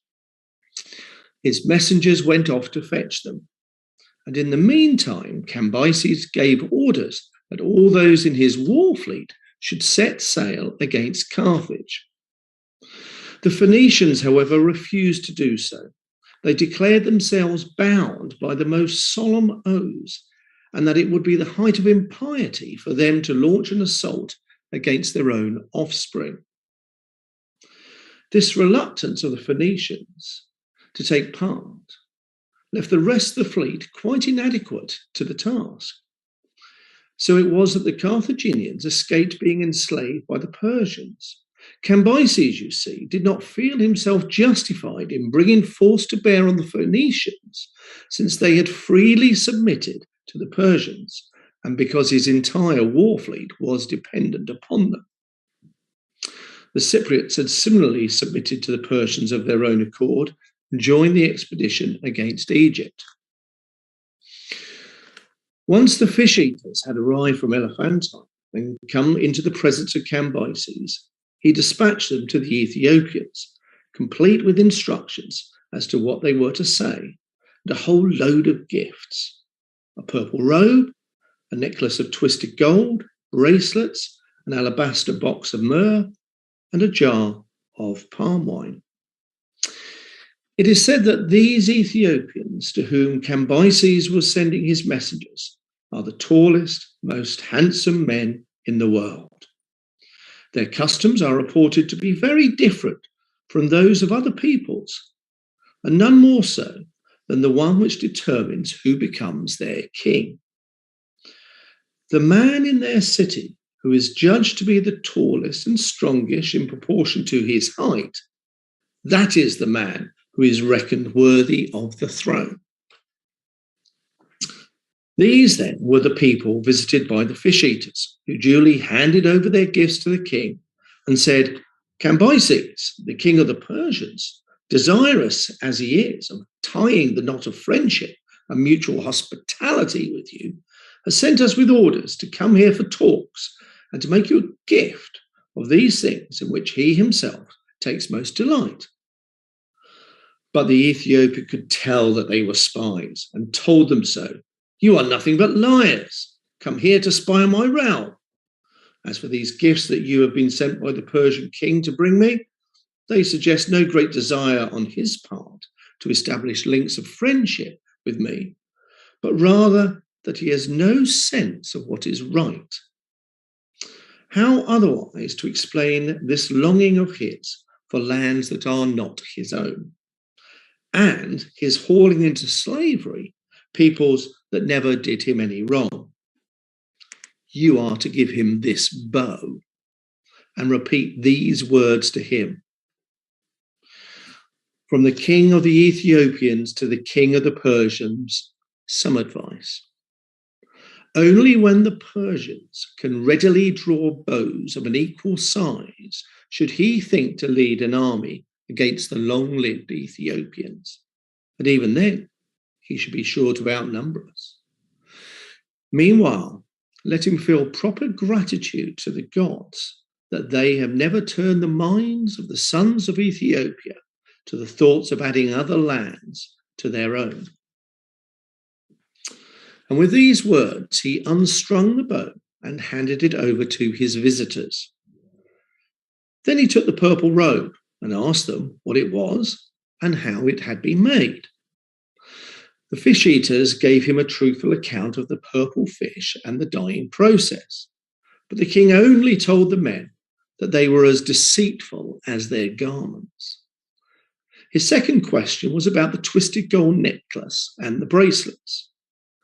The fish eaters began to explain that the gold was for decoration, but the king, who thought that the bracelets were fetters, burst out laughing and declared that the fetters in his own land were stronger by far. The third question was about the myrrh. The visitors described how it was manufactured and used to anoint the body. The king dismissed it as he had dismissed the robe. When he came to the wine, however, and learned how it was made, he had a drink and was delighted by it. What does your king eat? He went on to ask. And what is the maximum span of a Persian man's life? He eats bread, they answered, and then explained to him how wheat is grown. As for the span of a man's life, the fullest measure is set at 80 years.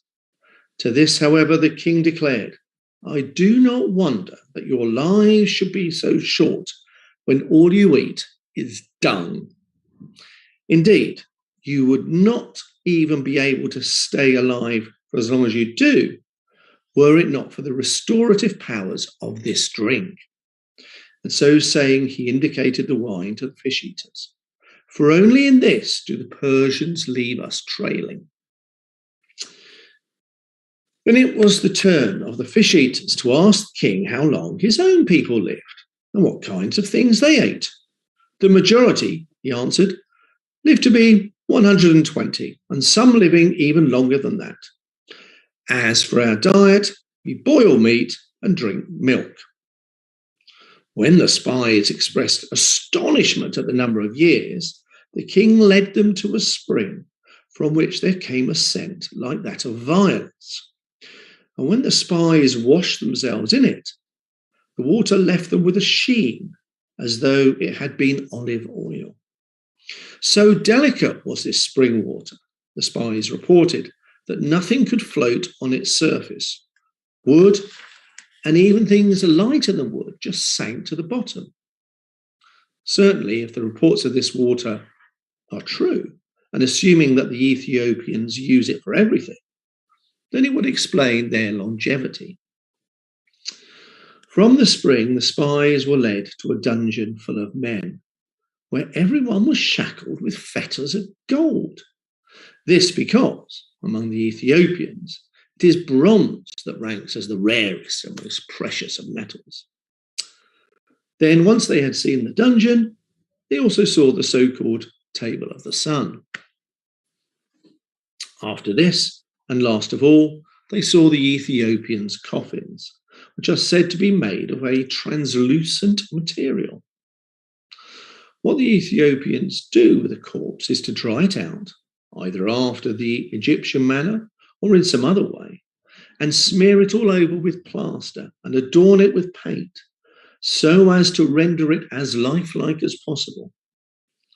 Then they enclose it within a hollow column of translucent material, which they mine in great quantities and which is easy to work. The corpse is now quite visible in the middle of the column, but without giving off any noxious stench or indeed anything unpleasant at all. This column will be kept by the dead person's closest relatives in their home for a year, during which time they will bring him the first fruits of everything and offer him up burnt sacrifice. Then, once the year has passed, they will carry it out and set it up among all the other columns which are dotted around the city. Once the spies had seen everything, they left for home. So angry did their report make Cambyses that he immediately launched an attack on the Ethiopians, without having built up any stockpiles of food or taken into account that the target of his expedition lay at the very ends of the earth. Instead, mad as he was, and quite out of his senses, he had no sooner heard from the fish-eaters than he went off with his army, the entire body of his land forces, all except for the Greeks he had with him in Egypt, who were ordered to stay behind. Once the advance of his army had brought into Thebes, he ordered a detachment of his men, some 50,000 in all, to bring him back the Ammonians as slaves and to burn down the oracle of Zeus, while he himself led the rest of his forces towards the Ethiopians. The army had not even gone a fifth on the way, however, before everything that they had by way of provisions was gone. Nor did it take long, once the food had run out, for the pack animals to disappear as well, for they too were all consumed. If, once he had grasped the situation, Cambyses had only revised his plan and led his army back, then he would have compensated for his original mistake and shown himself a man of good sense. As it was, he took no account at all of what was happening, but pressed on regardless. The soldiers, for as long as there was anything in the earth that could be scavenged, kept themselves alive by eating grass. But in due course, after they arrived in the sands, there were some of them who did a truly terrible thing. They cast lots and devoured every 10th man among them. When Cambyses learned of this, such was his dread of cannibalism that he abandoned his expedition against the Ethiopians and went back. But by the time that he had returned to Thebes, he had lost a large part of his army. From Thebes, he went downriver to Memphis, where he dismissed the Greeks and let them sail home. Such was the fate of the expedition against the Ethiopians. The invasion force sent against the Ammonians set out from Thebes, and was shown a route by guides that indisputably saw it arrive in Oasis, a city inhabited by the Samians, who are said to belong to the Icronian tribe and who live 7 days' travel away across the sand dunes from Thebes. The name of the place in Greek is the Isles of the Blessed. That the army made it as far as Oasis is a matter of record, but beyond Oasis we have no certain information about what happened to the Persians, since they failed to reach the Ammonians and never made it home either. The only evidence derives, either directly or indirectly, from the Ammonians themselves, who have a story to tell. They claim that in the course of launching its attack against them across the desert from Oasis, the army arrived at a point approximately midway between them and Oasis. And as the Persians were taking their breakfast, a south wind of remarkable strength swept down upon them. Such a mass of sand was this wind carrying that when it deposited its load on the Persians, they were utterly engulfed. And so it was that they came to vanish. That, say the Ammonians, is what happened to the army.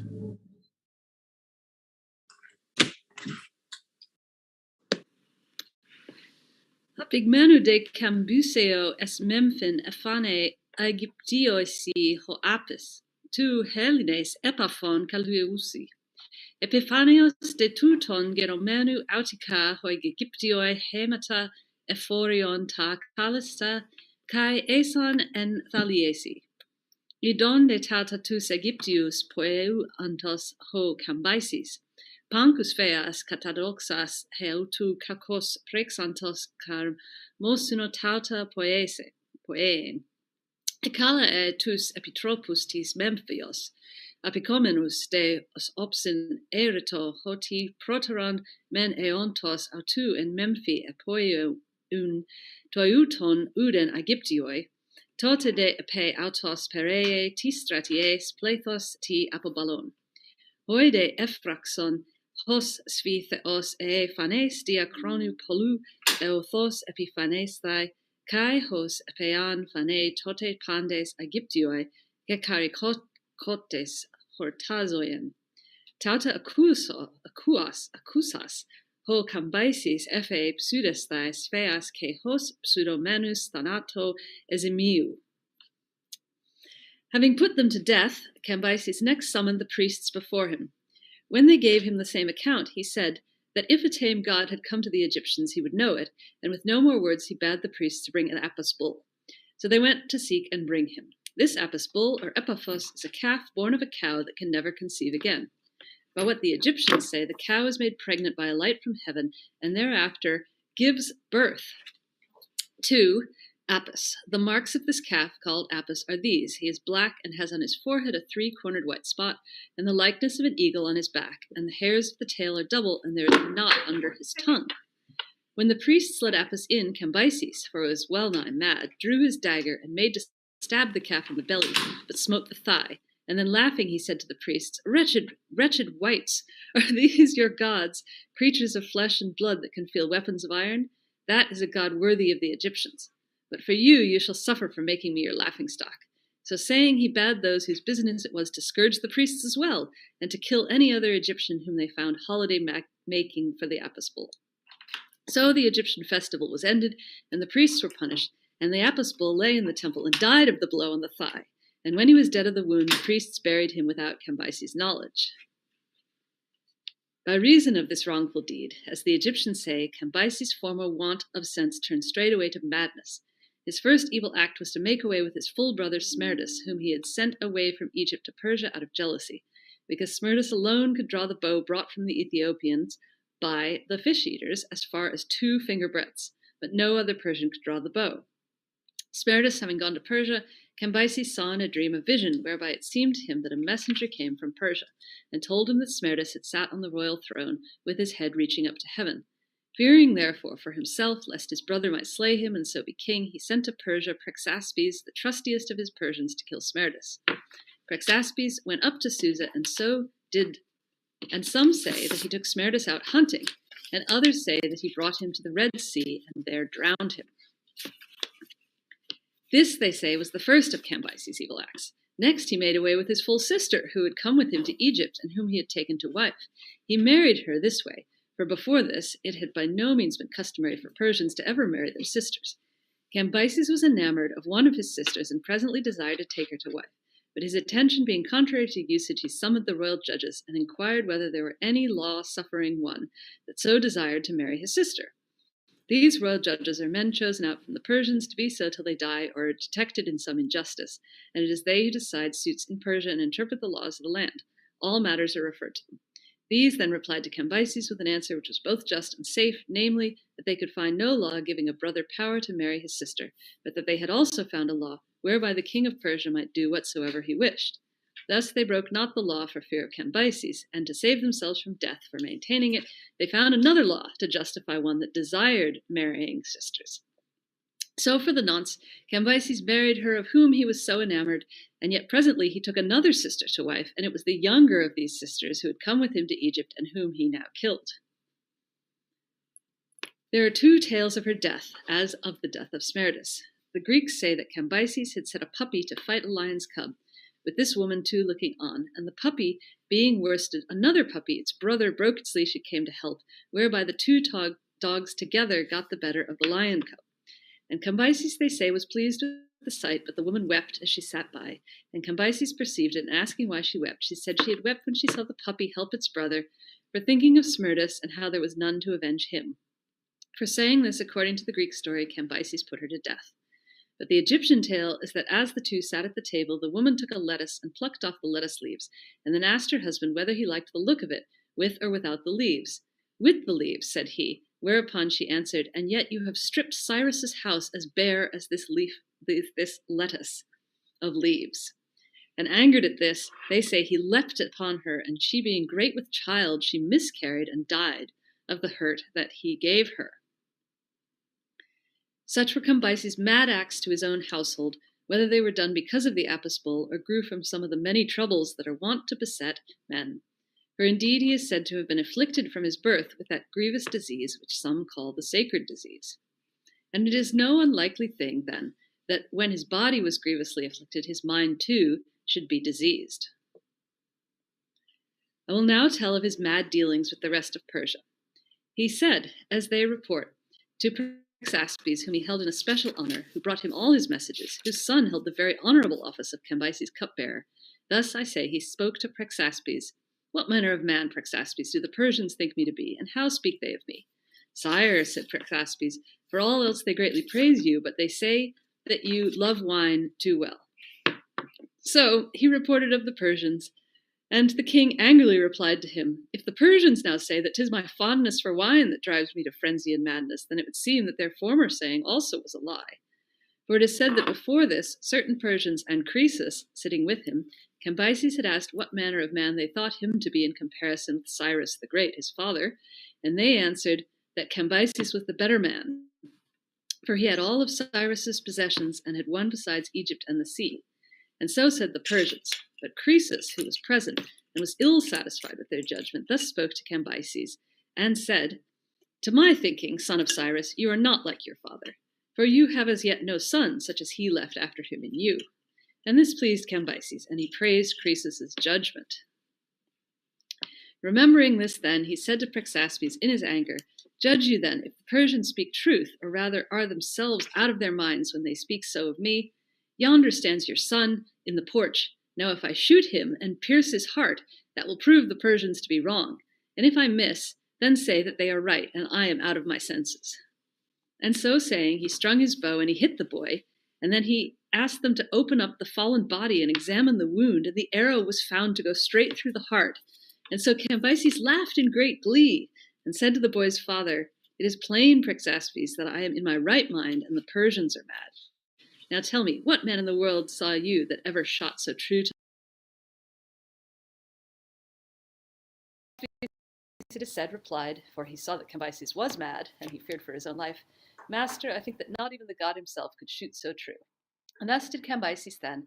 At another time he took 12 Persians, equal to the noblest in the whole land, and proved them guilty of some very petty offense, and buried them alive up to the neck. For these acts, Croesus, the king of Lydia, thought fit to take him to task, and thus addressed him: "Sire, do not ever let youth and passion have their way with you. Put some curb and check on yourself. Prudence is a good thing. Forethought is wisdom. But what of you? You put to death men of your own country, proved guilty of but a petty offense. Aye, and you kill little boys. If you do often so, look to it lest the Persians revolt from you. And as for me, your father Cyrus earnestly bade me counsel you and give you such good advice as I think to be good." And Croesus gave him this counsel out of goodwill, but Cambyses answered, "It is very well that you should dare to counsel me too. You, who governed your own country right usefully and gave fine advice to my father, bidding him, when the Massagetæ were willing to cross over into our lands, to pass the Araxes and to attack them. Thus you wrought your own ruin by misgoverning your own country of Lydia, and Cyrus's country by over-persuading him. Nay, but you shall rue the day. Long have I waited for an occasion to deal with you." And with that Cambyses took up his bow to shoot him dead too, but Croesus leapt up and ran away. And Cambyses, being unable to shoot him, charged his attendants to take him out and kill him.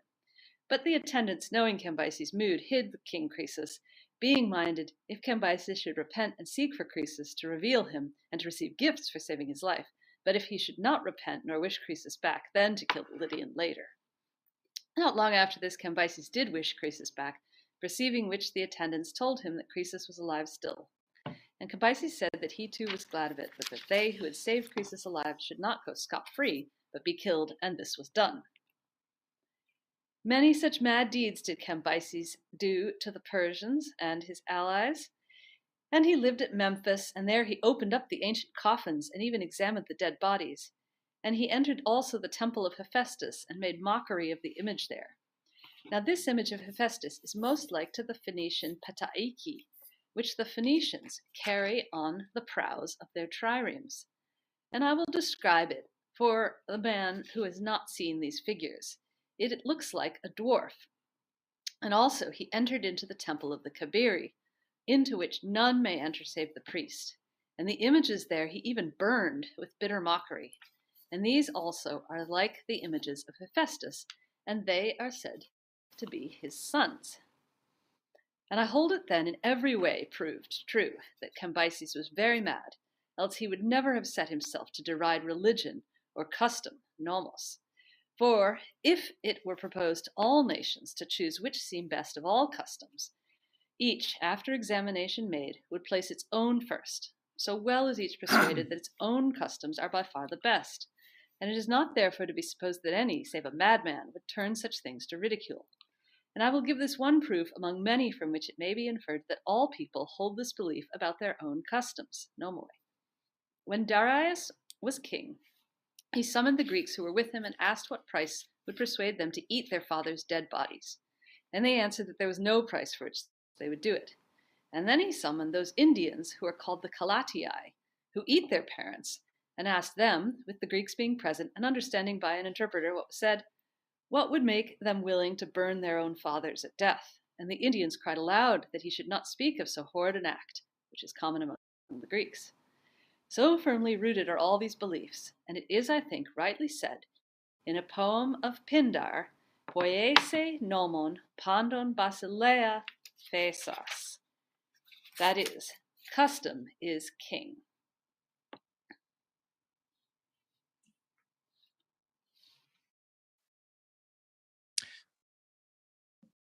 Whilst Cambyses was invading Egypt, the Lacedaemonians made an expedition against Samos and Polycrates, the son of Iacches, who had made an insurrection and seized on Samos. At first, having divided the state into 3 parts, he shared it with his brothers Pantagnotus and Siloson.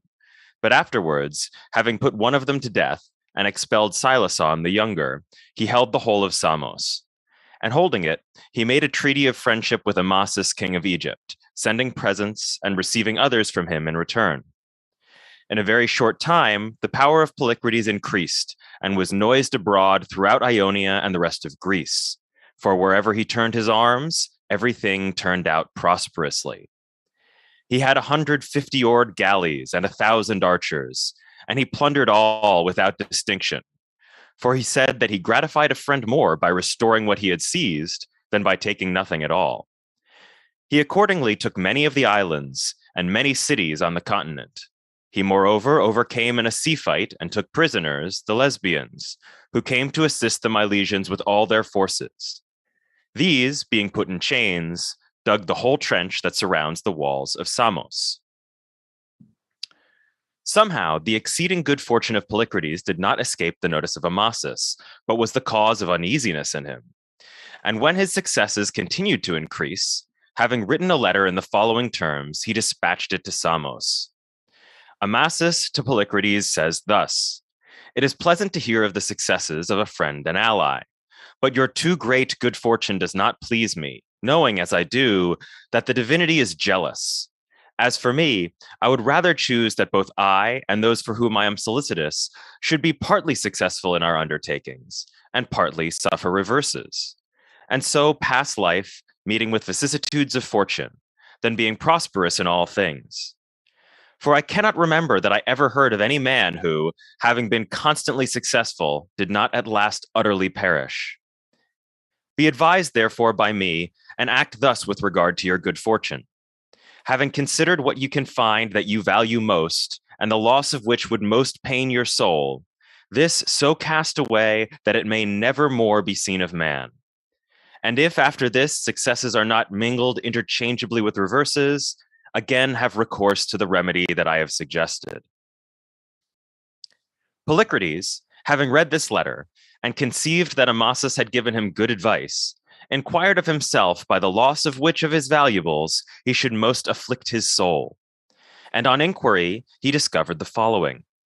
He had a seal which he wore, set in gold, made of an emerald, and it was the workmanship of Theodorus, the son of Telecles, a Samian. When, therefore, he had determined to cast this away, he did as follows. Having manned a 50-oared galley, he went on board it, and then ordered to put out to sea. And when he was a considerable distance from the island, he took off the seal, and in the sight of all on board, threw it into the sea. This done, he sailed back again, and having reached his palace, he mourned it as a great misfortune. But on the 5th or 6th day after this, the following circumstance occurred. A fisherman, having caught a large and beautiful fish, thought it a present worthy to be given to Polycrates. He accordingly carried it to the gates, and said that he wished to be admitted to the presence of Polycrates. And when this was granted, he presented the fish and said, "O king, having caught this, I did not think it right to take it to market, although I get my living by hard labor. But it seemed to me worthy of you and your empire. I bring it, therefore, and present it to you." He, pleased with these words, replied, "You have done well, and I give you double thanks for your speech and your present, and I invite you to supper." The fisherman, thinking a great deal of this, went away to his own home. But the servants, opening the fish, found the seal of Polycrates in its belly, and as soon as they had seen it and taken it out, they carried it with great joy to Polycrates, and as they gave him the seal, they acquainted him in what manner it had been found. But when it occurred to him that the event was superhuman, he wrote an account of what he had done and of what had happened, and having written, dispatched the account to Egypt. But Amasis, having read the letter that came from Polycrates, felt persuaded that it was impossible for man to rescue man from the fate that had awaited him, and that Polycrates would not come to a good end, since he was fortunate in everything, and even found what he had thrown away. Having therefore sent a herald to Samos, he said that he must renounce his friendship. He did this for the following reason, lest, if some dreadful and great calamity befell Polycrates, he might himself be grieved for him, as for a friend. Het was deze Polycrates, tegen wie de Spartanen, toen hij in alles succes had, ten strijde trokken. Ze waren daartoe uitgenodigd door de Samiërs, die later de stad Kydonia op Kreta zouden stichten. Polycrates had namelijk buiten weten van de Samiërs een afgezant gestuurd naar Cambyses, de zoon van Cyrus, toen deze bezig was een strijdmacht op de been te brengen om Egypte aan te vallen. Polycrates had hem verzocht iemand naar Samos te sturen met een verzoek om militaire bijstand. Na ontvangst van deze boodschap had Cambyses zonder te aarzelen iemand naar Samos gestuurd om Polycrates te vragen een vloot met hem mee te laten gaan om Egypte aan te vallen. Polycrates had hierop uit zijn burgers de mensen geselecteerd tegen wie hij de sterkste verdenkingen koesterde wanneer het zou gaan om een opstand, en stuurde die mensen in 40 triëren weg. Hij had Cambyses op het hart gebonden die mensen niet terug te sturen. Volgens sommige mensen zijn de weggestuurde Samiërs helemaal niet in Egypte aangekomen. Toen ze in de wateren bij Karpathos waren gekomen, zouden ze na overleg hebben besloten niet verder te varen. Volgens anderen werden ze na aankomst in Egypte onder bewaking gesteld en waren ze daarna ontsnapt. Toen ze naar Samos terugvoeren, voer Polycrates hun tegemoet en bond hij de strijd aan, waarop de terugkerende mannen de overwinning behaalden en voet aan wal zetten. Maar toen ze te land slaags raakten, werden ze verslagen. Pas toen zetten ze koers naar Sparta. En er zijn ook bronnen die beweren dat de mannen die uit Egypte terugkeerden Polycrates versloegen. Maar dat is volgens mij onjuist.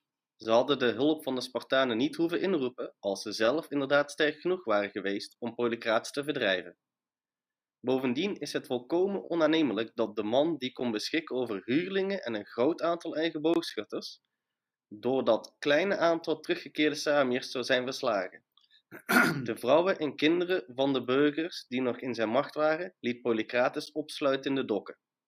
Hij hield ze ter beschikking om ze met dokken en al in vlammen te doen opgaan, voor het geval dat deze burgers verraderlijke contacten zouden leggen met de terugkerende landgenoten.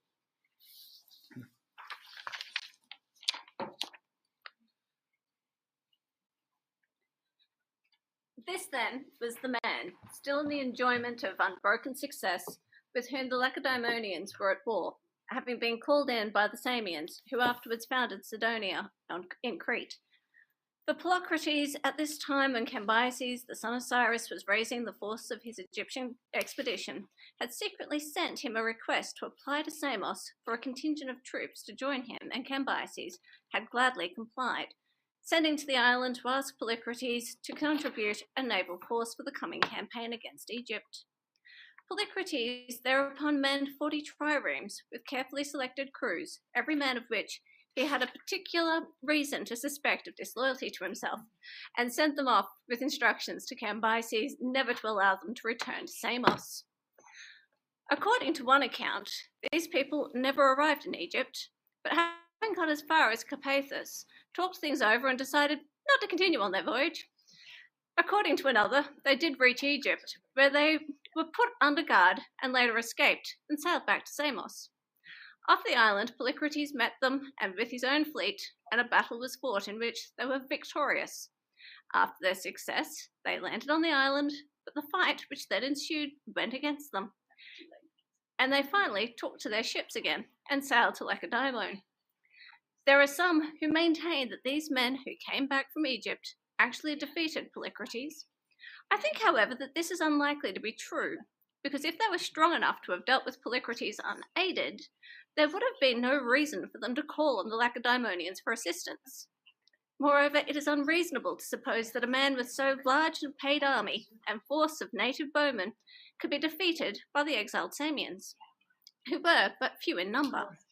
To prevent the Samians, who are still subject to him, from playing the traitor and joining the returned exiles, Philocrates had their wives and children shut up in the boat sheds and had prepared to burn them, sheds and all, in case of need. When those who had been forced to leave the island reached Sparta and procured an audience with the magistrates and made a long speech to emphasize the urgency of their request, the Spartans, however, at this first sitting, answered the speech by saying that they'd forgotten the beginning of it and could not understand the end. So the Samians had to try again. At the second sitting, they brought a bag and merely remarked that the bag needed flour, to which the Spartans replied that the word bag was superfluous. All the same, they decided to grant the request for assistance and began their preparations for the expedition. The Samians claimed that the Spartans undertook the campaign in return for the service they themselves rendered them in sending ships on a previous occasion to assist them against the Messenians. The Spartans, however, denied that their motive was gratitude. It was not so much the wish to grant the request for help as the determination to punish the Samians for the theft of the bowl which they had sent to Croesus, and of the corslet which the Egyptian king Amasis had sent them as a present. The Samians had carried off this corslet in a raid a year before they took the bowl. It was a linen embroidered with gold thread and cotton, and had a number of figures of animals woven into the fabric. The most remarkable thing about it was that each fine thread of which the material was woven was made up of 360 separate strands, all distinctly visible. Similar to it was the corslet which Amasis presented to the Temple of Athene at Lindos.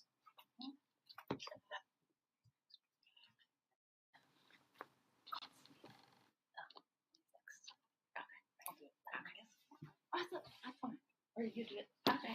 Yep. Oops. Yep, that's okay. I had more than I needed. The Corinthians, too, were very willing. I think I stuffed up people. Willing to lend help in the expedition against Samos in revenge for an insult which they had suffered at the hands of the Samians a generation before. About the time of the seizure of the bowl, Periander, the son of Cypselus, had sent off to Aliates at Sardis 300 boys belonging to the leading families of Corcyra to be made into eunuchs. The Corinthians in charge touched at Samos on the same way, and the people of the island, when they heard why the boys were being taken to Sardis, told them to take refuge in a temple of Artemis, and refused to allow the Corinthians to drag them away from it. The Corinthians tried to starve them out, but the Samians were too clever for them. They improvised a festival. It was still celebrated in the original way, in which every night during the whole period of the boys remained as suppliants. They organised dances close to the temple, and the dancers, boys and young girls, carried cakes made of millet seed and honey, which they let the Corcyran boys snatch as they passed, and so get enough to eat to keep them alive. This went on until the Corinthian guards got tired of it and left the island, leaving behind the boys who were afterwards taken by the Samians back home to Corcyra. If, after the death of Periander, relations between Corinth and Corcyra had been friendly, the Corinthians would never, on account of this incident, have taken part in the expedition against Samos. But the fact is that ever since the original settlement of the island, the two people had been in bad terms. So the incident was remembered, and the Corinthians bore the Samians a grudge for it. Periander had chosen the boys from among the leading families in Corcyra and sent them to Sardis for eunuchs in revenge for the brutal crime by which the Caesarians had started the quarrel.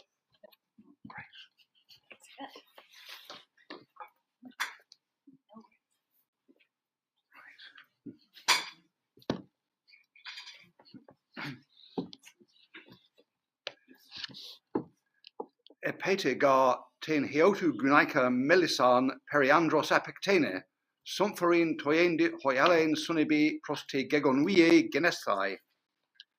Esan hoi ek melises duopaides, helikien homen heptakaideca, hode octokaideca etia gegonos. Tutus homitropator procleis, eon epidauru tyrannos, metapempsamenos parhioton ephilophroneato, host oikos en thugatros iontas tis hiotu paidas. Epete de spheas apepempeto, epe propempo nautus, ara iste, o paides, hos humiontin mitra apectene, tutoto epos, homen prosbuteros auton en udinilogo epoisato, hodinioteros, tu onum unma en lucophron, ilgise accusas hutos hosti apicomenos estin Corinthon, hatephonia tis mitros, ton patera ute prosepe, dialegomeno te ute pros dialegato historionte til logon udina edidu. Telos dimin perithumos echon ho periandros exelaunai ecton oikion. Exelasas de tuton historia ton presbyteron tas fit ho mitropator dialecthei, hote hoi apigiato hos feas philophronos edexato, ekenu de tu epios tos fit ho proclies apostellon epe, hate u noo labon uc ememnito. Periandros de, udemian mechanin efi inai, mi us fit hekenon hypothestai te, eliparie te historieon, hodde anamnistes epe kai tuto, periandros de, noo labon kai tuto kai malakon endidonai bulomenos uden, te ho exelastes hup autu pais diaitan epoieto, es tutus pempon angelon apigoriue me min decestai oikoisin. Hodi hokos ape launomenos elthoi es alein oikien, ape launet an kai apotautes, ape leontos te tu periandru toisi dexaminoisi kai exergen keliontos, ape launomenos dan eie ep heterein ton heteron. Hoide hate periandru ionta paida, kai per daiminontes, homos edeconto, telos de, ho periandros chirugma epoiesato, hos an e oikioisi hypodexitai min e prosdialecthe, chirin zimien tuton to Apolloni ophelein, hosein de epas. Pros on de tuto to chirugma, utitis hoi dialegesthai uti oikioisi decesthai ethele, pros de udi autos ekenos edicaiu pyrasthai aperimenu, alla diacarterion en tesis stoiesi ecalindeato. Tetate de hemere idon min hoperiandros aluciesite kai acitiesi sum peptocota oictire, hupes de tis orges eie an kai elege. O pai, cotera tuton hierototera esti, tauta tanun echon preses, ten torannida kai ta agatha tanun ego echo, tauta ionta to patri epitedion paralambanein. Hos eon emos te pais kai Corinthu tis eudaimenos basilius, alitin bion heliu, antistation te kai orge chromenos es tonse heikista echrin. Egar tis sumphore en autoise gegone, ex heis hypopsien es eme eches, emoite haute gegone, kai ego autes to pliun metokos emi, hoso autos sphere exergasamein. Sude mathon hoso phone estai, cresson esti e oicterestai, hamate hokoion te estus tokias, kai ustis estus cressonas tethumosthai, apathy esta oikia. Periandros men tu toisi auton catalambane, hode allomen uden amebatai ton patera, effe de min hirein zimien ophelein, to theo heoto es logus apicomenon, mathonde ho periandros hos aperon te tokakon eae tu paidos kai akiniton, ex ophthalmon min apopempetai stelos ploion es kerkuran, epicratie gar kai tautis, apostylas dituton ho periandros estratuator epiton pentheron proclea, hos ton parionton hoi pregmatonionta aetiotiton, kai alimen ten epidauron, hele di auton proclea kai esogrise, epe de tu chronu probinontos hoti periandros paribicie, kai suneginoscheto heoto uketi enai dunatos ta prigmata eporan, te kai diepein, pempon estin kerkuran apecalie ton leucophrona, epiten turannida, engar de to presbytero ton paidon uk enora, alla hoi catephanato enai nothesteros, hodi leucophron ude anacrisios ixiosit ton feronta ten angelien, periandros de periecomenos tu nienio diutra apestele ep auton ten adelphien, heotu de thugatera, docion min malis de tautois an pethestai, apicomenes de tautes kai leguses, o pai, buliae ten tyrannida es alus pesein, kai ton oikon tu patrus, diophorithenta malon autosphere apelthon echein? Apathy esta oikia, pausai seuton zimion, he philotimiae ctima skyon, me to kako to kakon io, poloi ton dikaion ta epie kestera protithesi, poloi de idi ta mitroia dis demonoi ta patroia apebelon, Tyrannus chremas phaleron, poloi de autes erasta esi, hode geron te, ede, kai paribikos, mi dos ta siautu agatha aloisi.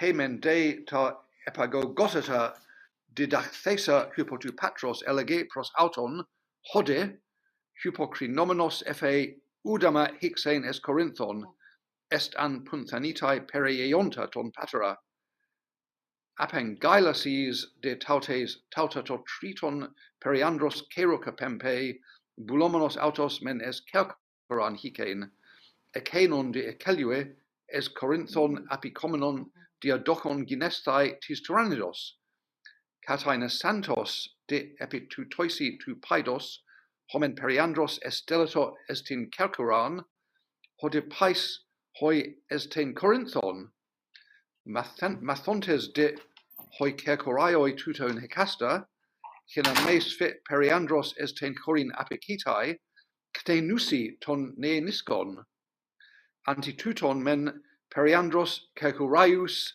etimoreato.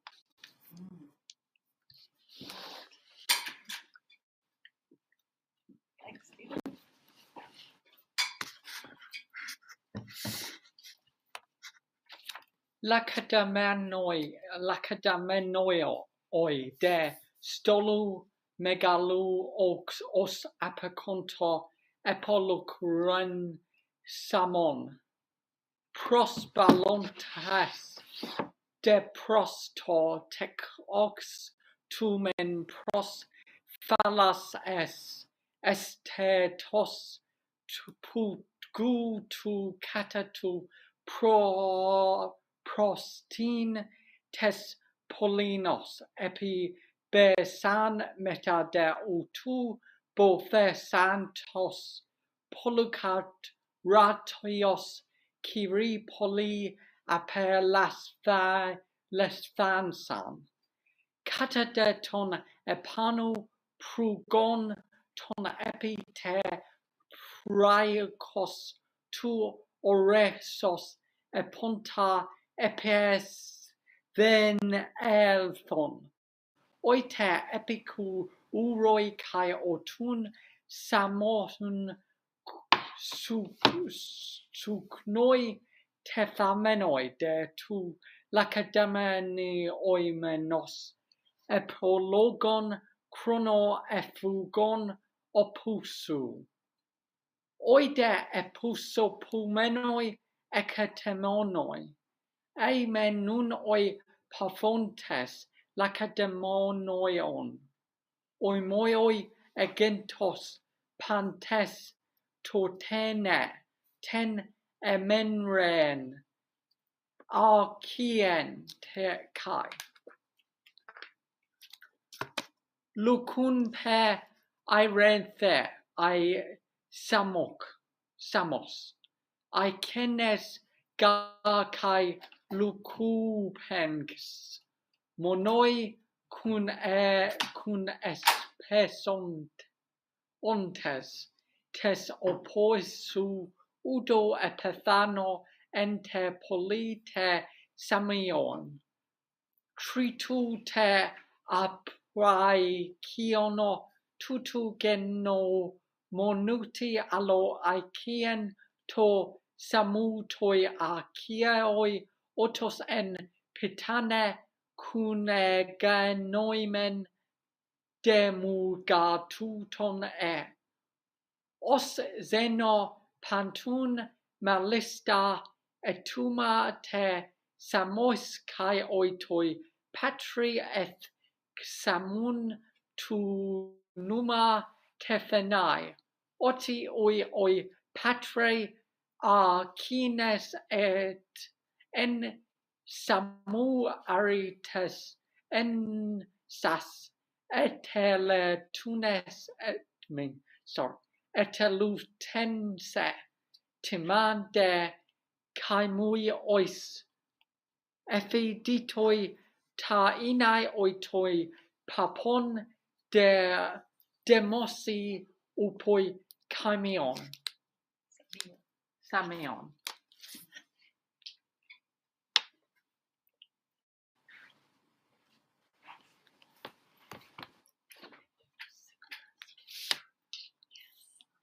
Veertig dagen lang bleven de Spartanen Samos aanvallen, maar er werd geen enkele vordering gemaakt. Daarop keerden ze terug naar de Peloponnesos. Volgens een dwaas verhaal liet Polycrates een groot aantal plaatselijke munten van lood slaan en met een laagje goud bedekken. Die gaf hij aan de Spartanen. Pas na ontvangst daarvan zouden de Spartanen zijn vertrokken. Dit was de eerste expeditie tegen Azië die de Lacedaemoniërs van de Dorische stam ondernamen. Toen de Spartanen op het punt stonden hen in de steek te laten, voeren ook de Samiërs, die het initiatief voor de campagne tegen Polycrates hadden genomen, weg naar Sifnos. Ze hadden namelijk geld nodig en de Sifniërs kenden in die tijd juist hun grootste voorspoed. Ze waren het rijkst van alle eilandbewoners, omdat ze goud- en zilvermijnen op hun eiland hadden. Zo rijk dat er in Delphi een schathuis staat dat door hen bekostigd is uit de 10e van de opbrengst van de mijnen. Het kan wedijveren met de rijkste schathuizen daar. De jaarlijkse opbrengsten van de mijnen verdeelden de Sifniërs onderling. Toen ze bezig waren met de bouw van het schathuis, vroegen ze het orakel of hun welvaart van dit moment lang bestendig kon blijven. De Pythia antwoordde hun: eens, als op Sifnos een blinkend wit raadhuis verschijnt en een marktplein, stralend van marmeren glans, ja, dan is een wijs man van noden. Van hout is de list en rood de heraut die hij moet ontdekken. Marktplein en raadhuis van de Sifniërs waren in die tijd namelijk bekleed met marmer uit Paros.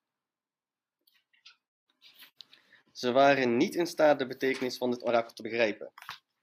Niet toen meteen, maar ook niet bij de komst van de Samiërs.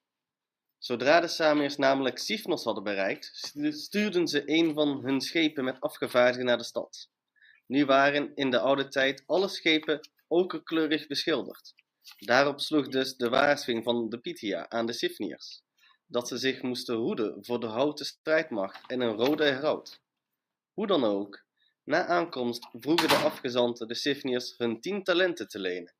Maar de Sifniërs weigerden en daarop begonnen de Samiërs hun land te verwoesten. Zodra ze dat merkten, organiseerden de Sifniërs hun verdediging, raakten slaags en werden verslagen, zodat velen van hen door de Samiërs de stad uit werden gejaagd en buitengesloten raakten. Hierna inden de Samiërs van hen een bedrag van 100 talenten.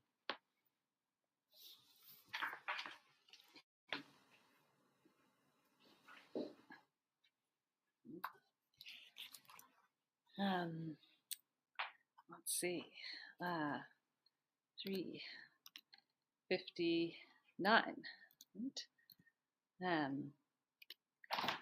Here is Karen to do it in Swedish.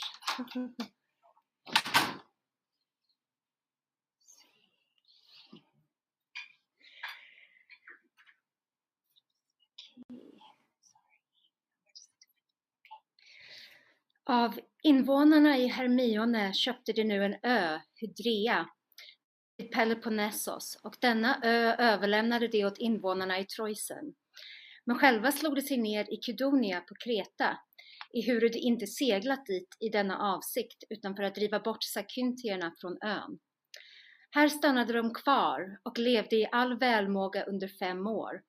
Det är också det som uppbyggt de helgedomar som ännu finns i Kydonia, även som Diktynes tempel.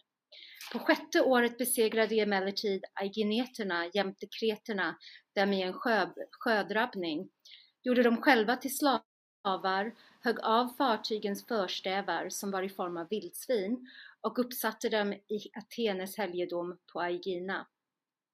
Detta gjorde aigineterna på grund av gammalt groll mot samierna. Samierna var nämligen det som då Amfikrates regerade på Samos först dragit ut i krig mot Aegina och därvid tillfogat aigineterna stor skada och även fått mothugg tillbaka. Detta var således anledningen. Jag har varit tämligen vidlyftig i min berättelse om samierna, därför att hos dem finns de 3 största verk som överhuvud är utförda av helener.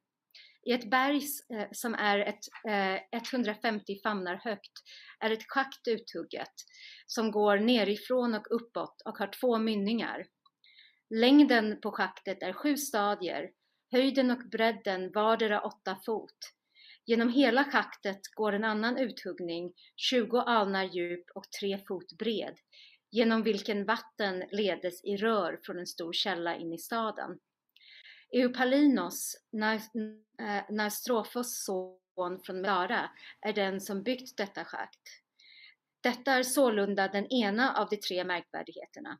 Den andra är en hamnpir i havet, 20 famnar djup och mer än 2 stadier lång. Den tredje är det största av alla tempel som jag känner. Dess första byggmästare var Roikos, Files son, en av landets egna. Det är med hänsyn till dessa som jag varit så vidlyftig angående samierna.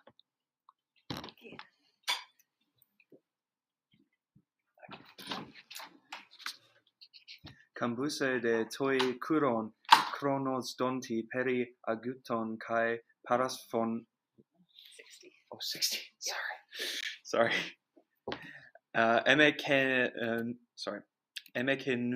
Emekeuna de peri samion malon. Hoti spheria esti megista anaton elisnon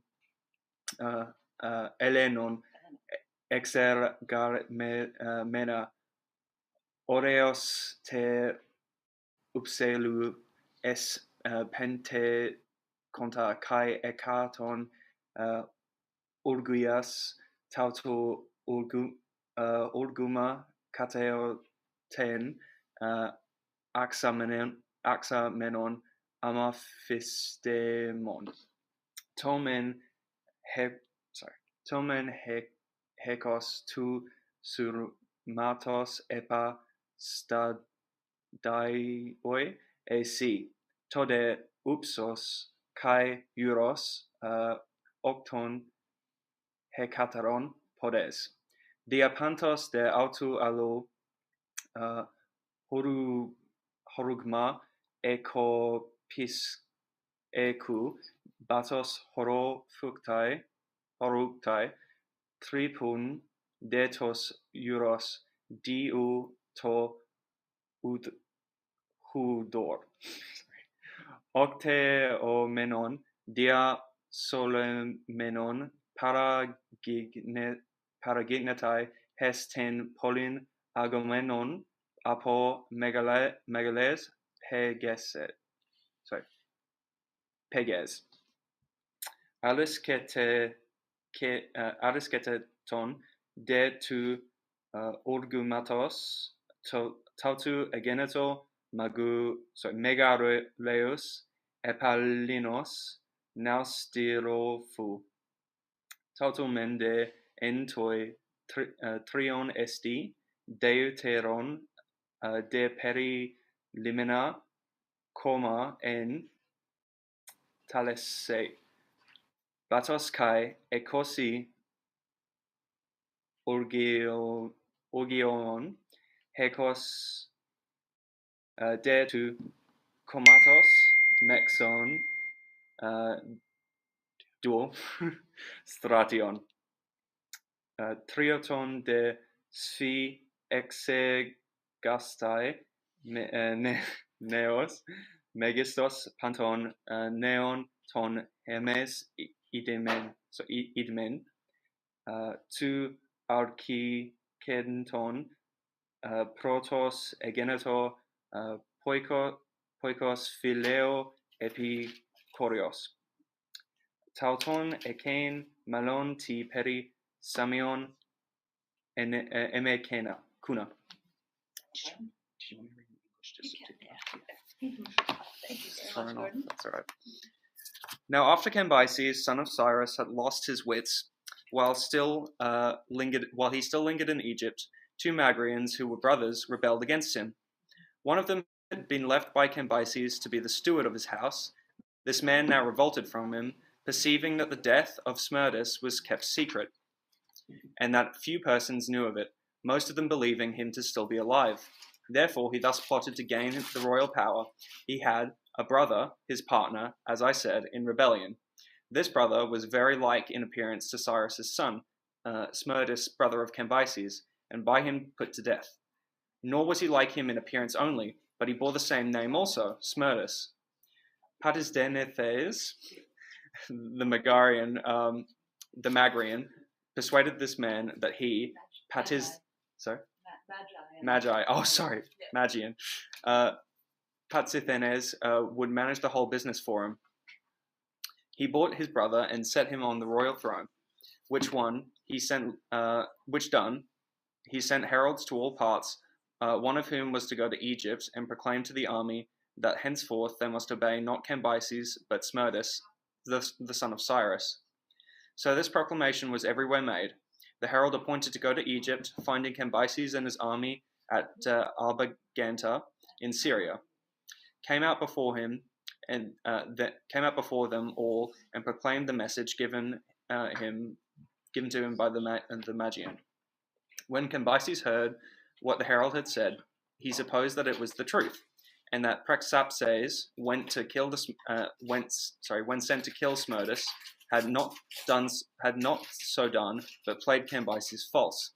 And he said, fixing his eyes on Prosopitis, "It is thus, Prosopitis, that you did my behest." "Nay," said Prosopitis, "this is no truth, sire, that your brother Smerdis has rebelled against you, nor can it be that he will have any quarrel with you, small or great. I myself did your bidding, and mine own hands buried him. If then the dead can rise, you may look to see Astyages, the Mede, rise up against you. But if nature's order has not changed, assuredly no harm to you will arise from Smerdis. Now therefore this is my counsel, that we pursue after this herald and examine him, to know from whom he comes with this proclamation, that we must obey Smerdis as our king." Cambyses thought well Praxeaspes' counsel. The herald was pursued and brought, and when he came, Praxeaspes put this question to him: "Sirrah, you say that your message is from Cyrus, son of Smerdis.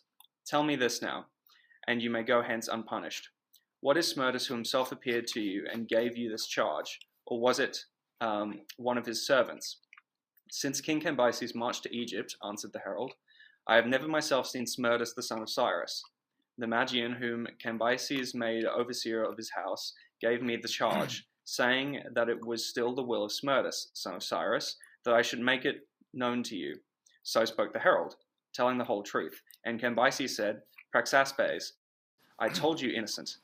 You have done my bidding right loyally. But who can this Persian who rebels against me and usurps the name of Smerdis be?' Praxeaspes replied, 'I think, sire, that I understand what has been done here. The rebels are the Magians, Patisdetes, whom you left steward of your house, and his brother Smerdis. At the name of Smerdis, Cambyses was smitten to the heart by the truth of the word and the fulfillment of his dream, for he had dreamt that a message had come to him that Smerdis had sat on the royal throne with his head reaching to heaven, and perceiving that he had killed his brother to no purpose, he wept bitterly for Smerdis. Having wept his fill, in great grief for all his mishap, he leapt upon his horse, with intent to march forth to Susa against the Magian. As he mounted, the cap slipped off the scabbard of his sword, and the naked blade struck his thigh, wounding him in the same part where he himself had once smitten the Egyptian god Apis. And believing the blow to be mortal, Cambyses asked what was the name of the town where he was. They told him it was Agbatana. Now a prophecy and ear comes from him Buto, that he would end his life at Agbanta. Cambyses supposed to signify that he would die in old age at the Median Agbatna, his capital city. But as the event proved, the oracle prophesied that his death at Agbanta of Syria. So when he now inquired and learnt the name of the town, the shock of his wound and the misfortune that came to him from the Magian brought him to his senses. He understood the prophecy, and he said, "Here Cambyses, son of Cyrus, is doomed to die." At this time he said no more, but about 20 days after, he sent for the most honourable of the Persians that were about him, and thus addressed them. "Needs must, Persians, that I declare to you a matter which I kept strictly concealed. When I was in Egypt, I saw in my sleep a vision that I had never seen. Methought a messenger came from home to tell me that Smerdis had sat on the royal throne, his head reaching to heaven. Then I feared that my brother would take away from me my sovereignty, and I acted with more haste than wisdom, for, as I now see, no human power can turn fate aside. Fool that I was, I sent Praxaspes to Susa to slay Smerdis. When that great wrong was done, I lived without fear, for never did I think that when Smerdis was taken out of my way, another man might rise against me. So did I wholly mistake what was to be. I have slain my brother when there was no need, and lost my kingship nonetheless. For the rebel foretold by heaven in the vision was Smerdis the Magian. Now I have done the deed, and I would have you believe that Smerdis, Cyrus's son, no longer lives. You see that the Magians, masters of my royal estate, even him that I left steward of my house, and his brother Smerdis. So then, he that especially should have avenged the dishonor done me by the Magians, lies foully slain by his nearest kinsman. And he being no longer in life, necessity constrains me, in his default, to charge you, men of Persia, with the last desire of my life. In the name of the gods of my royal house, I charge you, all of you, but chiefly those Achaemenids that are here, not to suffer the sovereignty to fall again into Median hands. If they have won it by trickery, trick them out of it again. If they have wrested it away by force, then you do by force and strength of hand recover it. And if you do so, may your land bring forth her fruits, and your women and your flocks and your herds be blessed with offspring. But if you win not back the kingdom, nor essay to do so, then I pray that all may go contrawise for you, yea, that every Persian may meet an end such as mine." With that, Cambyses wept bitterly for all that had befallen him.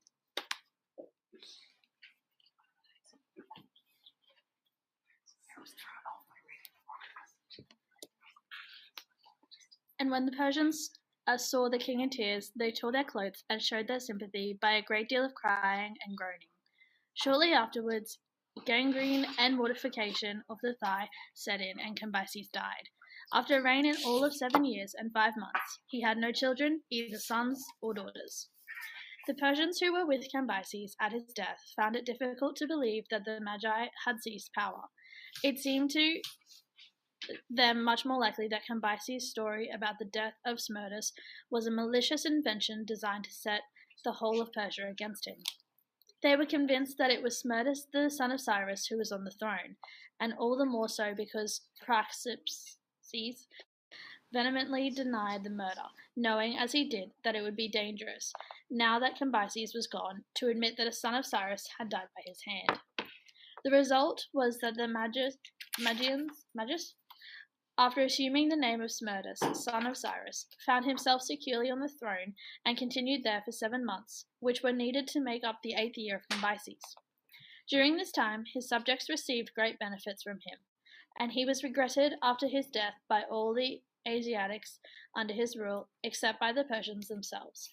For to every nation within his dominion he proclaimed directly he came to the throne a 3 years' remission of taxes and military service. But after 7 months of power, the following circumstances led to his exposure.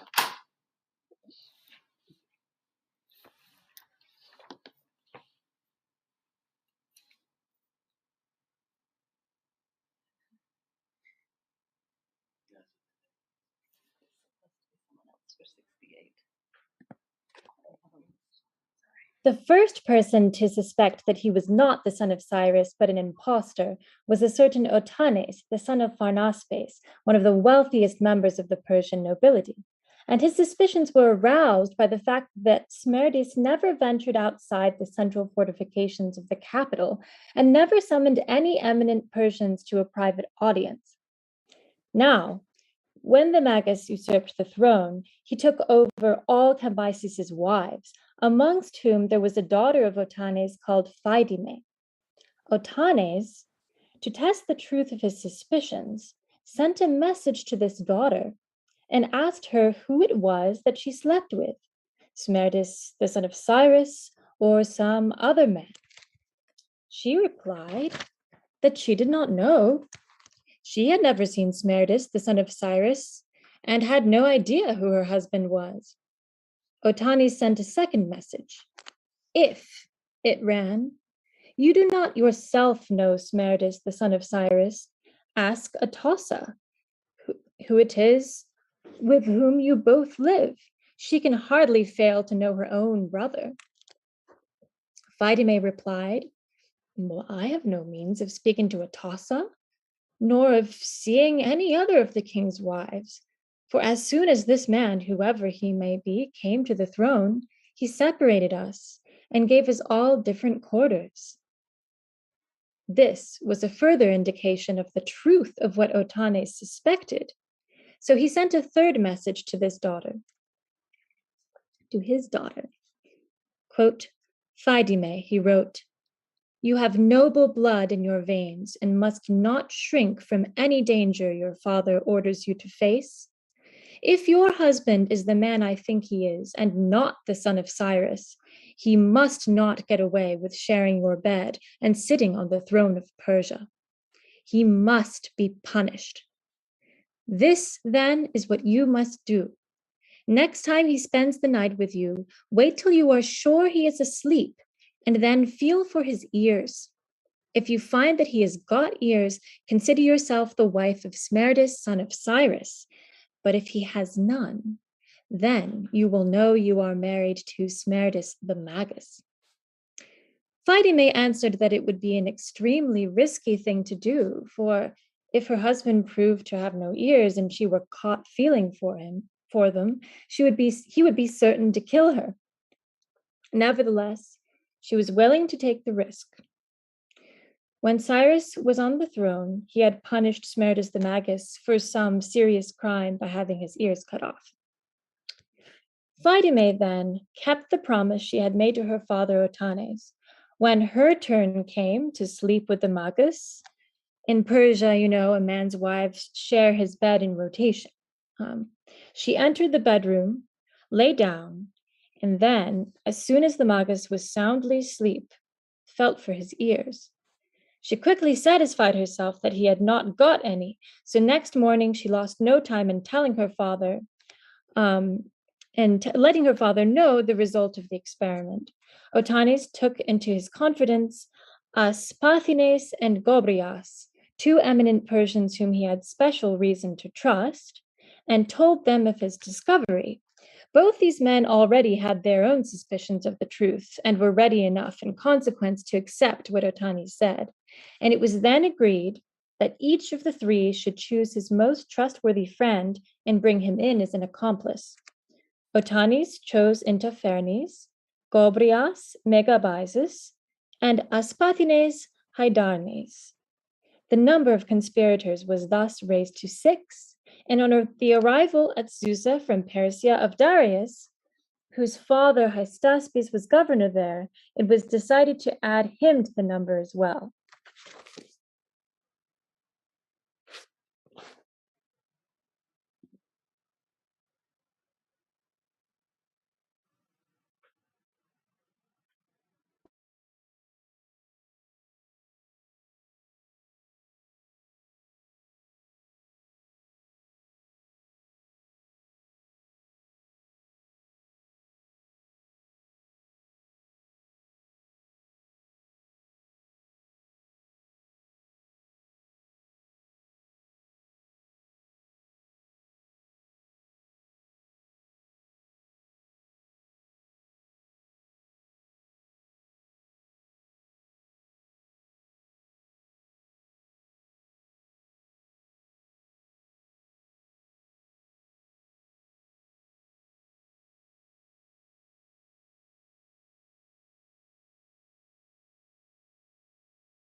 The 7 Persians, having concluded their meeting, set out at once to attack the Magi.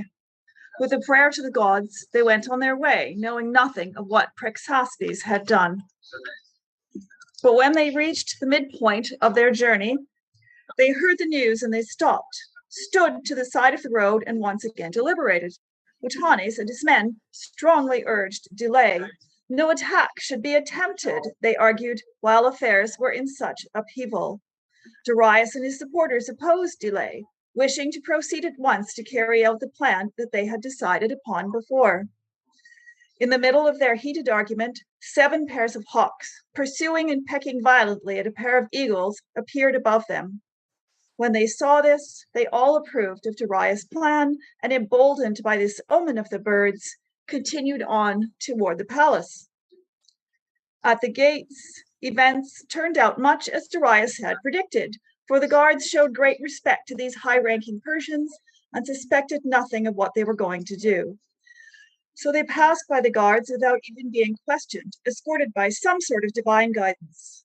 But when they came to the courtyard, they encountered the eunuchs, who served as royal messengers, who inquired about their purpose in coming here, uttered dire threats of what they would do to the guards for having allowed them to pass this far, and tried to keep the 7 conspirators from advancing any further. But the conspirators, with a brisk shout to signal their assault, instantly drew their daggers and stabbed the eunuchs right then and there as they tried to hold them back. They then dashed into the men's quarters. At the time, both of the Magi happened to be inside, discussing what Prosopitis had done. When they noticed the noise of the eunuchs shouting and all the commotion, both of them leapt to their feet, realizing what was going on, and immediately prepared to defend themselves. One of them seized his bow before anyone could stop him. The other took up his spear, and the fight with the conspirators began. Since the struggle took place at close quarters, they were practically on top of each other. The bow was of no use at all to the mages who had picked it up. The other one, however, did manage to make use of his spear and struck Asclepines in the thigh, and Interphrenes in the eye. Interphrenes, in fact, later lost his eye from this wound, but did not die from it. While one magus was busy inflicting these injuries, the other, since his bow was useless to him, fled to a bedroom within the men's quarters, hoping to lock the door behind him. But 2 of the 7 conspirators, Darius and Gobryas, followed him closely and attacked him there. Gobryas wrestled him down, and as they were locked together in a tangled heap, Darius stood over them, hesitating because of his concern that in the darkness he might strike Gobryas by accident. Gobryas noticed him standing there doing nothing and asked why he did not join the fight. "I'm worried I might strike you," Darius replied. "Go ahead," said Gobryas. "Thrust a sword through both of us." And so Darius obeyed, thrusting his dagger through, and he managed to hit the mages below. After the conspirator had killed both magi, they cut off their heads, and leaving their own wounded men there, since they were too weak to go with them, but could help guard the Acropolis, the other 5 ran outside, carrying the heads of the Magi. There, with great shouts, they called out to the other Persians, describing all that had happened and showing them the heads. As they spread the news, they also killed every magus they found in their path. When the Persians learned from them about the Magi's criminal fraud and what had just occurred, they decided it was right for them to join in the killing too, so drawing their daggers, they slew every magus they found, and if nightfall had not ended the slaughter, there would not have been a single magus left alive.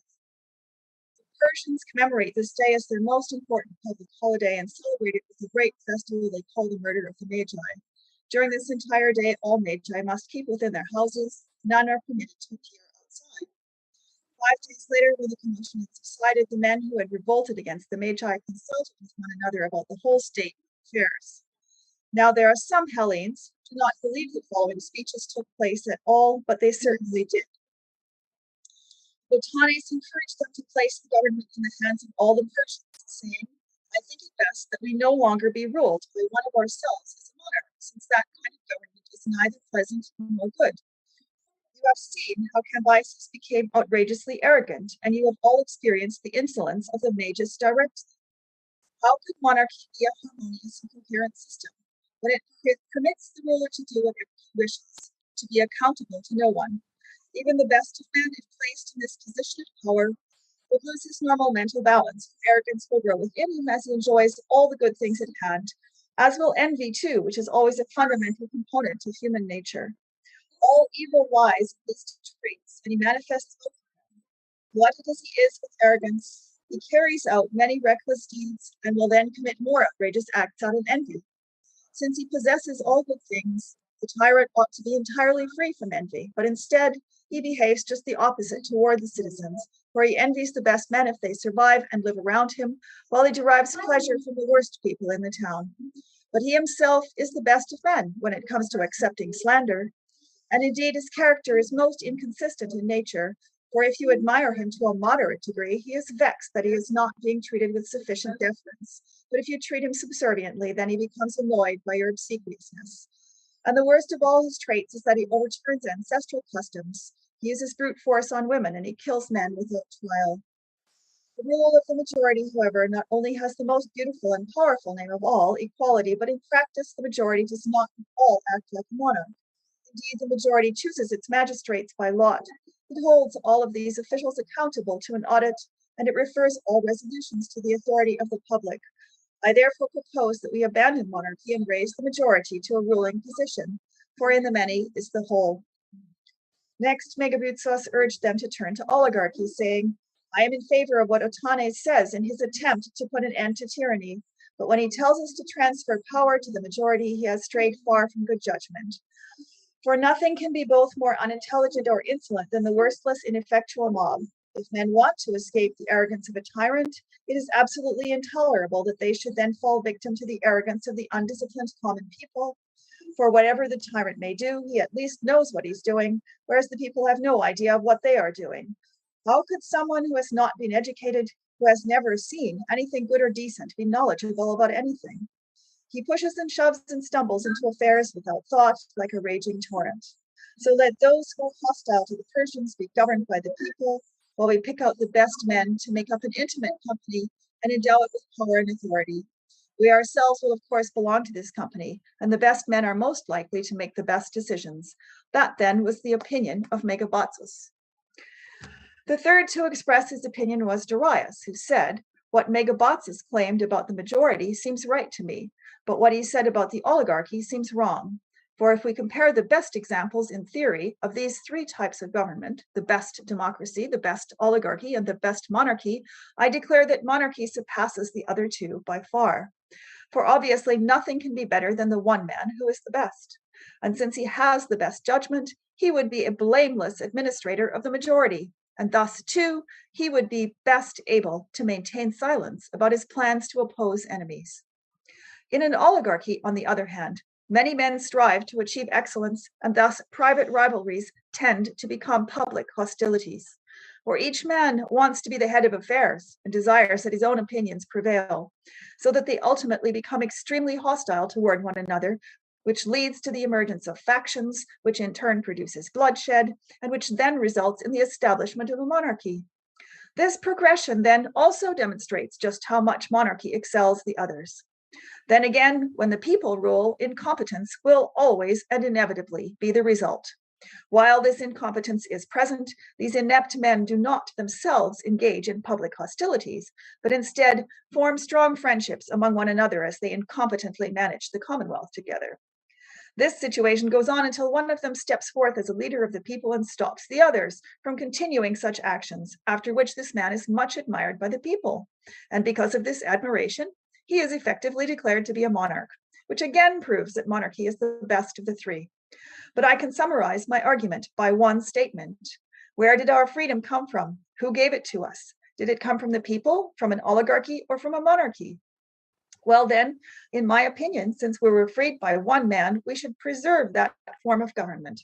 Moreover, we should not let go of our ancestral traditions, which are just fine as they are, for that would not be the better course. These were the 3 opinions presented at the meeting, and after the other 4 of the 7 men decided in favor of the last opinion, Otanes, despite his eagerness to establish isonomia, recognized that he had lost the argument, and he now addressed them all. My comrades, it is clear that one of us must become king, and whether he who will be entrusted with the administration of the kingdom is chosen by lot by the majority of the Persians or by some other method, I shall not compete with you, for I wish neither to rule nor to be ruled. So I now withdraw from this contest on the following condition, that neither I nor my descendants will be subject to you. When he had stated this requirement, the other 6 agreed to it, and so he took no part in the competition among them, but stood aside with an attitude of neutrality. And even now, Otanes' family is the only free one among the Persians. It submits to rule only as much as it wants to, although it does not transgress Persian laws. The remaining 6 then deliberated about how they would most fairly establish one of themselves in the position of king. First, they all agreed that if the kingship did go to one of them, Otanes and his descendants would be granted yearly allotments of Median clothing and every other gift thought to be most honorable in Persia. They decided to grant him these gifts because he had been the first to plan the conspiracy and bring them all together. And in addition to these perquisites for Otanes, they resolved to establish other privileges that they would share in common. They agreed that any one of the 7 would be allowed to go into the palace without an official to announce him, unless the king happened to be sleeping with a woman at the time, and that the king would not be permitted to marry a woman from any families other than their own. Concerning the selection of the king, they decided that at sunrise they would all mount their horses and ride just outside the city, and the man whose horse made the first sound would have the kingship. Dareo en Hippocomos anersofos, to unama en oibares, prostuton ton andra, epete dieluthesan, elexe dareo stade. Oibares, hemen dedoctai perites basileies poien catetade. Oteuan oipos protos pthenxete amato ilio anionti auton epanabebekoton, tuton echen ten basileien. Nunon, etina eche Sophien, mechano hosan hemes homen tutotogeras, kai me aulostis.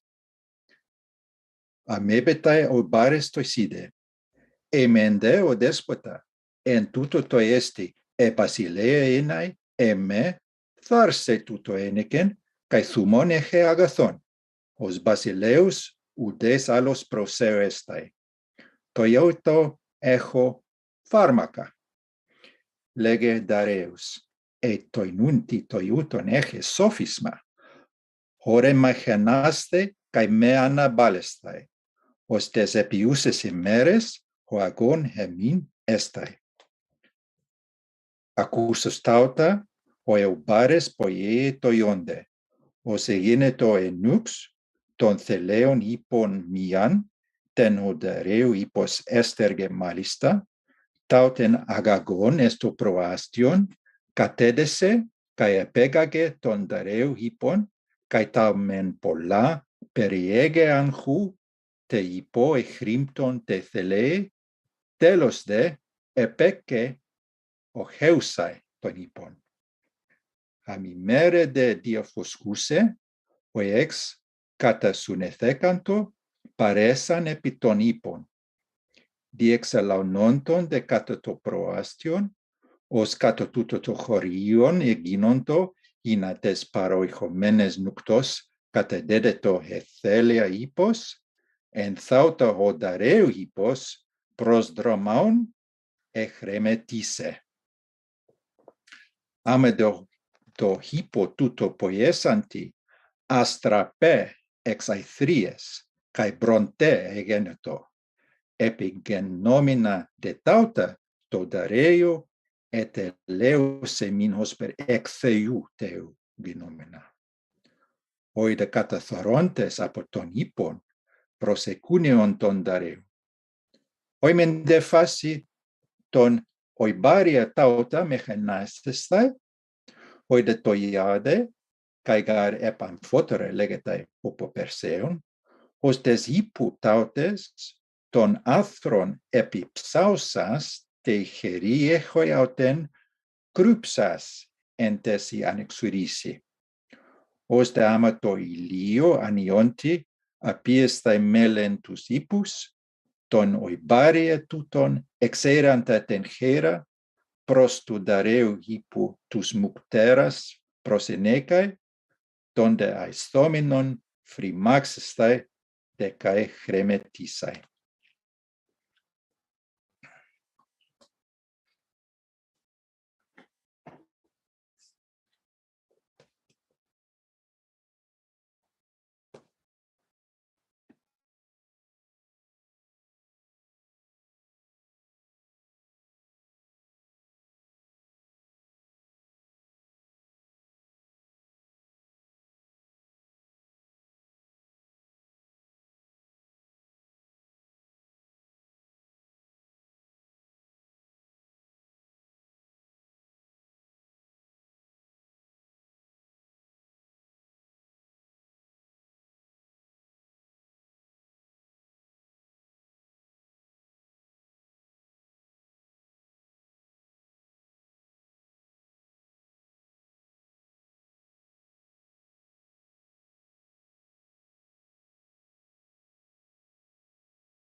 Por cierto, que los indios consiguen esa gran cantidad de oro que les permite hacer llegar al rey el oro en polvo que he mencionado del siguiente modo. La zona oriental de la India es un arenal. De hecho, de los pueblos que conocemos y sobre los que constan noticias fidedignas, los indios son los que en Asia residen más hacia el lejano oriente. Pues bien, la arena hace que la zona que se extiende al este de los indios sea un desierto. Entre los indios, por otra parte, hay numerosos pueblos, pero entre sí no hablan una misma lengua. Además, unos son nómadas mientras que otros no, y algunos residen en las zonas pantanosas del río y se alimentan de peces crudos que capturan a bordo de embarcaciones de cañas. Cada embarcación, por cierto, la hacen con un solo canuto de caña. Estos indios además llevan una vestimenta confeccionada con juncos. Después de recoger el junco del río y de machacarlo, lo trenzan convenientemente a modo de una estera y luego se lo ponen como un peto. Otros indios que habitan al este de estos últimos son nómadas, comen carne cruda y se llaman padeos. Y según dicen, poseen las siguientes costumbres. Cuando un miembro de la tribu, sea hombre o mujer, enferma, si se trata de un hombre, los hombres más allegados a él lo matan, alegando que, si dicho sujeto acaba siendo consumido por la enfermedad, sus carnes se les echan a perder, y aunque niegue estar enfermo, ellos, sin darle crédito, acaban con él y luego se dan un banquete a su costa. Igualmente, si es una mujer quien enferma, las mujeres más estrechamente ligadas a ella hacen lo mismo que los hombres, pues el caso es que a quien llega a la vejez lo inmolan y luego se dan un banquete a su costa. Pero entre ellos no son muchos los que llegan a la condición de tal, dado que previamente matan a todo el que cae enfermo. Y hay otros indios que observan un régimen de vida distinto. Se trata del siguiente: no matan a ningún ser vivo, no siembran nada y no acostumbran a tener casas. Simplemente se alimentan de hierbas y disponen de cierta legumbre, aproximadamente del tamaño de un grano de mijo, provista de una vaina que surge de la tierra en estado silvestre. Esas gentes recogen dicha legumbre, la cuecen con vaina y todo, y luego se la comen. Y si uno de ellos cae enfermo, se va a un despoblado y se tiende en el suelo sin que nadie, ni a su muerte ni durante su enfermedad, se cuide de él. Todos estos indios de los que he hablado se aparean en público exactamente igual que las reses, y todos tienen la piel del mismo color, un color semejante al de los etíopes. Asimismo, el semen que estos individuos eyaculan al unirse a las mujeres no es blanco como el de los demás humanos, sino negro, como el color de su piel. Y por cierto, que los etíopes también eyaculan un esperma del mismo color. Estos indios residen en dirección sur, más allá de los persas, y jamás han sido súbditos del rey Darío.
Pros de aldmessen bries escate harabienton oikomeneon coreon hesti, hendetalte libanatos te hesti munei coreon paseon fiomenos kai smirne, kai cassie, kai kinamonon, kai ledamonon.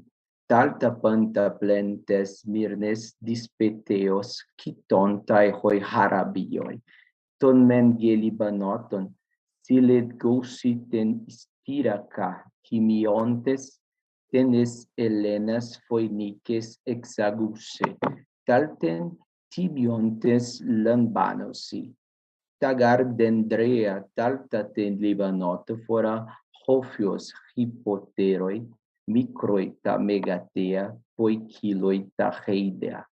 Filassusi pleti, poloi peridendron, hecaston, hutoi hui per, epaegypton epistrateuntai, udeni de haloi, hapelauntai, hapoton dendreon, hetes istira costoi capinoi.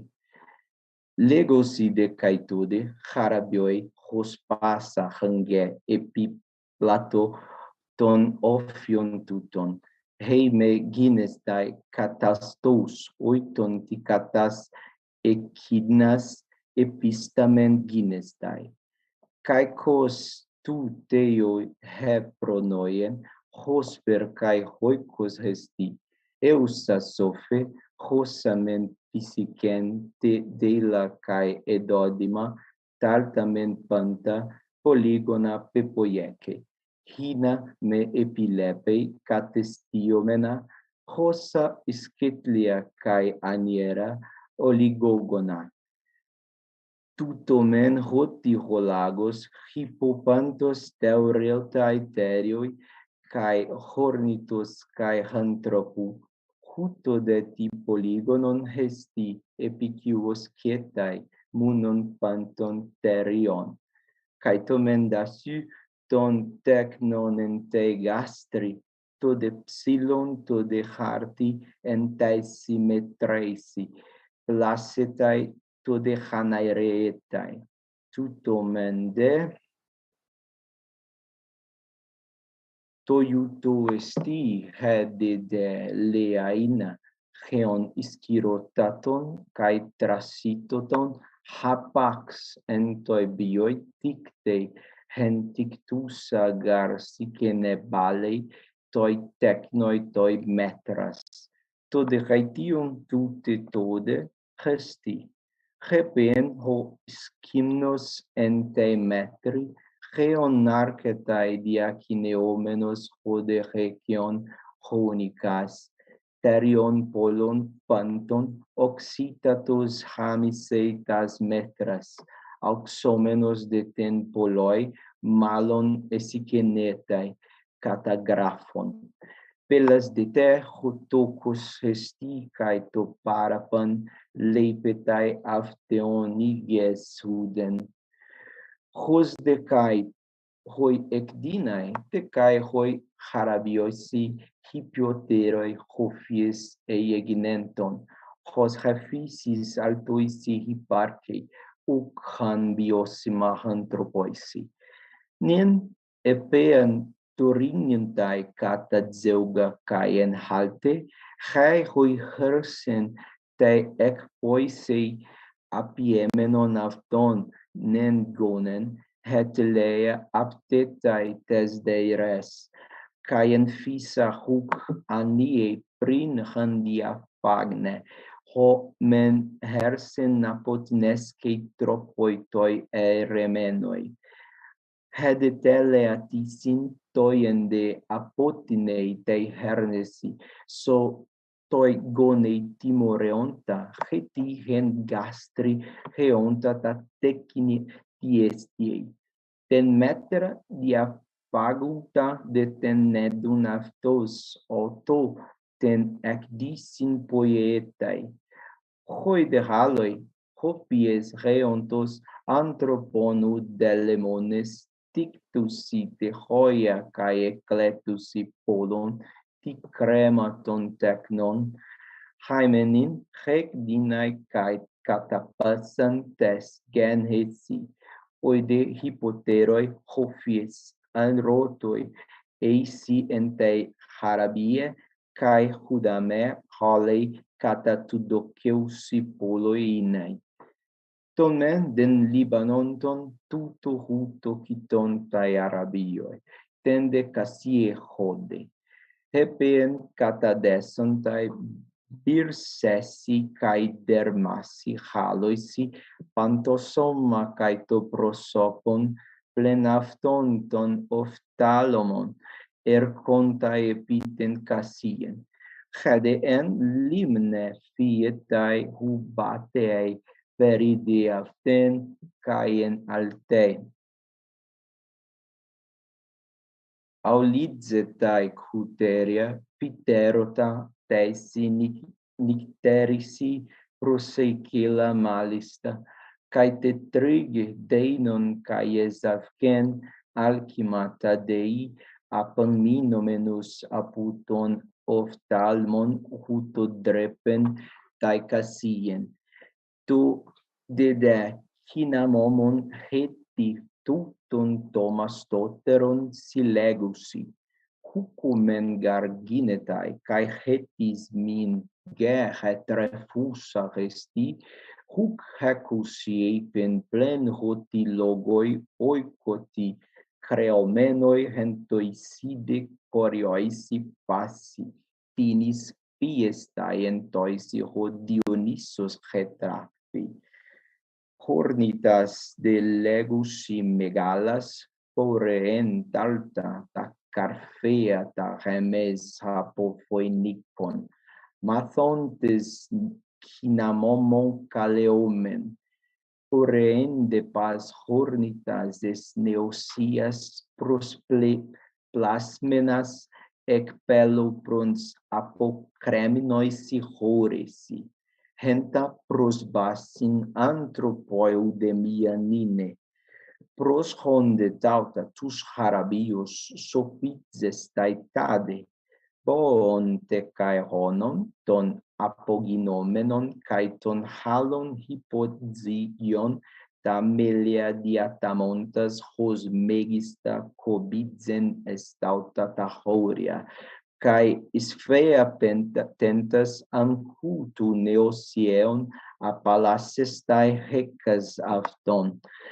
tas de hornitas catapetomenas tamelea ton hypodigion anaphorein epitas neosias, tas de hudinamenas isken cataregistai epigen, tus de hebiontas silegen hutomen tacinamomon, silegomenon ectuton apicene estae estas halas horas.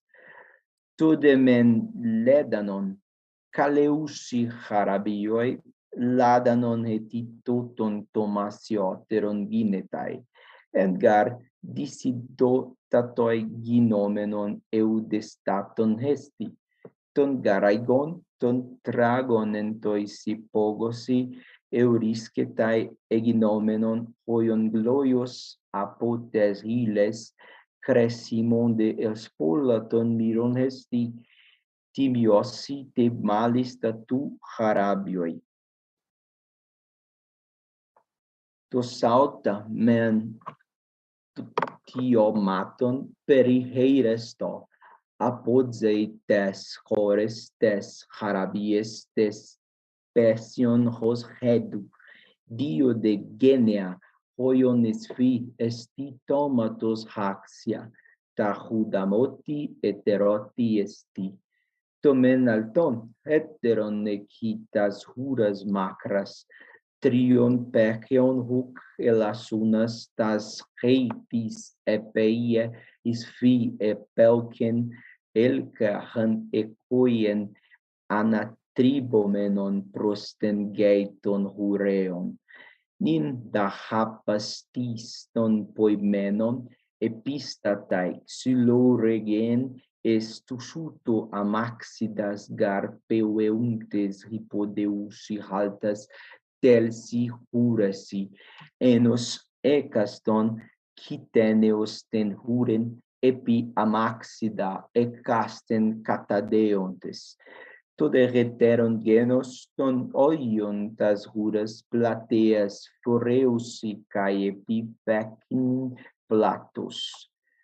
Apo clinomenes de Messambrias pare que prosdinatan helion en Aethiopie core escate tonoikiomenon, alte de crison teperi, polon cae elefantas anfilafeas cae dendrea panta agria, cae hebenon, cae handras, megistus, cae calistus, cae macrobiotatus.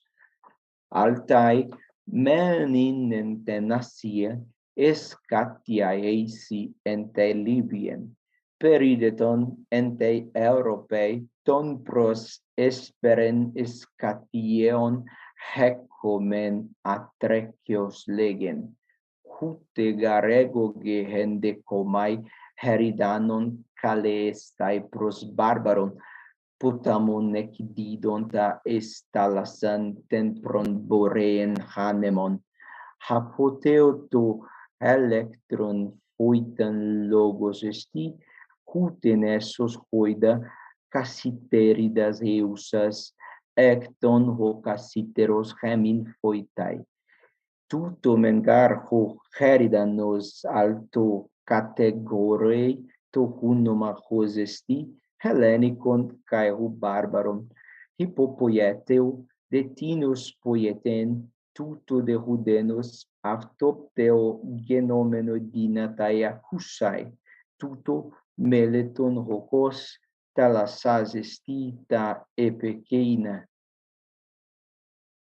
Europes, exates don ho cassiteros hemin foitai, cae to electron. Pros de harctutes Europes poloiti pleitos Christos fainetae reon, hocos men ginomenos huc, ecco hude tuto atreceos ipe, legetae de ipece ton gripon arpadsen, Aries maspus handras munoftalmus, peitomai de hude puhocos, munoftalmoi handres fientai, fisin recontesten alen, homoien ten haloisi anthropoisi. Aidehon escatiae oicassi perecleiusai ten halen, horen cae hentus apegiusai. Ta calista doceon ta menin ine cae staniotata recenaftai.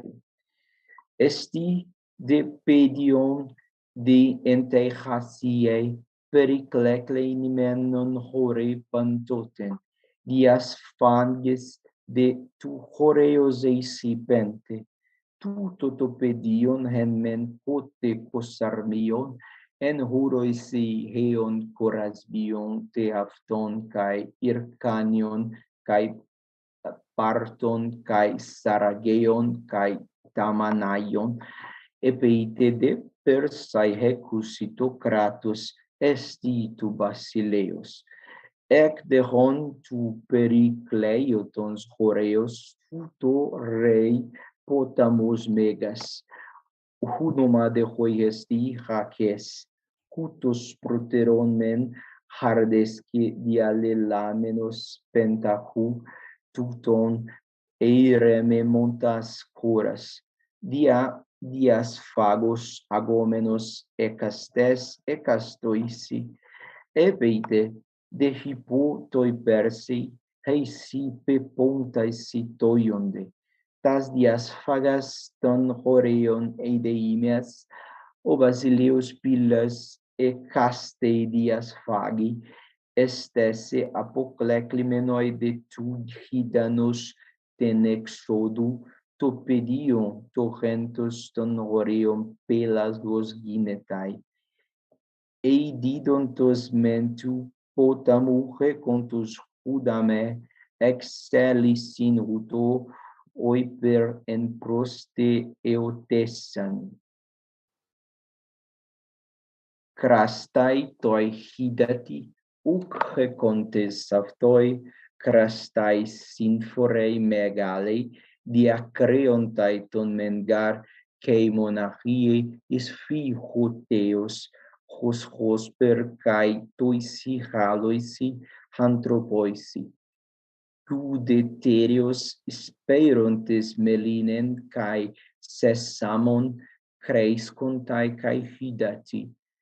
Hepian hon meden is fi paradidotai to Herodotus, eltontes tu persas, aftoite kai ginaikes, istantes catastiras to basileus bosi horiomenai. Hode basileus toisi deomenoisi, afton malista enteletai anoigen, tas pilas tas estuferusas epean diacoros, eges feon genetai pinusato huidor, afton men aipiloi apocleiuontai, halas denteletai anoigen haloisitoisi, deomenoisi malista ton loipon, hos de rego oida acusas cremata megala presomenos anoigei parex tofiro.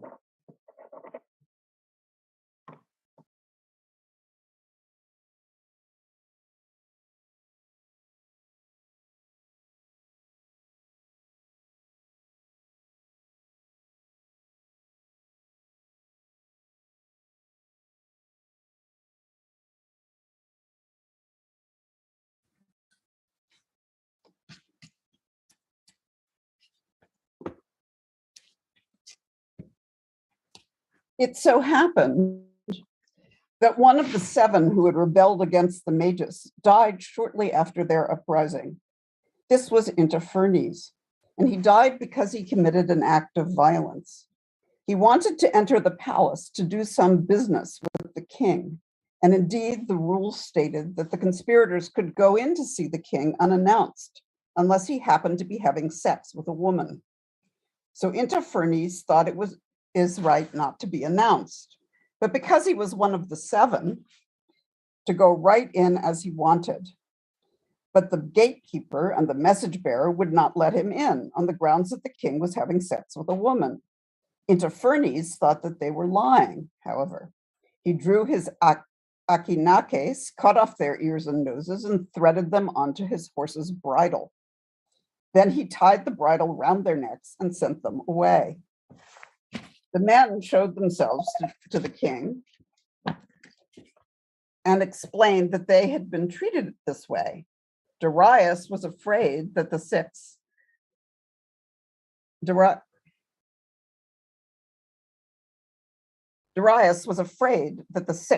might have jointly had a hand in the act, so he sent for them one by one and questioned them to find out whether they approved of what had happened.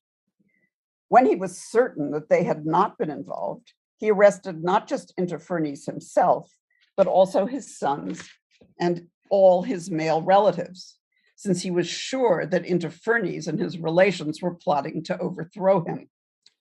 Once he had them all in custody, he put them in prison to await death. Interfernes' wife took to coming to the doors of the palace and breaking down in tears and grief. This behavior of hers eventually moved Darius to pity, and he sent a messenger out to her. "Woman," he said, "King Darius permits you to choose one member of your imprisoned family to save." She thought about it and replied, "If, thanks to the king, I have to choose the life of one person, out of all of them, I choose my brother." When Darius heard what her reply had been, he was surprised and sent another message to her as follows: "Woman, the king would like to know what your reason was for abandoning your husband and children and deciding to save your brother's life, when he is not as near to you as your children or as dear to you as your husband." "My lord," she replied, "God willing, I may get another husband and more children if I lose the ones I have at the moment. But my parents are dead, so there's no way I can get another brother. That was why I said what I said. Darius liked the woman's thinking and showed his pleasure by releasing not only her brother, as she had requested, but also her oldest son. However, he had all the others executed. So that is how one of the 7 died so soon after the coup. Now, about the time of the sickness of Cambyses, it had come to pass as follows. There was one Herodotus, a Persian who had been appointed by Cyrus to be governor of the province of Sardis. This man had set his desire upon an unholy thing. For though from Polycrates the Samian he had never suffered anything, nor heard any offensive word, nor even seen him before that time, he desired to take him and put him to death, for a reason of this kind, as most who report the matter say. While Herodotus and another Persian, whose name was Mithridates, ruler of the province of Daskylion, were sitting at the door of the king's court, they came from words to strife with one another. And as they debated their several claims to excellence, Mithridates, taunting Herodotus, said, "Dost thou count thyself a man who didst never yet win for the king the island of Samos, which lies close to thy province, when it is so exceedingly easy of conquest that one of its natives rose up against the government with 15 men at arms and got possession of the island and is now despot of it?" Some say that because he heard this and was stung by the reproach, he formed the desire, not so much to take vengeance on him who said this, as to bring Polycrates to destruction at all costs, since by reason of him he was ill spoken of. The lesser number, however, of those who tell the tale say that Herodotus sent a herald to Samos to ask for something or other, but what it was is not mentioned, and Polycrates happened to be lying down in the men's chamber of his palace. An Anacreon also of Teos was present with him. And somehow, whether it was by intention and because he made no account of the business of Herodotus, or whether some chance occurred to bring it about, it happened that the envoy of Herodotus came into his presence and spoke with him, and Polycrates, who chanced to be turned away towards the wall, neither turned round at all, nor made any answer. The cause, then, of the death of Polycrates is reported in these 2 different ways, and we may believe whichever of them we please. Herodotus, however, having his residence at that Magnesia, which is situated upon the river Meander, sent Myrsus, the son of Gyges, a Lydian, to Samos, bearing a message, since he had perceived the designs of Polycrates. For Polycrates was the first of the Hellenes of whom we have any knowledge, who set his mind upon having command of the sea, excepting Minos the Cnossian, and any other who may have had command of the sea before his time. Of that which we call the mortal race, Polycrates was the first, and he had great expectation of becoming ruler of Ionia and of the islands. Herodotus, accordingly, having perceived that he had this design, sent a message to him and said thus: Herodotus to Polycrates saith as follows: I hear that thou art making plans to get great power, and that thou hast not wealth according to thy high thoughts. Now, therefore, if thou shalt do as I say, thou wilt do well for thyself on the one hand, and also save me from destruction. For King Cambyses is planning death for me, and this is reported to me so that I cannot doubt it. Do thou then carry away out of danger both myself and with me my wealth, and of this keep a part for thyself, and a part let me keep. And then, so far as wealth may bring it about, thou shalt be ruler of all Hellas. And if thou dost not believe that which I say about the money, send someone, whosoever happens to be most trusted by thee, and to him I will show it. Polycrates, having heard this, rejoiced and was disposed to agree. And as he had a great desire, it seems, for wealth, he first sent Meandrius, the son of Meandrius, a native of Samos, who was his secretary, to see it. This man was the same who not long after these events dedicated all the ornaments of the men's chamber in the palace of Polycrates, ornaments well worth seeing, as an offering to the temple of Hera. Oroetes, accordingly, having heard that the person sent to examine might be expected soon to come, did as follows. That is to say, he filled 8 chests with stones, except a small depth at the very top of each, and laid gold above upon the stones. Then he tied up the chests and kept them in readiness. So Meandrius came and looked at them and brought back word to Polycrates. And he, upon that, prepared to set out thither, although the diviners and also his friends strongly dissuaded him from it, and in spite, moreover, of a vision which his daughter had seen in sleep of this kind. It seemed to her that her father was raised up on high and was bathed by Zeus and anointed by the sun. Having seen this vision, she used every kind of endeavor to dissuade Polycrates from leaving his land to go to Oroetes.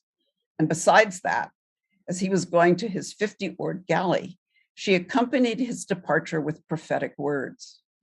And he threatened her that if he should return safe, she should remain unmarried for long. But she prayed that this might come to pass, for she desired rather, she said, to be unmarried for long than to be an orphan, having lost her father. Polycrates, however, neglected every counsel and set sail to go to Oroetes, taking with him, besides many other of his friends, Democedes also, the son of Caliphon, a man of Croton, who was a physician and practiced his art better than any other man of his time. Then, when he arrived at Magnesia, Polycrates was miserably put to death in a manner unworthy both of himself and of his high ambition. For excepting those who become despots of the Syracusans, not one besides of the Hellenic despots is worthy to be compared with Polycrates in magnificence. And when he had killed him in a manner not fit to be told, Oroetes impaled his body. And of those who accompanied him, as many as were Samians he released, bidding them to be grateful to him that they were free men. But all those of his company who were either allies or servants, he held in the estimation of slaves and kept them. Polycrates then, being hung up, accomplished wholly the vision of his daughter, for he was bathed by Zeus whenever it rained and anointed by the sun, giving forth moisture himself from his body. To this end came the great prosperity of Polycrates, as Amasis, the king of Egypt, had foretold to him.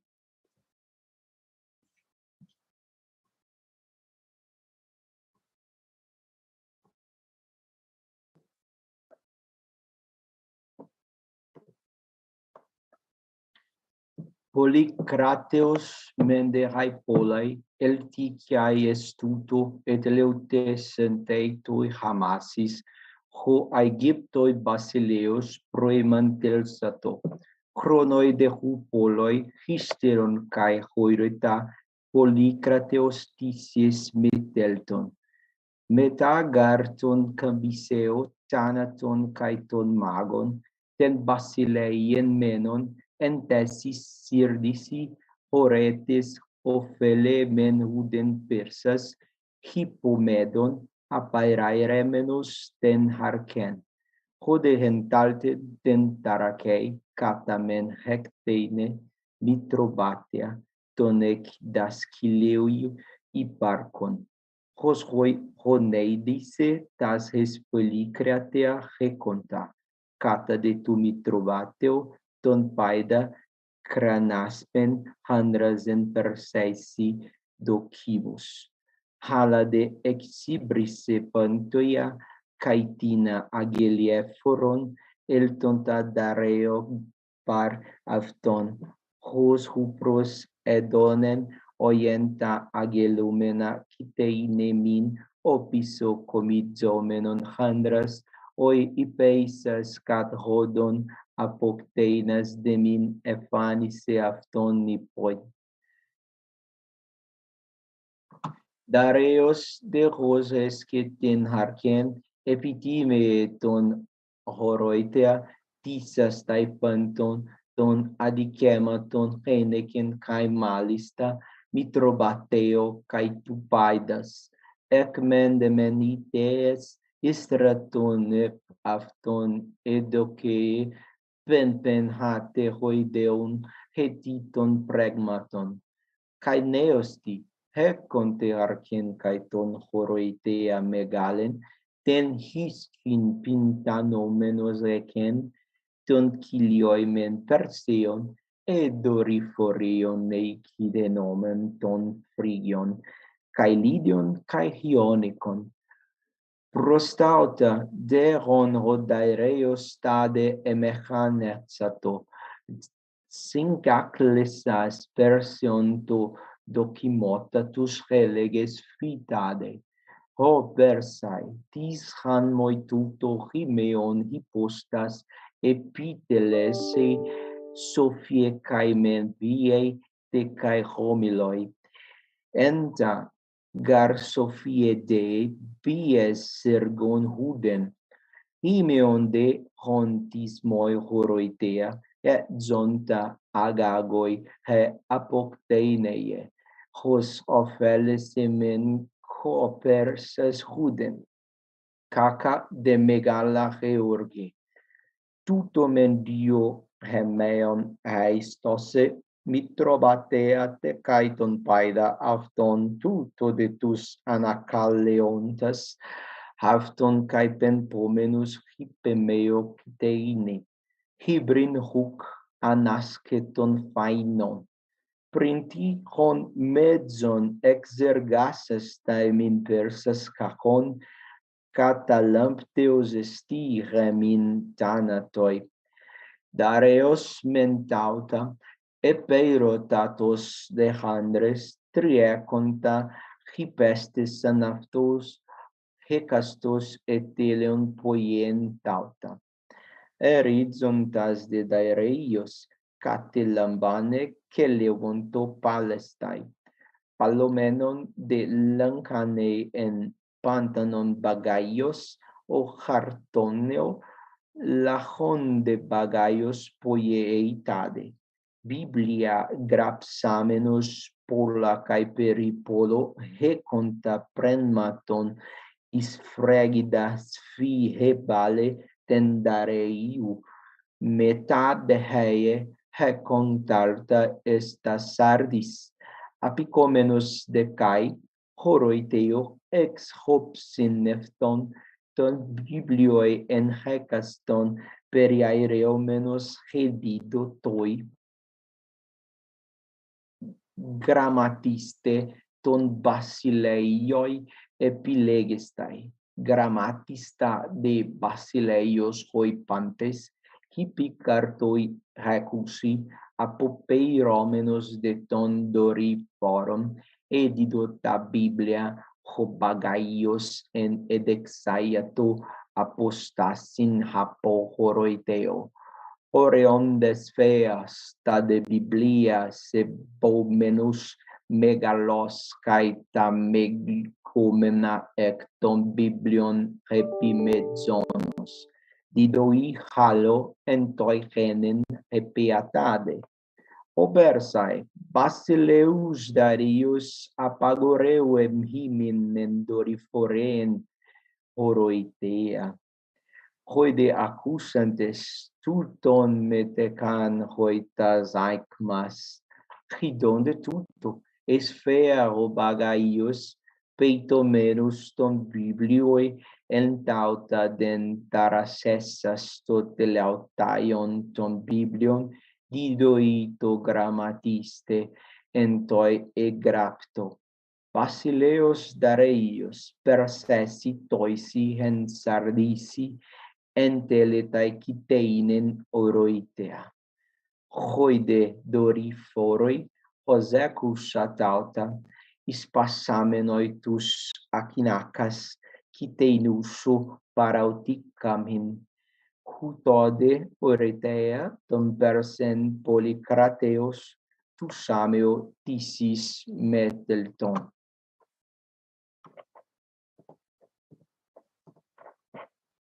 The property of Oroetes was confiscated and taken to Susa.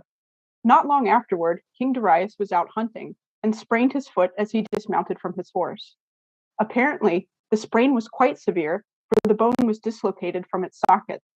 It was his custom to always keep the Egyptian physicians, who are thought to be the best in the art of medicine, close at hand, so he consulted them first. But they employed violent remedies to treat it, and by twisting his foot, they caused even more damage. For 7 days and 7 nights, Darius was kept awake by the constant pain.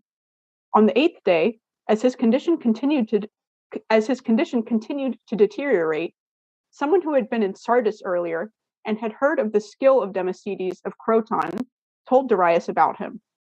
So the king ordered that Democedes be brought to him as quickly as possible. He was found among the slaves of Oroetes in a state of utter neglect, and he was brought out into the open, still dragging his chains and dressed in rags, and presented to the king. As he stood there, Darius asked him if he knew the art of medicine, but Democedes tried to deny that he did, fearing that if he revealed himself as a physician, he could forget about ever seeing Hellas again. But it was obvious to Darius that Democedes knew not only the art of medicine, but the art of concealment as well. So he ordered the men who had brought him there to fetch whips and instruments of torture. At that point, Democedes began to reveal more about himself.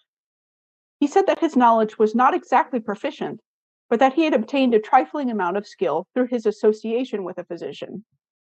Finally, he yielded to Darius's wishes and employed Greek remedies, following vigorous treatments with gentle ones. And he made sure that Darius got some sleep, so that in a short time, although Darius had earlier given up hope that he could ever have a normal foot again, he restored him to health. In return, Darius gave him a present of 2 pairs of golden chains, which prompted Democedes to ask Darius if what he really meant by this was to dispense a double punishment to him for bringing him back to health. Delighted by this little joke, Darius sent him off to his wives, escorted by the eunuchs. And when the eunuchs informed the women that this was the man who gave life back to the king, each woman dipped a bowl into a chest of gold and presented it to Democedes. Indeed, they gave him such an extravagant amount that one of the servants, whose name was Sketon, collected an enormous sum of gold just by picking up the staters that fell from the bowls as he followed behind. Democedes, who was originally from Croton, came to the court of Polycrates in the following way. His father in Croton continually irritated him by his fierce temper, and when Democedes could tolerate him no longer, he left home and went to Aegina. Here he settled down, and in his first year he surpassed the other physicians there, even though he lacked all of the equipment and instruments used in the art of medicine. In the second year, the Aeginetans hired him at state expense and paid him 1 talent. The third year, the Athenians hired him for 100 minas, and in the 4th year, Polycrates hired him for 2 talents.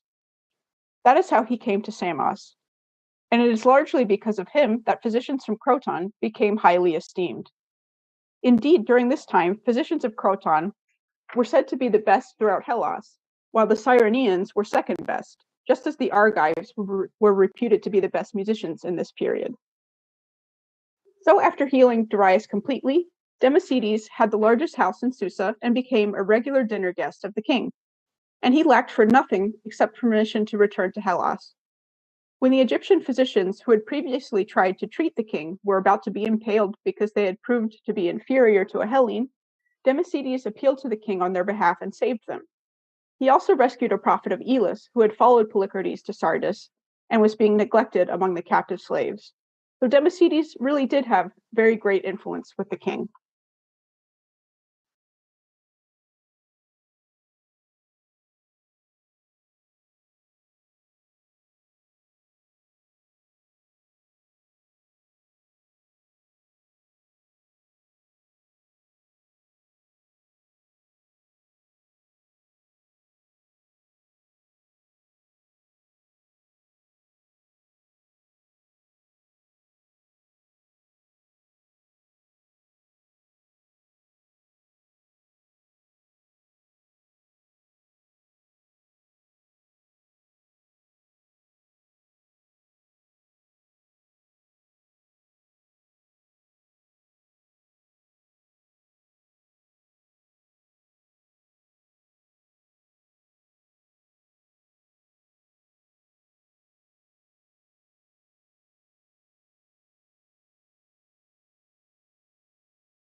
These events were followed by the capture of Samos, which was the first place, either inside or outside the Greek world, to fall to Darius.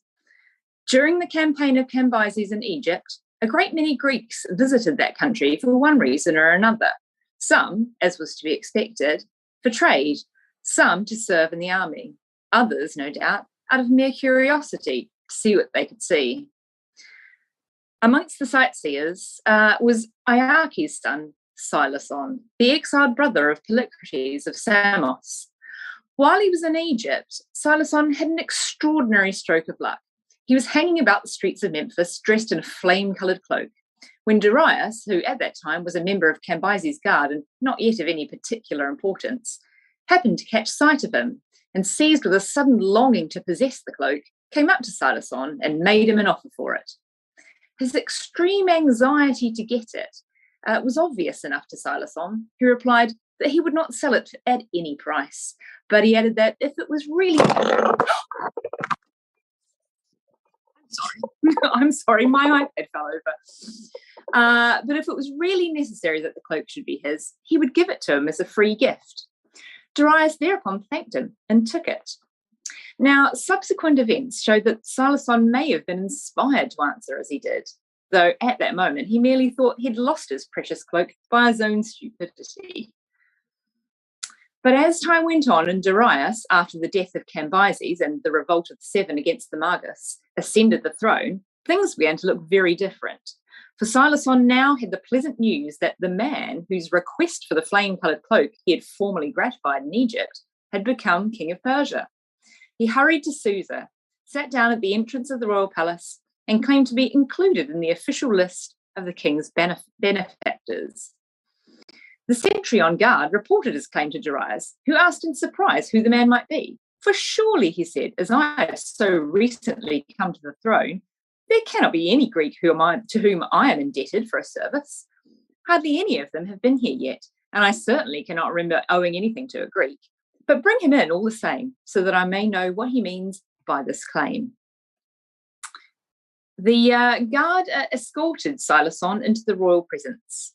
And when the interpreters asked him who he was and what he'd done to justify the statement that he was the king's benefactor, he reminded Darius of the story of the cloak and said that he was the man who'd given it to him. "Sir," exclaimed Darius, "you are the most generous of men. For while I was still a person of no power or consequence, you gave me a present, small indeed, but deserving then as much gratitude from me as would the most splendid gifts of today. I will give you in return more silver and gold than you can count, that you may never regret that you once did a favour to Darius, the son of Hippopotamus." "My lord," replied Silason, "do not give me gold or silver, but recover Samos for me, my native island, which now, since Herodotus killed my brother Polycrates, is in the hands of one of our servants. Let Samos be your gift to me, but let no man in the island be killed or enslaved." Darius consented to Silason's request and dispatched a force under the command of Otanes, one of the seven, with orders to do everything that Silason had asked. And Otanes, accordingly, went down to the coast to make his preparations. In Samos, power was in the hands of Myandrius, the man whom Polycrates, on leaving the island, had appointed to attend to his affairs. When he learned of Polycrates' death, he would have liked, had he been allowed, to behave with exemplary regard for justice and the public interest, but unhappily he was not given the chance. His first act had been to erect an altar to Zeus the Liberator and to enclose it in a piece of ground just outside the city where it is still to be seen. He then called a meeting of all of the citizens of Samos and addressed them in the following terms. "You know as well as I do that the sceptre of Polycrates and the power it represents have passed into my hands, so that I may, if I wish, become your absolute master. So far as I am able, however, I shall refrain from doing myself what I should object to in another. I did not approve the conduct of Polycrates, nor should I that of any other man who sought irresponsible power over people as good as himself. Therefore, now that Polycrates has met his end, I intend to surrender the power to which I am entitled, and to proclaim you equal before the law. All I claim as a special privilege for myself is the sum of 6 talents from Polycrates' fortune, together with the right of keeping for myself and my posterity the priesthood of Zeus the Liberator. These things are due to me as the person who built the shrine and now offers you your liberty. One of his audience, a man of repute called Telesarchus, at once sprang to his feet. "What?" he cried. "That's a fine speech to hear from a gutter snipe like you. Far from being fit to govern us, you ought to rather to account for the money you've had at your hands on." This was enough to show Maiandrius that if he surrendered the sovereign power, someone else would be sure to seize it. So he changed his mind and he determined to hold on to what he'd got. Withdrawing to the citadel, he sent for each one of the leading men in turn, making out that he intended to show them his accounts, arrested them all, and put them in irons. Shortly after the arrests, Maiandrius fell ill, and his brother Lycaritus thought he was going to die. So in order to facilitate his own seizure of power, he had all the prisoners put to death. These events would seem to indicate that the people of Samos were not in love with the idea of liberty. The result was that when the Persians arrived in Samos to restore the exiled Silason, nobody lifted a finger against them. Maiandrius and his party professed themselves willing to leave the island upon certain terms, which were agreed to by Otanes. A truce was made, and the Persians of the highest rank then had chairs of state placed for them opposite the citadel and took their seats upon them. Now, Maiandrius had a crazy brother called Caramayus, who for some fault or another had been shut up in a dungeon. This fellow, hearing what was going on, put his head out through the bars of his prison, and when he saw the Persian grandees peacefully sitting on their chairs of state, he shouted out that he had something which he wanted to say to Maiandrius. Maiandrius, on being told of this, sent word to have his brother taken out of jail and brought to him. The moment he arrived, he began with much violent and abusive language to urge Maiandrius to set upon the Persians. "What a coward you are," he exclaimed. "Here am I, your own brother, who has never done you the least harm, whom you think fit to keep chained up in a dungeon, while you have not spirit enough to punish those foreigners who would throw you out of your house and home. Why, you could crush them as easy as winking. If you're afraid of them, give me command of the soldiers, and I will soon see they get what they deserve for daring to come here. As for you, I'm quite willing to see you safely out of the island." Maiandrius agreed to his brother's proposal, not, I imagine, because he was foolish enough to think himself able to get the better of the Persian force, but rather out of spite, for he did not relish the idea of Silason recovering control of the city without any loss or damage, and without even striking a blow. What he wanted was to incense the Persians against Samos, so that he could hand over to Silason when things were in a state of the greatest possible weakness and confusion, knowing that the Persians would be savage for revenge if they were roughly handled. As for himself, he was sure of getting away safely any time he wished, by means of a secret tunnel which he had made, leading from the central fortifications of the city to the sea. Thus it came about that Maiandrius escaped from Samos on shipboard, and his brother Caramayus armed the soldiers, opened the city gates, and fell upon the Persian grandees sitting outside on their chairs of state, and the comfortable belief that everything had been peacefully settled. They were taken completely by surprise and killed. The rest of the Persian force now appeared upon the scene, and Caramayus's men, hard-pressed in the engagement which ensued, were driven back within their defences. When Otanes saw the serious loss which the Persians had suffered, he deliberately put out of his mind all memory of the instructions he had received from Darius before the expedition started. That is, not to kill or capture any Samian, but to hand the island over to Silason intact. And he commanded his troops to kill everyone they could catch, boy or man. The order was obeyed, and while some of the Persian force laid siege to the citadel, others began the massacre, killing all they fell in with, inside or outside the sacred buildings, without discrimination. After his escape, Maiandrius sailed to Lacedaemon, taking with him the various articles of value which he had brought out of the island. Arrived here, he angled for the help of Cleomenes, the son of Anaxandrides, the king of Sparta, in the following way. He would set out gold and silver drinking cups on his table, and while his servants were polishing them, he would get into conversation with Cleomenes and induce him to come into the house. Every time Cleomenes, at the sight of the cups, was struck with admiration and astonishment, and every time Maiandrius would ask him to take away as many of them as he pleased.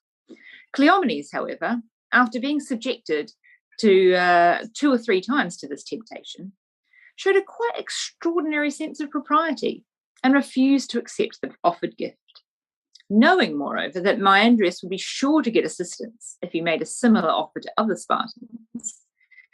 He went to the magistrates and said that it would be better for Sparta if the visitor from Samos left the country, before he succeeded in persuading either him or some other Spartan to disgrace himself. The suggestion was accepted, and it was publicly proclaimed that Maiandrius must go. As for Samos, the Persians took the entire population like fish in a dragnet and presented Siloson with an empty island. Some years later, however, Otanes contracted some sort of disease of the genital organs, and that, in conjunction with a dream he had, induced him to repopulate the place.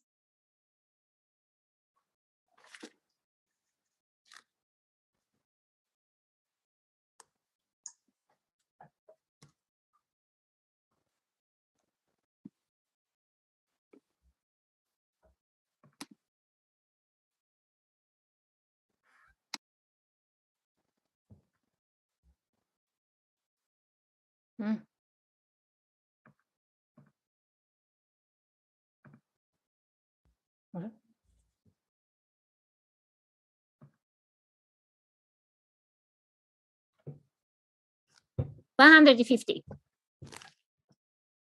サモスの攻撃に水軍が進発した後、バビロン人が反乱を起こした。十分に準備を整えた上での反乱であった。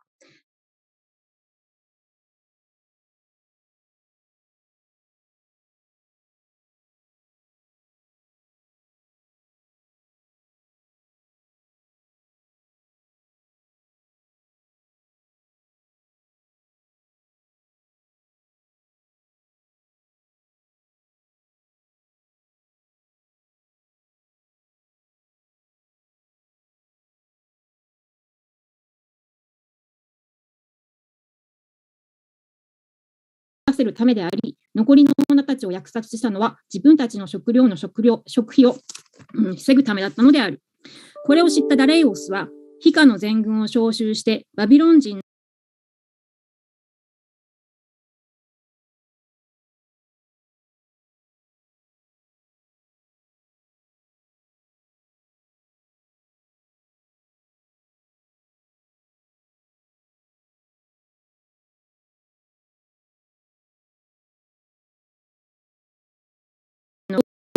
攻撃したが、そんなところにどうしてぼんやりしているのだ。それより早く引き上げたらどうだ。ラバが子でも産むようになったら、その時にはお前たちも我々を征服できるだろうからな。ラバが子を産むとは夢にも思わず、バビロン人の一人はこういったものであった。すでに1年と7ヶ月が経過したにもかかわらず、バビロンを攻略することができず、ダライオスもその非下の全軍も苛立ち始めていた。もっともその間、ダレイオスはバビロン攻撃にありとあらゆる策病知略を用いてはいたのである。それにもかかわらず、どうしてもバビロンを陥れることができなかったのであるが、彼が試みた様々な策略の中には、かつてキュラスが用いてバビロン攻略に成功した作戦も含まれており、ダレイオスは実際にこれをも試みたのである。しかし、バビロン人の守りは固く、どうしても陥れることができなかった。さて、20ヶ月目になった頃、マゴスを倒した7人の一人であるメガビソスの子、ゾビロスのもとで、次のような世にも不思議なことが起こった。ゾビロスの屋敷で食料運搬に用いたラバの一頭が子を産んだのである。その知らせを受けたゾビロスは信じられぬまま、親しくそのラバの子を見たのであったが、それを見た者たちには、このことを誰にも話すなと、そしてバビロン攻撃の当初にバビロン人の言った言葉、ラバが子を産むときこそバビロンの城壁は陥落するであろうという言葉を思い合わせてみて、いよいよバビロン陥落の時が到来したとゾビロスは考えた。かのバビロン人がかく言ったのも、自分の屋敷のラバが子を産んだのも、真意のしからしむところに相違ないというのである。今やバビロンに陥落の命運の定まったことを信じたゾビロスは、ダライオスのもとへ赴き、果たして王はバビロンの攻略を特に重視しておられるかどうかと尋ねた。いかにも自分はそれを大変な功績とみなすという王の答えを聞いたゾビロスは、今度はいかにして自分がバビロン占領をし遂げ、手柄を自分のものとすることにできるかと思案を巡らした。それも無理からぬことで、ペルシアでは君主を立てることがその人物の重きを加えるゆえんとして極めて重視されているのである。そして思案の末、バビロンを下すことのできる手段は他にはない。我が身を傷つけて脱走者のごとく見せかけ、バビロン側に身を投じるのが唯一の手段であると考えるに至ったのである。そこでゾビロスは一心のことは少しも顧みず、我が身を再び元通りはならぬほど無残に傷つけたのである。すなわち自分の鼻と耳を切り落とし、神を醜く剃った上、我と我が身に鞭を加えてダレイオスの元を訪れたのである。ダレイオスはペルシアでは並ぶものない名門の死の変わり果てた姿を見て大いに奮撃し、座っていた椅子から踊り上がると大声で、彼をそのような無残な姿にしたのは何者であるのか、また何をしたというのでそのような目にあったのかと尋ねた。するとゾビロスが言うには、私をこのような姿にさせるほどの力のある人間は王よ、あなた以外にはございません。このようなことをしでかしたのは余人ではございません。アッシリア人どもがペルシア人を長老するのを見るに忍びず、この私が我と我が身をかような姿にいたしました。ダレイオスは答えて、そなたは世にも無分別な男じゃ。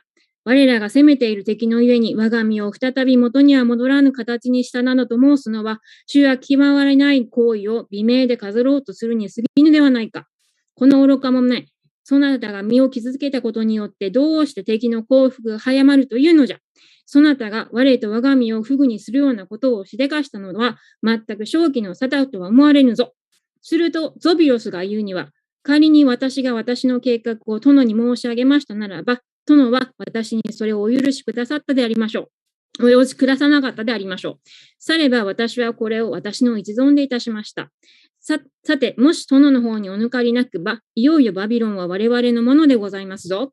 その次第を申し上げれば、まず私はこの姿で脱走者のごとく見せかけ、敵場内に入り込み、私が殿からこのような目に遭わされたと彼らに申しましょう。そうすれば、私は必ず彼らにその通りであると信じ込ませ、主兵を手に入れることができると存じます。殿におかれては、私が敵場内に入り込みました日から数えて10日目に、殿が失っても惜しくないと思われる部隊のうちから一戦を、世に言うセミラミスの門の前に発していただきたい。それに続いては、その10日目から数えて7日目に、兵を2000を世に言うニノスの門に配していただきたいと存じます。また、この7日目から20日を置いた後、さらに兵4000を世に言うカルダイアの門前にお勧め願います。なお、先の部隊も後の部隊も身を守る武器としての探検のみはよろしいが、それ以外は帯させぬようしていただきたい。20日を過ぎましたならば、直ちに新手の軍勢に四方から城壁を攻撃させてくださいませ。そして、世に言うペロスの門、並びにキッシアの門にどうかペルシア兵を配置していただきたい。私の予想いたしますのに、私が見事な手柄を立ててみせれば、バビロン人どもは何かと私に任せて参りましょうし、城門の勘抜き止めの鍵も渡してくれようと存じます。それから先のことは私とペルシア軍とでしかるべく取り払います。このように王に言い含めると、ゾビロスはいかにも真実の脱走者のごとく後を振り向き、城門を目指して進んでいった。防牢の上で見張りに当たっていた者たちがこれを見て、急いで駆け下り、城門の扉の片方を薄めに開けて、何者で何の用で来たのかと尋ねた。ゾビロスは自分の名を言い、ペルシャ軍から彼らのもとへ脱走してきたのであると言った。門員たちはそれを聞くと、彼をバビロンの役所へ連れて行った。ゾビロスは役人たちの前に立って散々と集団を並べ、実は自分の手でしたことをダレオースの仕業であると語り、そのような目にあったのはどうにもバビロン占領の方策が見つからぬので、兵を引き上げるように進言したからだったと言った。そして言葉を継いで言うには、さてバビロンの方々よ、わしが今こうしてここに参ったのは、そなたらにとっては何よりの幸せ。ダレオスとその以下のペルシア軍にはこの上ない災いとなるのじゃ。余人は知らずこのわしは、自分をこのようなフグの実としたダレイオスを決してただでは済まさぬ。わしはダレイオスの契約を隅々まで残らすと知っているのじゃ。とゾビロスはこのように述べた。バビロン人たちは、ペルシアでも名だたる高官が鼻も耳もそがれ、鞭の跡も痛々しく血にまみれた姿を見て、ゾビロスの言葉が真実で自分たちの味方としてきたものと信じ込み、彼の求めるままを彼の手に委ねる気になった。そこでゾビロスは手兵を欲しいと言い、これを手に入れるとかねてダレイオスと打ち合わせ通りに行動したのである。すなわち、10日目になると、バビロン人の豚を率いて出撃し、第一陣として配置するようダレイオスに依頼しておいた1000の兵を包囲し、これを殲滅した。ゾビロスがその言葉通りの働きをするのを見たバビロン人は有頂天となり、何事によらず喜んで彼の命に従うようになった。続いてゾビロスは示し合わせた日数を置いてからバビロン人の精鋭をすぐって打って出ると、ダレオス軍の兵2000を殲滅した。再びこの手柄を見たバビロン人はゾビロスの賛美を口にせぬものとてないありさまであった。彼らはさらにまた約束の日数を置いて、かねて示し合わせた場所へ出撃し、兵4000を包囲殲滅した。重ねてこの意向を立てるに及んで、今やゾビロスはバビロン人の信望を一身に集め、その総指揮官として城壁防衛の指令に任ぜられたのである。さて、ダレイオスが打ち合わせ通りに四方からバビロンの城壁に攻撃をかけるに及んで、ゾビロスはその策略の全貌を明らかにした。バビロン軍が城壁に登って突撃してくるダレイオス軍を不在でいる一方、ゾビロスはキッシやヘロスの名で呼ばれる2つの城門を開き、ペルシア軍を城内に導入したのである。バビロン人でこのことを目撃した者は、ゼウス、ペロス神殿に名を逃れたが、それを目にしなかった者は、裏切られたことに気づくまでは、皆それぞれの部隊を守っていたのであった。こうしたバビロンは再度占領された。ダレイオスはバビロンを制圧すると、まずその城壁を取り壊し、城門もことごとく撤去した。以前、キュロスがバビロンを占領した時には、そのいずれにも手を触れなかったのである。また、町の主だったのも、約3000人をくじさじの刑に処し、残りのバビロン人に町を介して居住することを許した。また、ダレイオスはバビロン人の子孫が絶えぬよう配慮し、彼らに女を確保してやるために次のような措置を取った。すでに前に述べたように、バビロン人たちは食料の欠乏を考慮して自分たちの女を約束していたからである。ダレイオスは近隣の諸民族に命じ、それぞれ割り当てられた数の女をバビロンに送らせ、集まった女の総数は5万人に上った。現在のバビロン人はこの女たちから生まれたのである。ダレイオスの判断では、キュロス一人を除いては、後にも先にもゾビロスの君主をしのぐことのできるペルシア人は一人もいないと言われた。事実、ペルシア人のうちでゾビロスに被験できると自負できる者は一人もいなかったのである。ダレイオスはしばしば今のバビロンに加えてさらに20のバビロンを得るよりも、ゾビロスが五体無事でいてくれる方が良いという彼の思いを漏らしたと伝えられる。ダレイオスはゾビロスを厚く遇して毎年彼にペルシャ人の最も貴重とする品々を送り、またバビロンを終身免訴のまま統治することを許したほか、さらに様々な恩賞を与えた。このゾビロスからは後にエジプトでペルシャ軍を指揮してアテナイ及びその同盟軍を相手に戦ったメガビソスが生まれ、またペルシアから脱出してアテナイに去ったゾビロスはそのメガビソスの子である。